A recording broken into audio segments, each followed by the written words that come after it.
In the realm of celestial chaos, the heavenly court has suffered near total devastation.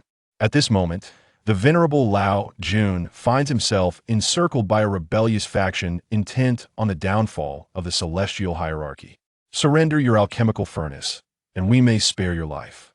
Cough, cough. I shall not cling to life in such a manner, nor shall my furnace accompany you. Oh, dear furnace, depart now. Venture into the fabric of time and space to seek your new master. We can no longer exist in this world, Laojun proclaimed, and with that, he disintegrated into nothingness. Instantly, the alchemical furnace transformed into a radiant beam of white light, activating its random spatial travel mode, traversing through the continuum in search of a sanctuary. After an arduous journey, as its energy waned, the furnace diminished in size to a small iron gourd and plummeted from the void onto the mountainous terrain of the starry river continent. Time flowed inexorably in the heart of the mountains. A sect known as the Qingyun sect was established among the disciples. There was a humble laborer named Li Erniu. On the starry river continent, within the Qingyun sect, an earnest 18-year-old youth toiled under the scorching sun, diligently weeding the medicinal fields. With the sun blazing high, I toil at noon, as sweat falls upon the earth beneath the crops. Little do they know, every grain of elixir is born from hardship. Alas, when shall my arduous days come to an end? Li Erniu cast aside his hoe and collapsed upon the ground, sighing repeatedly. This world reveres strength above all, filled with various martial arts and cultivation techniques.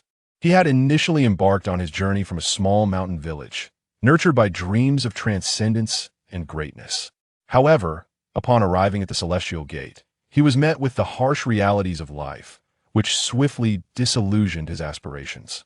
With a low-quality spiritual root, every step forward is fraught with hardships, and lacking a powerful background, I am merely an orphan from the countryside, devoid of parental support. From the moment I entered the sect, my situation took a turn for the worse. The lower my cultivation, the more arduous it becomes to acquire spirit stones, resulting in a painfully slow progress in my training, a disheartening cycle of despair. It is truly a predicament. Insufficient cultivation leads to a desperate need for spirit stones, while an inadequate supply of spirit stones amplifies the woes of cultivation. It seems a transformation is imperative. Should I resort to theft? That would likely lead to my demise. With this thought, I resumed my toil, wielding the hoe to clear the weeds. Suddenly, a metallic clang echoed through the air. Could it be that I've unearthed a treasure? I hastily dropped the hoe and knelt to investigate. What I discovered was an ancient iron gourd, buried who knows how long. 8G.my breath quickened. Could it truly be a treasure? I promptly bit my fingertip, allowing a drop of blood to fall upon it. But after a prolonged wait, there was no response whatsoever. Even when I attempted to infuse it with spiritual energy, it remained unyielding, and my spiritual sense yielded no results either. After exhausting dozens of methods and wasting half a day, I finally surrendered. What a worthless treasure! It wasted my precious time. Frustrated, I hurled it down the mountainside. Once I completed my weeding task for the sect and returned to the quarters for the miscellaneous disciples, I was delighted to find Suehua waiting for me at my door. I rushed over, filled with joy. Suehua and Li Erniu hail from the same village. Having played together since childhood, their bond forged in innocence and familiarity. As they grew, Li Erniu aspired to elevate his status, yearning to provide Suehua with a better life. Thus, he brought her to the esteemed Qingyun sect, where it became evident that Suehua possessed far superior potential compared to him. Upon joining the sect, Li Erniu toiled diligently, accepting numerous tasks to earn spirit stones, all to ensure that Suehua could focus on her cultivation without worry.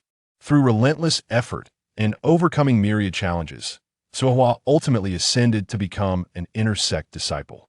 Li Erniu rejoiced at her achievement, believing that his own fortunes would soon improve, given the advantages of having Kuihua's guidance as an inner disciple.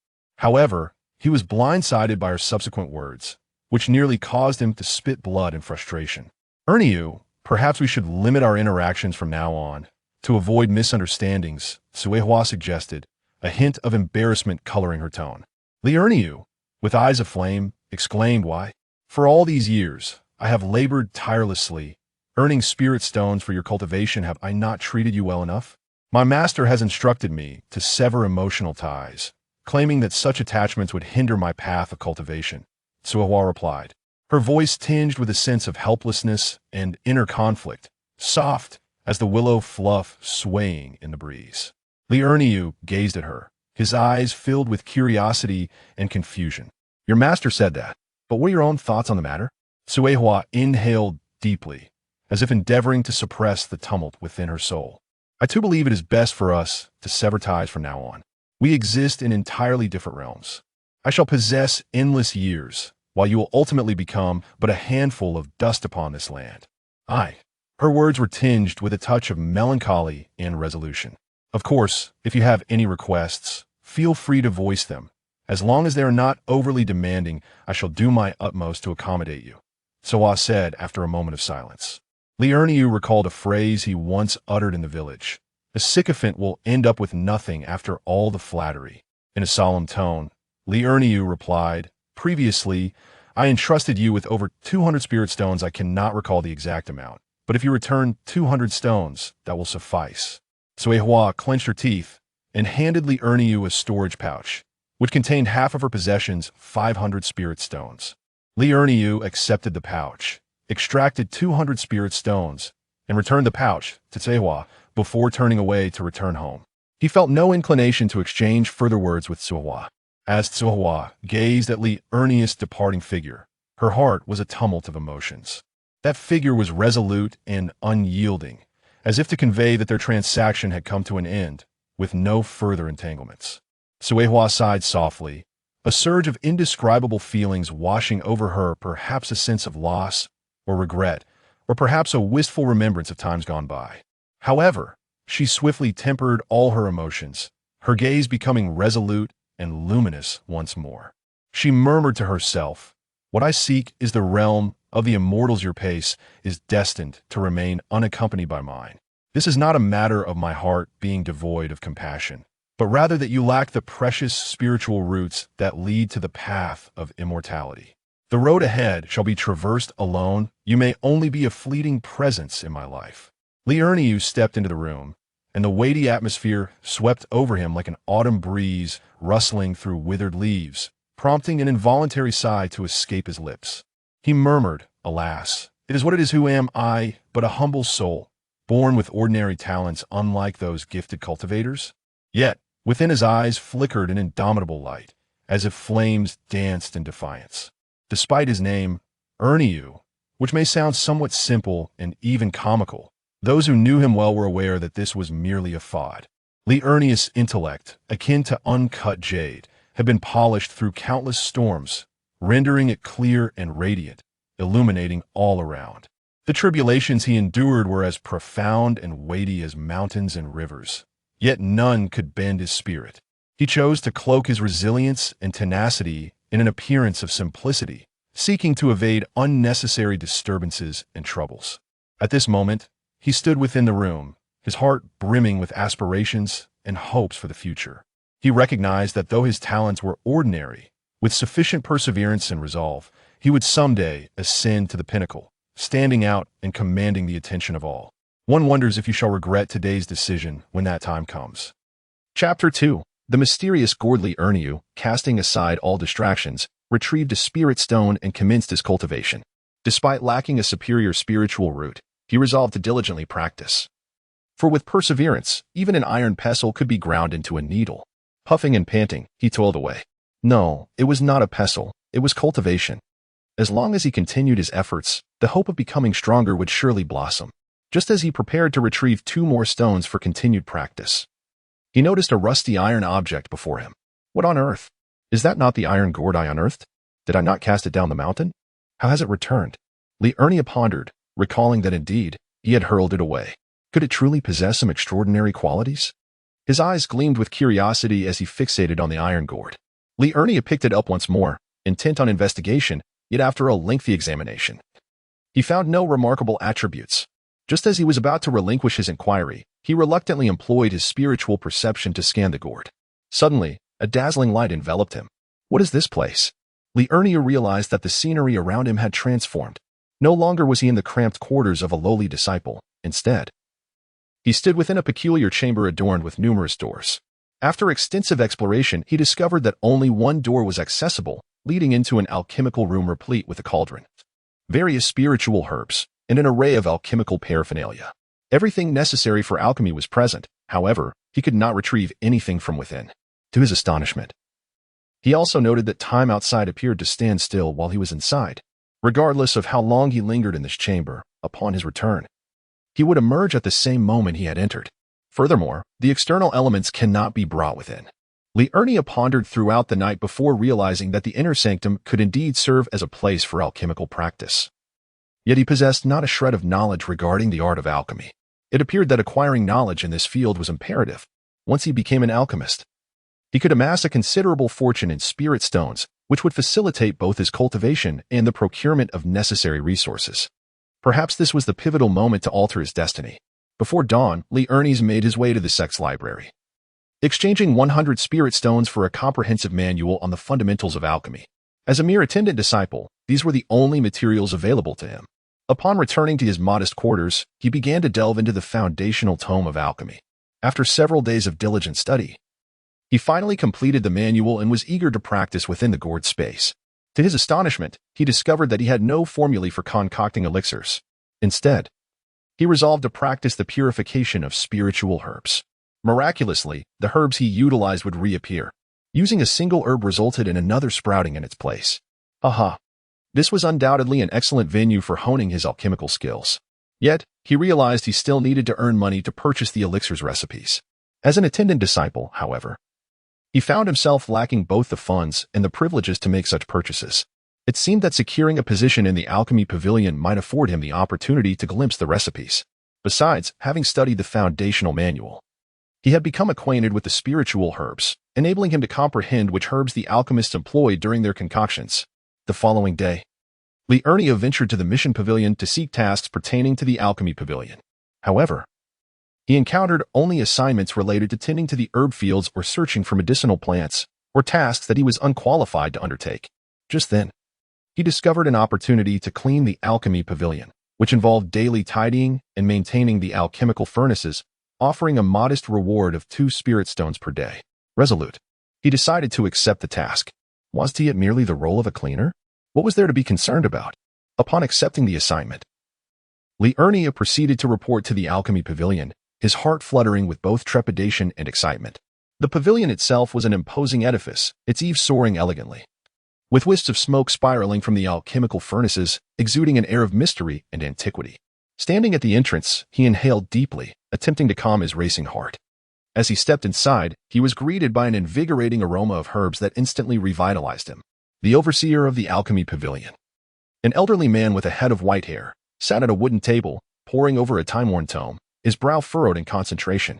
Upon noticing Liurnia's entrance, the elder looked up and impatiently inquired, "What brings you here? This is a place of great importance. No idle persons are permitted entry." Liurnia quickly clasped his hands in a gesture of respect and replied, "Elder, I have accepted the task of cleaning the alchemy pavilion and have come to report for duty." A glimmer of interest sparked in the overseer's eyes as he scrutinized Liurnia from head to toe, before responding indifferently, "Very well. From today onward, you shall be responsible for the upkeep of the alchemical furnaces."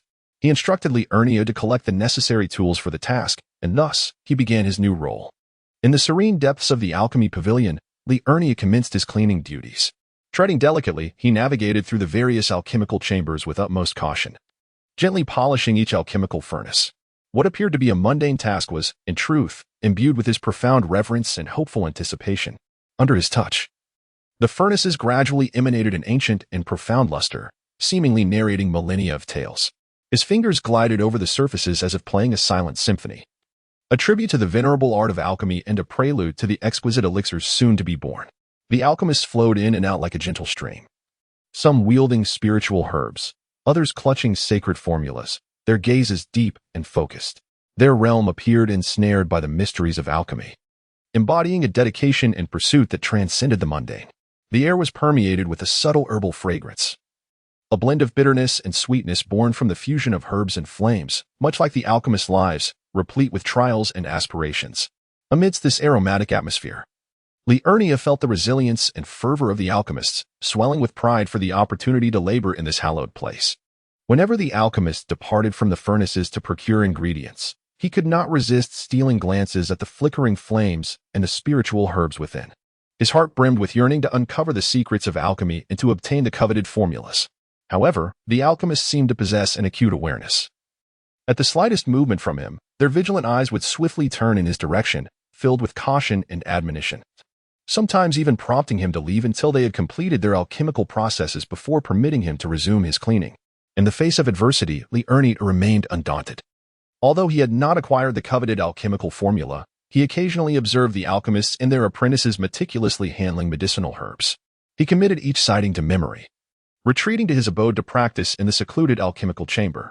Through relentless practice, his proficiency in processing herbs advanced at an astonishing pace, rivaling that of the seasoned alchemists. Chapter 3. The beautiful sister. Deep within the alchemy pavilion, Liurnia's figure appeared increasingly weary under the dim flicker of candlelight. Day after day, he diligently cleaned the ancient alchemical furnaces. Though his hands had grown rough and strong from toil, the knowledge he yearned for remained like the flame within those furnaces, forever unkind lead. Silently, he swept away the remnants from the furnaces. Each stroke of the broom felt like a defiant challenge to fate. Yet all he received in return were the swirling ashes and the bitter scent of herbs permeating the air. These stubborn old men, possessing a treasure trove of alchemical secrets, refused to impart even the slightest fragment to me, Liurnia thought with frustration, feeling utterly powerless. His gaze flickered with a spark of defiance in the dimly lit alchemy pavilion, akin to a wild beast trapped in a cage, yearning for the freedom of the open sky. At that moment, a melodious voice, as refreshing as a clear spring, flowed into his ears. Are you the apprentice alchemist? Come help me organize the herbs. The voice, like a celestial melody, shattered the silence of the alchemy pavilion. Liurnia abruptly lifted his head and turned toward the source of the sound. There stood a woman clad in white, resembling a fairy descended from the heavens. Her countenance was exquisite and ethereal, her eyes sparkling with wisdom. An aura of otherworldly grace surrounded her, rendering her almost too radiant to behold. Liurnia's heart raced instantaneously, his eyes widening as if he had glimpsed a glimmer of hope. Greetings, Master Alchemist. Were you calling for me? His voice trembled with a blend of anxiety and exhilaration. Hastily, he set aside his broom and cloth, striding towards the woman with alacrity. With each step, it felt as though he were treading upon clouds, his heart brimming with curiosity and anticipation for the unknown. Upon reaching her side, she smiled warmly and nodded, her expression akin to a gentle spring breeze that invigorated the spirit. She gestured towards a pile of herbs nearby, in need of classification and organization. Could you assist me with this? Liurnia, displaying an earnest yet slightly awkward demeanor, replied, Master Alchemist, I would be delighted to help. However, I am merely a lowly assistant responsible for cleaning the alchemical furnace. Upon hearing his words, a flicker of disappointment crossed the woman's eyes. She appeared eager to concoct potions but was struggling to find a suitable apprentice. With a glimmer of hope, she inquired, Do you, by any chance, have knowledge of herbs? Liurnia lowered his gaze slightly, yet determination and confidence shone through his eyes. In response to your query, esteemed one, I do possess knowledge in this area. Typically, I can identify common herbs without difficulty. Additionally, during my leisure time, I have self-studied the comprehensive guide to alchemy. His voice was steady and resonant, conveying assurance in the depth of his understanding. Upon hearing this, the woman's initial disappointment transformed into overwhelming delight, her eyes sparkling with excitement and her face alight with a jubilant smile. Really? That is truly splendid, she exclaimed with palpable joy in her voice. Nevertheless, this enchanting sister harbored doubts, fearing that she might have misheard or misunderstood Liurnia's intentions. To ascertain whether he truly recognized these spiritual herbs, she cautiously retrieved several precious medicinal plants from her bosom and presented them before him. Liurnia slowly grasped the first herb, his gaze intense as he meticulously examined the verdant leaves and the twisted roots. He gently caressed it as if engaging in a silent dialogue, and then spoke with serene assurance. This is the legendary Qingling grass, having absorbed the essence of heaven and earth for 2 decades. Its roots are imbued with vibrant vitality, making it an exceptional choice for concocting healing elixirs. The leaves, too, are rich in spiritual resonance, perfect for crafting potions that restore spiritual energy with remarkable efficacy. Next, Liurnia delicately lifted the second herb, a blood-congealing grass, its deep crimson hue and leaf edges seemingly adorned with droplets of blood. He inhaled its scent, a satisfied smile gracing his countenance. This blood-congealing grass has matured for 15 years. The entire plant possesses formidable coagulating power, rendering it an ideal spiritual herb for formulating healing elixirs. The beautiful sister's eyes sparkled with delight and a hint of subtle skepticism as she softly inquired, "Are you truly just a humble errand boy by this alchemical furnace? Your knowledge of medicinal herbs seems more profound than that of those so-called alchemical apprentices." Liurnia chuckled innocently, his eyes reflecting a deep yearning and a sense of helplessness regarding the art of alchemy. He slowly began to speak, his voice simple yet sincere. "Sister, I have indeed harbored a profound interest in the art of alchemy. In my spare time, I often peruse the tome Fundamentals of Alchemy, yearning to glean fragments of knowledge from its pages. However, I lack the sufficient spirit stones to procure precious herbs and formulas, and I possess no background that would grant me entry into the realm of alchemy. Thus, I can only choose to remain here, quietly tidying up the alchemy pavilion, hoping that one day I might have the opportunity to touch upon the rudiments of alchemy and find contentment in that alone." A gentle flicker of compassion passed through the beautiful sister's eyes.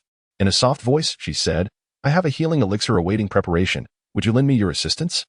All I require is for you to handle these herbs and, at the crucial moment of the alchemical process, to add the herbs into the cauldron one by one at my direction. This healing formula shall serve as your reward. Beyond that, I fear I cannot be of further assistance." Liurnia felt an overwhelming joy swell within him, his honest smile radiating warmth as he replied, "I shall do my utmost to assist you." Thus, the lady entrusted the formula to Liurnia, instructing him to prepare the spiritual herbs according to her guidance, while she herself preheated the cauldron in preparation for the alchemical concoction. As the lady completed her preparations, Liurnia diligently followed the healing elixir's formula, meticulously crafting the spiritual herbs. His techniques were adept, each step executed with precision and rhythm. When the lady caught sight of Liurnia's focused and resolute gaze, a wave of satisfaction surged within her.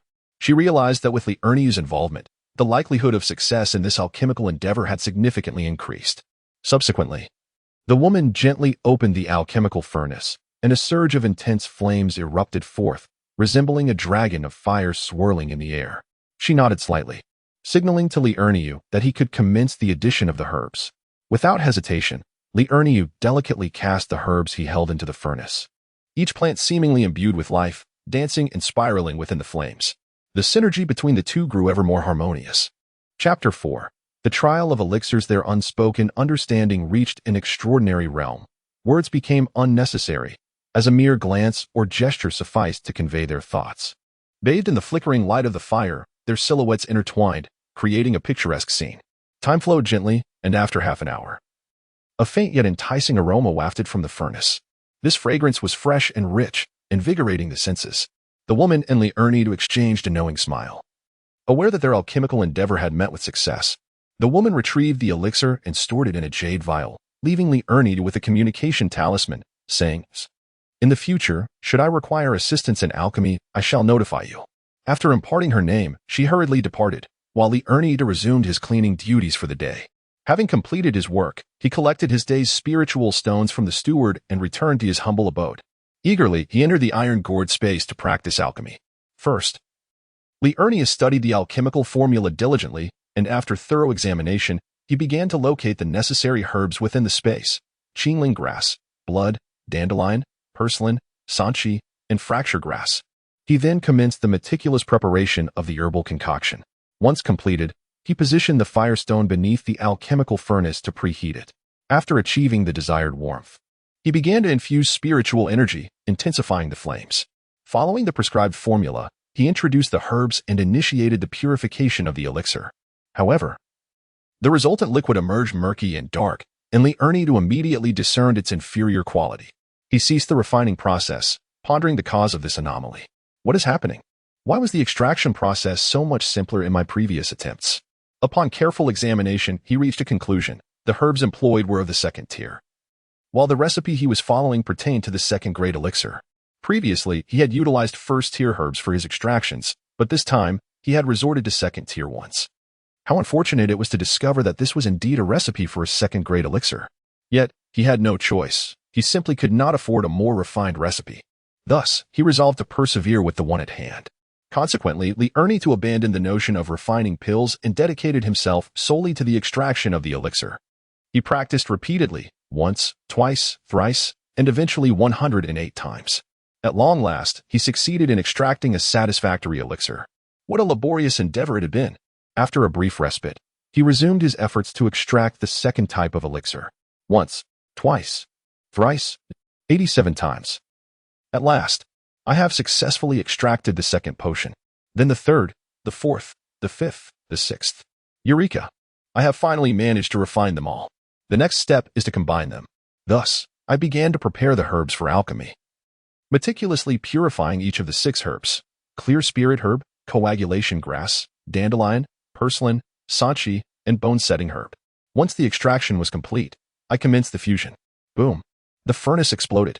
However, within the confines of this space, there was no harm. Outside, it would surely have been perilous. Undeterred, Liurnia persisted in his endeavor. Boom.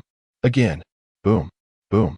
Finally, after countless failures and retries, as the smoke from the 72nd explosion gradually dissipated, the 73rd fusion succeeded at last.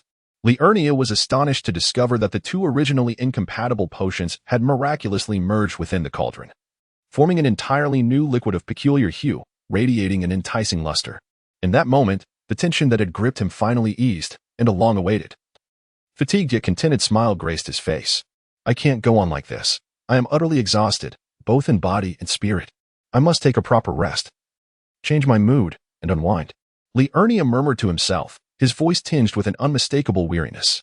The relentless high-intensity alchemical experiments had not only drained his physical stamina but also tested the limits of his mental fortitude. Countless failures weighed upon his heart like colossal stones, nearly suffocating him. Indeed, even the most resilient of individuals would find exhaustion inevitable when repeating the same task 100 times.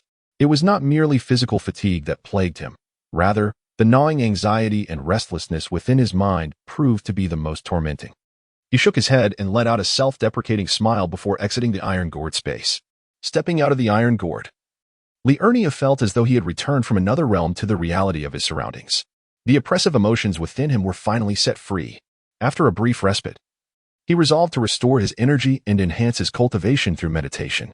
Sitting cross-legged with hands forming seals, he unified his mind and spirit, immersing himself in a tranquil state of contemplation. As his breathing gradually steadied, the ambient spiritual energy of the world seemed to be drawn toward him, coalescing into strands that nourished every meridian of his body. On that serene night, a gentle warmth flowed within Liurnia, mending the physical and mental fatigue incurred from his alchemical endeavors while subtly elevating his cultivation level. As dawn broke the following morning, with the sky just beginning to blush with the first light of day and the air filled with the refreshing aroma of morning dew, Liurnia awakened from his meditative state, feeling revitalized and invigorated. After a brief cleansing ritual, he eagerly made his way to the alchemy pavilion, ready to embark upon a new day of work. Inside the pavilion, various alchemical furnaces were arranged in an orderly fashion, and the air was infused with the lingering fragrance of herbs and the residual warmth of alchemical fires. Liurnia picked up his tools and commenced his most familiar task of the day, cleaning the alchemical furnace. He began with the largest furnace, meticulously using a specially designed brush to remove the residual herbal remnants clinging to the walls, followed by a thorough rinse with clean water, and finally, he wiped it down with a cloth, ensuring that every corner gleamed as if brand new. This task, seemingly straightforward, demanded immense patience and attention to detail, for even the slightest residue could adversely affect the efficacy of the next alchemical process. As he engaged in this labor, Liurnia's thoughts inevitably drifted to the cultivation experience of the previous night, his heart brimming with a yearning for higher mastery. He contemplated that through relentless effort and practice, there would come a day when he could stand before the furnace himself, crafting his own elixirs and fulfilling his aspirations in the art of alchemy. This notion acted as an invisible force, rendering him particularly focused and diligent amidst the monotony of his work. As time passed, each furnace under his care regained its luster, and the alchemical chamber gradually resonated with the bustling figures and conversations of other alchemists. Observing this scene, Liurnia felt a profound sense of satisfaction and anticipation. He understood that each ordinary day constituted a solid step on the path to excellence. As the sun dipped in the west, Liurnia concluded his day's work and received spiritual stones from the overseer before returning to his humble quarters as a servant disciple. Chapter 5. The completion of the elixir. Upon entering his room, he immediately delved into the gourd space, embarking on an endless cycle of practicing the fusion of medicinal liquids. After countless fusions, the amalgamation of 3 medicinal liquids was finally completed. Taking a brief respite, He proceeded to practice the fusion of 4 medicinal liquids. The arduous cycle recommenced. An explosion, another explosion, yet another explosion. After more than 30 failed attempts, the fusion of 4 medicinal liquids was at last accomplished. Hope dawned. Only 2 more medicinal liquids remained to be fused. Taking a deep breath, he composed himself and resumed his practice. Failure ensued once. Failure ensued twice. Failure ensued thrice. Failure ensued 26 times. Finally, on the 27th attempt, the fusion of 5 medicinal liquids was successful. Ecstasy. Triumph. Only one step remained to complete the process. Encouragement. Thus, Li Erniu, with renewed vigor, replenished his resources and commenced his endeavors. Preparing a portion of alchemic materials, he initiated the purification process. Upon completion, he began the fusion. 2 types, 3 types, 4 types, 5 types, and finally, the last type. Li Erniu meticulously controlled the final medicinal liquid, gradually approaching, and then nothing further occurred. Li Erniu was bewildered. It was completed just like that? How surreal. Could it be that he was a prodigy? Regardless, the fusion has been successfully completed. It is time to begin controlling the fusion liquid, ensuring it rotates thoroughly while intensifying the heat. Ah! A fragrant aroma is beginning to emerge. Let us commence the extraction. The high-speed rotation intensifies the scent. It is nearly ready. Cease the rotation and open the alchemical furnace. Li Erniu appeared into the furnace. Quite impressive. There are 5 pills present. Li Erniu carefully extracted one, holding it in his hand to scrutinize it. The color is rich, though it lacks perfect roundness, indicating a lack of finesse in the single rotation technique. Should I taste it? It cannot be taken outside. Yet I wonder if it is safe to consume within this realm. I shall give it a try. After all, it is a healing elixir. It cannot harm me. Thus, Li Erniu placed the pill in his mouth. Instantly, information regarding the concoction of this elixir flooded his mind. Li Erniu's eyes widened in astonishment. Incredible. Consuming a pill crafted within this space grants me the knowledge of the alchemical process. Every flaw and shortcoming is revealed. After assimilating the information, he proceeded to concoct another batch. Remarkably, this time he produced 9 pills. Li Erniu consumed another one, savoring the experience. Oh, I see. There are still areas needing improvement. He then prepared yet another batch. Haha. Astonishingly, there are now 10. Perfect. He took one and placed it in his mouth. This time it is flawless. No further information was imparted, yet the elixir's essence flowed into his body. All the hidden injuries accumulated over the years have been healed. I feel utterly invigorated. Goodness. Why am I able to consume this now? Is it only the perfect elixir that allows for such indulgence? Might it be possible to take it outside? Let me give it a try. Thus, Li Erniu produced a pill, yet upon exiting the space, found his hands empty of any elixirs. It appears that taking them out is not feasible. As he assessed his own body, he was astonished to discover that his hidden injuries had indeed healed.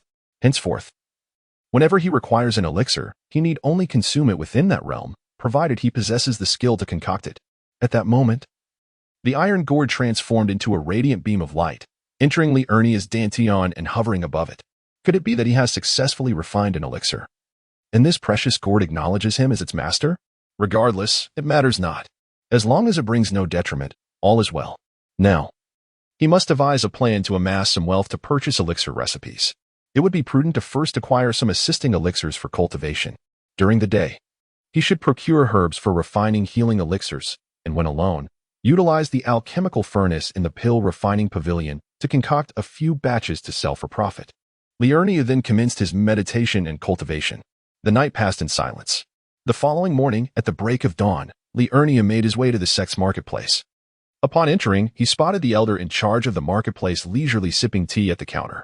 Li Erniu promptly approached the elder, bowed respectfully, and said, "Greetings, elder. I wish to purchase some herbs." The elder replied, "What herbs do you require?" Li Erniu enumerated Qingling grass, blood, dandelion, horseweed, sanchi, and bone-setting grass. The elder responded, "These are the herbs for the second-grade healing elixir. How many portions do you need?" Li Erniu awkwardly scratched his head and replied, "I am uncertain of the cost in spirit stones for each portion, as my supply is rather limited." The elder informed him, each portion costs 12 spirit stones. Li Erniu glanced at his possessions and noted that he had 269 spirit stones. He then declared, "I shall purchase 20 portions." With that, he produced 240 spirit stones and handed them to the elder. The elder accepted the stones and provided Li Ernie with the herbs he requested.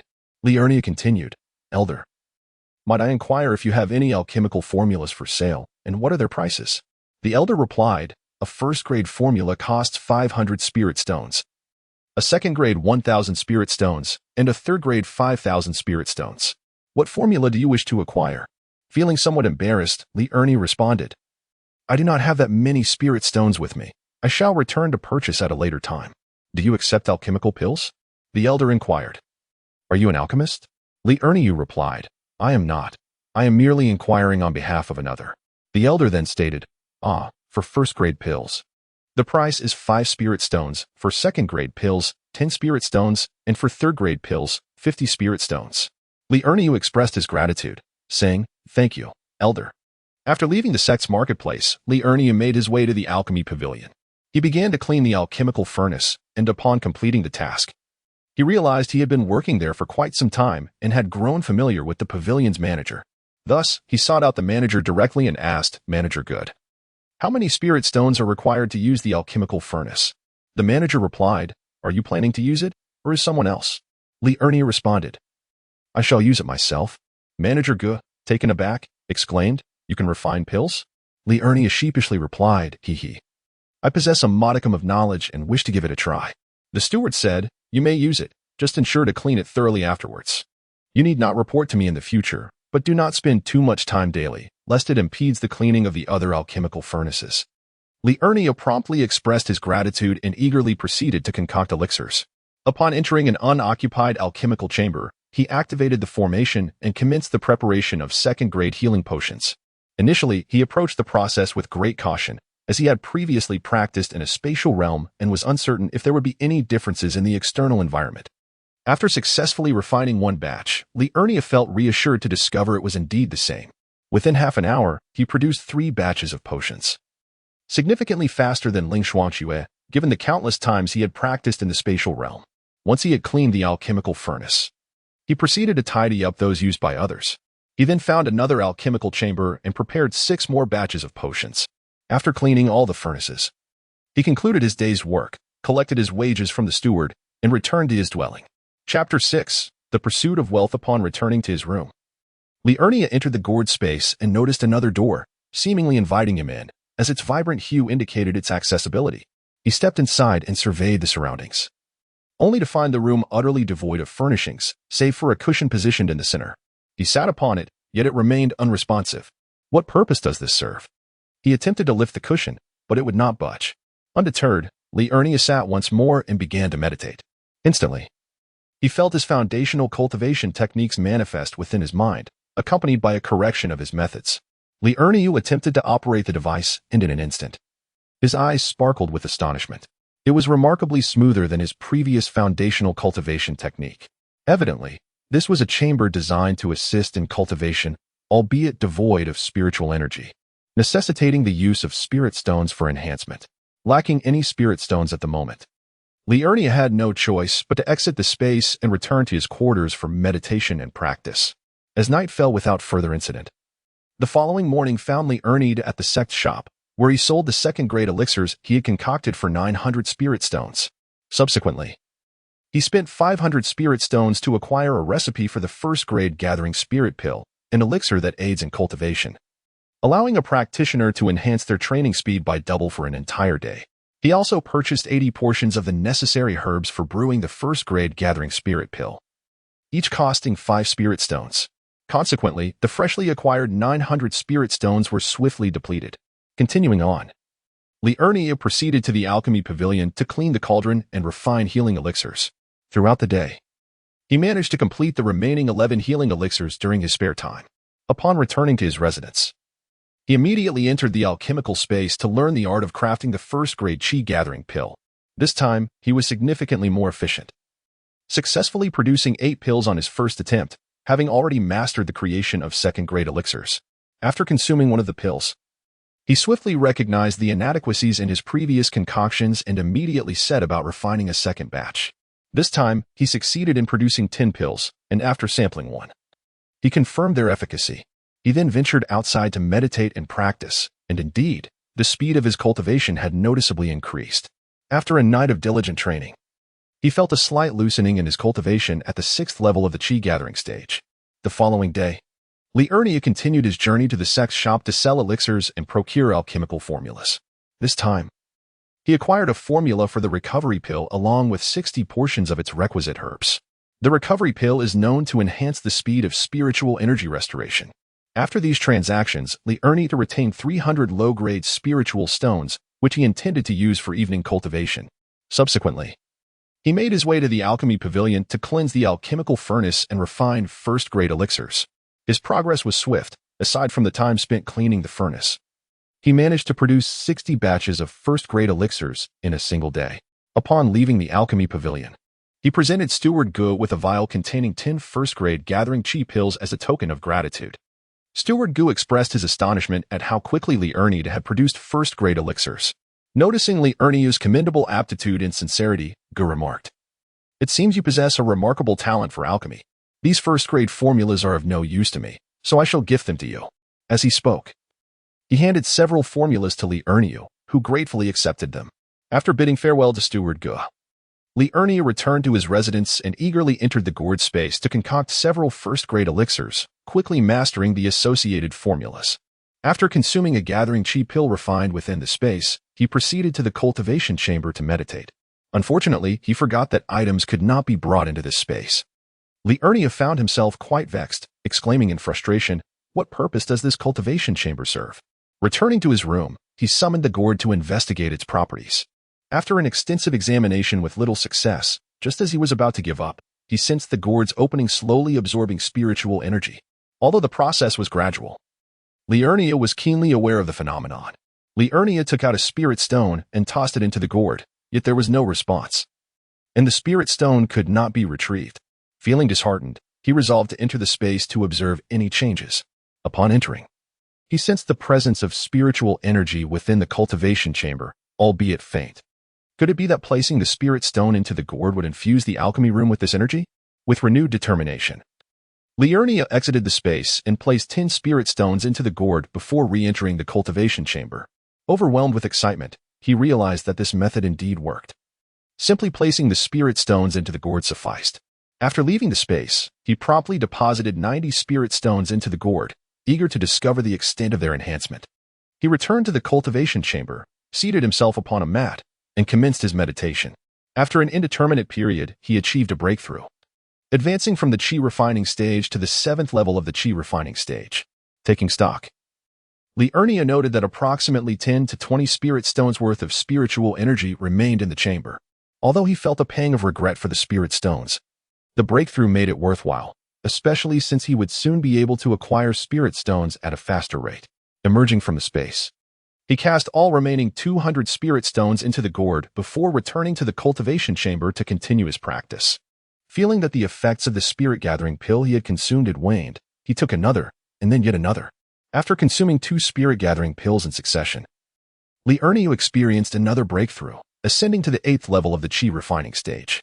As the spiritual energy in the cultivation chamber dwindled, he exited the space and retired to his small room to rest. On the following dawn, Li Ernia resumed his endeavors at the alchemy chamber of the sect, selling elixirs and purchasing herbs. Remarkably, he sold 3,000 spirit stones this time and acquired herbal ingredients for 100 portions of first-grade elixirs. One may ponder why the profit from first-grade elixirs is substantial. The truth lies not in the elixirs themselves, but rather in Li Ernia's initial reluctance to invest excessive time in alchemy.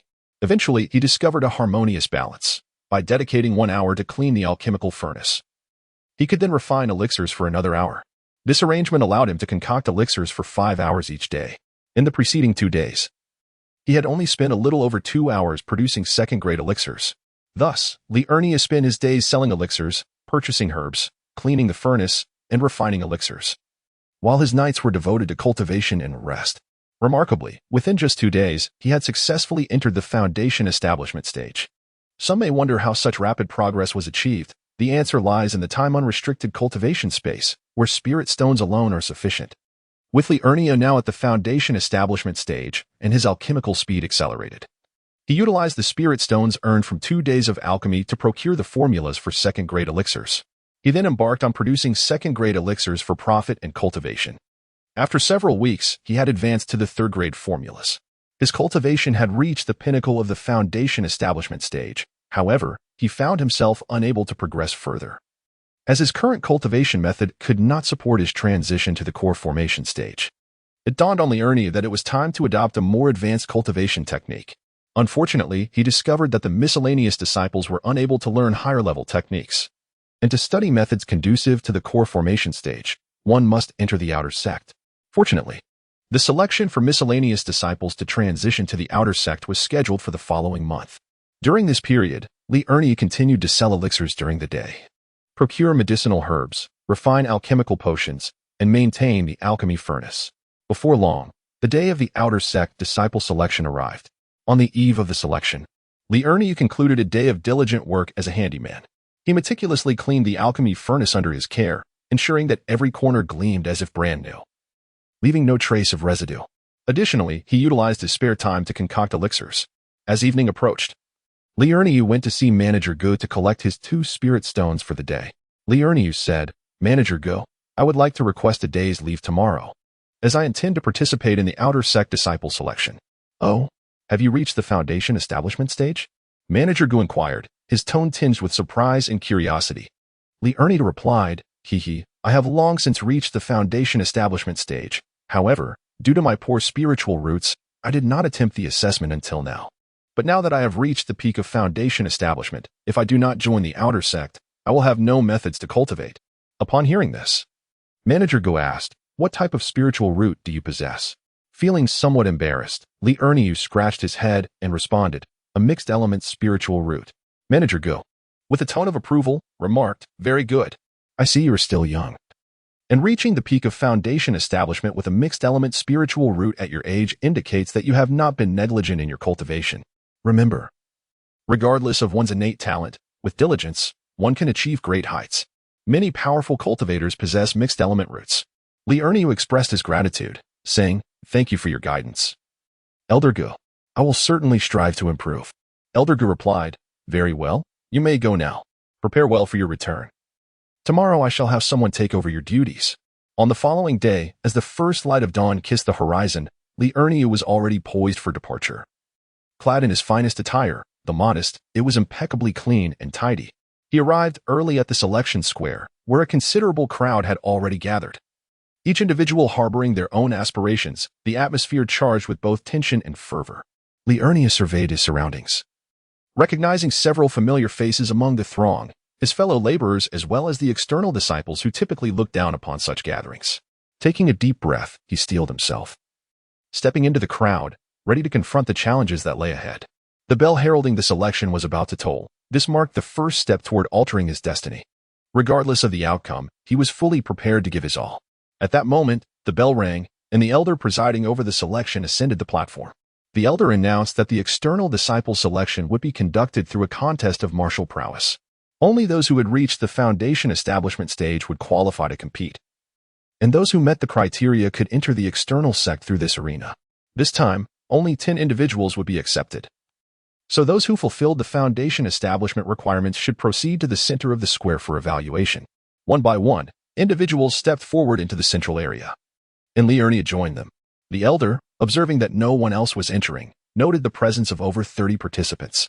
He remarked, "It appears that we have quite a number of qualified candidates, over 30, indeed. Since we are admitting 10 disciples to the external sect, there will be 10 arenas. Those who successfully defend their positions will gain entry."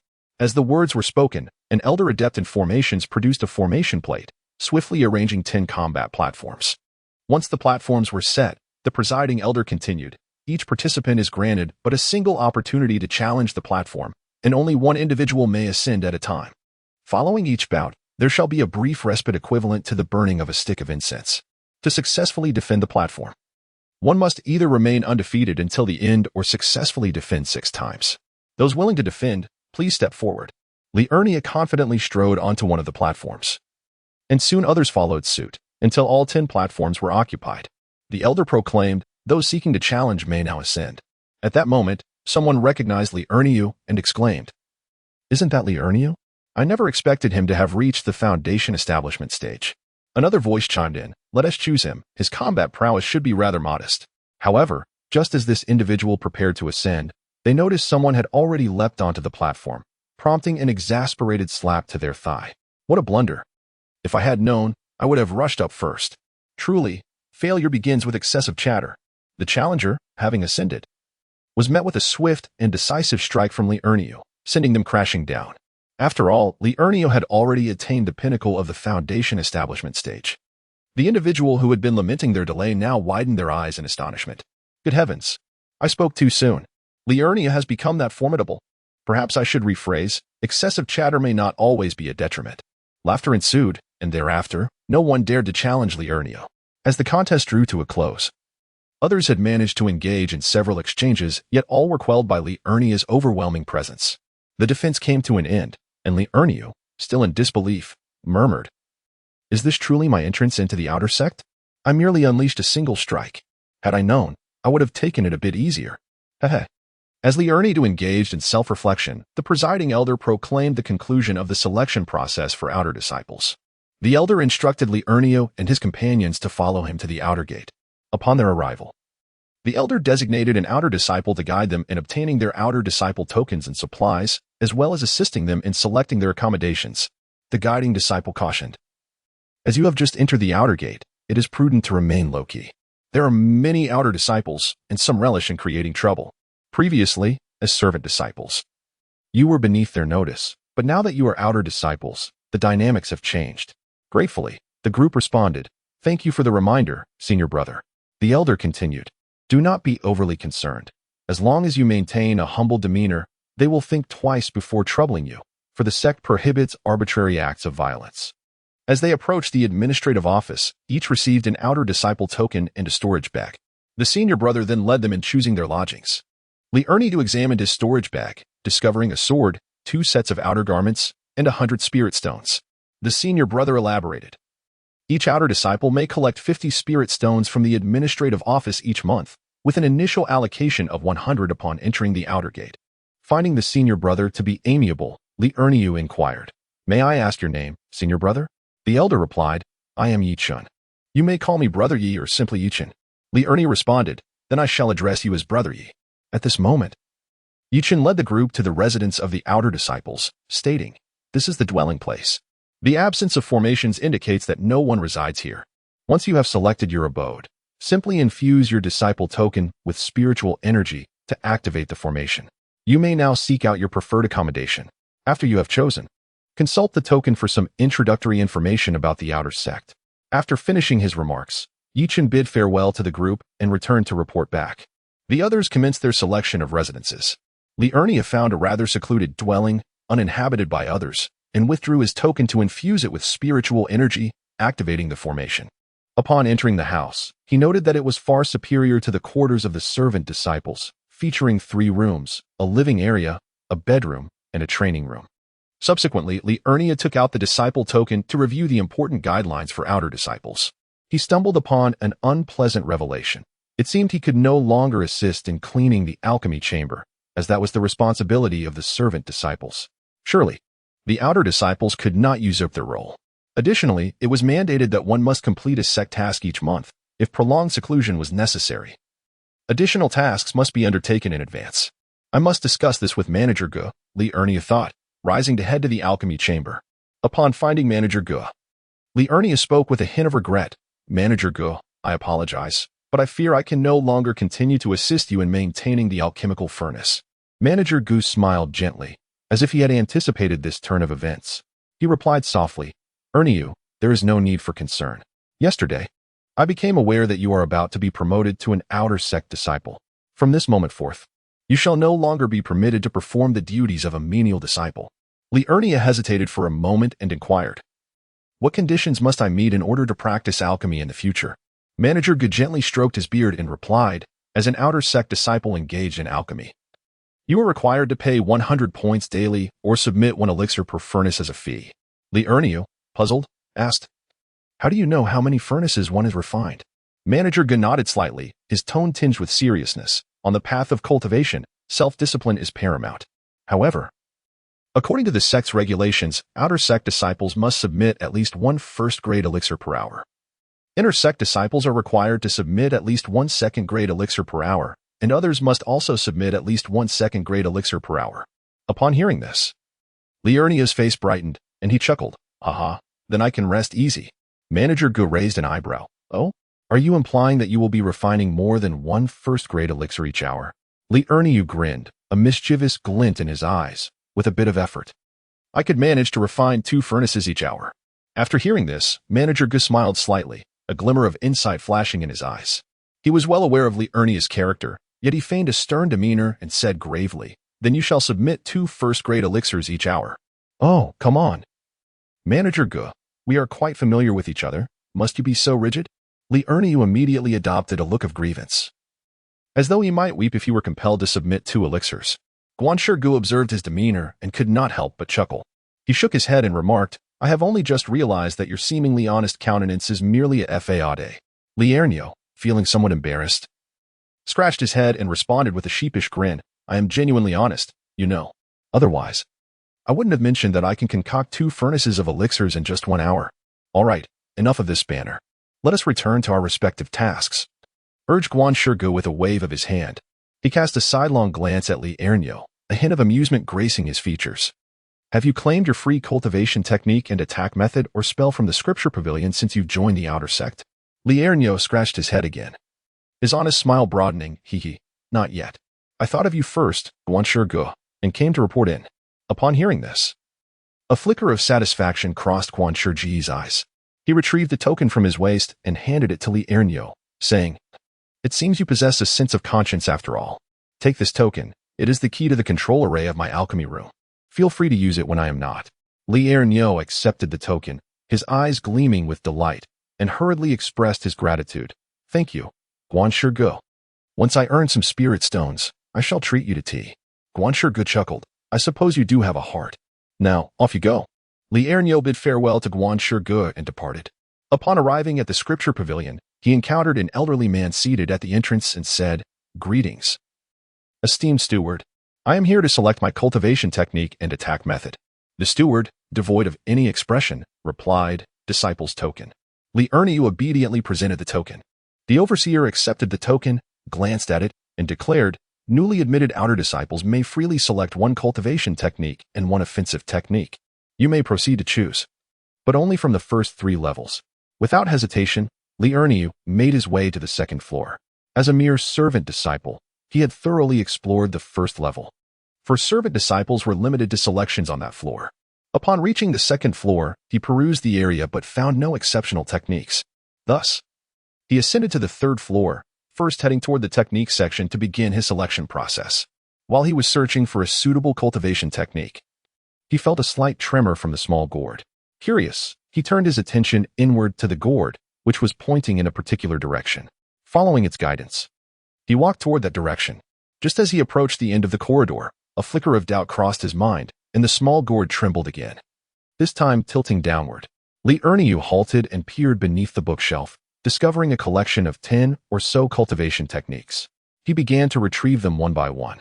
Upon reaching the very last tome at the bottom, the small gourd vibrated once more, and this time, it tremored several times in succession.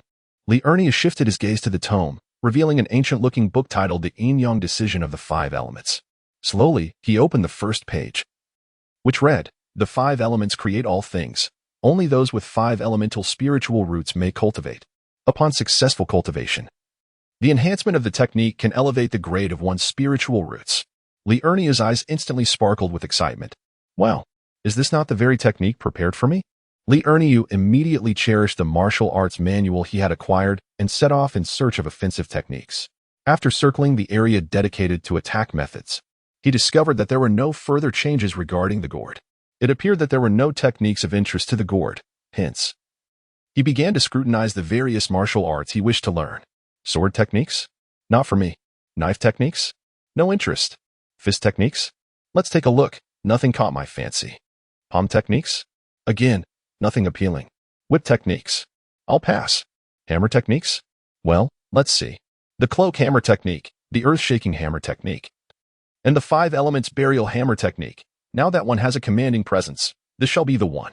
With the hammer technique and cultivation manual in hand, He approached the steward on the first floor to present the manuals for examination.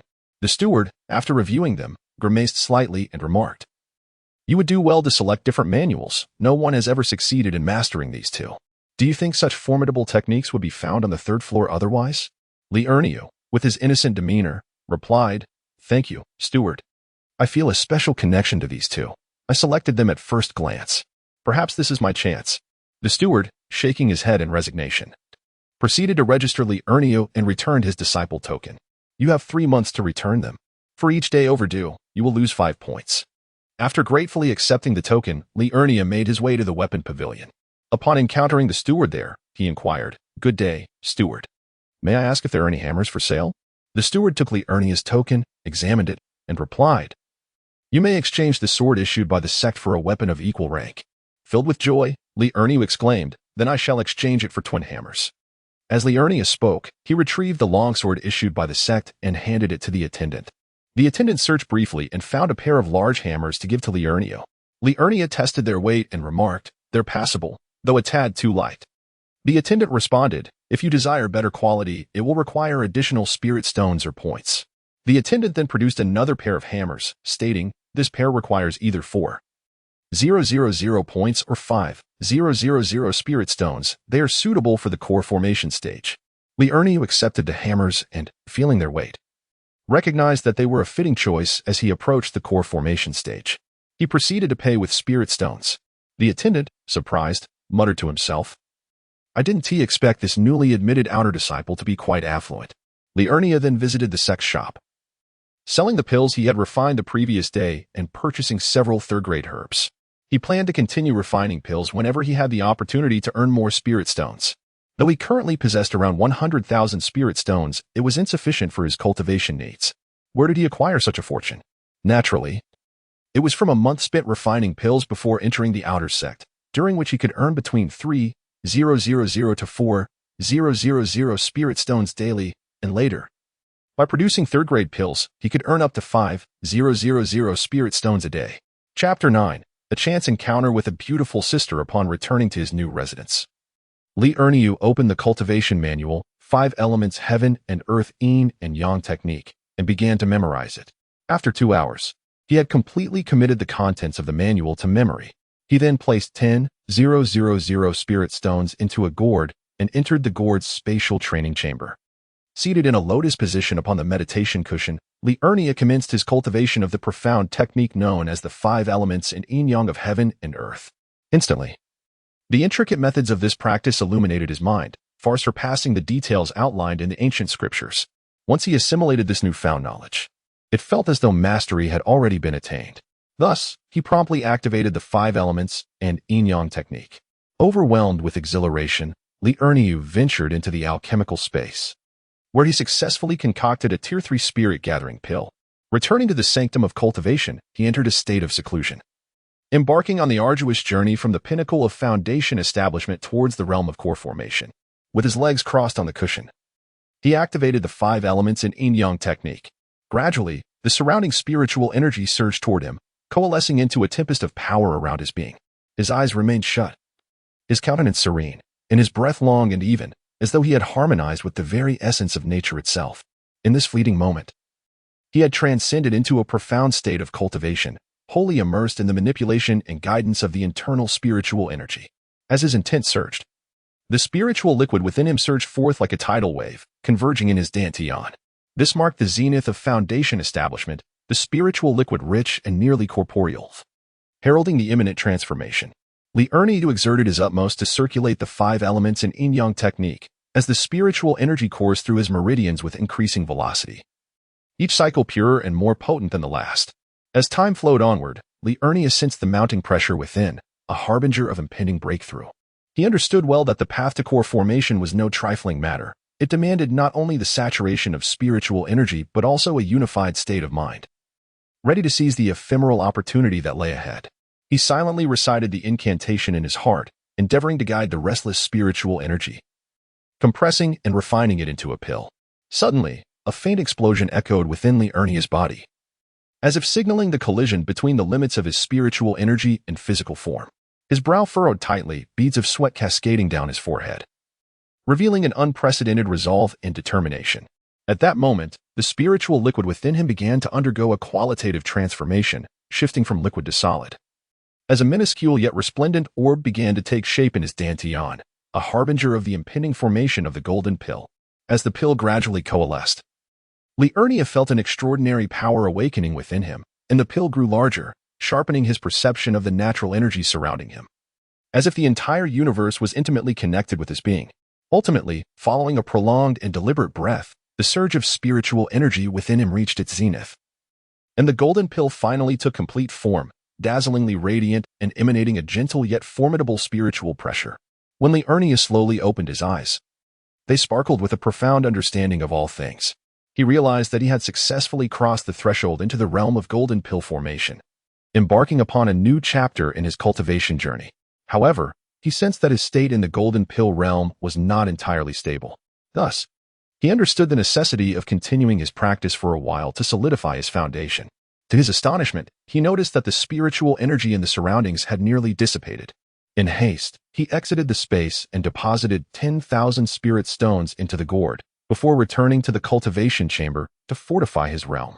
Once his foundation was solidified, he felt a surge in his strength. Peering inward at his dantian, he pondered with curiosity, why is my golden pill in the golden pill realm so large? Something feels amiss. However, Liurnia remained unconcerned, as he was unaware of the magnitude of others' golden pills, having never witnessed them himself. He contemplated that it was time to cultivate offensive techniques, for he possessed spiritual prowess, yet lacked any means of attack. Upon exiting the space, Liurnia hurriedly delved into the study of the 5 elements burial hammer, and after 2 hours of diligent examination, he could recite the original text flawlessly. Yet, upon attempting to practice, he found himself at a loss, unable to grasp the technique. What to do? Perhaps I should try the training room in the space. Seated upon a meditation mat, he silently chanted the incantation for the 5 elements burial hammer, yet alas, there was not a whisper of response. How, then, could he learn? Clinging to a flicker of hope, Liurnia ventured into the gourd's overarching space, searching for a third door. To his delight, there indeed was one. Moreover, 2 doors had transformed. Upon entering one of the chambers, he was immediately beset by a horde of demonic beasts charging towards him. What the hell? Liurnia exclaimed, and he swiftly engaged in combat with the creatures. Lacking weapons, he lamented how advantageous it would have been to have his dual hammers at hand. Just as the thought of the hammers crossed his mind, 2 hammers materialized in his grasp. Hooray! This is incredible! He rejoiced. Whatever weapon he envisioned manifested before him. Yet, without knowledge of offensive techniques, he soon found himself at a disadvantage. Realizing he could not prevail, Liurnia concluded that he must flee. Unfortunately, he was still trapped within the confines of the space. There was no escape. Ultimately, Liurnia succumbed to exhaustion and perished. In his final moments, he reflected, Barbie's curse. The space has been both my fortune and my undoing. After experiencing death, Liurnia was left in a state of bewilderment once more. How is it possible that I am still conscious? Did I not die? Am I in the underworld? Liurnia opened his eyes and surveyed his surroundings. Goodness, this is my room. Could it be that I am still alive? He touched himself here and there, the sensation so vividly real. It seemed he had not perished after all. With clarity of thought, Liurnia entered the space and approached a newly opened door. Upon stepping through, he found himself in an expansive training arena. Could this be a place to practice combat techniques? He pondered. He made his way to the center of the arena. And with a mere thought, he realized, incredible, I can conjure weapons here. Thus, Liurnia commenced his practice of the 5 elements burial hammer. Instantly, his mind was flooded with the techniques and insights related to this cultivation method. It felt as though he had mastered this hammer technique in an instant. He then began to practice within the arena, and soon his mind was filled with the essence of the 5 elements burial hammer technique. After a brief period of assimilation, he felt confident in his newfound skills and initiated his training. In no time, he executed the first move, 5 elements shattering hammer, resulting in a thunderous crash as the ground was struck, creating a massive crater. This startled Liurnia. Goodness, I hope I haven't damaged this space. Just as he uttered those words, the ground restored itself to its original state. Phew, what a relief. As long as it can recover, I am content. That was quite the scare. He then proceeded to perform the second move, 5 elements splitting hammer, followed by the third 5 elements storm hammer. However, he was unable to continue. For by the time he attempted the 4th move, he had completely exhausted his spiritual energy. It appears that the fourth form requires a higher level of cultivation to be executed. Li Erniu, satisfied, exited the gourd space and took a night's rest. Planning to check for any sect missions the following day, he intended to undertake a few tasks before continuing with his alchemical training.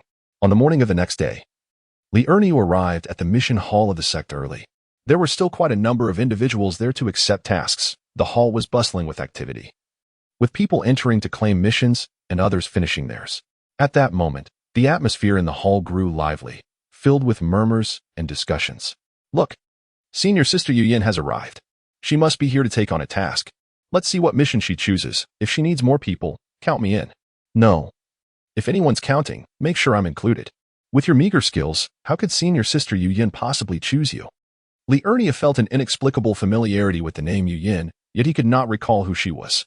Following the gazes of the crowd, he was astonished to discover it was her, the beautiful sister. Today concludes here. I shall resume my writing endeavors tomorrow night at midnight. Dear friends, kindly spare a moment to cast a vote and leave a comment on what has been well written and what could be improved. Chapter 10. Joining Wang Yuyin's task team for a moment, Li Erniu was utterly spellbound. Wang Yuyin gracefully entered the mission hall. Adorned in an elegantly simple long dress, her movements exuding poise and charm, her black hair cascaded like silk over her shoulders, harmonizing beautifully with her eyes that seemed to harbor a galaxy within, bright and profound. Most captivating of all was her smile. At that moment, Wang Yuyin also noticed Li Erniu and approached him, inquiring, "What a coincidence! To my surprise, I find you here." Li Erniu was momentarily startled by Wang Yuyin's words, clearing his throat before replying, "Beautiful Senior Sister, it turns out to be you. What a coincidence." Upon hearing Li Erniu's compliment, Wang Yuyin shot him a glance, saying, "I didn't expect you to appear so honest and straightforward, yet you can also speak nonsensically." Li Erniu's face turned crimson as he bashfully scratched his head and replied, "Hee, I accidentally let my true feelings slip." At that moment, one of the beautiful female cultivators accompanying Wang Yuyin joined in the gossip, asking, "Sister Yuyin, who is this? What is your relationship? I know everyone you're familiar with, yet I don't recognize him. Have you two been secretly meeting behind my back?" Both of them instantly blushed deeply. Wang Yuyin responded, "Mingru, why do you have a million questions? Don't speak nonsense. We only met once, during the time he assisted me in concocting healing elixirs, which counts as helping you." Upon hearing this, Li Mingru immediately turned to Li Erniu and said, "Thank you, but I am also your senior sister, and I would like to hear you call me beautiful senior sister." Li Erniu awkwardly scratched his head, his face flushed as he said, "Beautiful senior sister, hello." Hiki. Wang Yuyin then inquired of Li Erniu, "Aren't you working at the alchemy pavilion anymore?" Li Erniu replied, "I have entered the outer sect, so I can no longer take on the task of cleaning the alchemy furnaces." Wang Yuyin remarked, "Congratulations. By the way, I left in quite a hurry that day and forgot to ask your name. What do you go by?" Li Erniu replied, "My name is Li Erniu." Li Mingru exclaimed in surprise, "Ah, you are indeed Li Erniu." Wang Yuyin, puzzled, inquired, "Have you heard of him?" Li Mingru responded, "Of course, I've heard of him. Just a few days ago, he made quite an impression at the outer sect selection competition. With just one move in the selection defense match, he intimidated everyone into submission. This news has spread throughout our outer sect." Wang Yuyin remarked, "I see, it appears his combat prowess is formidable." Li Mingru added, "It's primarily due to his high cultivation level. I heard from the presiding elder that he is at the pinnacle of the foundation establishment stage." She whispered to Wang Yuyin, "Shall we invite him to join us for this task? It's not easy to find someone with higher cultivation in the outer sect. He could be of assistance." Wang Yuyin replied, "Let us ask him first." Thus, Wang Yuyin inquired, "Junior brother Li, are you here to accept a task?" Li Erniu answered, "Indeed, every month, we in the outer sect must take on a task. I had nothing to do, so I came to see if there are any suitable tasks available." Wang Yuyin continued, "We are looking to take on a task, and we are short on personnel. Would you be interested?" Li Erniu expressed his astonishment. "Tasks can be completed in teams?" Wang Yuyin explained, "Yes, generally, simple tasks are for individuals, while some more challenging ones require a team. The task we are about to undertake is somewhat difficult and requires multiple participants. We still need to find 3 more individuals." Li Erniu stated, "If you do not mind me being a burden, count me in." Li Mingru proclaimed, "Humility fosters progress." Thus, the trio approached the venerable elder to acquire their mission. Instantly, Li Mingru called out, Are there any cultivators at the foundation establishment stage or above willing to join in this endeavor? There are 2 spots remaining. Our task is to procure the spirit fruit, each of which can be exchanged for a solidification pill at the sect. Is anyone interested in accompanying us? At that moment, a young man adorned in lavish attire, wielding a folding fan, stepped forward and remarked, "Yuyin, if you were to become my companion, I could single-handedly retrieve the solidification fruits for you. Would you care to consider it? If you decline, it seems unlikely that anyone will join your party today." Wang Yuyin replied, "There is no need for your concern, Senior Yang." Li Mingru muttered under her breath, "Shameless." After Wang Yuyin spoke, she took Li Erniu and Li Mingru away from the mission hall and into Li Mingru's cave dwelling. Wang Yuyin stated, "It appears that this task will be accomplished solely by the 3 of us." Li Mingru added that Yang Ziqian is exceedingly treacherous, taking advantage of his elder uncle's influence to act as he pleases. Li Erniu inquired, "Is this task particularly difficult?" Wang Yuyin explained, "The guardians of the fruit trees are forest wolves, a type of pack-dwelling beast. These forest wolves are 3rd-tier demonic beasts, equivalent to the combat strength of Foundation establishment cultivators.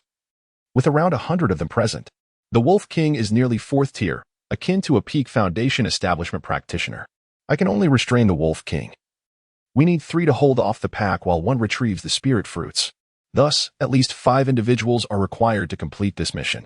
Li Erniu declared, "Leave the 100+ wolves to me. Merely hold off the Wolf King for a while. Li Mingru will go gather the fruits." Li Mingru expressed her skepticism, asking, "Can you truly fend off over 100 3rd-tier demon beasts?" Li Erniu, with a sheepish scratch of his head, replied, "It should not be a problem." Just as Li Mingru was about to voice her concerns, she was silenced by Wang Yuyin, who stated, "Let us give it a try. If it does not work out, we can retreat and devise another plan." Li Erniu inquired, "Might there be others who have their eyes on those fruits?" Wang Yuyin reassured him, "That is unlikely. We stumbled upon that fruit tree during our last mission, but the spiritual fruits had yet to ripen, so we did not pick any. We encountered a pack of wolves, and it took us several talismans to break free, with Mingru suffering an injury in the process." Li Erniu recalled, "Is that the time when you concocted healing elixirs?" Wang Yuyin confirmed, "Indeed. They should mature in a few days. We ought to make some preparations during this time." Li Erniu asked, "What preparations are necessary?" Wang Yuyin explained, "We need to gather some elixirs, talismans, and possibly some formations." Li Erniu responded, "Leave the elixirs to me. I lack the means for talismans and formations. So you 2 will have to handle those." The 2 women were astonished. "You can satisfy both of us?" Li Erniu assured them, "Do not worry. I have a good relationship with Manager Go from the Alchemy Pavilion. Acquiring a few elixirs should be within my reach. Each person receives 1 healing elixir, 2 revitalizing elixirs, and 1 fury pill. Is that sufficient?" Wang Yuyin replied, "It is enough. We won't need that much." Li Erniu inquired, "When shall we gather to depart?" Wang Yuyin responded, 3 days from now, in the morning, at Li Mingru's place. Chapter 11. Departure. Li Erniu left Li Mingru's residence and first visited the sect's marketplace, where he procured several grade 2 herbs and a considerable quantity of grade 3 herbs. He also acquired a recipe for a grade 2 fury pill and a grade 3 fury pill, which he had previously refrained from purchasing due to lack of necessity. He then inquired Elder Qian about the talismans available for sale. Elder Qian introduced, "We have speed talismans, defense talismans, explosive talismans, concealment talismans, and more." Li Erniu asked, "What level of talismans can those at the peak of Foundation establishment and the early stage of core formation use?" Elder Qian replied, "Grade 3 will suffice, while grade 4 explosive talismans can injure those at the peak of core formation." Li Erniu queried, "What are the prices?" Elder Qian responded, "Grade 3 talismans are 300 spirit stones each, while grade 4 talismans are 3,000 spirit stones each." Li Erniu said, "I would like 6 of each of the grade 3 talismans you mentioned, and 5 grade 4 explosive talismans. Oh, and please add a packet of fine tea." After completing the transaction, Li Erniu arrived at the Alchemy Pavilion, greeted Manager Go, and presented him with the tea leaves. Manager Go opened the package and his eyes gleamed with delight. "Your generosity is not in vain. This is top-quality cloud mist tea, worth 1,000 spirit stones for this package. It seems you have come into some fortune." Li Erniu remarked, "Hee, it is thanks to your generosity that I have earned some money from alchemy. I will be utilizing your alchemy chamber for 3 days." Manager Go nonchalantly replied, "It matters not to me. I have no use for it. So feel free to use it as you wish."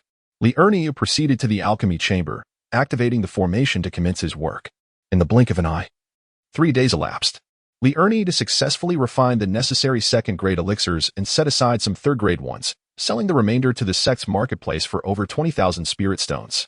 With a mission scheduled for the following day, he resolved to cultivate that evening to enhance his combat prowess and avert any unforeseen troubles.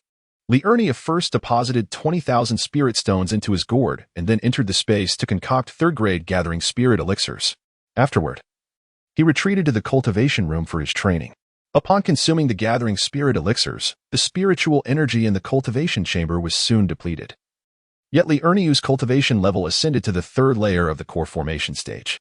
Li Ernie smirked. The higher I climb, the more arduous the journey becomes. It took 2,000 spirit stones just to reach the third layer of core formation. In truth, were it someone else, they might have advanced 5 to 7 levels. After all, Li Ernie's core formation was distinctly unique. His dantian was more than twice the size of an average person's. Li Ernie mused.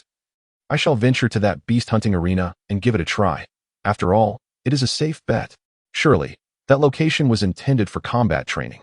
He then returned to the alchemical space to concoct several batches of healing elixirs and recovery elixirs. He then entered the monster realm, where he was immediately confronted by a horde of demon beasts charging towards him. Upon closer inspection, he discerned that they were all third-tier monsters, numbering in the thousands.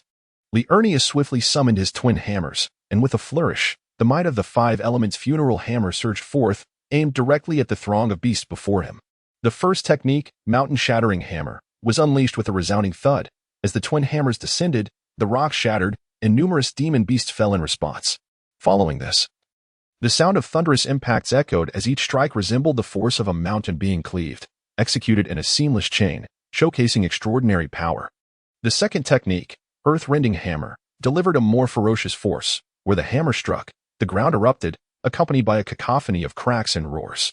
Not only did it directly slay countless beasts, but many more were consumed by the gaping fissures.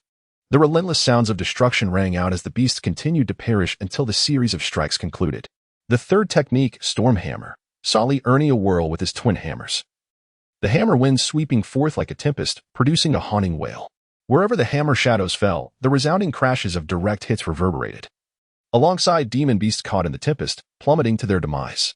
The anguished cries intertwined with the howling winds, resulting in countless casualties. At this juncture, before the full extent of his techniques had been realized, the entire horde of beasts lay vanquished. Amidst this relentless onslaught, Li Ernie, wielding the unparalleled skill of the 5 elements funeral hammer, displayed astonishing combat prowess, rapidly clearing the battlefield, leaving behind an eerie silence. As the remnants of the battlefield began to mend themselves, returning to their original state, Li Ernie was taken aback by his own formidable strength. Yet, just as he marveled at his prowess, a colossal 4th-tier demon beast slowly emerged from the ground. Oh dear, a 4th-tier monster. Li Ernie was taken aback, involuntarily exclaiming, but quickly reassured himself, thinking, fortunately, there is only one. I can manage. He swiftly retrieved a rejuvenating elixir and swallowed it, subsequently engaging in a fierce battle with the 4th-tier beast. After several exchanges, bolstered by the replenished spiritual energy and his formidable twin hammers, Li Ernie successfully vanquished the creature. However, the ground once again began to restore itself, and this time, 2 4th-tier beasts emerged simultaneously. Faced with the relentless onslaught, Li Ernie did not falter. He gritted his teeth and fought on. By the time the 5th wave of beasts was defeated one by one, he was utterly exhausted, his arms heavy and nearly immobile. As he contemplated escaping this seemingly endless battleground, he unexpectedly discovered that he indeed could leave. He couldn't help but wonder, could it be that one must truly overcome each trial to exit? After a moment of reflection, Li Ernie concluded that this might be a comprehensive test of his capabilities. Given his current performance, he felt quite pleased with this combat space. Thus, Li Ernie resolved to return to his chamber to rest and conserve his energy for the challenges that awaited him the following day.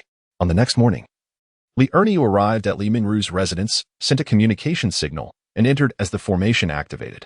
Upon seeing Wang Yuyan already present, Li Ernie distributed several vials of elixirs to each of them, stating, each shall receive 2 second-tier rejuvenation pills, 1 second-tier healing pill, 2 third-tier rejuvenation pills, and 2 third-tier healing pills, along with 1 second-tier berserk pill for each. Li Minru remarked, wow, little brother, you actually managed to procure so many elixirs. It appears that Sister Yu Yan is indeed worthy of being one of our inner sect disciples. Li Ernie remarked in astonishment. I never expected Sister Yu Yin to be an intersect disciple. Li Mingru responded, of course. Do not be deceived by Yanran's mere peak foundation cultivation. She is, after all, a second-tier alchemist. Wang Yuyin interjected, do not listen to Mingru's nonsense. We only sold 3 level 3 explosive talismans, 1 level 2 confinement array, and a hidden array disc. Li Ernia suggested, then let us utilize my talismans. I have prepared some as well. He then distributed his purchased talismans, handing each of them a share. The two were taken aback. Li Mingru exclaimed, you are quite the wealthy one, aren't you? Li Ernia replied, it is all thanks to the generosity of Manager Ge. Heh, I managed to charm him. Both of them gave Li Ernia a thumbs up in unison. Wang Yuyin stated, since we are so well prepared, we should be foolproof. Let us depart. Thus, the three exited the sect and made their way toward the Beast Mountain range. Tomorrow night, the excitement continues. Let the votes be cast and the comments flow.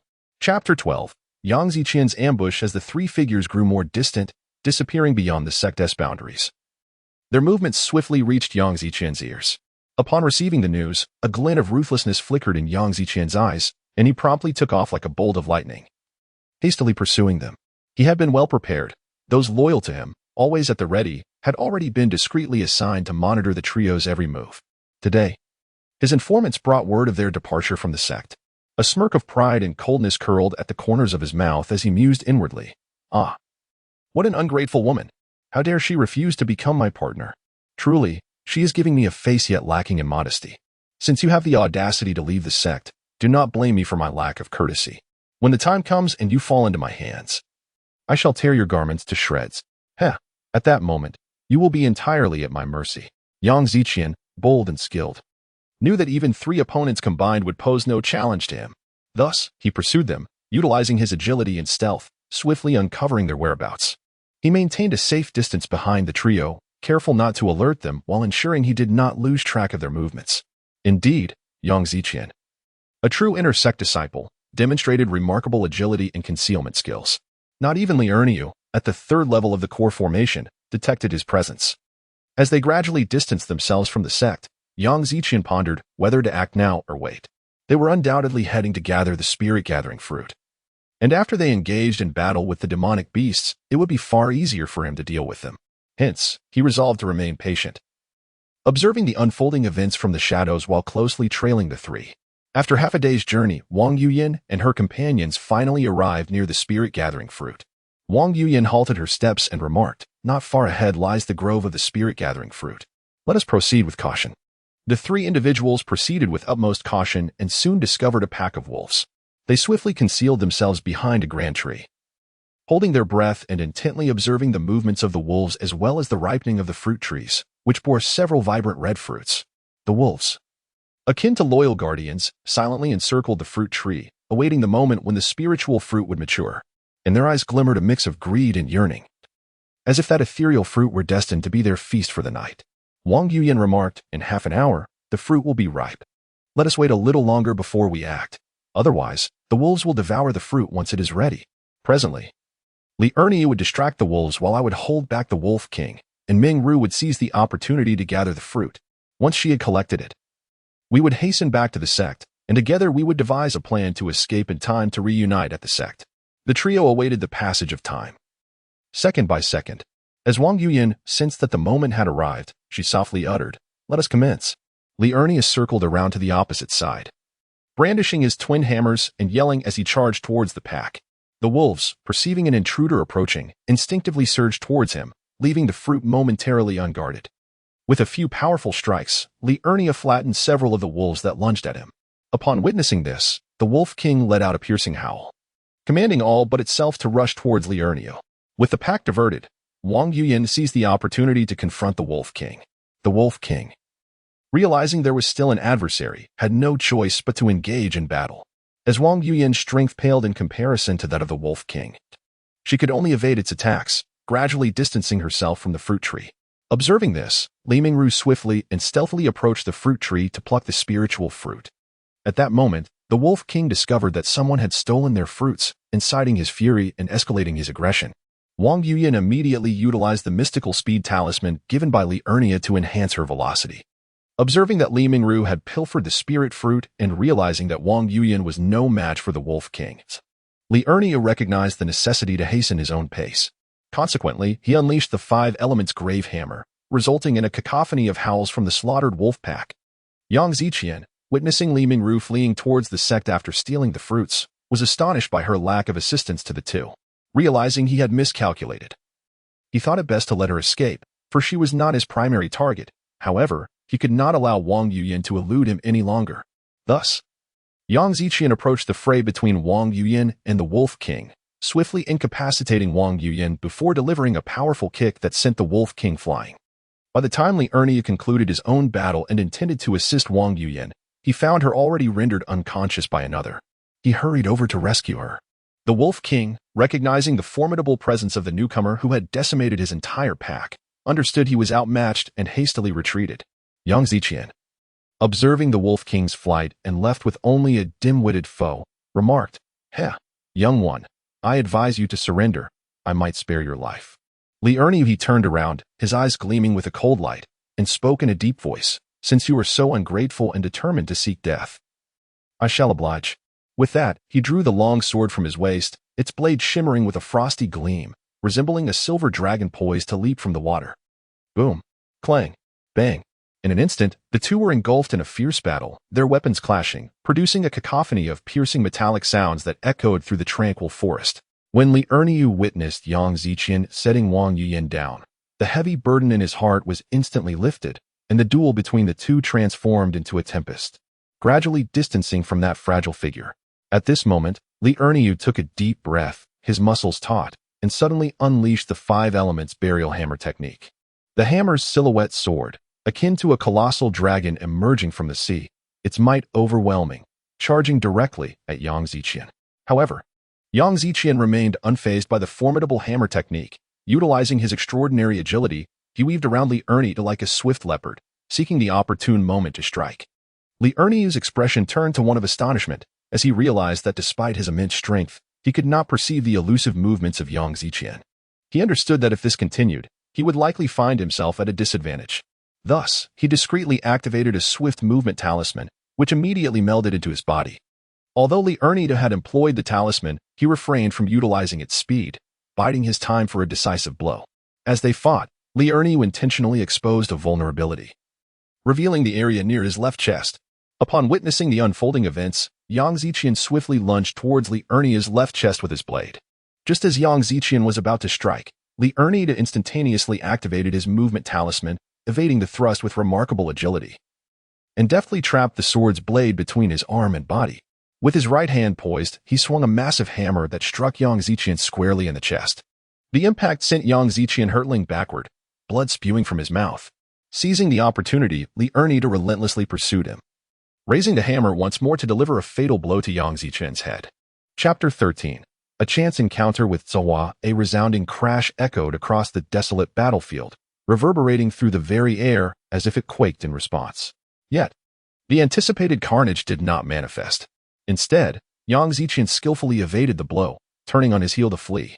It turned out that the hammer strike to his chest had not inflicted severe injury, allowing him to employ his agility to escape. This was due to the protective garment he wore, a treasured relic bestowed upon him by his uncle, serving as a talisman for his safety. Had Li Ernie wielded a blade or sword, Yang Ziqian might have emerged unscathed. However, the formidable weight of Li Ernie's weapon had forced the talisman to bear the brunt of the impact, rendering it insufficient to fully dissipate the force yet adequate enough to spare his life, even granting him the strength to evade and flee. Watching Yang Ziqian retreat, Li Ernie could only shake his head in resignation, realizing that his days ahead would not be tranquil. He reasoned that within the confines of their sect, there was little to fear. Even the elders could not recklessly take lives, and he would likely face only minor inconveniences. Li Ernie then approached Wang Yuyan, gently rousing her from her slumber. With a soft sigh, Wang Yuyan observed the eager yet relieved expression on Li Ernie's face and inquired, "What has transpired?" Li Ernie succinctly recounted the recent events. Filled with indignation, Wang Yuyan exclaimed that Yang Ziqian is utterly despicable. Li Ernie suggested, "Let us hasten back to the sect, lest Li Mingru grows anxious." He then assisted Wang Yuyan to her feet, asking, "How do you fare? Are you able to walk?"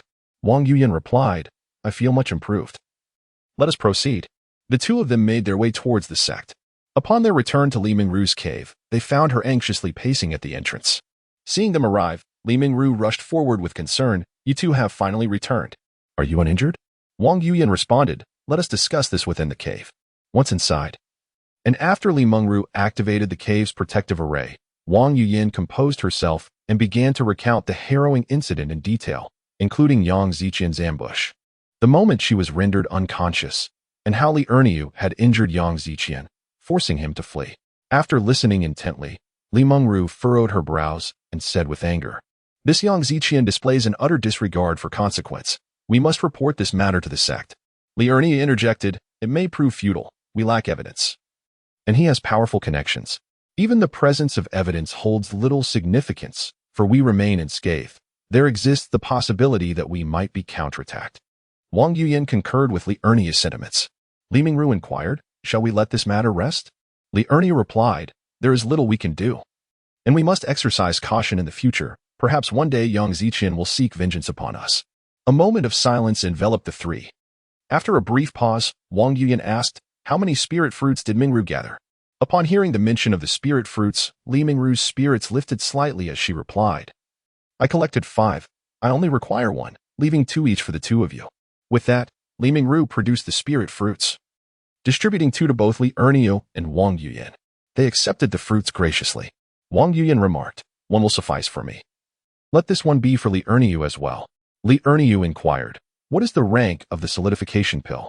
Wang Yuyan responded, It is a 4th-tier pill. After a moment of hesitation, Li Erniu took the spirit fruit and said, Then I shall keep this, when the time comes. I will provide each of you with a solidification pill. Let us proceed to submit our tasks. The trio set off together towards the task hall. Upon reaching the entrance of the task hall, they encountered Suehua and an inner sect disciple exiting. Suehua's gaze inadvertently swept over Li Erniu.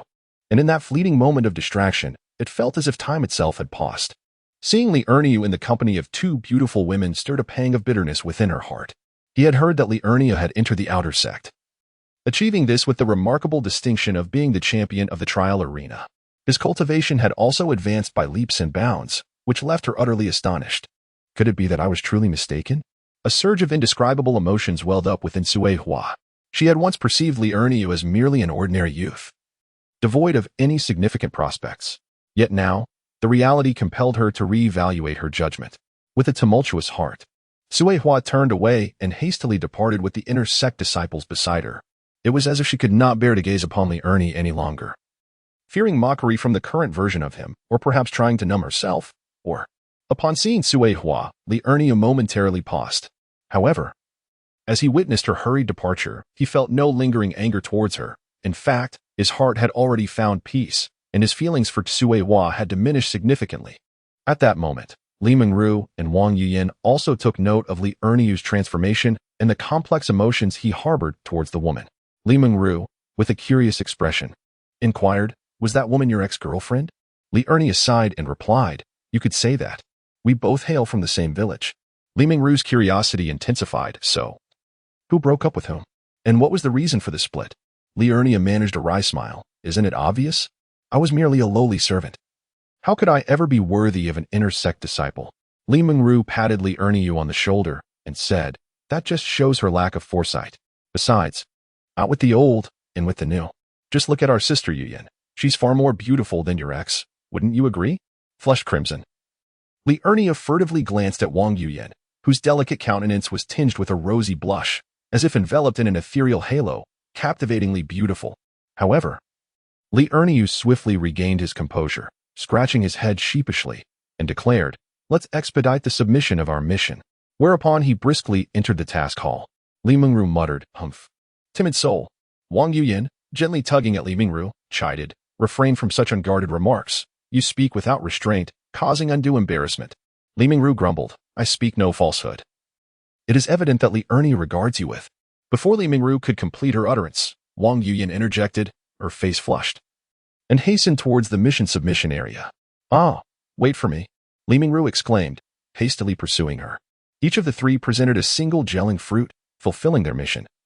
And in return, each received a solidification pill and 100 merit points. As they departed the task hall, Li Mingru inquired, Li Erniu, why did you only submit 1 gelling fruit? What purpose do you reserve the remaining 2 for? Li Erniu responded, I intend to utilize them for my own alchemical endeavors in the future. Consider this one a gift. I have no need for it.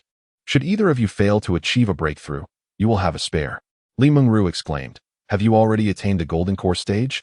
No wonder you were capable of repelling Yang Ziqian. In that case, we shall accept your generosity. Upon witnessing the acceptance of the pills, Li Ernie suggested, pray, return ahead. I must report to Steward Gu. Having bid farewell to the pair, Li Ernie departed. Chapter 14. The human weapon Li Ernie's figure materialized once more before the edifice of the Sex Emporium. With practiced ease, he stepped inside. Elder Qian, upon beholding him, was immediately suffused with a genial smile that radiated like a vernal breeze. His tone held a playful lilt as he greeted, well, if it isn't Li Ernie, the lad who graces my humble establishment with his alchemical wares once again?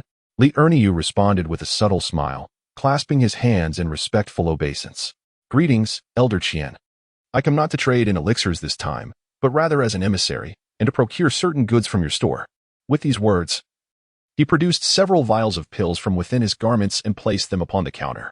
Elder Qian uncorked a vial, gently inhaling its fragrance, and nodded in approval. Indeed, of superior quality. Following the transaction, Li Ernie withdrew a list from his person, indicating the herbal ingredients delineated therein. Elder Qian, I also require these herbs for third-grade elixirs. I trust your inventory is sufficient?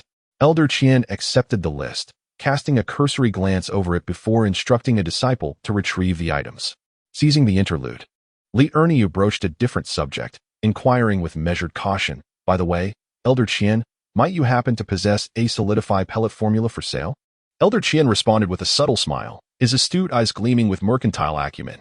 Assuredly, though as a fourth-grade formula, it commands a considerable price. Although the solidify pellet is not frequently utilized, its formula is by no means inexpensive. A rarely used formula would be 10,000 spirit stones, while a commonly used one would require 50,000 spirit stones. Upon hearing this, Li Ernie pondered for a moment and inquired, Elder Qian, how much will you pay for the solidification pill? Elder Qian gently stroked his beard and replied, I will buy the solidification pill for 5,000 spirit stones. Li Ernie was taken aback and asked, such a high price? Elder Qian elucidated, the primary ingredient for crafting the solidification pill, the spirit fruit, is quite rare. And since most cultivators at the peak of the foundation establishment stage require this pill to break through to the core formation stage, the price is naturally elevated. With a hint of flattery, Li Ernie softly approached Elder Qian, saying, Elder Qian, considering our familiarity, might it be possible for you to lend me a few fourth-grade pill recipes? I assure you I will repay you as soon as I have the funds in a few days. Elder Qian nodded slightly, contemplating for a moment before slowly responding, Ernie. According to the rules, I cannot easily extend credit. However, given our close acquaintance, it would be unkind of me to refuse your request. Tell me, how many spirit stones do you currently possess?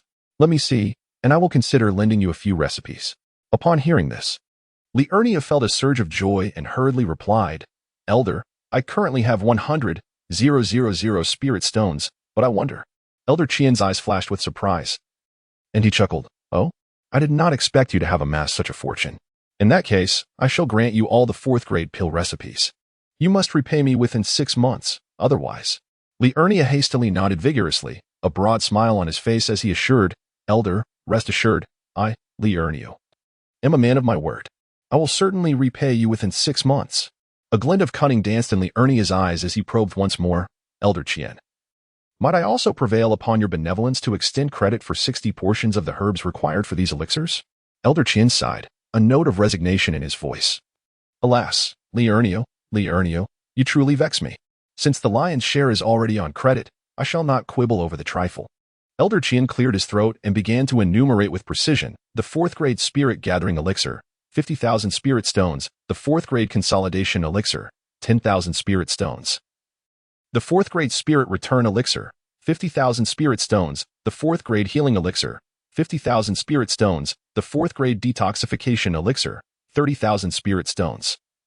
The fourth-grade longevity elixir, 10,000 spirit stones, the fourth-grade obstacle breaking elixir, 10,000 spirit stones, the fourth-grade body tempering elixir, 10,000 spirit stones. These are what the common cultivator would find use for. The more peculiar concoctions would find few takers within our sect. Elder Qian continued, yes. I am short of gelling fruit for the consolidation elixir. Do you require the other ingredients? Li Ernie replied with a touch of triumph, heh. I happen to have 2 gelling fruits here. Then let us take 2 portions of the consolidation elixir ingredients on credit. Elder Qian acquiesced, providing both the elixir recipes and the herbs to Li Ernie, who signed the bill and, after expressing his gratitude, took his leave. Li Ernie arrived at the elixir refining pavilion, exchanged greetings with Steward Gu, who was leisurely sipping tea, and proceeded to Steward Ji's refining chamber. Entering the chamber, Li Ernie swiftly composed himself and began to refine third-grade elixirs. His technique was polished, his control of the flame impeccable, each step executed with methodical precision. Soon, vials of elixirs were neatly arranged upon the shelves. After completing the refinement of third-tier elixirs, Li Ernie did not pause in his endeavors. He retrieved the formula for fourth-tier elixirs, meticulously studying it, committing each detail to memory. Subsequently, he swiftly entered the alchemical space of the iron gourd. Li Ernie began to practice the refinement of fourth-tier elixirs, and, through his relentless efforts, he mastered the art of concocting all fourth-tier elixirs. After 10 days of diligent toil, he finally succeeded in producing these elixirs. Gazing at the lustrous, translucent elixirs that exuded a rich fragrance, a satisfied smile graced Li Ernie's face. For he knew he had achieved a new breakthrough in his alchemical memory. It was nearly time to transition from elixirs to spirit stones to enhance his cultivation. Li Ernie sold the elixirs to Elder Qian, not only repaying his debts but also accumulating over 100,000, with which he purchased 10,000 spirit stones worth of herbs. Upon returning to his dwelling, he placed 80,000 spirit stones into the gourd for his cultivation. Utilizing these spirit stones alongside the elixirs, Li Ernie ascended to the peak of the core formation stage. Why such rapid advancement? Because Li Ernie could consume the barrier-breaking elixir like candy. In addition to the barrier-breaking elixir, he also had body-refining elixirs. Although he lacked a body-refining technique, he consumed the body-refining elixirs and ventured into the beast realm to combat monsters, thereby digesting the elixirs. Now, ordinary weapons could no longer inflict harm upon him. Li Ernie's physique had become akin to that of a humanoid weapon. After emerging from seclusion, he spent several more days refining elixirs with Manager Go, which he sold to Elder Qian, inquiring whether Elder Qian had any elixirs for sale. He learned that Elder Qian only possessed a furnace capable of refining elixirs of 3rd tier and below. To acquire a superior alchemical furnace, one must either pass the assessment for alchemists within the sect or purchase one from the city beyond its gates. After careful consideration, Li Ernie decided to first take the examination at the sect, thereby avoiding any potential troubles instigated by Yang Ziqian leveraging his connections. He made his way to the alchemy pavilion and shared his intentions with Elder Gu. Elder Gu pondered for a moment before advising. I would not recommend you pursue the alchemist qualification. You may simply utilize my furnace. Although you may have crossed Yang Ziqian, it poses little concern. As long as you remain within the sect, you need not fear him. Should any issues arise within the sect, do not hesitate to reach out to me. Li Ernie reflected on this and agreed. It is indeed prudent to maintain a low profile, as the art of feigning simplicity while biding one's time often leads to longevity. Nevertheless, he still harbored intentions to eliminate Yang Ziqian, for one cannot be perpetually vigilant against thieves. Now possessing sufficient strength to vanquish him, he resolved to undertake sect missions and observe if Yang would follow him. Chapter 15. The slaying of Yang Ziqian. Li Ernie initially planned to visit Wang Yuyan and Li Mingru. He sent a message to Wang Yuyan and soon received a prompt reply indicating that she was currently with Li Mingru. Eagerly, he made his way to Li Mingru's residence. Upon entering the cave dwelling, he immediately sensed a heavy atmosphere. His 2 friends wore furrowed brows and expressions of distress. What troubles you? Have you encountered a dilemma? Li Ernie inquired with genuine concern. Li Mingru sighed, her tone tinged with dissatisfaction. We have been targeted, likely by someone Yang Ziqian has dispatched. This complicates our missions outside. The risks are considerable. Yet, if we refrain from venturing out, the sect's cultivation resources will be diminished. It truly is a predicament, with no clear path forward. Upon hearing this, Li Ernie responded with a hint of lightness in his tone. Is it merely a matter of resource supply? His reaction prompted Li Mingru to cast him a glance, suggesting he might be oblivious to the gravity of the situation. Isn't this already troublesome enough? Without resources, how can one cultivate? Li Mingru retorted, her voice brimming with exasperation. In response, a confident smile crept across Li Ernie's lips. Fear not. I have a solution to the resource dilemma. Behold. With that, he retrieved a hefty cloth bag from his sleeve and poured out a cascade of sparkling spirit stones, amounting to no less than 10,000. Furthermore, he showcased 6 exquisitely packaged 4th-grade spirit-gathering pills, each emanating a rich medicinal fragrance. Wang Yuyin and Li Mingru gazed in astonishment, their disbelief palpable as they absorbed the sight before them. Their hearts swelled not only with surprise, but also with a profound sense of gratitude towards Li Erniu. Li Mingru feigned mystery, remarking, "Oh, Erniu, are you attempting to be our guardian deity, perhaps even supporting us both?" Her words carried a teasing undertone, her eyes glimmering with mischief. Li Erniu was momentarily taken aback, clearly unprepared for such banter. Observing this, Wang Yuyin quickly stepped in to smooth over the situation, gently patting Li Erniu's shoulder and explaining, "Erniu, don't take it to heart. Mingru simply enjoys jesting. We know you genuinely care for us." Her gaze was soft, aimed at easing the sudden awkwardness. Li Mingru, unable to contain herself, burst into laughter. "Haha, Erniu, I was just teasing you. Don't take it to heart." As she spoke, she adopted an expression of feigned innocence. Li Erniu chuckled foolishly, scratching his head, exuding an air of simplicity and generosity. "It's nothing. You all focus on your cultivation. I merely came to see if Yang Ziqian was causing you any trouble. Now that the issues concerning spirit stones and elixirs are resolved, you can cultivate in peace. Should anything arise, do not hesitate to inform me." With that, he turned and departed, leaving the 2 girls behind. Li Mingru made a face at his retreating figure, mockingly lamenting, "Am I truly that terrifying?" Wang Yuyin could only shake her head in resignation, expressing her gratitude for Li Erniu's understanding and support. In truth, Li Erniu's departure was not born out of fear. Rather, he had devised a plan to personally address the matter concerning Yang Ziqian. He first set about concocting several elixirs, accumulating additional spirit stones through their sale. For Li Erniu, an ample supply of spirit stones signified greater security and freedom of action.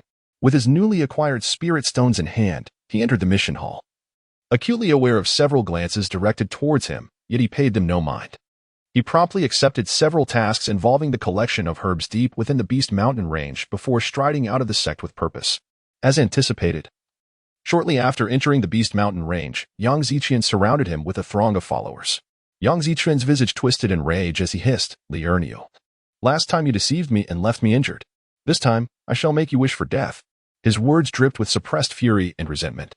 Li Erniu calmly replied, "Huh, I do not regard you and your ragtag bunch as a threat." In a swirling cloud of dust, Li Erniu curled his lips into a cold smirk, fully aware that in this desolate wilderness, strength was the sole law. The twin hammers in his grasp seemed to come alive, each swing conjuring a fierce gust of wind, their shadows heavy as they repelled the oncoming foes one by one. His strategy was to fight while retreating, cleverly utilizing the intricate terrain and dense foliage of the monster Beast Mountain range as a shield, gradually luring Yang Ziqian and his companions deeper into the fray. "Come forth and behold true power," Li Erniu bellowed as he wielded his hammers, channeling his inner energy to manifest a radiant glow upon their surfaces, a unique phenomenon resulting from the infusion of his vital essence into the specially crafted warhammers. As the battle intensified, he appeared increasingly at ease, as if he had orchestrated this encounter from the outset. The explosive talismans unleashed a staggering force, flames erupting and smoke billowing amidst the thunderous roar, catching Yang Ziqian and his crew off guard. Chaos erupted among their ranks. Many fell, incapacitated, their cries echoing in despair. Navigating through the tumult, Li Erniu wielded his hammers like the wrath of a thunder god, precise and lethal. Each strike heralded the collapse of another adversary. He deliberately targeted Yang Ziqian, unleashing a series of explosive talismans that accurately landed around him, the shockwaves and flying debris forcing Yang Ziqian, however. Li Erniu did not grant him a moment's respite. Seizing the opportune moment, he unleashed a mighty blow that conjured forth numerous hammer shadows, resembling a celestial cascade of stars, completely enveloping Yang Ziqian within. This technique, known as the Celestial Horse Meteor Hammer, was the 4th form of the 5 elements burial hammer that he had recently perfected. Once unleashed, its power was unparalleled. Under Li Erniu's thunderous onslaught, Yang Ziqian finally exhibited signs of defeat. He dodged left and right, yet could scarcely evade the overwhelming onslaught of hammer shadows. In an instant, his combat capability was nearly extinguished, allowing Li Erniu to advance and eliminate the remaining foes. Li Erniu pondered the necessity of erasing all traces of the scene to avoid revealing any incriminating evidence. He meticulously scavenged the storage bags of the fallen, and, in a grim act, summoned several beasts to consume their remains. To further obliterate any evidence, he even lured a formidable beast to battle in the vicinity, thereby concealing the remnants of the previous conflict. Only after this did he proceed to fulfill his own mission. Upon completing the task, Liurnia stored the spirit stones from the group within his gourd space for his own cultivation. He then tested the storage bags by tossing them into the gourd, surprisingly finding that they fit perfectly. Overjoyed, he tossed all the storage bags into the gourd. However, when he attempted to retrieve them, he found himself utterly unable to do so. Dejected, Liurnia returned to the sect. Chapter 16. The Secret Realm of Qingyun's Sect. Upon returning to the sect, Liurnia leisurely resumed his alchemical endeavors to amass wealth. Unbeknownst to him, at that very moment, Yang Ziqian's uncle had uncovered the truth behind his nephew's demise. Realizing that it was Liurnia who was responsible, consumed by rage, he secretly plots his revenge for his nephew as a tempest silently approaches. Time swiftly passes. In the blink of an eye, the highly anticipated trial of the sect's secret realm at Qingyun's sect is about to commence once more. This event, held every 2 decades, undoubtedly serves as a dual test of both the prowess and fortune of the disciples of Qingyun's sect. This time, whether they are elite disciples residing within the inner sect or fledgling outer sect members, all shall have the opportunity to step into this enigmatic domain in pursuit of their own fortunes. Within the secret realm lies a paradise for cultivators, replete with rare treasures of heaven and earth, manuals of profound techniques, artifacts of power, and ancient legacies. However, opportunities are often intertwined with peril. This realm can also be a hell for cultivators. It houses formidable beasts, various unknown hazards, remnants of ancient formations, and the sinister remnants of ancient powers. During a journey through the world, the leader of Qingyun's sect discovered an unidentified object that had descended upon this place. He ventured to investigate but found no clues. Yet, through meticulous exploration, he unveiled this secret realm. Continuous probing by the sect revealed that only those at the nascent soul stage and below may enter. And it opens once every 20 years, remaining accessible for a duration of 6 months each time. After several groups of disciples explored the area, they brought back a plethora of rare treasures, cultivation manuals, and secret techniques. Consequently, the leader of the Qingyun sect made a decision that would alter the fate of the sect, relocating the entire Qingyun sect to this hidden realm, amidst the mountain ranges. This not only provided the sect with an unparalleled training ground, but also granted them an unmatched advantage within the Star River continent. Within the secret realm, mist and clouds swirled, and spiritual energy overflowed. Every cultivation manual, every rare treasure, and every piece of equipment and magical artifact within the sect originated from this mystical land. They were like gifts from the realm itself, nurturing the disciples of Qingyun's sect and allowing them to grow rapidly on their path of cultivation. Even more remarkably, this secret realm gave birth to countless prodigies and great masters. They absorbed the essence of heaven and earth, comprehended the mysteries of the universe, and ultimately became legendary figures across the Star River continent. Their names were celebrated for millennia, becoming the cornerstone of Qingyun's sect's enduring legacy. Liurnia also received news of the imminent opening of the secret realm while delivering elixirs and spirit stones to Wang Yuyan and Li Mingru. Wang Yuyan shared this crucial information with Liurnia. Thanks to Liurnia's support during this period, both Wang Yuyan and Liurnia had made significant progress in their cultivation. Wang Yuyan had advanced to the 6th level of the core formation stage, while Li Mingru had reached the 5th level. Liurnia himself had also improved, attaining the 1st level of the nascent soul stage. Liurnia eagerly asked, "How long until the secret realm opens?" Wang Yuyan nodded slightly and replied softly, "There is still 1 month left. During this period, we must seize the opportunity to cultivate diligently. Every increment in strength translates to a greater chance of acquiring the opportunities hidden within the secret realm, as well as an additional measure of self-preservation. Are you aware that in past secret realm openings, only 1/3 of the cultivators managed to return unscathed?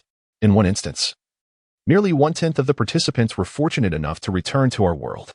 Upon hearing this, Liurnia's expression turned grave, and he questioned, "If the secret realm is so perilous, why are so many people drawn to it, even at the cost of their lives?" Wang Yuyan sighed softly and replied, "We cultivators are, by nature, a group that walks the fine line between life and death. Each breakthrough and each challenge is akin to dancing upon the edge of a blade. The secret realm represents the opportunities veiled within danger. It has the potential to elevate us to great heights or plunge us into irretrievable despair. Yet, it is precisely this allure of temptation and risk that compels us to pursue those elusive chances." Liurnia understood her sentiment. Indeed, if it were not for his spatial iron gourd that enhanced his strength, he might still be a mere servant disciple. Meanwhile, Wang Yuyan and Li Mingru could very well have suffered indignities at the hands of Yang Ziqian. With resolute determination in his eyes, Li Ernia declared, "I comprehend now. Let us strive together to achieve success within the secret realm." In the month that followed, Wang Yuyan and Li Mingru entered seclusion to fervently enhance their prowess. Meanwhile, Li Ernia took up residence in the alchemy chamber overseen by Manager Gu at the alchemy pavilion, tirelessly refining pills day and night, exchanging herbs for spirit stones whenever necessary. Until the day before entering the secret realm, Li Ernia had already attained the rank of a fifth-tier alchemist. Amassing a fortune of 1 million spirit stones and concocting sufficient elixirs for 3 individuals to utilize within the secret domain. He stowed away 800,000 spirit stones in his gourd and then entered his spatial realm, intending to cultivate. Upon entering, he was astonished to discover that another door had opened, filling him with ecstatic delight, and he promptly stepped through it. To his surprise, he found himself in a storeroom. What purpose does this serve? He pondered, realizing that he could not take the items outside. Though I cannot carry them away, I can certainly use them here. Let me see what is available. The room boasted 2 shelves brimming with storage rings, and several storage bags lay scattered on the floor in the center of the chamber. Wait a moment. Why are there several storage bags here, and why are they placed in the middle of the room? Li Ernia mused as he picked up a few of the bags to inspect them. To his utter bewilderment, he discovered that they were the very storage bags he had previously placed in the gourd. What is going on? Wasn't it said that items could not be brought in here? Could it be that what I stored in the gourd has entered this room? But how do I retrieve them? Determined to find out, Li Ernia attempted to take the bags outside. With a mere thought, he exited the spatial realm, only to find his hands empty. Summoning the iron gourd, he noticed that its appearance had undergone a transformation. It no longer resembled a gourd, but had taken on a form akin to an alchemical furnace. After dedicating half an hour to research, Li Ernia finally realized that this transformed gourd could also serve as a storage space. With a mere thought infused with spiritual energy, one could extract items from within. This transformation filled Li Ernia with immense joy. He hurried into the alchemy chamber to refine a batch of elixirs, intending to retrieve them through that mystical portal. However, he discovered that the elixirs he had concocted could not pass through the door. After a moment of contemplation, he felt a sense of acceptance. Indeed, if it were possible to extract them, it would become an inexhaustible source of wealth. Thus, Li Ernia decided to focus on elevating his cultivation. After expending 800,000 spirit stones and adding another 100,000, he finally advanced to the 9th layer of the nascent soul stage, just one step away from the transformation stage. Subsequently, Li Ernia returned to the storage chamber to inspect the items within the storage rings. To his astonishment, upon examination, he found the first ring brimming with medicinal materials. An array both familiar and unfamiliar. This was a veritable treasure. Li Ernia's mouth watered, and it took him some time to regain his composure. After setting aside the first ring, he examined the second, only to find it utterly empty, leaving him astounded. The third ring contained stones that sparkled more brilliantly than spirit stones and radiated an extraordinary, potent energy. However, he was unable to absorb them and was uncertain of their purpose, so he returned them as well. He continued his search. Empty. Astonishingly, they were all devoid of contents. But in the final storage ring, he discovered a jade slip. Eagerly, he retrieved it for inspection, and his eyes gleamed with excitement. It was none other than the body refinement technique of the victorious fighting Buddha. Though he realized that, due to his limited capabilities, he could only grasp a small portion of what he had reviewed, it sufficed his needs. Li Ernia eagerly committed the knowledge he could learn to memory. He merrily made his way to the alchemy chamber in the spatial realm, crafting several batches of body-refining elixirs. Subsequently, he proceeded to the cultivation chamber, seated himself on a meditation mat, and consumed the body-refining pills while practicing the combat gold body refinement technique. Time slipped away unnoticed, and at last, Li Ernia succeeded in enhancing his physique through the technique, observing that his skin had developed several minute yellow speckles. Curious to assess the extent of his newfound strength, he ventured into the spatial trial chamber, where he commenced slaying the beast within. As he dispatched one creature after another, his body gradually acclimated to the rhythm of battle. It was only upon encountering a beast with the combat prowess of the first level of the transformation god stage that Li Ernia began to feel the strain. Ultimately, although this formidable beast inflicted wounds upon him, he managed to slay it. Exiting the spatial trial chamber, he returned to the alchemy room to concoct a 5th-tier healing elixir, consuming it to restore his vitality completely before departing from the space. Through this trial, Li Ernia discovered that only the strength of the transformation god stage could barely inflict injuries upon him, filling him with exhilaration. This entry into the Qingyun's secret realm had endowed him with an increased capacity for self-preservation. At this moment, Li Erniu resolved to take a brief respite. For tomorrow marked the day the Qingyun sect's secret realm would be unveiled. However, unbeknownst to Li Erniu, Yang Ziqian's uncle, Elder Yang Fan, had secretly gathered numerous disciples of the inner sect at the nascent soul stage, intending to eliminate Li Erniu within the Qingyun mystic realm. At last, the day of the realm's opening arrived, and a multitude of disciples congregated in the sect square, eagerly anticipating the unveiling of the mystical domain. Li Erniu, along with Wang Yuyan and Li Mingru, also made their way to the sect square, awaiting the commencement of the realm. At that moment, the vice master of Qingyun's sect ascended the high platform, his gaze sweeping over the assembly below. With a steady voice, he proclaimed, "In a moment, the elders will provide everyone with a general map of the interior of the mystic realm. Subsequently, I shall introduce the particulars of the Qingyun mystic realm." After detailing the conditions of the realm, he paused briefly, then continued, "I must reiterate, only disciples at the nascent soul stage and below are permitted to enter. Those above the nascent soul stage will be slain by the entrance's rules. However, once inside, your cultivation will no longer be subject to restrictions." At this juncture, the vice master paused again, seemingly allowing the disciples to better digest this information, before continuing. "Furthermore, the mystic realm will remain open for a duration of 1 year. After this period, all must arrive at the exit in advance to await its closure. Should you fail to depart in time, you will have to wait until the next opening, which will be 20 years hence, to have another chance to emerge. Yet, during these 20 years, what transpires within remains unpredictable, and those who do not manage to leave have never survived to witness the next opening. Thus, I hope that everyone can cherish this opportunity and not miss the chance to depart." After speaking, the vice sect master began to address the matter of the ownership of the spoils. Any disciple who enters the secret realm and acquires items must surrender 4/10 of them to the sect. In return, the sect will grant corresponding points based on the items submitted.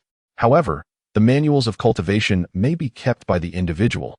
If one finds them unnecessary, they can be exchanged for points with the sect. Finally, the vice sect master signaled to several elders beside him, who together unleashed their powers to unravel the sealing formation of the Qingyun secret realm, then quietly awaited the opening of the realm. Before long, a beam of white light emanated from the entrance of the secret realm, indicating that it was now accessible. "Good luck to everyone," the vice sect master proclaimed loudly. Li Erniu exchanged glances with the other two, collected the map, and together they stepped into the luminous beam. When Li Erniu opened his eyes once more, he found himself amidst a forest surrounded by an aura of peril. Yet, he could no longer see Wang Yuyan and Li Mingru. Fortunately, he possessed their communication talismans and attempted to contact them to ascertain their locations. To his dismay, he found himself unable to reach them. The talismans were ineffective within this realm. He resolved to inquire with others he might encounter, reassured by the notion that the secret realm was predominantly inhabited by disciples of his own sect.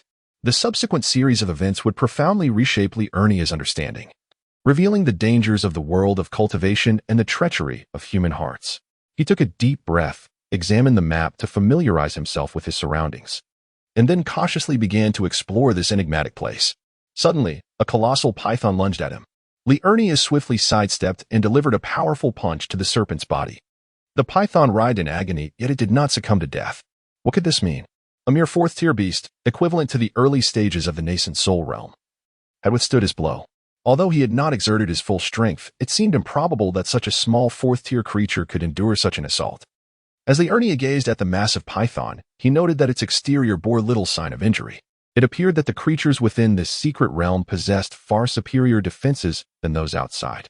Just as Li Erniu was observing the giant serpent, it seemed to recover from its pain and charged at him once more. Clearly, the intelligence of the beasts in this secret realm was not as developed as that of their external counterparts. The fourth-tier creatures outside had already attained a certain level of awareness, fleeing when faced with danger, while the inhabitants here seemed oblivious to the concept of retreat. Evading the python's onslaught, Li Erniu brandished his twin hammers. "Since you seek your demise, allow me to assist you," he declared. With that, he struck the serpent's vital spot with one hammer, and finally, the great python met its end. Casting aside the creature's severed head, he sought out the demon core. Upon extracting it, he discovered that it contained an exceedingly volatile energy. It seemed that this turbulent energy not only enhanced the physicality of the beast, but also adversely affected its intelligence. Having gathered the demonic beast's core and the massive serpent, Li Erniu set forth towards a city marked on his map, not too distant from his location. Chapter 18. The Great Devil King invades during his journey to the city. Li Erniu vanquished numerous demonic beasts and discovered spiritual herbs of varying grades. He also encountered a few fellow disciples, but none could provide him with news of Wang Yuyan and Li Mingru. After an arduous trek of 2 days and nights, he finally reached the city. Just as Li Erniu intended to enter the city to inquire about Wang Yuyan and Li Mingru, he was stopped at the entrance by a Qing insect disciple. 10 spirit stones for the city entry fee, the disciple stated. Upon hearing that a fee was required to enter the city, Li Erniu was utterly bewildered. Unable to comprehend the situation, he couldn't help but grumble to the disciple, "Senior brother, we belong to the same sect. Besides, the contents of this secret realm are inherently unowned. Why is there a need to pay spirit stones to enter the city now?" However, the disciple appeared quite impatient and retorted, "Enough nonsense. Take it or leave it. No one is forcing you. This place was indeed unowned before, but it has now been seized by our inner-sect senior brother Yi Wuchen." Li Erniu's eyes widened in disbelief. He never imagined that the secret realm would already have an owner, completely overturning his worldview. Nevertheless, he refused to give up and persisted in asking, "Senior brother, may I inquire whether Wang Yuyan and Li Mingru have entered the city?" Upon hearing this, the disciple's spirit soared, and he scrutinized Li Erniu with inquisitive eyes, asking, "Oh, what is your name? And what is your connection to those two?" Li Erniu, sensing a potential turning point, replied with alacrity, "My name is Li Erniu, and I am a close friend of both of them." The disciple chuckled, "Indeed, fortune favors the bold. We were just seeking you, and here you are, delivering yourself to our doorstep." Immediately, the disciple and his fellow gatekeeper obstructed Li Erniu's path, exclaiming, "Come quickly, Li Erniu has appeared."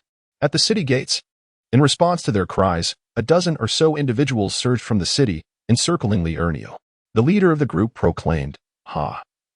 We apprehended those 2 beauties earlier today, and were planning to lure you out. Little did we know you would present yourself so readily. Once we've dealt with you, we can revel with those lovely ladies." Li Erniu's rage ignited instantly, his eyes blazing with fury. "You ignorant fools," he roared, "how dare you obstruct my path? Do you truly believe that a handful of nascent soul and foundation establishment nobodies can stand against me? You overestimate yourselves." With that, he retrieved a pair of massive iron hammers from his storage ring and charged towards the group like a ferocious beast. In an instant, Li Erniu descended upon them like a tiger descending from the mountains, plunging into the midst of the throng. Wielding his iron hammer, he moved with a piercing whistle, each strike imbued with boundless power. Cries of agony pierced the air as the cultivators were unable to withstand Li Erniu's onslaught, instantly shattered into pieces. Dismembered limbs flew in all directions, and blood painted the ground crimson, a scene of utter carnage. In the blink of an eye, 7 or 8 individuals had already fallen into pools of blood, their bodies mangled beyond recognition, their breath shallow and weak. Yet, Li Erniu fought with increasing vigor, seemingly tireless. Witnessing this, the remaining individuals were seized by terror and fled in disarray. As they desperately escaped, they cried out, "Someone, help! Save us! The great devil has invaded! Senior brother Wuchen, save us! Li Erniu is here!" Upon hearing the cries of the great devil's invasion, the people within the city were overcome with bewilderment and confusion. They questioned, "What is happening? Is there a great devil in this secret realm? Could it be some powerful monster within the realm?" However, when they heard the name Li Erniu, everyone's eyes lit up. They immediately recognized him as the target of the inner elder's manhunt. It was said that whoever could kill Li Erniu would gain the elder's favor, become his personal disciple, and receive generous rewards. Instantly, dozens of disciples surged out of the city, brandishing weapons, their faces contorted with ferocity as they charged toward the entrance. These disciples varied in strength, from Yuan-Ing realm experts to Jindan realm cultivators, with even Foundation establishment stage rabble joining the fray. At this moment, Yi Wuchen was contemplating within the city's main hall, pondering how to use the 2 women to lure Li Erniu. Suddenly, he heard a report that Li Erniu had stormed into the city. His face lit up with joy, and he immediately led dozens of nascent soul stage experts, swiftly heading towards the city gate. As they neared the gate, they could see the intense battle unfolding. Li Erniu stood there like a battle deity, his hands gripped tightly around his heavy twin hammers, his eyes blazing with fury. His movements were agile, his steps firm, each movement imbued with a resolute aura, as if he intended to crush all his adversaries. With a ferocious swing of his right hammer, a disciple's head exploded like a watermelon, splattering blood in all directions. Immediately after, his left hammer swept across, sending several more people flying with a cacophony of screams. Seeing this, Yi Wuchen shouted, "All Foundation establishment and core formation cultivators, retreat. You are no match for him." He then led his group of nascent soul experts towards Li Erniu. Undaunted by the arrival of stronger reinforcements, Li Erniu charged into the fray. Unleashing the 5-element sky burial hammer technique, he had merely swung his hammers casually to deal with the previous rabble, without needing any special techniques. However, facing these new opponents, he knew he had to be more cautious, as they were all at the nascent soul stage, including 2 at the peak, a dozen at the late stage, and the rest at the initial stage. Despite Li Erniu's incredible physique and extraordinary combat prowess, he remained vigilant, wary of any hidden tricks his opponents might have up their sleeves. Li Erniu unleashed his first move, the 5-elements mountain-crushing hammer, as he relentlessly swung his twin hammers toward the crowd. The cacophony of clashing metal resounded, mingled with the harrowing cries of the wounded, plunging the scene into utter chaos. Upon the completion of his initial technique, 7 or 8 individuals lay either dead or grievously injured, rendered incapable of further combat. At that moment, as Li Erniu dispatched his fellow disciples, Yi Wuchen stealthily maneuvered behind him, preparing to execute his most formidable technique, the Azure Dragon Crescent Slash. In an instant, a brilliant blade of light surged forth like lightning, aimed directly at Li Erniu's back.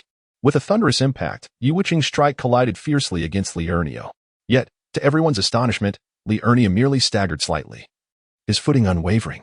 It turned out that although Yi Wuchen's ultimate move was indeed powerful, it failed to penetrate Li Erniu's resilient skin, merely rending his garments asunder, leaving behind only a faint white mark upon his body. Startled by the ambush, Li Erniu's heart raced momentarily, but he soon recognized he had sustained no injury, allowing him to breathe a sigh of relief. Truly, the cultivation method of the fighting golden body was remarkable. Meanwhile, Yi Wuchen was left in disbelief, exclaiming internally, "What on earth? Is he even human?" In the midst of Yi Wuchen's astonishment, Li Erniu swiftly retaliated, executing his second technique, the 5-elements earth-shattering hammer. Chapter 19. Phantom Steps. Li Erniu's strike was nothing short of astonishing. Upon the execution of his second technique, the 5-elements earth-shattering hammer, it unleashed a torrent akin to a cataclysm, as colossal hammer shadows relentlessly cascaded upon the crowd. The thunderous sounds of impact echoed, and those cultivators at the early stage of the nascent soul were instantly reduced to mere pulp, while those in the mid-stage suffered grievous injuries, their bones nearly shattered into fragments. Even the late-stage nascent soul practitioners sustained varying degrees of harm. However, Li Erniu did not afford his adversaries a moment's respite. He swiftly unleashed his third technique, the 5-element storm hammer. His arms whirled with incredible speed, summoning 2 massive hammers that transformed into phantoms, sweeping through the throngs like a formidable whirlwind. This assault proved even more harrowing, resulting in substantial casualties in an instant. Following this, Li Erniu executed his fourth technique, the celestial horse meteor hammer. Countless hammer shadows descended from above, enveloping his enemies in a relentless barrage. Upon the completion of this fourth technique, the scene was one of utter devastation. Apart from Yi Wuchen and another pinnacle nascent soul practitioner, who barely managed to remain standing, the rest had nearly lost their combat capabilities, sprawled upon the ground, writhing in agony. Witnessing this grim spectacle, Yi Wuchen and his companion were filled with terror. They understood all too well that they were no match for Li Erniu. Should they linger any longer, their lives would surely be at stake. Without hesitation, the two executed their respective techniques, hastening towards the city's outskirts in a desperate bid to flee this dreadful locale. Yet, Li Erniu did not pursue the two who had fled. He recognized that, at his current speed, it would be impossible to catch up with them. After all, his expertise lay solely in strength and offense, having never cultivated any techniques of movement. It seems I need to find a movement technique to study. But first, I must locate Wang Yuyan and Li Mingru. Li Erniu turned slowly, his gaze sweeping over the injured sprawled on the ground. These individuals had once been his adversaries. Yet at this moment, they appeared utterly helpless. He sighed deeply, then inquired, where are Wang Yuyan and Li Mingru being held? Upon hearing Li Erniu's inquiry, the disciples trembled. They looked at the man before them, who resembled a god of slaughter, and knew full well that if they did not answer his question, the consequences would be unimaginable. Finally, one disciple mustered his courage and answered tremulously, they are being held in a chamber within the main hall. Having uttered these words, the disciple lowered his head, no longer daring to look Li Erniu in the eye. Li Erniu said fiercely, listen up, hand over all of your storage bags. If I find anyone hiding anything, I will send him to see the king of hell with a hammer. Faced with the menacing Li Erniu, everyone naturally chose to preserve their lives by parting with their valuables. They handed over their storage bags. And a few clever individuals even gathered the storage bags from the deceased and presented them to Li Erniu. Li Erniu chuckled, "You have foresight. The few of you can keep your own storage bags." With that, Li Erniu collected the storage bags and strode confidently toward the city's main hall, carrying his large iron hammer. Arriving at the hall, he searched for a while before finally finding the two women in a small room. When they saw that it was Li Erniu, a hint of joy flickered in their eyes. Li Erniu quickly stepped forward and untied the ropes binding them. "Yiyan Mengru, are you both all right?" Li Erniu inquired with concern. "We're fine, Erniu. What brings you here?" Yiyan replied. "Quickly, you must leave. The inner disciples, led by Yi Wuchen, are gathering to capture you," Wang Yuyan said anxiously. "I've already incapacitated most of them, but Yi Wuchen and another peak nascent soul practitioner managed to escape," Li Erniu responded. Glancing at the two women, "You both aren't injured, are you?" They assured him of their well-being, then, realizing the gravity of the situation, exclaimed, "How did you become so powerful? Have you broken through to the transformation realm?" "No, it can't be that quick. They were simply weak and lacked a solid foundation," he explained. "Then we must proceed with caution. I've heard that many inner disciples are searching for you, and Yi Wuchen is just one of them," Wang Yuyan said. Her expression filled with worry. "There's no need to fret. When soldiers come, we shall meet them. When water rises, we will build a dam," Li Erniu replied nonchalantly, pulling out a map. "Let's first explore where we should venture next." The trio began their analysis. "We're situated in the northwest corner of the secret realm. This area has been thoroughly explored by the sect, so there likely aren't any valuable resources left. We should head east or south, and once our strength has increased, we can explore the central region, where most of the sect's teams have gone," Wang Yuyan suggested. Li Mingru pointed to a red mark on the map in the southern region. "There is an exceedingly dangerous area to the south. It would be wise for us to explore east first." After pondering for a moment, Li Erniu agreed, "Then we shall proceed eastward." As the hour grew late, the trio decided to embark on their journey at dawn the following day. Each retreated to their respective chambers to meditate and replenish their spirits in preparation for the challenges ahead. Upon entering his room, Li Erniu began to assess the treasures he had acquired throughout the day, meticulously inspecting the contents of his storage bag. To his astonishment, he unearthed a storage ring from within his spatial inventory, into which he transferred the amassed spirit stones, tallying an impressive sum of over 2 million. A chuckle escaped his lips. With a bit more accumulation, he would soon transcend to the transformation stage. Indeed, the allure of wealth was intoxicating. Continuing to sort through his belongings, he discovered an abundance of herbs and several alchemical recipes. However, the weapons and magical artifacts were rather unremarkable, prompting him to pack away the useless items into another storage bag. As he persevered in his organization, a jade slip emanating an ancient aura caught his eye. Upon retrieving it, he probed the slip with his consciousness and found it contained a technique, phantom steps. A surge of excitement flooded Li Erniu's heart. This was precisely what he had longed for. His eyes sparkled like twin stars, brimming with exhilaration. Eager to delve into this technique, he soon found himself struggling to comprehend its intricacies, having made little progress after a significant amount of time. In frustration, he resolved to enter his cultivation space, settling onto a meditation cushion to concentrate on the technique etched in his mind. The moment he closed his eyes, a wave of new information surged within him.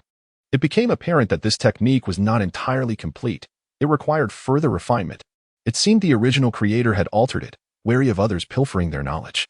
Upon acquiring the correct method for cultivation, Li Erniu immediately devoted himself wholeheartedly to the study and practice of body techniques.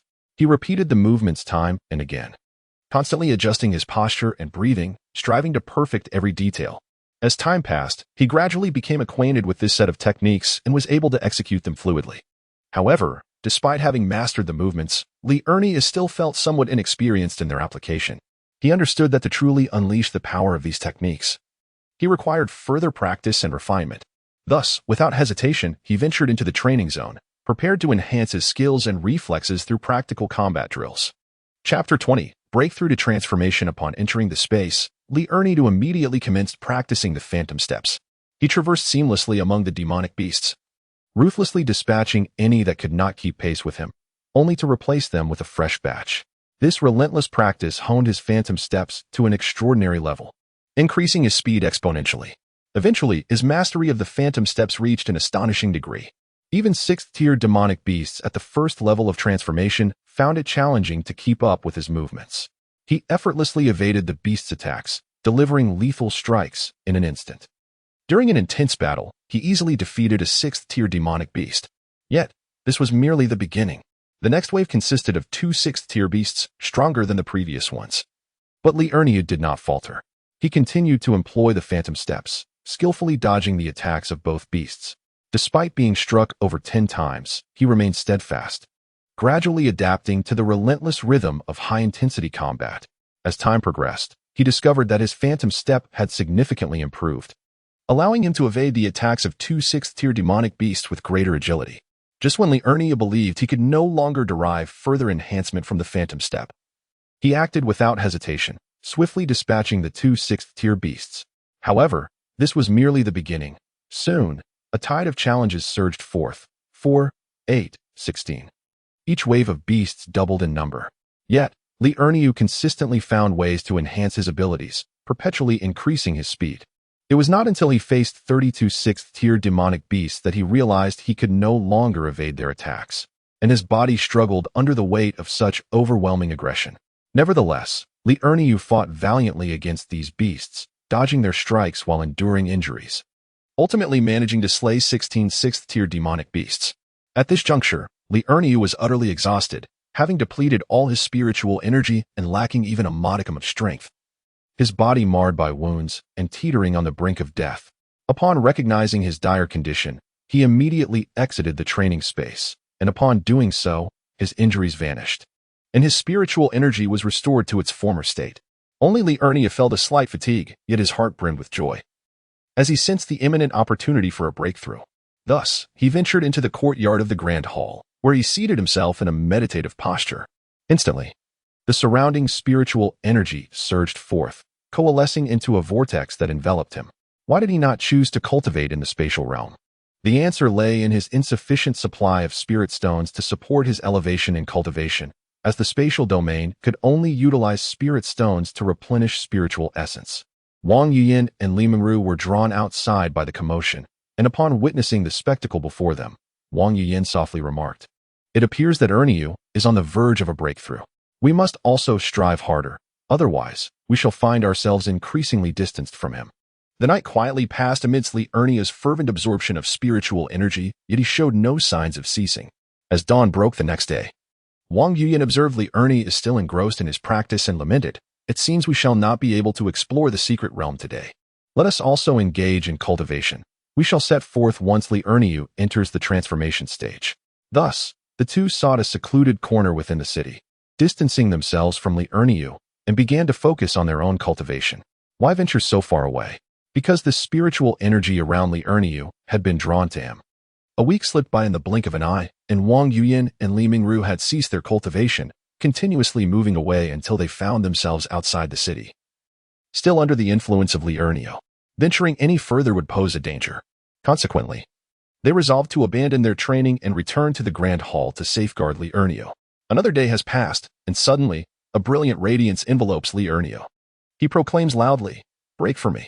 Simultaneously, the primordial infant within his Dantian gradually matures, eventually resembling a miniature version of Li Erniu himself.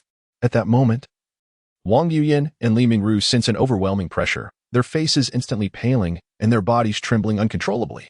It is essential to note that this is merely the residual pressure emanating from Li Erniu's breakthrough. Had he directed it with intent, the two women would likely have been rendered powerless, crushed beneath its force. Fortunately, Li Erniu quickly notices their plight and promptly retracts the pressure. A look of joy spreads across the faces of the three, as they are about to celebrate Li Erniu's breakthrough. However, at that very instant, the sky undergoes a stunning transformation. The once clear skies are suddenly shrouded in ominous clouds, vast stretches of dark and vapor swiftly gathering above them. Wang Yuyin's expression shifts dramatically as she anxiously urges, "Erniu, hurry outside the city. You are about to face a tribulation. If you undergo it here, the entire city will be obliterated." Upon hearing this, Li Erniu, filled with urgency, immediately employs the phantom steps, racing at an astonishing speed towards the outskirts of the city. He dashes away, distancing himself from the urban area, until he feels he has reached a sufficiently safe distance, where he halts. anxiously awaiting the arrival of the heavenly tribulation. After all, this is his first encounter with such a trial, and having never witnessed another's tribulation firsthand, he is utterly ignorant of what to expect, lacking any experience whatsoever. Wang Yuyan and another individual hurriedly ascended the city wall, gazing intently at Li Erniu as he was about to undergo his tribulation. Their hearts raced with trepidation, filled with concern that Li Erniu might perish beneath the heavenly thunder. At that moment, dark clouds loomed ominously, casting a shadow over a radius of 100 miles around him, rendering the sky bleak. Within the ominous clouds, flashes of lightning flickered and the thunder roared, as if the very earth trembled in response. With a resounding crash, a bolt of lightning, as thick as a water barrel, hurtled toward Li Erniu's head, radiating an aura of destruction. Instinctively, Li Erniu unleashed a punch toward the oncoming thunder. The clash produced an earth-shattering sound. What is happening? So effortless? The three were momentarily bewildered. The lightning dispersed with a thunderous roar in the wake of Li Erniu's punch. Li Mengru exclaimed, "Isn't this a bit too easy?" Wang Yuyan, equally puzzled, remarked, "I heard that tribulations are related to one's aptitude. The better the aptitude, the stronger the tribulation. Could it be that Li Erniu's aptitude is not formidable?" Li Mengru countered, "Not formidable? His cultivation is advancing at rocket speed." Wang Yuyan recalled Li Erniu's earlier statement, "I possess a mixed elemental root." Could it be true that he indeed has a mixed elemental root? Li Mengru gasped, "What? He has a mixed elemental root? How then has his cultivation progressed so rapidly? Moreover, at the peak of the nascent soul stage, he can contend with a group of those in the same realm, including two of the same level as him? Could he be of noble lineage? Or perhaps he has encountered extraordinary fortune. Furthermore, he consistently provides us with substantial amounts of spirit stones and elixirs." Chapter 21. Bewilderment. Wang Yuyan gently remarked, "He is likely not a scion of a prominent family. When I first encountered him, he was merely a lowly disciple. A descendant of a distinguished lineage would not be relegated to such a menial role." Her expression shifted to one of gravity as she earnestly cautioned Li Mengru. "Everyone harbors their own secrets. Do not pry into others' mysteries. If someone wishes to share, they will do so of their own accord. If they prefer silence, any inquiry would yield mere fabrications which could tarnish our bond. As long as he harbors no ill intentions towards us, that is sufficient." Li Mengru nodded in acknowledgement, assuring her that she understood. During their conversation, a bolt of lightning, as thick as a barrel, descended upon Li Erniu. In response, Li Erniu retaliated with a punch. And this time the lightning lingered for a fleeting second before dissipating. He merely felt a slight tingling in his fist. Subsequent strikes of lightning grew ever more potent. Yet none inflicted any harm upon Li Erniu. It was not until the ninth bolt had struck that the ordeal concluded, after which blessings descended from the heavens, showering Li Erniu. Wang Yuyan promptly shouted to him, "Hurry, sit cross-legged and absorb the blessings into your body."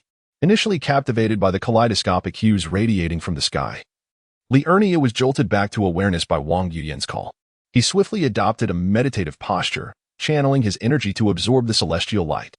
As the radiant energy entered his being, Li Erniu experienced an indescribable sensation of comfort, his spirit shimmering with vibrant colors, and the light emanating from him was resplendent. His physical form seemed to have augmented significantly. He now felt capable of withstanding a full-force strike from a second-tier transformation of spirit without sustaining injury. The benefits were far from over. Li Erniu felt his spiritual consciousness expanding. Initially, upon his breakthrough, he could sense a radius of 100 miles. But after being baptized by the radiant light, his range astonishingly increased to 200 miles, an entire doubling. As he absorbed the light, Li Erniu immediately began to appreciate his transformation. Wang Yuyan and Li Mengru were about to descend to find him. However, at that moment, dark clouds began to converge ominously towards Li Erniu. What was happening? Wang Yuyan was bewildered. Li Mengru was equally perplexed. Li Erniu himself was in a state of confusion. Even the surrounding beasts were equally baffled. How could another tribulation arrive so soon after the last? This was the collective thought echoing in the minds of the three and the surrounding creatures. Just then, the thunder in the sky began to coalesce once more. But this time it seemed markedly different from the last. Before the clouds had fully gathered, a deafening rumble reverberated, as if the very heavens and earth were trembling. Simultaneously, the color of the lightning shifted, deepening into a hue reminiscent of a great purple dragon swirling in the sky. Li Mengru, her expression one of bewilderment, implored, "What on earth is happening?" Her eyes widened, filled with uncertainty and dread. Wang Yuyan, furrowing her brow, shook her head and replied, "I'm not entirely certain of the specifics. Perhaps Li Erniu has cultivated other techniques, necessitating him to endure further tribulations. I once read in an ancient tome of a similar occurrence, where an individual faced 3 consecutive tribulations, only to be reduced to ashes during the third. Upon hearing this, Li Mingru's complexion turned ashen, her eyes brimming with concern. She couldn't help but feel a sense of concern for Li Erniu, fearing that he might encounter misfortune as described in ancient texts. Similarly, Wang Yuyan wore a troubled expression, silently praying for Li Erniu's safety. At that moment, however, Li Erniu appeared remarkably composed. He was acutely aware of the perils of the thunder tribulation, yet he understood that only through such trials could one attain a higher realm. Thus, he swiftly adjusted his mindset, patiently awaiting the arrival of the thunder. Before long, the ominous clouds in the sky had finally coalesced. With a resounding roar that shook the heavens, a thick and brilliantly radiant bolt of lightning streaked across the sky, heading straight for Li Erniu. Drawing from his previous experiences, he quickly summoned the spiritual energy within him as the clouds gathered, directing it to coalesce above his head, ultimately forming a robust shield of spiritual power. The thunder struck like a colossal pillar of lightning, forcefully colliding with the spiritual shield. However, the tremendous force shattered the shield into countless fragments. Yet, Li Erniu did not flinch. Without hesitation, he aimed his fist at the approaching thunder. Thanks to the spiritual shield having successfully withstood a portion of the thunder's might, Li Erniu's fist managed to shatter the first bolt of lightning. Nevertheless, he did not allow himself a moment's respite. He immediately channeled his spiritual energy once more, reconstituting another shield. At that moment, the second bolt of lightning descended with even greater ferocity, directly obliterating the newly formed shield. Despite this, Li Erniu remained resolute, launching his fist to meet the onslaught. This time, the situation grew increasingly dire. Although Li Erniu's fist successfully collided with the second bolt of lightning, the immense impact inflicted considerable injury upon his hand. After an intense confrontation, the second bolt of thunder was ultimately shattered, vanishing without a trace. Li Erniu understood the necessity of vigilance. He swiftly retrieved a healing elixir and a spirit-replenishing pill from his bosom, swallowing them without hesitation. Subsequently, he once again summoned his spiritual energy, forming a more robust protective shield. Not content with a single layer, he conjured an additional one, creating a total of 2 layers to fortify his defenses. Just as Li Erniu completed the formation of his energy shields, the third bolt of thunder descended with a deafening roar.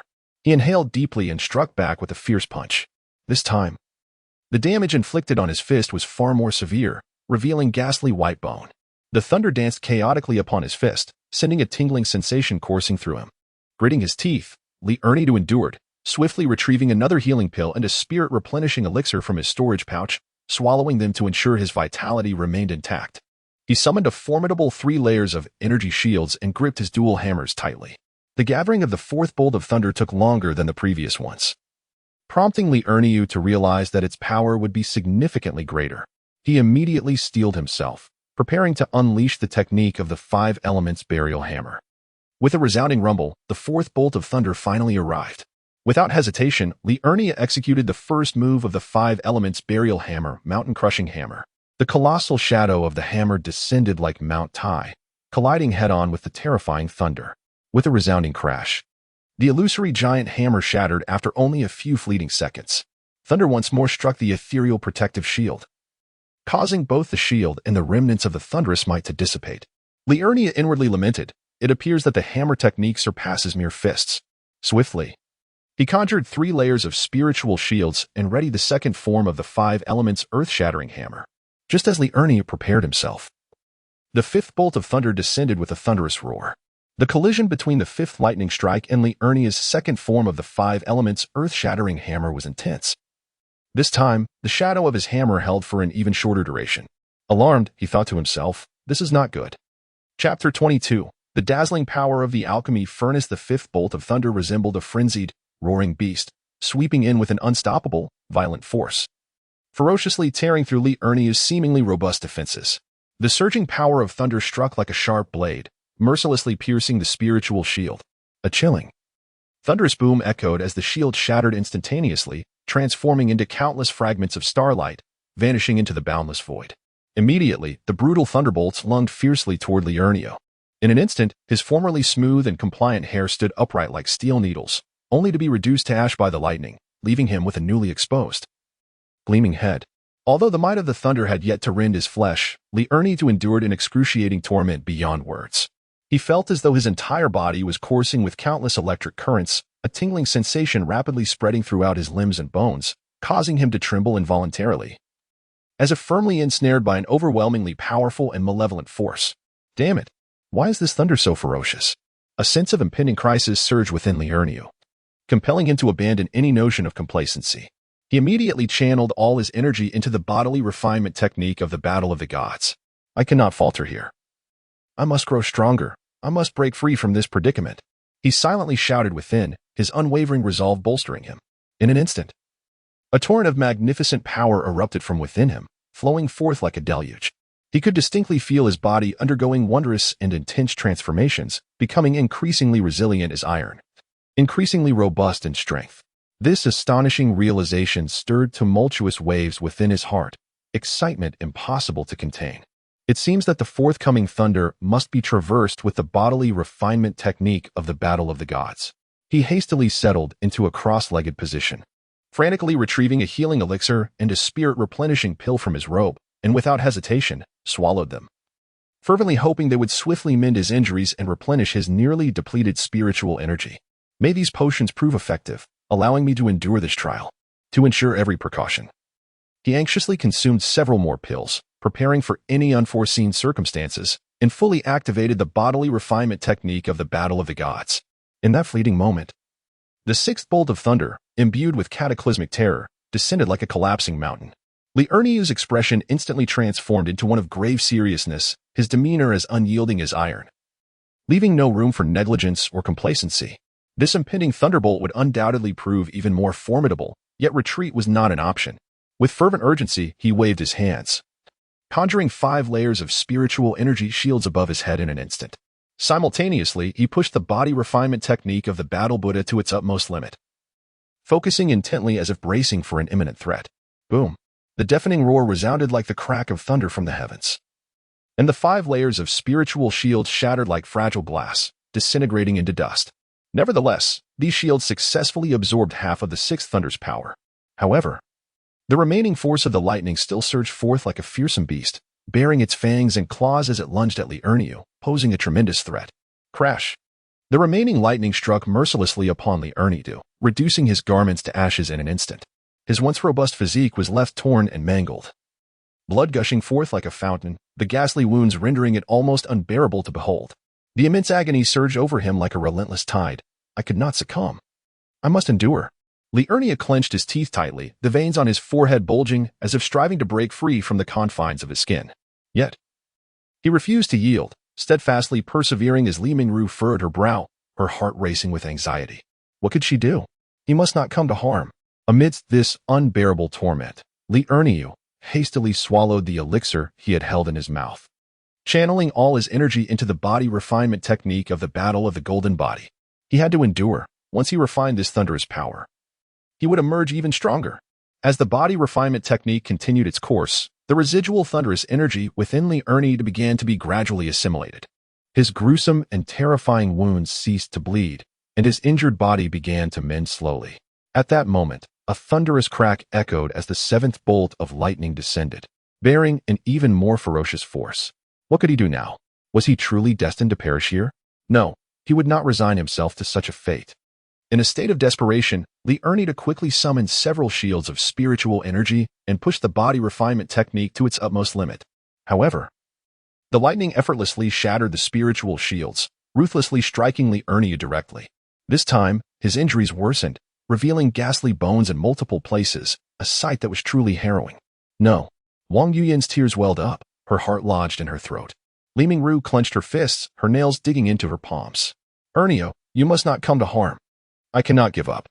Li Ernie gritted his teeth and once more summoned every ounce of strength to activate the body refining. Although Li Ernie felt utterly overwhelmed by the impending thunderous force, he nonetheless summoned every ounce of strength to operate the battle body refinement technique, determined not to relinquish even the slightest chance. Wang Yuyan and Li Mingru were pallid, their hearts shrouded in fear and despair. Wang Yuyan trembled slightly, tears cascading from the corners of her eyes. Was this truly the end? Li Mingru's eyes widened in defiance. There must be a way. In that critical moment, as the situation teetered on the brink, a brilliant light emanated from within Li Ernia's body, coalescing into the ethereal image of an ancient and mysterious alchemical furnace, which astonishingly absorbed the raging thunder. Almost immediately, the ninth bolt of lightning surged forth like a ferocious purple thunder dragon, carrying an overwhelming aura of destruction. This bolt seemed to harness the combined might of all previous strikes, causing the surrounding space to tremble under its oppressive force. With resolute intent to obliterate everything in its path, it descended mercilessly upon Li Erniu, the radiance so blinding that one could scarcely keep their eyes open. Confronted with what seemed to be a certain death blow, Li Erniu felt despair creep into his heart, yet his indomitable spirit compelled him to resist with all his might. Wang Yuyan and Li Mingru shut their eyes in terror, unable to bear witness to the impending horror. In that moment of life and death, the mysterious power within Li Erniu erupted once again, drawing in the ninth bolt of lightning into the alchemical furnace, transforming it into pure energy that surged into his body. His damaged flesh began to regenerate, revitalized with newfound vitality, and as the flesh grew, Li Erniu's skin gradually spread anew across his form. As the dark clouds dispersed, radiant rays of colorful light emerged, more resplendent than ever before. In Chapter 23, The Great Emperor Zihua, the vibrant hues cascaded upon Li Erniu, gradually infusing his being. This extraordinary transformation caught the attention of Wang Yuyan and Li Mingru. With the light entering his body, Li Erniu began to emanate a gentle yellow glow, which gradually coalesced into numerous small points of light, reminiscent of the brilliant stars adorning the night sky. As time meandered on, the points of light multiplied, ultimately culminating in a dense web of illumination that enveloped Li Erniu entirely. Within this enigmatic network of light, his figure became blurred, evoking a sense of mystery and solemnity. It was as if he had transcended the mundane realm, evolving into an extraordinary existence endowed with divine power. His form was encased in a dazzling golden radiance, akin to donning an indestructible suit of golden armor, exuding an aura of boundless majesty and dominance. Wang Yuyan and Li Mingru gazed in awe at this breathtaking spectacle, their mouths agape, as fear was gradually supplanted by reverence and disbelief. Wang Yuyan murmured, This is utterly unbelievable." Li Mingru exhaled deeply, realizing, he has achieved it. He has truly accomplished it. The two were at a loss, unable to fathom the ordeal Li Erniu had endured to undergo such astonishing transformation. Meanwhile, Li Erniu had already immersed himself in his own realm, savoring the wondrous sensation of that formidable power coursing through his body. At long last, I have transcended the tribulation. All the suffering endured has proven worthwhile. He was acutely aware that his survival was largely due to the assistance of the furnace within him. Through the cultivation technique of the battle body refinement, he tempered the power of the thunder, and with the aid of the internal furnace, his physical form achieved a new breakthrough, ascending to a more profound realm of corporeal existence. Li Erniu opened his eyes, his gaze sharp as lightning, radiating a formidable aura. As he stretched his limbs, a series of crackling sounds erupted, as if every bone in his body rejoiced in exuberance. Wang Yuyan and Li Mingru also descended, embracing Li Erniu tightly. "You nearly frightened us to death," they exclaimed. Li Erniu replied with a gentle smile, "But that is now in the past. Let us be on our way." The trio commenced their exploration towards the eastern part of the secret realm. With his formidable spiritual sense, Li Erniu could scan a distance of 300 miles, significantly enhancing their pace. He forged ahead, allowing the two women to hone their skills against lower-tier beasts, only intervening when faced with more formidable adversaries. After a week, both women's powers had significantly increased, during which they collected numerous rare spiritual herbs and medicines seldom seen in the outside world. Li Erniu prepared several pills to enhance their cultivation. Wang Yuyan ascended to the 7th layer of the nascent soul stage, marking her as an expert in the late phase, while Li Mingru broke through to the 1st layer, entering the early stage of the nascent soul. One day, as they continued their exploration, they stumbled upon a colossal stone door adorned with peculiar symbols. Li Erniu approached to scrutinize it closely, discovering that the inscriptions were entirely unfamiliar to him. The two women shook their heads in agreement. Frowning, he pondered, could this be an ancient language? Or perhaps it is a special cipher. Li Erniu expanded his consciousness, attempting to discern any clues hidden within these characters. However, after a thorough examination, he found nothing particularly remarkable. The symbols appeared to be mere ordinary signs, devoid of any decipherable meaning. Reluctantly, Li Erniu resolved to abandon his study of these inscriptions and proceeded onward. He cautiously approached the enormous stone door, seeking to investigate it up close. As he drew within mere steps of the door, he suddenly sensed a powerful surge of energy. He halted, gazing ahead with vigilance. At that moment, to his astonishment, the colossal stone door began to creak open, accompanied by a deep, resonant scraping sound. Li Erniu and the two women looked on in disbelief, their hearts brimming with confusion and trepidation. As the door gradually parted, a brilliant beam of light burst forth from within, illuminating the entire corridor. Almost immediately, a chilling sight emerged. A fleeting, flickering figure of a woman drifted from the aperture, resembling a ghostly apparition. Finally, someone has arrived. I can scarcely hold on any longer. The woman's voice echoed hauntingly through the air, sending shivers down their spines. Her form was as translucent as mist, her face etched with anguish, and her eyes revealed a profound despair and sorrow. Greetings to you all, and welcome to this place. The woman's voice resonated once more. I am the Empress Zihui, who tragically perished during the Celestial Demon War. This is but a remnant of my soul, and I hope to pass on my legacy. I have waited for countless millennia, during which time there have been several trials. Success in these trials will grant you my legacy. With a mere wave of his hand, the lingering spirit summoned the three into the cave. They were struck with awe, realizing how formidable this being must have been in life, as they found themselves utterly powerless against a mere remnant of his soul. The spirit of the great Emperor Zhui regarded them with a glimmer of anticipation in his eyes. The first trial would assess their innate potential. Simply place your hands upon the stone before you, and your qualities shall be revealed. The three exchanged glances, and Li Erniu declared, "Allow me to go first. I will pave the way for you." He, too, was eager to discern his current aptitude, having once possessed a mixed elemental affinity. Since he began practicing the 5 elements in yin-yang technique, which was said to enhance one's capabilities, he had yet to measure his potential. Li Erniu gently placed his hand upon the luminous stone, and in an instant, it radiated a colorless aura. The spirit of the Emperor Zhui appeared disheartened. A mid-tier elemental affinity did not meet the standards of his legacy. However, he reassured Li Erniu, do not be disheartened. Although cultivating a mixed elemental affinity is arduous, its true power will manifest in due course. A practitioner with a single elemental affinity or multiple affinities of the same tier will find themselves outmatched by one with a mixed elemental affinity. Far from feeling dismayed, Li Erniu was rather pleased. It seemed the 5 elements and yin-yang technique had indeed bolstered his potential. The second trial was granted to Wang Yuyuan, who stepped forward to the testing stone. She placed her hand upon it, and immediately, the stone emanated a powerful crimson light, signifying a fire attribute. The Emperor Zhui lamented, "You possess an extraordinary fire attribute spiritual root, with remarkable aptitude. However, it does not quite align with my own attributes. Allow me to present you with 2 fire-related techniques. One is a cultivation method, and the other is an offensive technique. Consider them a token of our first meeting." As he spoke, the Emperor Zhui flicked his fingertip, and a beam of light shot into Li Mingru's forehead. Overjoyed, Li Mingru promptly assumed a meditative posture to assimilate the contents of the 2 techniques. The Emperor Zhui gazed at Wang Yuyan with a flicker of hope. Under his watchful eye, Wang Yuyan slowly approached and placed her hand upon the testing stone.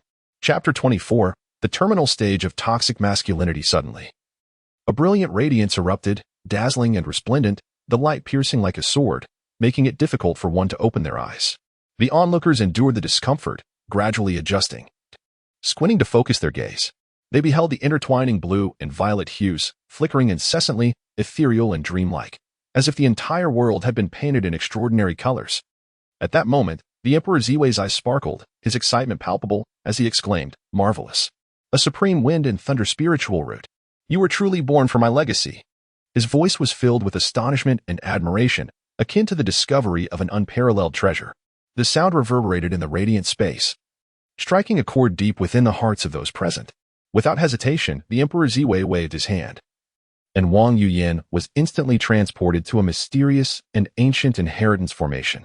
Upon the formation, runes danced and light flickered, as if endless mysteries awaited revelation. His lingering soul turned towards Li Erniu and Li Mingru, and spoke slowly, "She is about to receive my legacy, which will take approximately 6 months. Will you two remain here in anticipation, or will you depart?" The voice carried an ancient and mysterious power, invoking a profound sense of reverence. There was a hint of expectation in the tone, as if it were testing their resolve. Li Erniu and Li Mingru exchanged glances, their eyes conveying unspoken thoughts. After a hushed discussion, Li Erniu stepped forward and declared, "Esteemed elder, we have decided to leave in search of opportunities. Once Yuyan's inheritance is complete, we kindly ask you to direct her to the central region of the secret realm to find us. His voice was resolute and decisive, brimming with a thirst for the unknown and the courage to explore. The Purple Star Emperor nodded slightly, acknowledging their choice. With a gentle wave of his sleeve, 2 storage rings soared towards them like shooting stars. He grandly proclaimed, "These contain some spiritual stones and treasures, a gift for you, to serve as a token of our meeting, sparing you the trouble of a fruitless journey." His words exuded generosity and openness, as if these precious items were mere trifles in his eyes. Li Erniu and Li Mengru accepted the storage rings, a wave of gratitude flooding their hearts. Their hands trembled slightly, as if they were not holding rings, but rather the weighty hopes and responsibilities they carried. As Li Erniu probed the contents of the storage ring with his consciousness, he was taken aback and involuntarily exclaimed, "Elder, this is far too much. Perhaps it is better left for Yuyan." Within the ring lay an abundance of luminous spirit stones and an array of enigmatic and formidable magical artifacts, their brilliance nearly spilling forth from the confines of the ring. The Celestial Emperor, Ziwei, nodded with satisfaction, assuring that there was no need for concern. He had reserved a substantial collection for her, all of which were well suited to her needs. The artifacts that she would not employ were to be bestowed upon the 2 of you. His gaze was filled with high expectations for them. Overwhelmed with joy, the 2 expressed their heartfelt gratitude to the Celestial Emperor before departing with exuberance, embarking once again on their quest to explore the hidden realms. Throughout their journey, they continuously ventured into the unknown, traversing deep valleys and surging streams. Each vista was imbued with mystery and peril. They vanquished numerous powerful demonic beasts, some colossal and towering like mountains, while others were swift as lightning, eluding capture. Each battle was thrilling and fraught with the trials of life and death. Their efforts bore rich rewards, yielding not only precious inner cores from the demonic beasts, but also unveiling treasures concealed within caves and ancient ruins. Furthermore, they collected countless rare herbs, some exuding peculiar fragrances and others shimmering with faint glows, as if whispering of their rarity and uniqueness. During this time, they stumbled upon a mysterious small town. This town seemed to have been forgotten by time, quietly nestled in a corner of the hidden realm. The architecture was quaint, with narrow, winding streets. The town harbored an assortment of extraordinary treasures. Some artifacts radiated potent spiritual energy, while others contained ancient and mysterious powers. Among these, the most exhilarating find for Li Mingru was undoubtedly a fiery whip, accompanied by a powerful set of whip techniques. The flame whip, entirely enveloped in a vivid crimson, resembles a blazing inferno. Each swing unleashes waves of searing heat. Its technique is extraordinarily exquisite, exhibiting an array of transformations. However, Li Erniu lacks proficiency in wielding such a weapon, prompting him to decisively bestow this treasure upon Li Mingru. Overjoyed, Li Mingru was unable to contain her exhilaration. Her lovely visage flushed with excitement, leading her to impulsively plant a kiss upon Li Erniu's cheek. Instantly, his face turned as red as a ripe apple. In that fleeting moment, time seemed to suspend, as he savored the tender sensation of her warm lips, feeling an exquisite delight, as if the entire world had come to a standstill. Observing this, Li Mingru erupted into hearty laughter, exclaiming, "Ha! You look utterly adorable. But do not let your imagination run wild. I merely intended to offer you a small token of appreciation, and perhaps to rescue you from your advanced case of straight male cancer." Her laughter rang out like silver bells, filling the air with joy. Li Erniu, bewildered, inquired, "How have I become afflicted with this straight male cancer?" He scratched his head, his gaze reflecting innocence and confusion. Li Mingru, slightly irritated, fixed her gaze upon him, an expression of skepticism and discontent evident in her eyes. "Do you dare claim that you harbor no feelings for Wang Yuyan?" Her voice carried a distinct hint of acidity as she placed her hands on her hips, adopting an accusatory stance. Li Erniu was rendered speechless, uncertain of how to respond. In truth, he was acutely aware of his unique affections for Wang Yuyan, feelings that had long been buried deep within his heart. It was a complex and nuanced emotion, encompassing both admiration for her stunning beauty and reverence for her noble character. Upon reminiscing about his first encounter with Wang Yuyan, he found himself profoundly captivated by her ethereal beauty and enchanting demeanor. Each of her smiles and frowns was akin to a gentle spring breeze, softly caressing his heart, stirring within him an inexplicable affection. Noticing Li Erniu lost in contemplation, Li Mingru called out, "Enough daydreaming. You won't see your dream girl for another 6 months." Her voice shattered Li Erniu's reverie, yanking him back to reality. At her words, he abruptly came to, a flush of embarrassment coloring his cheeks. He awkwardly scratched his head, attempting to mask his inner turmoil, stammering, "No, no, don't say such things." Hastily, he redirected the conversation. "Let us continue exploring the secret realms." His eyes sparkled with anticipation of the unknown, as he sought to evade the topic that had rendered him uncomfortable. "Humph, fool. Let us go." Li Mingru shot him an exasperated glance, though her lips curled into a barely perceptible smile as she turned and walked ahead. "After you, esteemed elder." Li Erniu followed suit, attempting to curry favor. "Now that's the spirit." Li Mingru cast another playful glare at him, her tone teasing, before striding confidently onward. Chapter 25. The peculiar cave. The duo continued their exploration, scouring the surroundings by day and practicing in serene valleys or ancient caves by night. The moonlight poured down like liquid silver, enveloping them and infusing their training with tranquility and mystery. After a period of diligent practice, Li Erniu successfully ascended to the second level of the transformation stage. His aura grew increasingly formidable, exuding an invisible pressure with every gesture. Each session of cultivation feels as if one is merging with the heavens and the earth, drawing upon the ethereal energy that permeates the universe. Li Mingru has ascended to the fifth layer of the nascent soul stage, her rapid progress attributed to the elixirs bestowed upon her by Li Erniu. She consumes these potions daily as if they were mere candies, each containing a rich infusion of spiritual energy and precious medicinal properties. How could her cultivation not flourish at such a pace? Li Erniu ventures ahead, ready to engage any demonic beast they might encounter, while Li Mingru stands poised to confront them, with him as her vigilant guardian. His keen gaze remains sharp, constantly scanning the surroundings, prepared to lend assistance at a moment's notice. After a couple more days of travel, they are likely to reach the brink of this territory, at which point they shall turn their exploration southward. Li Erniu, glancing at the slightly yellowed map in his hand, remarked on the intricate lines and markings that seemed to whisper the secrets and perils of this enigmatic realm. "There is a warning sign ahead. Shall we not venture southward now?" Li Mingru inquired, furrowing her brow as she scrutinized the map. A hint of trepidation flickered in her eyes, for the unknown always breeds fear. After a moment of contemplation, Li Erniu replied, "Let us proceed to investigate. If the danger proves too great, we shall retreat." Often, perilous paths are accompanied by significant opportunities. His gaze was resolute, filled with a yearning for the unknown and the courage to face challenges. The confidence of Li Erniu stems from his discovery a few days prior, when he entered a new space and found another portal to explore. Upon entering, he encountered a chamber filled with an array of ancient tomes and mysterious rune inscriptions.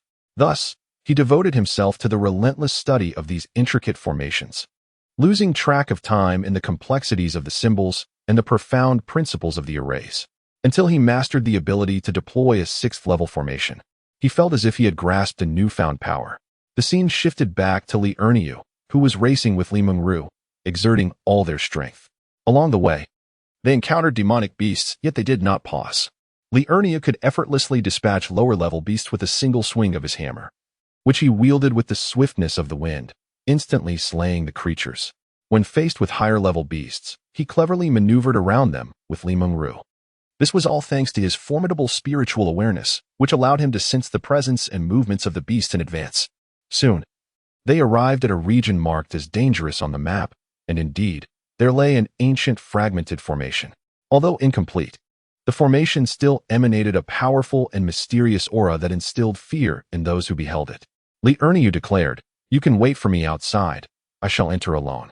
His gaze was resolute, as if he had prepared himself to confront any peril. Li Mingru replied, "No, we should enter together, so we can look out for one another. If anything were to happen to you inside, I would have no way to explain it to Wang Yuyan."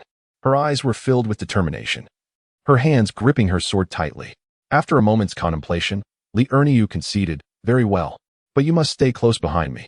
He understood Li Mingru's character and knew he could not persuade her otherwise. Li Mingru responded, "I will follow your lead." Her voice was gentle yet firm, providing a sense of reassurance. Li Erniu settled at the edge of the formation, wholly focused on studying it.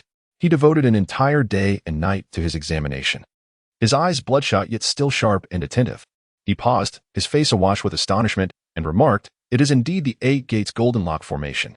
Fortunately, it is now but a remnant, no longer shifting positions incessantly." Li Erniu identified the location of the exit and turned to Li Mingru, urging her, "Stay close to me." With that, he cautiously led her into the array. Each step was imbued with vigilance and caution, fearful of triggering any unknown peril. Before long, a cave emerged before them. The entrance was narrow, surrounded by moss and vines, seemingly narrating the passage of time. Li Erniu and Li Mingru halted at the cave's threshold, meticulously surveying their surroundings. From his bosom, Li Erniu retrieved a luminous pearl. Its faint glow flickered uncertainly in the darkness. Though dim, that light appeared remarkably precious within the enveloping glow. They stepped slowly into the cave, where an ancient and enigmatic aura permeated the air. The walls were adorned with peculiar runes, whispering tales of antiquity. The symbols shimmered softly, as if guiding their path forward. Suddenly, a chilling gust swept through, carrying a bone-deep cold. Li Mingru shivered involuntarily, wrapping her arms tightly around herself. Instantly alert, Li Erniu gripped his sword firmly and lowered his voice, cautioning, "Be wary. This place may be more than it seems." No sooner had he spoken than a colossal bat lunged from the shadows. It unfurled its wings like a dark cloud. Li Erniu reacted with remarkable swiftness, brandishing his hammer with tremendous force, bringing the bat crashing down. However, a multitude of bats surged forth, akin to a dark, overwhelming tide. Li Erniu shielded Li Mingru, battling while retreating. His hammer swung with the swiftness of the wind, each strike infused with formidable strength, repelling the bats one by one. Yet, the bats multiplied, nearly encircling them. Just as the situation seemed dire and nearly unmanageable, Li Erniu discerned a mechanism upon the cave wall. With a vigorous blow, he activated it, causing a stone door to slowly rise, sealing the bats outside. The two of them panted heavily, their garments drenched in sweat. Nevertheless, their eyes remained resolute and courageous, devoid of any inclination to retreat. Li Erniu furrowed his brow. The sheer number of bats was alarming. How could so many be concealed within this grand formation? Li Mingru inquired. Could it be that the one who set this formation harbors them? This cavern harbors peculiarities. Let us proceed with caution. Stay closely behind me, and do not stray too far, for we cannot ascertain what dangers lie ahead. Understood, he replied, and they ventured deeper into the cave. Ahead, it seemed, lay even greater secrets and perils. As they entered the cave, a strange luminescence abruptly illuminated the previously dark chamber, followed by the slow creaking of an ancient coffin opening, emitting a spine-chilling sound. From within the coffin emerged an ethereal figure, wearing a sinister grin, its voice piercing the air with a shrill laughter. At last, someone has arrived here. Ha ha ha. I have awaited this moment for so long. Finally, I can resurrect and escape this cursed place. The accursed and foul sorcerer, who once overpowered me with sheer numbers, has left me trapped here for countless years. Yet, thankfully, this soul-gathering coffin has preserved my original spirit. Now, should I find a suitable vessel, I shall be reborn. Haraha. The spectral figure gazed greedily at the two, its eyes glinting with a malevolent light. Its voice echoed through the cavern, chilling the bones of all who heard it. However, neither Li Erniu nor Li Mingru were aware of the ominous presence lurking within. Chapter 26. Cackling laughter. Li Erniu and Li Mingru proceeded cautiously, the eerie glow flickering intermittently, instilling a profound sense of dread. Suddenly, Li Mingru stepped on a loose stone, producing a sharp crack that reverberated through the stillness of the cave. The sound pierced the silence, causing both to freeze, holding their breath in trepidation. After what felt like an eternity, reassured by the absence of any further disturbance, they resumed their cautious advance. Erniu, I'm scared, Li Mingru uttered, her voice trembling. Fear not, for I am here, Li Erniu reassured her. Upon reaching the cavern's end, they discovered a vast chamber. Upon closer inspection, they noticed a coffin made of an unknown material at its center. Just then, the spectral figure materialized behind them, a chill radiating through the air. Li Erniu whirled around, his heart racing at the sight of the apparition. Who are you? Li Erniu demanded, his voice booming. Humph. Young one, submit and become my vessel to aid in my resurrection, or you shall find no burial place for your remains. The spectre hissed menacingly. Undeterred, Li Erniu raised his hammer defiantly. Not a chance, he declared, charging toward the spectre. The phantom let out a cold laugh, gracefully waving its sleeve, a tremendous force propelling Li Erniu backward. Observing this, Li Mingru drew her fiery whip in an attempt to assist, yet her strike proved futile against the spectre. What a foolhardy endeavor! The phantom scoffed.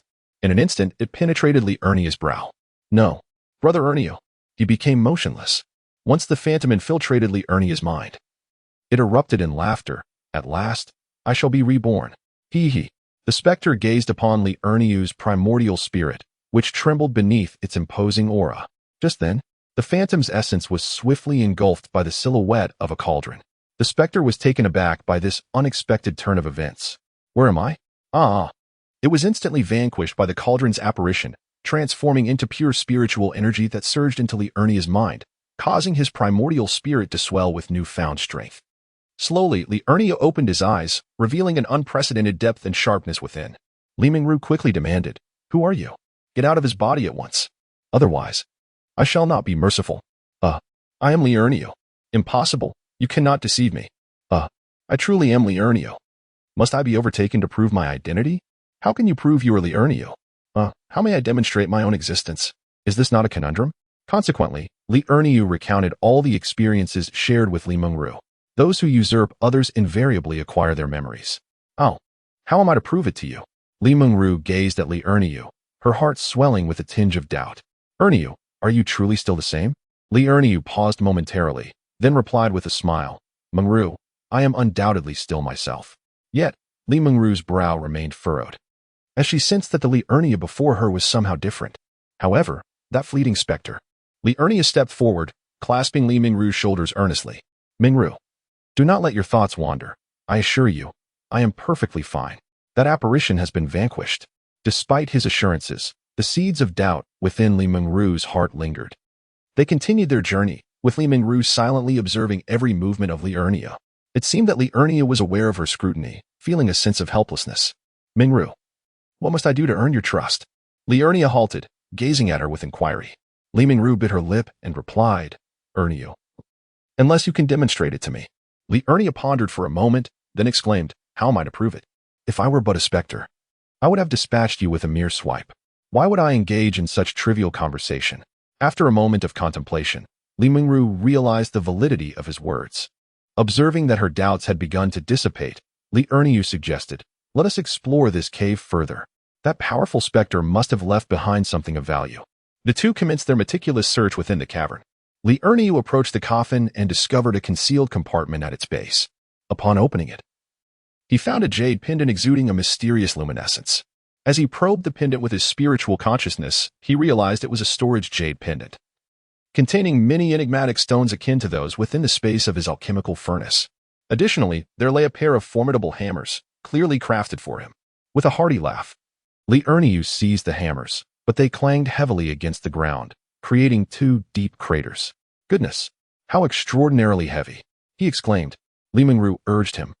You must quickly drop your blood to recognize them as your own. Such powerful treasures require blood acknowledgement for their utilization.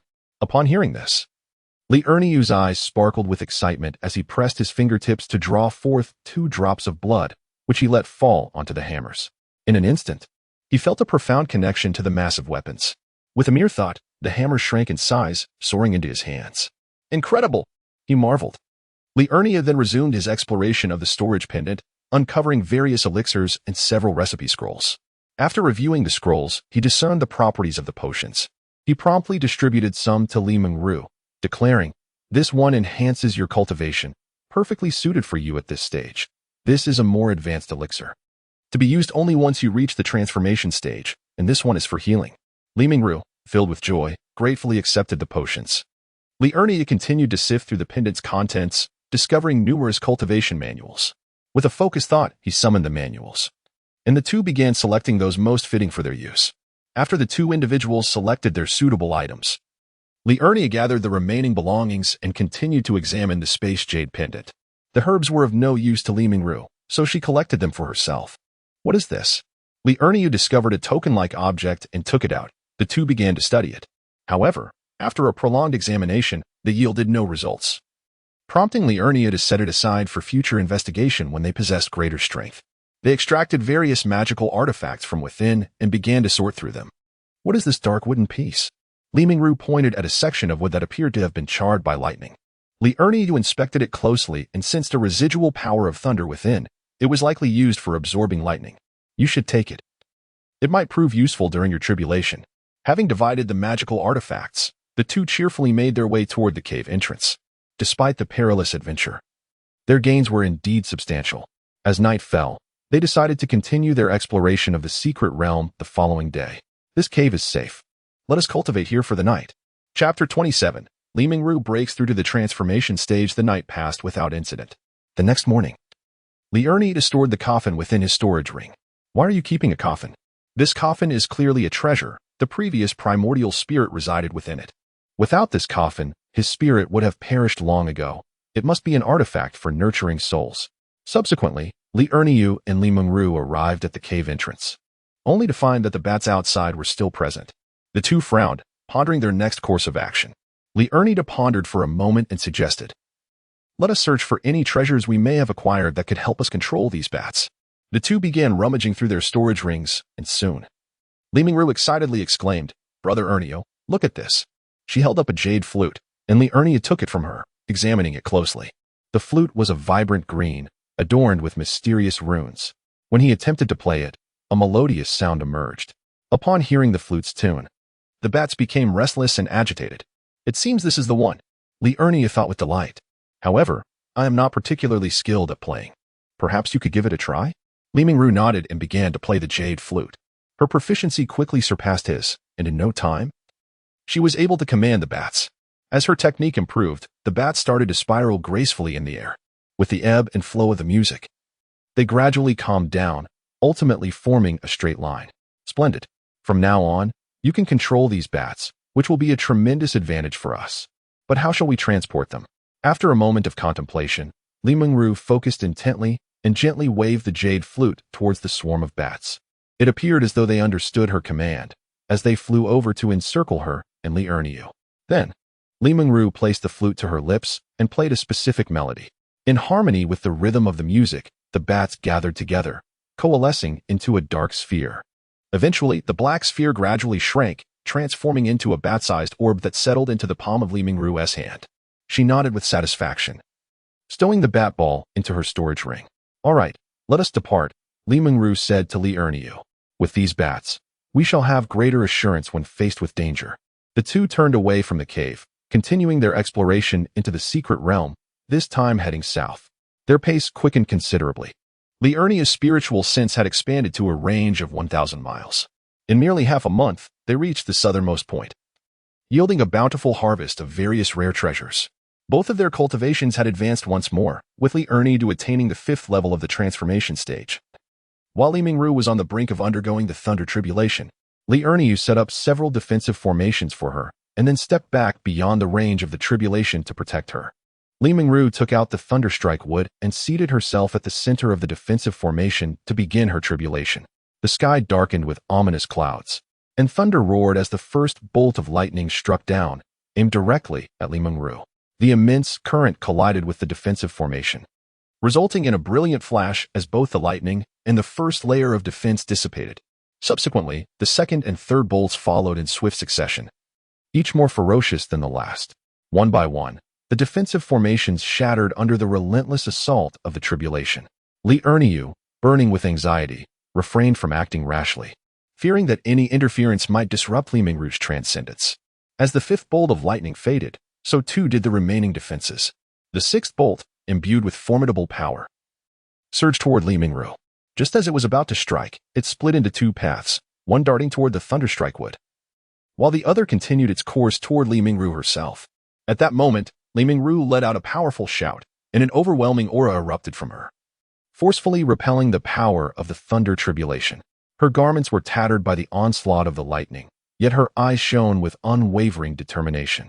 Finally, the 9th bolt of thunder descended, the most formidable of all. The entire cosmos seemed illuminated by this force. Gritting her teeth, Li Mingru channeled all her spiritual energy into the flame whip, preparing for a desperate struggle. With a thunderous crack, a portion of the thunder's might was diverted.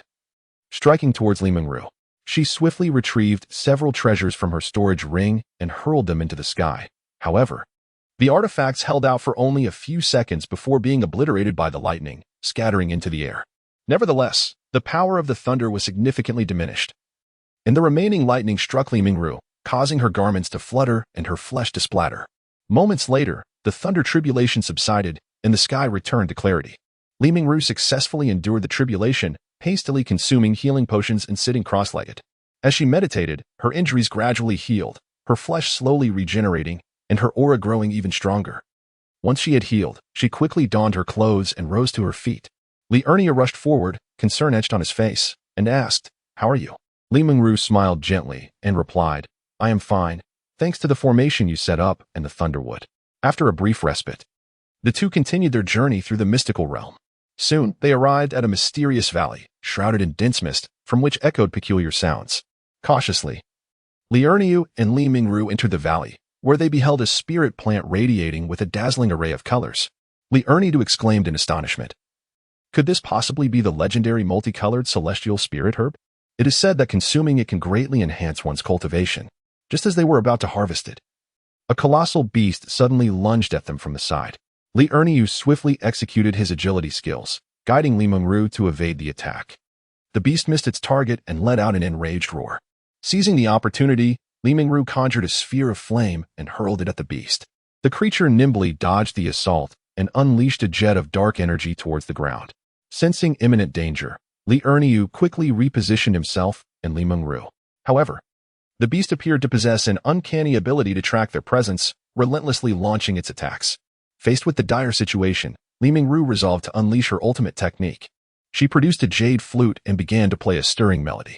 The enchanting sound of the flute resonated throughout the valley, summoning countless bats to swarm towards the beast. Li Erniu seized the moment, brandishing his twin hammers and striking the creature's head with a resounding crash, causing the beast to collapse lifelessly to the ground. With a sigh of relief, they approached the multicolored celestial spirit herb, astonished by the beast's hidden abilities that allowed it to evade their spiritual detection. After collecting the herb, Li Erniu remarked, "When I refine this into elixirs, the effects will be even more potent." They found a secure location, and Li Erniu retrieved his internal alchemical furnace, commencing the refining process. After considerable effort, he successfully concocted 10 multicolored celestial spirit pills. He handed 5 of them to Li Mingru, stating, "Take these pills. I wonder how many levels our cultivation will rise." Gratefully, Li Mingru accepted the pills and began to cultivate, integrating their essence into her being. Before long, her breath grew increasingly potent, and her realm experienced a notable elevation. Li Erniu also consumed elixirs to enhance his cultivation. After 3 days, the two had fully digested their potions, with Li Erniu's strength reaching the 8th layer of the transformation realm, while Li Mingru ascended to the 5th layer. They continued their exploration within the secret realm. Along their journey, they stumbled upon an ancient ruin, seemingly concealing profound secrets. Just as they prepared to delve deeper, a multitude of puppet soldiers suddenly surged forth from the ruin, encircling them completely. A fierce battle ensued. Chapter 28. Puppets. Li Ernia and Li Mingru stood back to back, their eyes brimming with vigilance and resolve as they fixed their gaze upon the relentless tide of puppet soldiers. The movements of these soldiers were remarkably synchronized, as if governed by a singular command, their weapons glinting with a chilling sheen that sent shivers down the spine. Li Erniu took a deep breath and unleashed a thunderous roar. Brandishing his heavy double hammers, he charged fearlessly toward the approaching puppet soldiers. With each swing, immense force accompanied his strikes, shattering the enemies before him into fragments. However, soon after, more puppet soldiers filled the gaps, continuing their assault. Meanwhile, Li Mingru unveiled her formidable prowess. With a flourish of her hands, a torrent of searing flames erupted from her palms, instantly igniting the surrounding air. The flames surged forth like a ferocious beast, engulfing the puppet soldiers in their fiery embrace. However, to the astonishment of the two, these puppet soldiers were not deterred by the flames. Instead, they pressed forward with unwavering courage, launching an assault upon them. Goodness, these puppets are remarkably formidable. Behold my 5-element burial hammer. The first stance, 5-element shattering hammer, unleashed a colossal hammer shadow upon the throng of puppets. Bang, bang, bang. The puppets were sent sprawling. Ha! Gasp. What on earth? To their dismay, the puppets that had been struck down rose once more, charging towards them. What is this? They cannot be vanquished. What material are they composed of? As time passed, Li Erniu and Li Mingru gradually felt their strength waning. They realized that continuing in this manner was futile. They must discover the weakness of these puppet soldiers to achieve victory. At that moment, Li Erniu suddenly observed that several of the puppets, seemingly unscathed, lay motionless on the ground. In stark contrast, those that bore damage appeared entirely unharmed. Upon closer inspection, he noticed a cavity at the back of their heads from which 2 luminous stones had fallen. They were strikingly similar to the stones he had previously acquired. Clearly, they were the source of power. Thus, he called out to Li Mingru, "Mingru, target their occipits." Once the stones are dislodged, they shall remain immobile. Upon hearing Li Ernia's words, Li Mingru immediately grasped his intent. She swiftly adjusted her tactics, relentlessly striking the puppet's occipits with her fiery whip. Indeed, this strategy yielded remarkable results. Each time she damaged a puppet's occipit, a stone would dislodge, rendering the puppet completely still. Taking advantage of the moment, Li Erniu launched another assault, employing a phantom step to position himself behind the throng of puppets. The fourth form of the five elements burial hammer, Heavenly Horse Meteor Hammer, unleashed a multitude of hammer shadows, hurtling towards the napes of the puppets with astonishing speed. The resounding thuds echoed through the air as the puppet soldiers fell one by one, alleviating the pressure on the duo. Yet, at that moment, a deep, ominous roar reverberated from the depths of the ruins, causing the very fabric of space to tremble. Their expression shifted. They understood that the true trial was upon them. Accompanied by thunderous footsteps, a colossal figure emerged slowly from the shadows. It was a puppet general, towering several meters high and exuding a formidable aura that was almost suffocating. Grasped in its hands was an enormous battle axe, glinting with a chilling light that sent shivers down their spines. Li Erniu and Li Mingru exchanged a glance, a spark of combativeness igniting in their eyes. They both comprehended that the ensuing battle would be far more arduous, yet they were resolutely prepared. The puppet general swung its massive axe towards them, the blade carving an arc through the air, imbued with a fierce momentum. Li Erniu and Li Mingru nimbly dodged, resembling two delicate butterflies gracefully dancing amidst the onslaught of the axe. Their movements were swift and agile, each evasion executed with impeccable timing. However, they were not merely retreating. They were vigilantly searching for the general's vulnerabilities. Throughout this process, they harmoniously collaborated, facing the puppet general's attacks as one. After relentless strikes, Li Erniu found that no luminous stones had fallen from the back of the puppet's head. As the battle raged on, Li Erniu fought valiantly, while simultaneously searching for potential hiding spots of the energy stones within the enormous puppet. Observing that Li Mingru was struggling against the puppet, he called out, "You handle those puppet soldiers. Leave this behemoth to me. Once you've dealt with them, come to my aid." "Understood. I will make swift work of them," Li Mingru responded, charging at the puppet soldiers. Meanwhile, Li Erniu drew the colossal puppet's attention away from her. After a series of assaults, he discerned that the giant puppet consistently defended its chest when attacked, leaving other areas vulnerable. Seizing this insight, Li Erniu focused his strikes solely on the creature's chest, prompting it to defend and abandon its offensive maneuvers, considerably alleviating the pressure on him. Engaged in a relentless struggle with the giant, Li Erniu retaliated against its attacks by relentlessly targeting its chest, forcing the colossal figure to switch from offense to defense. Before long, Li Mingru had dispatched the last of the puppet soldiers. Li Erniu shouted, "Wrap a whip around one of its arms. Its weakness lies in the chest." Understanding his intent, Li Mingru swiftly ensnared one of the giant's arms, rendering it immobile. Seizing the opportunity, Li Erniu quickly advanced, retrieving a massive hammer with one hand while grasping the other arm of the giant with the other, thus prying open its defense. With a thunderous crash, he swung the hammer repeatedly against the puppet's chest. Suddenly, a larger crystal fell from the creature. Li Erniu instantly tightened his storage ring, and the puppet fell still. Li Erniu and Li Mingru breathed a sigh of relief. They had successfully vanquished the puppet general. Although the battle had been arduous, their synergy and bravery enabled them to triumph over adversity. Li Erniu collected all the puppets and crystals into his storage space, intending to study them at a later time. Together, Li Erniu and Li Mingru ventured deeper into the ruins, the atmosphere around them growing increasingly eerie and sinister. In the darkness, mysterious glimmers of light flickered, as if concealing countless secrets and dangers. Suddenly, a cold wind swept through, carrying a pungent scent. Li Mingru, alert, halted her steps and whispered to Li Erniu, "Be cautious. Erniu, there may be a trick afoot." Her eyes brimmed with vigilance as she scanned the surrounding shadows. Li Erniu nodded, gripping his dual hammers tightly, steeling himself for any potential adversaries.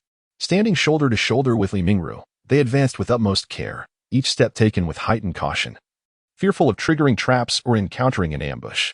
Before they could utter another word, a deafening roar resonated, and the ground began to tremble violently, as if the very earth were about to rupture. In the next instant, countless razor-sharp arrows shot forth from the surrounding walls, cascading like a torrential downpour. Li Erniu's expression shifted dramatically as he swiftly brandished his hammers, whirling them like a tempest and deflecting the oncoming arrows with precision. Each strike produced a resounding crack, sending sparks flying. Meanwhile, Li Mingru adeptly maneuvered through the rain of arrows, utilizing her agility to evade the onslaught. Occasionally, she would lash out with her whip, dispatching some of the stray threats that slipped through the chaos. The two individuals cautiously navigated around the traps that littered the ground, pressing onward with determination. Before long, they arrived at a colossal stone gate. Towering several meters high and remarkably dense, the gate was adorned with an intricate array of peculiar and enigmatic symbols.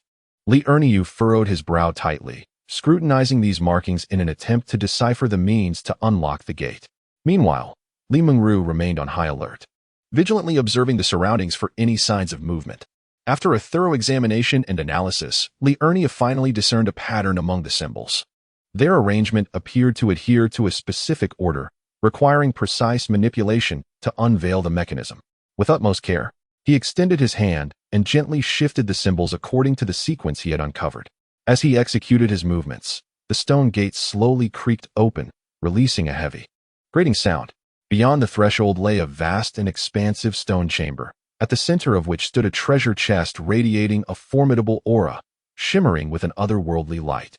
However, encircling the chest was a potent barrier, preventing any approach. Li Erniu attempted to breach the barrier but was met with a formidable force that sent him stumbling backward. Nearly losing his footing, Li Mingru swiftly caught him, her concern evident as she inquired, "Erniu, are you all right?" Li Erniu shook his head. Wiping the blood from the corner of his mouth, his gaze resolutely fixed on the barrier in the treasure chest, his heart brimming with a sense of defiance. He was unwilling to concede defeat. This treasure might conceal boundless wealth and opportunities. Li Mingru, too, furrowed her brow, contemplating ways to breach the formidable barrier. She meticulously scrutinized the structure of the barrier and the flow of energy, endeavoring to uncover any flaws. Suddenly, a spark of realization lit up her eyes as she turned to Li Erniu and exclaimed, "Brother Erniu, perhaps we need to identify the mechanism controlling the barrier." Upon hearing this, Li Erniu's spirits were instantly lifted. He began to survey the surroundings in search of a potential mechanism. The two commenced a thorough search within the stone chamber, leaving no corner unexamined. After considerable effort, they finally stumbled upon a peculiar tile in one corner that stood out from the rest. Li Erniu and Li Mingru exchanged glances, a flicker of excitement illuminating their eyes. They cautiously stepped onto the distinctive tile, and in an instant, the entire chamber began to tremble violently. Countless intricate runes emerged upon the floor, radiating a dazzling brilliance. A mysterious force surged forth from the tile, resonating with the barrier. Li Mingru wielded the whip in her hand, ensnaring that enigmatic energy. With a determined pull, she directed it towards the barrier. As if provoked, the barrier began to ripple. Observing this, Li Erniu charged forward without hesitation, exerting all his strength to collide with the barrier. A sharp crack resounded as the barrier shattered. Overcome with joy, Li Erniu and Li Mingru reveled in their triumph. Having finally surmounted the obstacle, the treasure chest lay tantalizingly close, emanating an alluring glow. Eagerly, they approached the chest, ready to unveil its secrets. Li Erniu gazed intently at the chest before him, his heart brimming with anticipation. He cautiously extended his hand to lift the lid, only to be repelled by a formidable force, causing him to stagger backwards several paces. "What is happening? Could this chest possess a mechanism as well?" Li Erniu inquired, astonished. Li Mingru furrowed her brow, meticulously observing the surroundings of the treasure chest. She noticed something peculiar at the base of the chest and crouched down for a closer inspection. Indeed, she discovered a tile that differed from the others. Its hue was slightly darker, adorned with mysterious runes. Perhaps this was the key to unraveling the enigma. She mused to herself. Gently pressing the tile, she watched as the barrier vanished in an instant. "We did it!" Li Erniu exclaimed with exhilaration. The two hurried towards the chest, eager to uncover the treasures hidden within.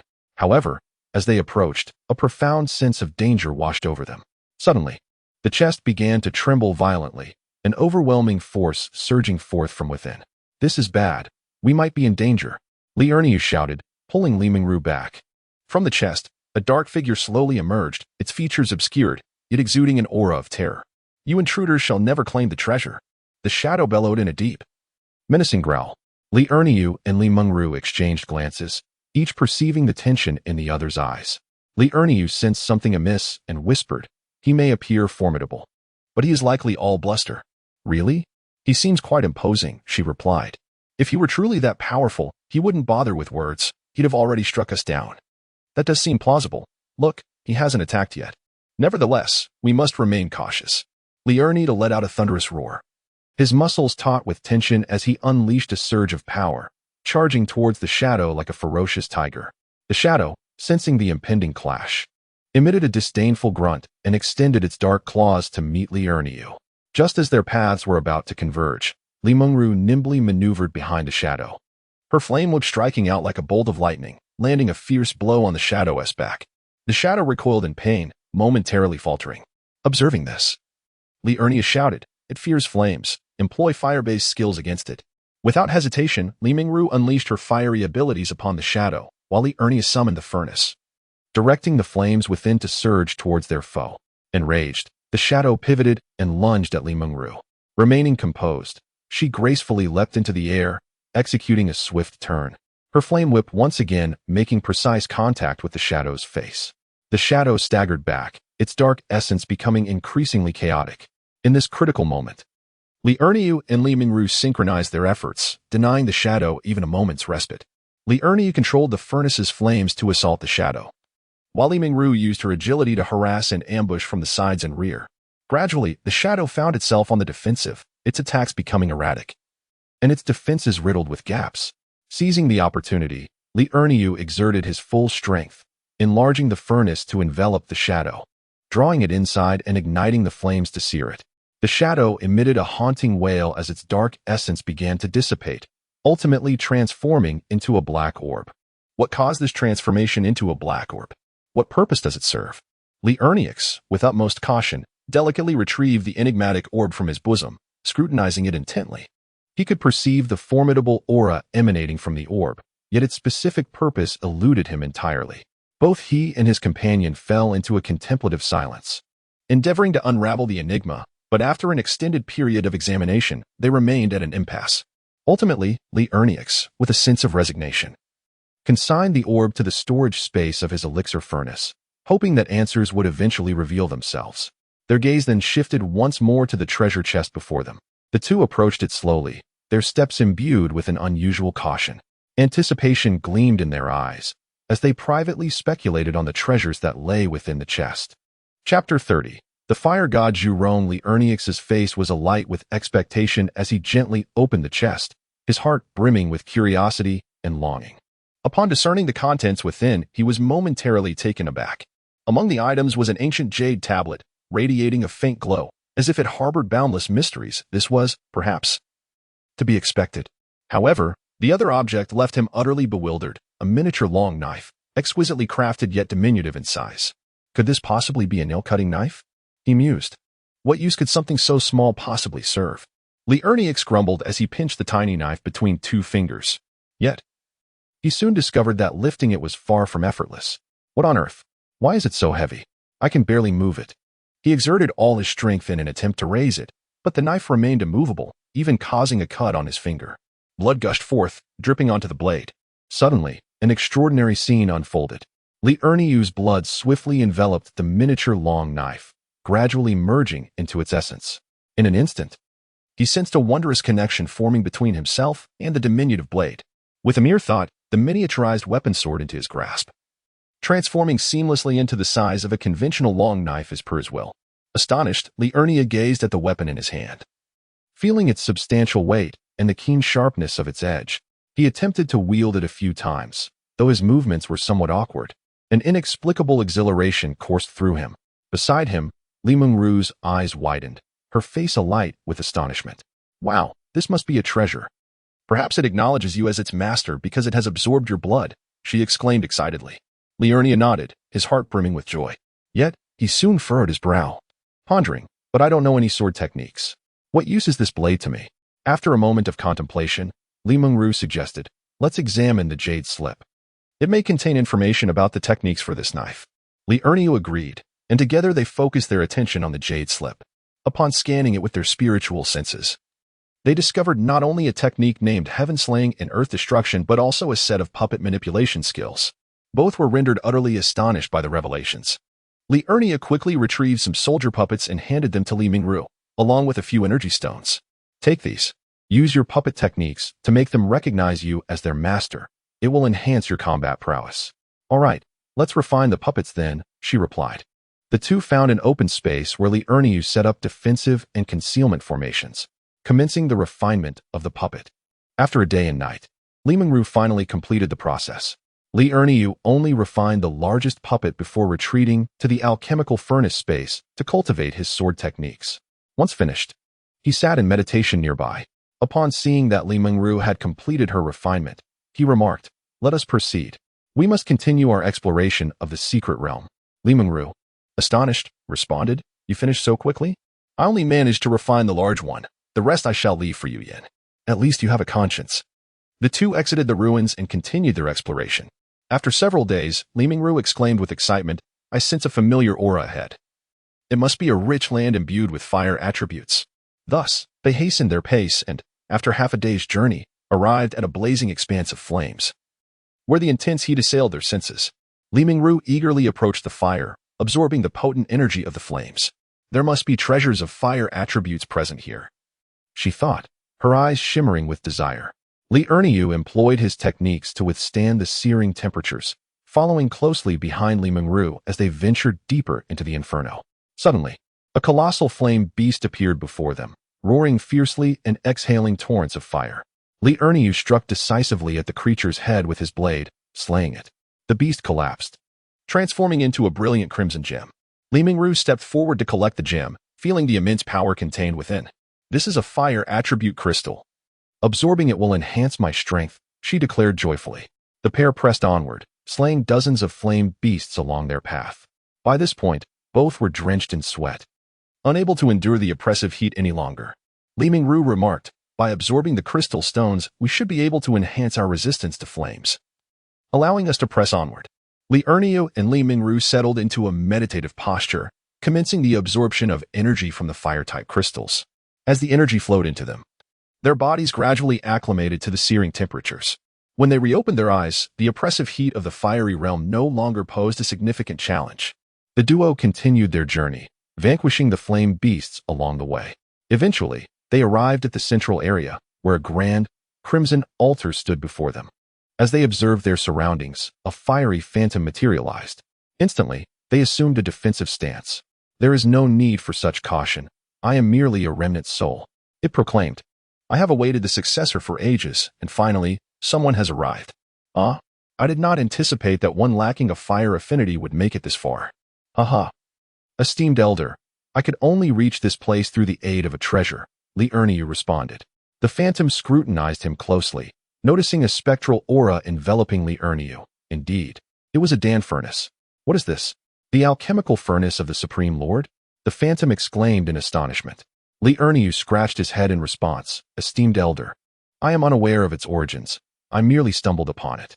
The phantom furrowed its brow and cautioned, "In the future, do your utmost to conceal this furnace. Should those knowledgeable about it learn of its existence, it would surely invite dire consequences." "Ah, thank you, esteemed elder. I shall refrain from revealing it henceforth." "Might you share the origins of this Dan furnace?" Li Erniu inquired. "This furnace is the alchemical apparatus of the Supreme Lord from the celestial realm. A divine artifact for refining elixirs," the phantom elucidated. "In the celestial realm, chaos reigns and deities fall.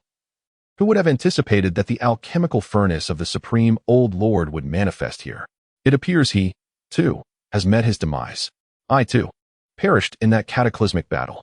Might I inquire as to your esteemed title?" "I am Zhu Rong, the fire god. In your world, I am likely unknown, as we inhabit separate realms. Once you ascend to the celestial domain, you may hear of me, but do refrain from disclosing our acquaintance, including the existence of your alchemical furnace in the heavenly realm. Otherwise, you will find even the slightest chance of escape beyond your reach. Only when your strength reaches the pinnacle of the heavenly realm can you. Alas, such a feat is no simple task. Now, let me assess the aptitude of this young lady." As he spoke, the fiery apparition placed its hand upon Li Mingru's head. Moments later, a satisfied smile graced the apparition's visage. "She is indeed well suited for my legacy. Do you wish to accept my inheritance?" Li Mingru promptly replied, "I am willing." "Very well. Remain here to receive my legacy." Turning to Li Erniu, he clasped his fists in gratitude, saying, "Thank you, esteemed elder. I shall take my leave to continue exploring the secret realm. Here, take this storage ring. Within it lies some celestial stones. Once you reach the celestial realm, Spirit stones will no longer suffice, and you will need to absorb celestial stones instead. As Li Erniu accepted the storage bag and probed its contents with his consciousness, he was taken aback. So, these are celestial stones? Have you encountered them before? Indeed, previously we encountered puppets, and within them were these very stones. May I examine the puppets? Li Erniu effortlessly produced a puppet soldier with a flick of his hand. It was that fellow, our adversary. Should you venture into the celestial realm, you may harness this puppet. It belongs to the victorious faction of that world. His tone was imbued with a hint of mystery and profound significance. Thank you, esteemed elder. I express my gratitude.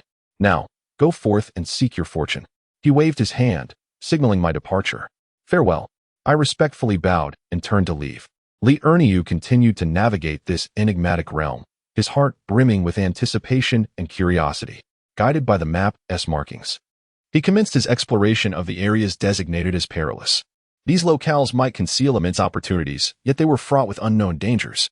Before delving into these treacherous zones, Li Erniu resolved to return to his cultivation space, determined to make the most of the abundant spirit stones at his disposal. After all, allowing such a wealth of spirit stones to languish was a grave waste. After a period of diligent cultivation, my prowess experienced a remarkable enhancement, ascending directly to the pinnacle of the transformation stage. Subsequently, Li Erniu devoted his energies to refining formations, honing his physique, concocting elixirs, and mastering various offensive techniques, thereby comprehensively augmenting his strength. He understood that in the face of the impending lightning tribulation, he must be thoroughly prepared. Time flowed swiftly, and the years slipped by unnoticed. Li Erniu remained oblivious to how long had passed until he ultimately recognized he had reached a bottleneck, and no amount of effort seemed to yield further progress in his cultivation. Thus, he emerged from the cultivation space, ready to arrange various formations. First, I meticulously established a formidable concealed formation to ensure that my position remained undetectable by the outside world. Subsequently, I set up a series of over a dozen defensive arrays to enhance my protective capabilities. Additionally, I implemented several offensive formations for unforeseen circumstances. Finally, I arranged a grand gathering array to better absorb the ethereal energies of heaven and earth. Once all preparations were complete, Li Erniu consumed a medicinal pill and began to meditate, striving to break through his current limitations. Instantly, the surrounding spiritual energy surged like a tidal wave, coalescing around me to form a colossal vortex of spiritual power. The vortex grew larger and more ferocious, ultimately shattering the concealed formation under the overwhelming force of the spiritual energy. Accompanied by Li Erniu's resounding declaration of breaking through, a profound reverberation echoed through the heavens. Boom! Li Erniu's aura surged, sending clouds of dust swirling into the air, causing the very earth to tremble. Soon after, dark clouds swiftly gathered, accompanied by the sound of thunderous roars. Li Erniu sensed that this thunderstorm was more potent than the last, despite his cultivation only having ascended a single level. However, it was still significantly weaker than the previous physical tribulation. It appeared that this trial of thunder would be easily surmountable. Nevertheless, due to his cautious nature, Li Erniu drew forth his great sword, heavy hammer, and puppet. With a thunderous crack, the tribulation began to descend. Li Erniu first unleashed a punch, dispersing the thunder with a single strike. For the second wave, he allowed the puppet to test the waters. Astonishingly, the puppet absorbed the lightning, and its power actually increased. Ha ha ha, let that thunder be yours. The 9 bolts of thunder were absorbed by the puppet, which consequently ascended to an entirely new level of power. As the radiant light descended, Li Erniu, having absorbed the luminescence, experienced another enhancement in strength. To his astonishment, there was yet another trial, this time a corporeal lightning tribulation, even more formidable than before. Fortunately, the puppet was there to assist. With a resounding crash, the 9 bolts of thunder were once again absorbed by the puppet. This fellow seemed insurmountable. Li Erniu realized he might not be able to contend with him any longer. After absorbing the radiant light, he was taken aback to discover more challenges ahead. The thunderous strikes, aimed at his consciousness, caught him off guard. Could it be that consciousness too must undergo tribulation?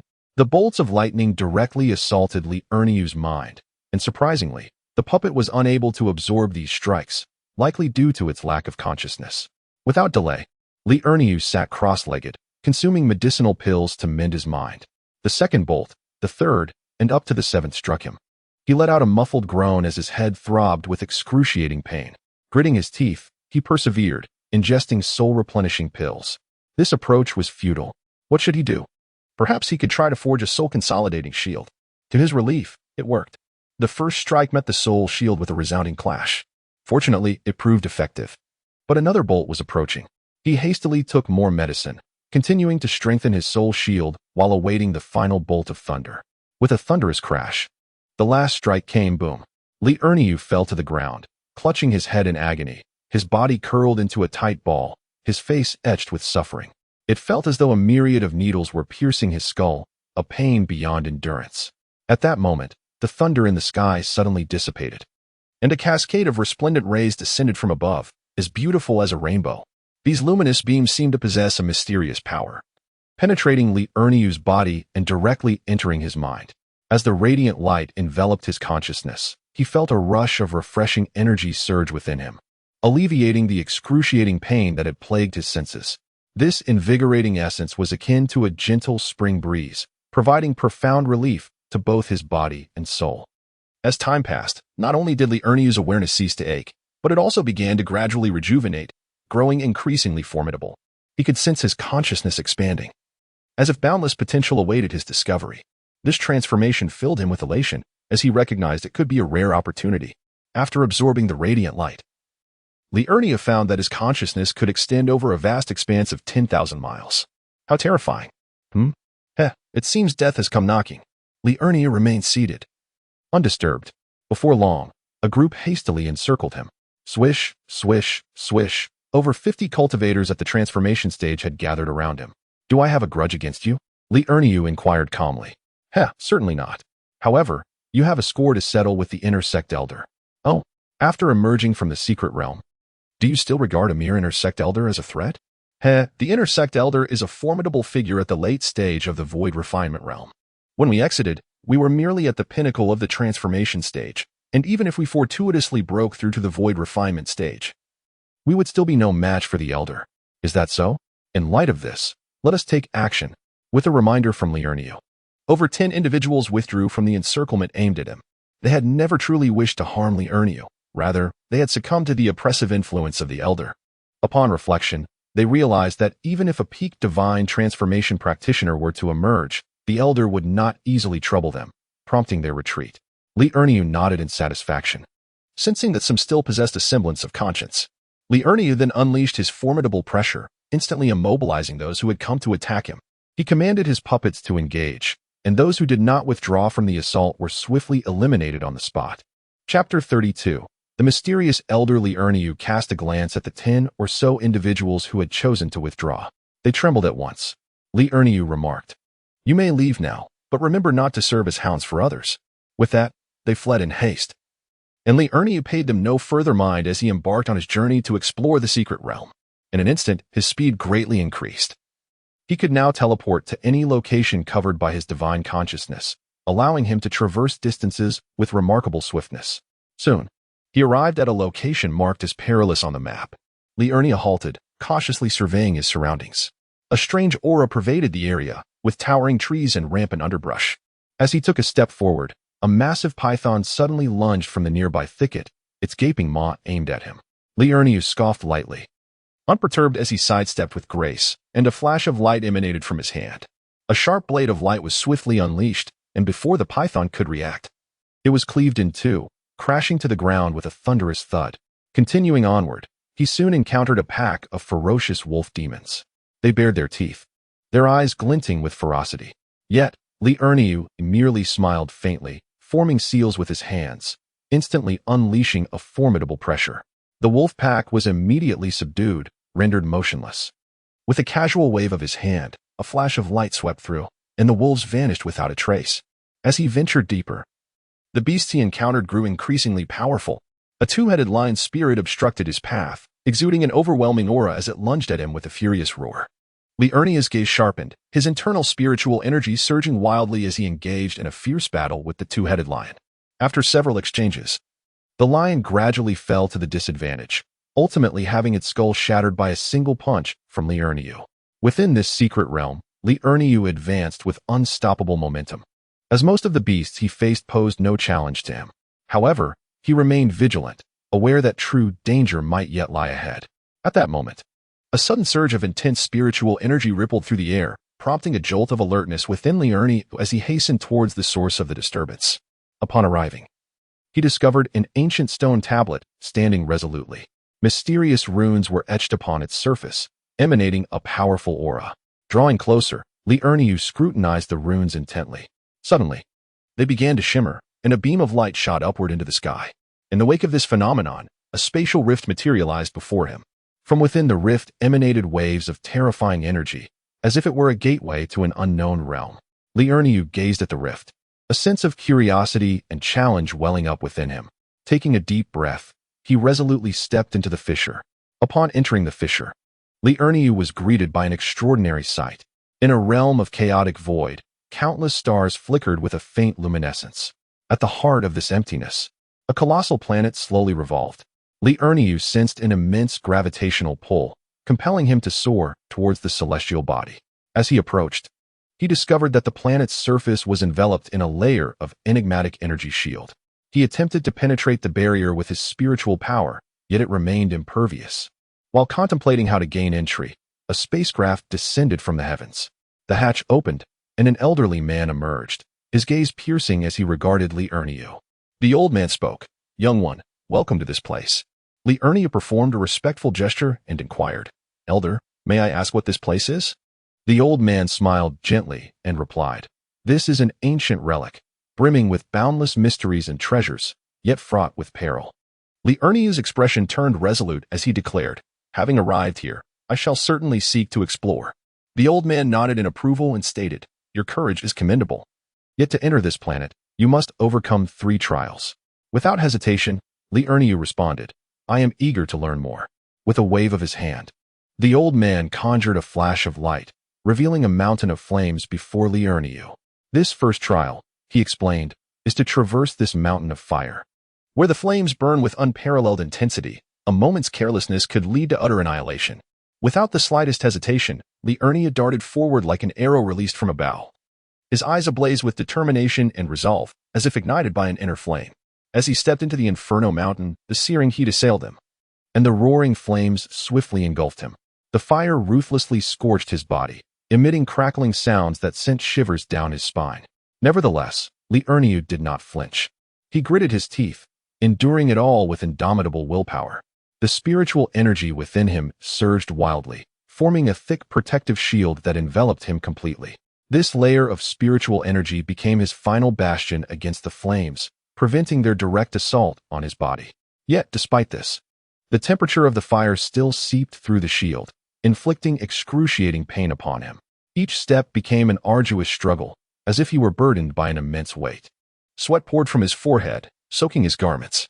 His breath quickened, as if his lungs were on the verge of bursting. Yet, he persevered, advancing step by step. As time ticked away, Li Ernie's strength gradually waned. He felt himself on the brink of collapse and hastily ingested a medicinal pill, settling into a meditative posture to absorb the flames, enhancing his fire attribute.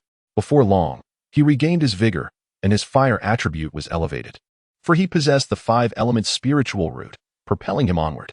Thus, he continued to traverse the path, meditating whenever he could no longer endure, further augmenting his fire attribute. Ultimately, Li Ernie successfully traversed the Inferno Mountain, a look of contentment gracing his face. In that moment, he felt his fire spiritual root had grown significantly stronger.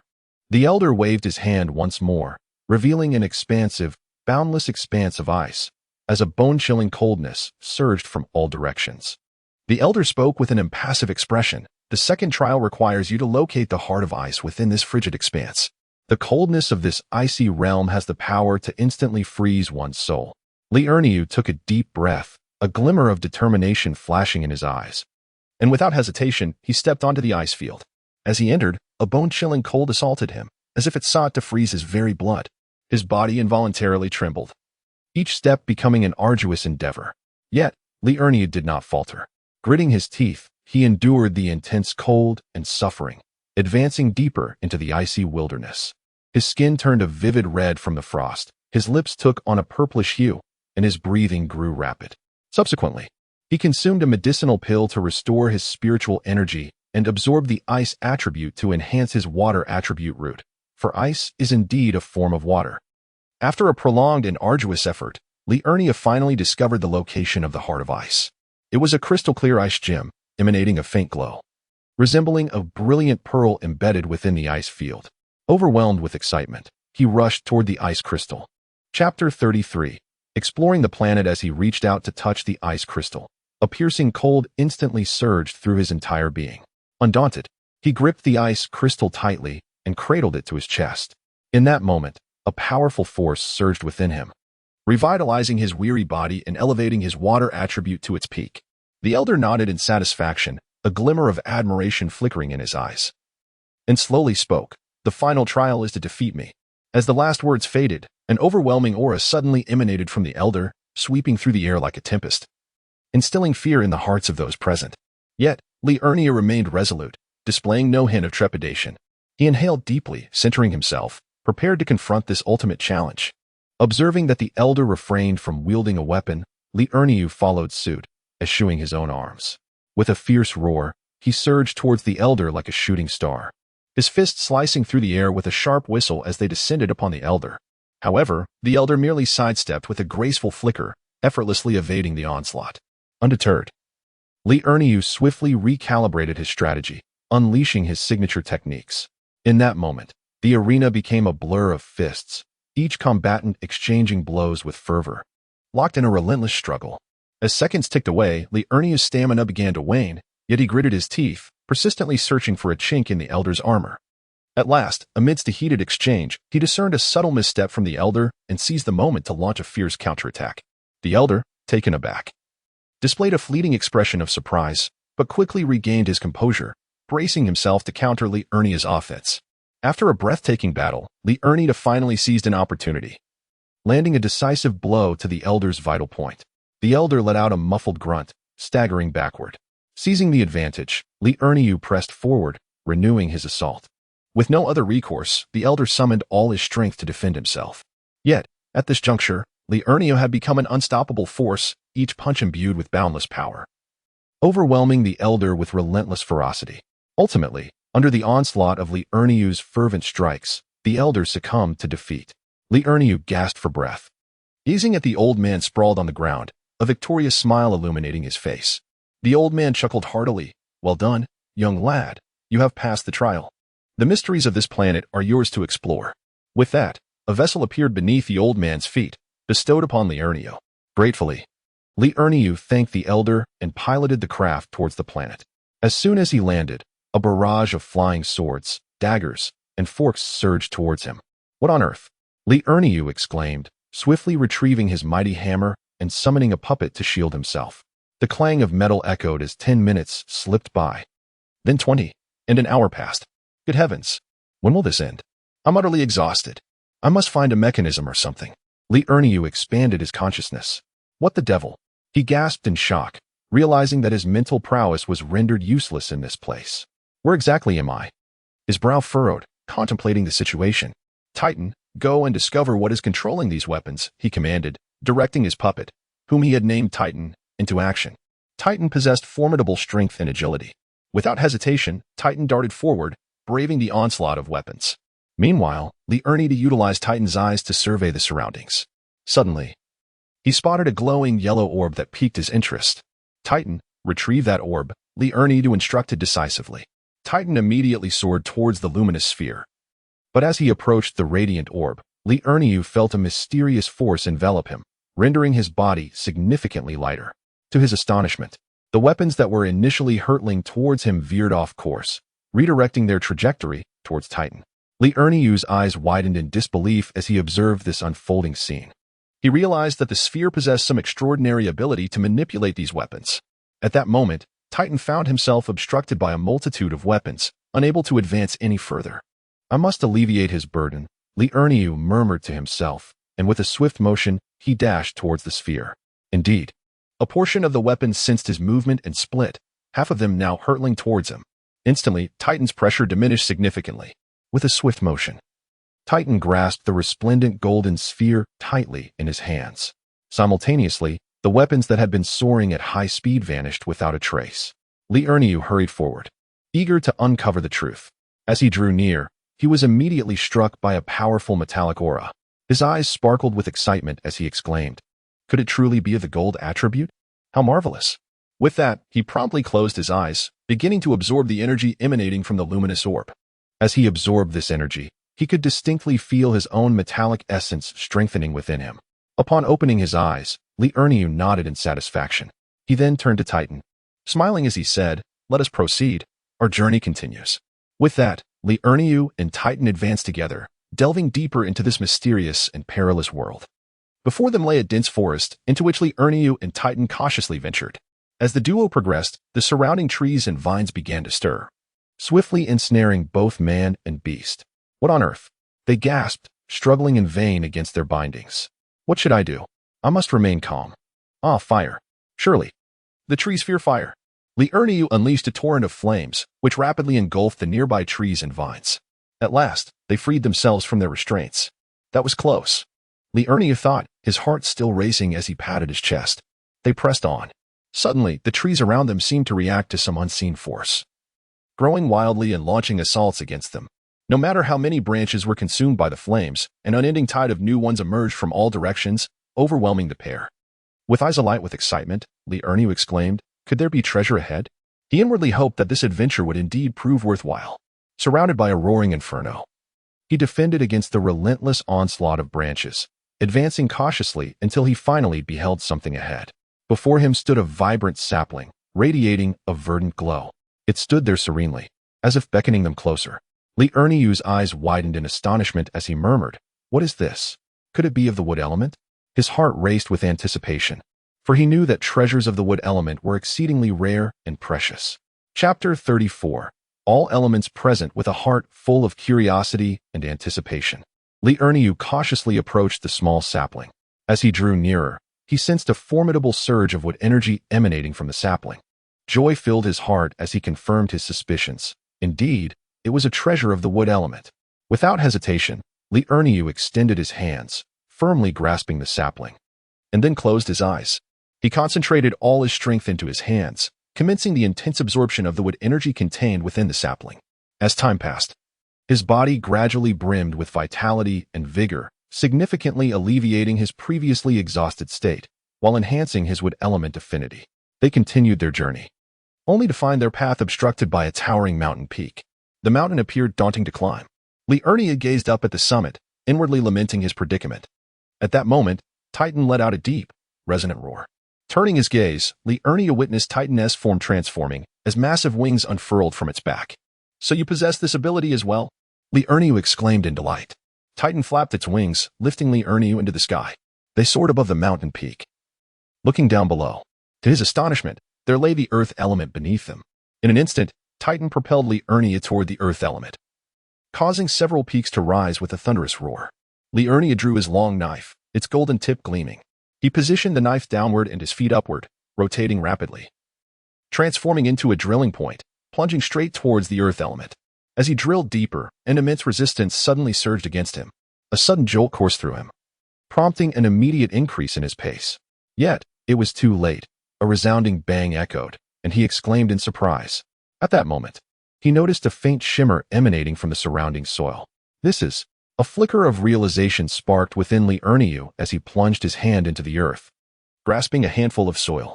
Indeed, he felt a rich surge of earthy energy coursing into his being. So this is the true essence of the earth attribute. Li Erniu burst into exuberant laughter. Upon absorbing this energy, the surroundings transformed instantaneously. Man and beast found themselves back at the starting point. What a surprise! An illusion? A self-assessment revealed that all 5 attributes had been enhanced. It seemed this was not an illusion, but rather a unique secret realm, with Titan by his side. Li Erniu continued to explore the mysterious domain. As they traversed further, they arrived at a serene valley enveloped in a delicate mist, imparting an air of enigma. Li Erniu treaded cautiously, with Titan closely trailing behind. Suddenly, a cool breeze swept through, seemingly carrying a faint whisper. What is that sound? Li Erniu furrowed his brow, scanning the surroundings with vigilance. Titan emitted a low growl, as if urging Li Erniu to proceed. Following the direction of the sound, they encountered an ancient stone door standing before them. The door was adorned with peculiar symbols and intricate designs. As Liurnia reached out to touch it, a powerful jolt surged through his body. "Ah!" he cried out in pain, quickly retracting his hand. "This stone door is extraordinary," Liurnia murmured to himself. Liurnia recalled that Titan was impervious to electricity and could undergo enhancements. Thus, he instructed Titan to extend its hand and place it upon the stone door. In an instant, an electric current surged into Titan's body, causing its energy to gradually escalate. Once Titan absorbed the entirety of the current, the stone door creaked open. Liurnia and Titan stepped through the threshold, entering a vast cavern adorned with countless glimmering gemstones embedded within its walls. To his astonishment, there were celestial stones present as well. Liurnia mused internally. He collected the celestial stones and, as he prepared to advance for a closer inspection, a deep, resonant roar emanated from the depths of the cave. Liurnia and Titan exchanged a knowing glance, gripping their weapons tightly as they moved towards the source of the sound.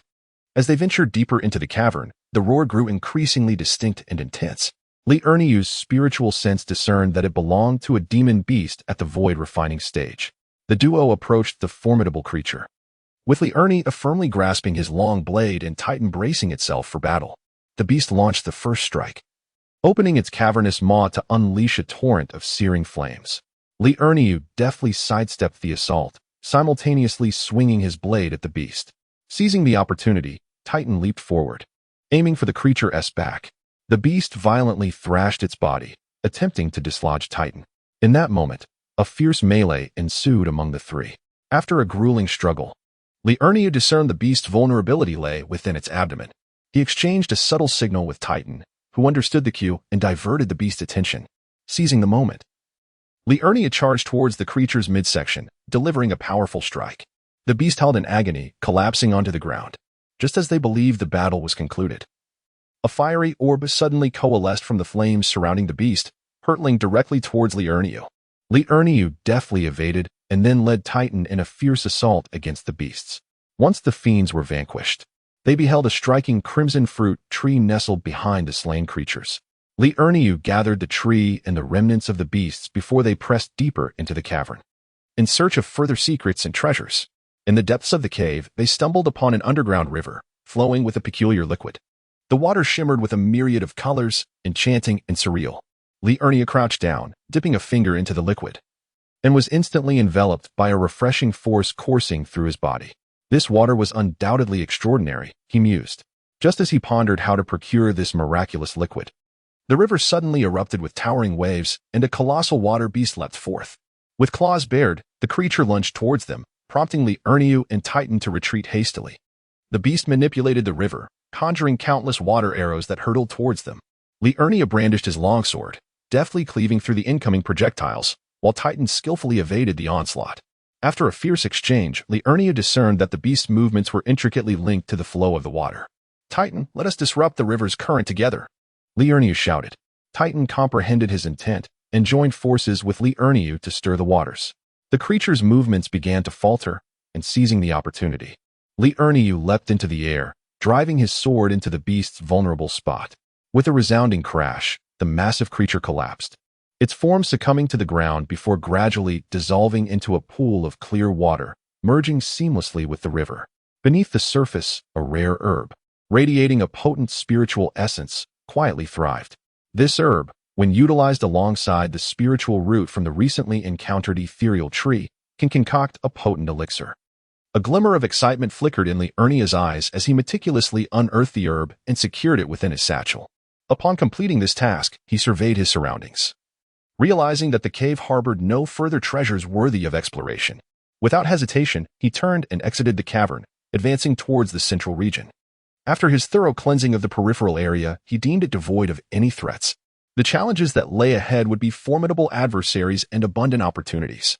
Chapter 35, The Great Ascension. Guided by the markers on his map, Liurnia embarked on an exhaustive search of the perilous zones indicated in the central region. This endeavor was fraught with danger and exhilaration, yet it yielded significant rewards. Throughout this expedition, he amassed a plethora of rare and extraordinary treasures, including spirit stones, essence marrow, enigmatic martial arts manuscripts, precious medicinal herbs, ancient alchemical recipes, and formidable divine weaponry. Each item was a veritable treasure, igniting his enthusiasm. During his exploration, Li Erniu also encountered several fellow disciples. However, having learned from past encounters, they no longer harbored animosity towards him. Instead, they opted to steer clear, wishing to avoid provoking this formidable being once more. After meticulously clearing all danger markers, Li Erniu finally paused, his satchel brimming with invaluable treasures. He then sought a secure location, entering the alchemical furnace space to commence his cultivation. Within the confines of the alchemical furnace space, Li Erniu cast a multitude of spirit stones into the fiery depths. As time unfolded, his cultivation steadily ascended. After expending half of his precious stones, he triumphantly shattered the barriers before him, achieving the pinnacle of the void refinement realm. Emerging from the furnace's embrace, he prepared to challenge the Grand Ascendance realm. Li Erniu meticulously arranged a grand spirit gathering formation.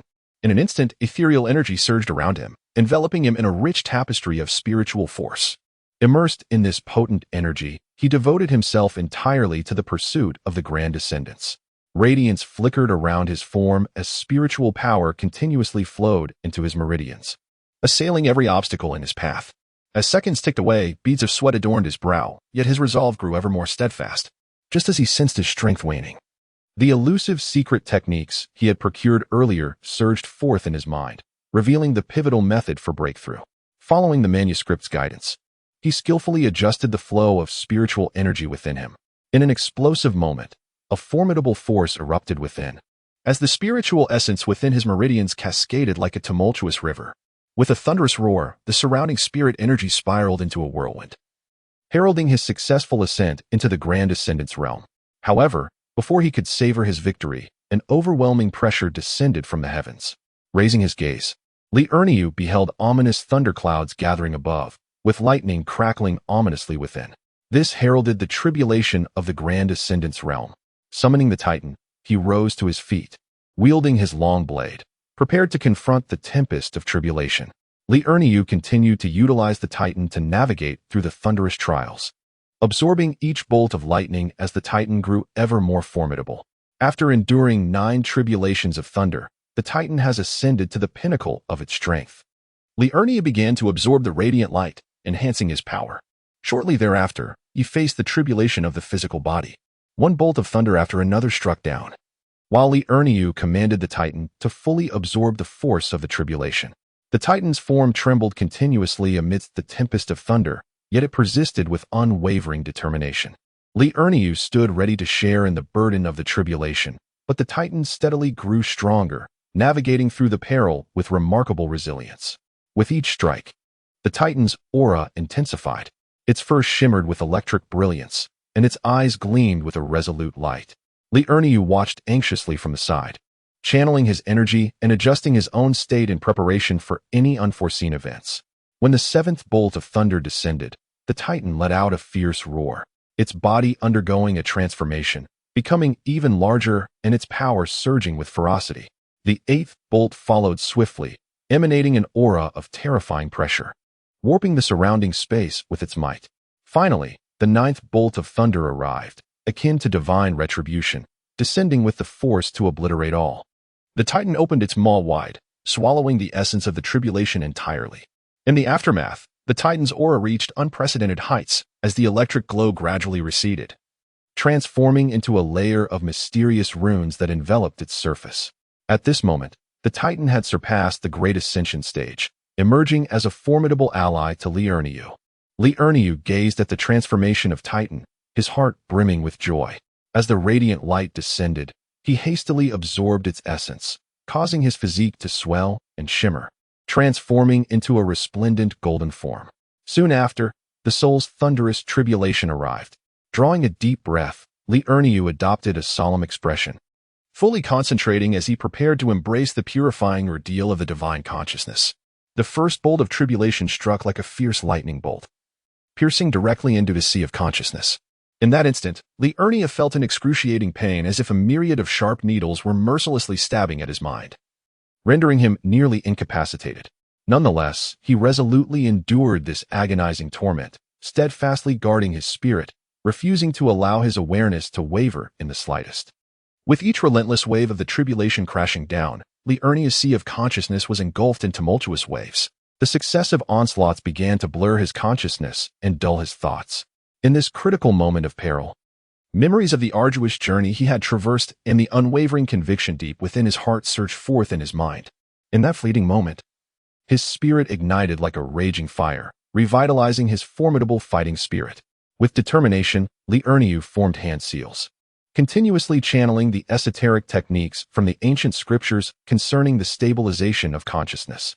An indomitable aura radiated from him as he exerted every ounce of strength to withstand the ferocious onslaught of the tribulation. When the seventh bolt of thunder descended with a resounding crash, Li Erniu felt as though his sea of consciousness was on the brink of collapse, the entire world shaking violently around him. Yet, with an indomitable will akin to steel, he gritted his teeth and persevered through the ordeal. The eighth bolt of heavenly tribulation descended in quick succession, its force surpassing that of its predecessors. Blood trickled from the corner of Li Erniu's mouth, his complexion as pale as parchment, yet his gaze remained resolute and unyielding, exuding an unwavering determination to never succumb. At last, the most formidable ninth bolt of tribulation descended with an apocalyptic fury. Li Erniu felt as if his very soul were on the verge of being torn asunder by this terrifying power, the agony reaching its zenith. However, at this critical juncture of life and death, an unprecedented reservoir of potential erupted within him.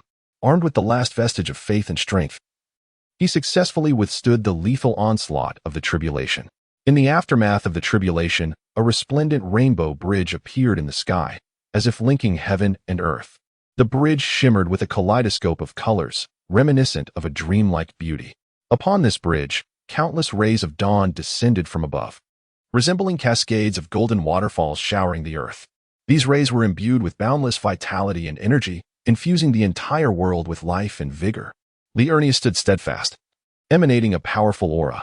He spread his arms wide, embracing the baptism of those radiant rays. Each ray felt like a blessing, fortifying his body and elevating his soul. With closed eyes, he savored the exquisite beauty of the moment. As time flowed on, Li Erniu gradually absorbed all the radiant light. He slowly opened his eyes. At this moment, his gaze shimmered with wisdom and unwavering resolve. His consciousness became immensely powerful and resilient, akin to steel forged through countless trials. Chapter 36. Yang Fan is discarded. At this juncture, Li Erniu's mental prowess was sufficient to envelop the entire secret realm. Upon sensing that Wang Yuyan had successfully emerged, he swiftly appeared before her. This unexpected action startled Wang Yuyan, causing her delicate features to pale. She gently patted her ample chest and reproached, "Oh, you truly frightened me." Li Erniu felt a flush of embarrassment, his gaze instinctively drawn to her alluring figure. Noticing his indiscreet glance, Wang Yuyan playfully chided, "Where are you looking?" Li Erniu, taken aback, awkwardly scratched his head, attempting to shift the conversation, inquiring, "What level of cultivation have you attained now?" Wang Yuyan smiled and replied, "Late stage of the Great Ascension." Upon hearing this, Li Erniu could not help but exclaim, "Wow, you're practically soaring to the heavens on a rocket." "No, even a rocket can't be this fast." Wang Yuyan regarded the man before her and softly remarked, "I feel like I still can't defeat you." A hint of confusion and curiosity graced her beautiful visage.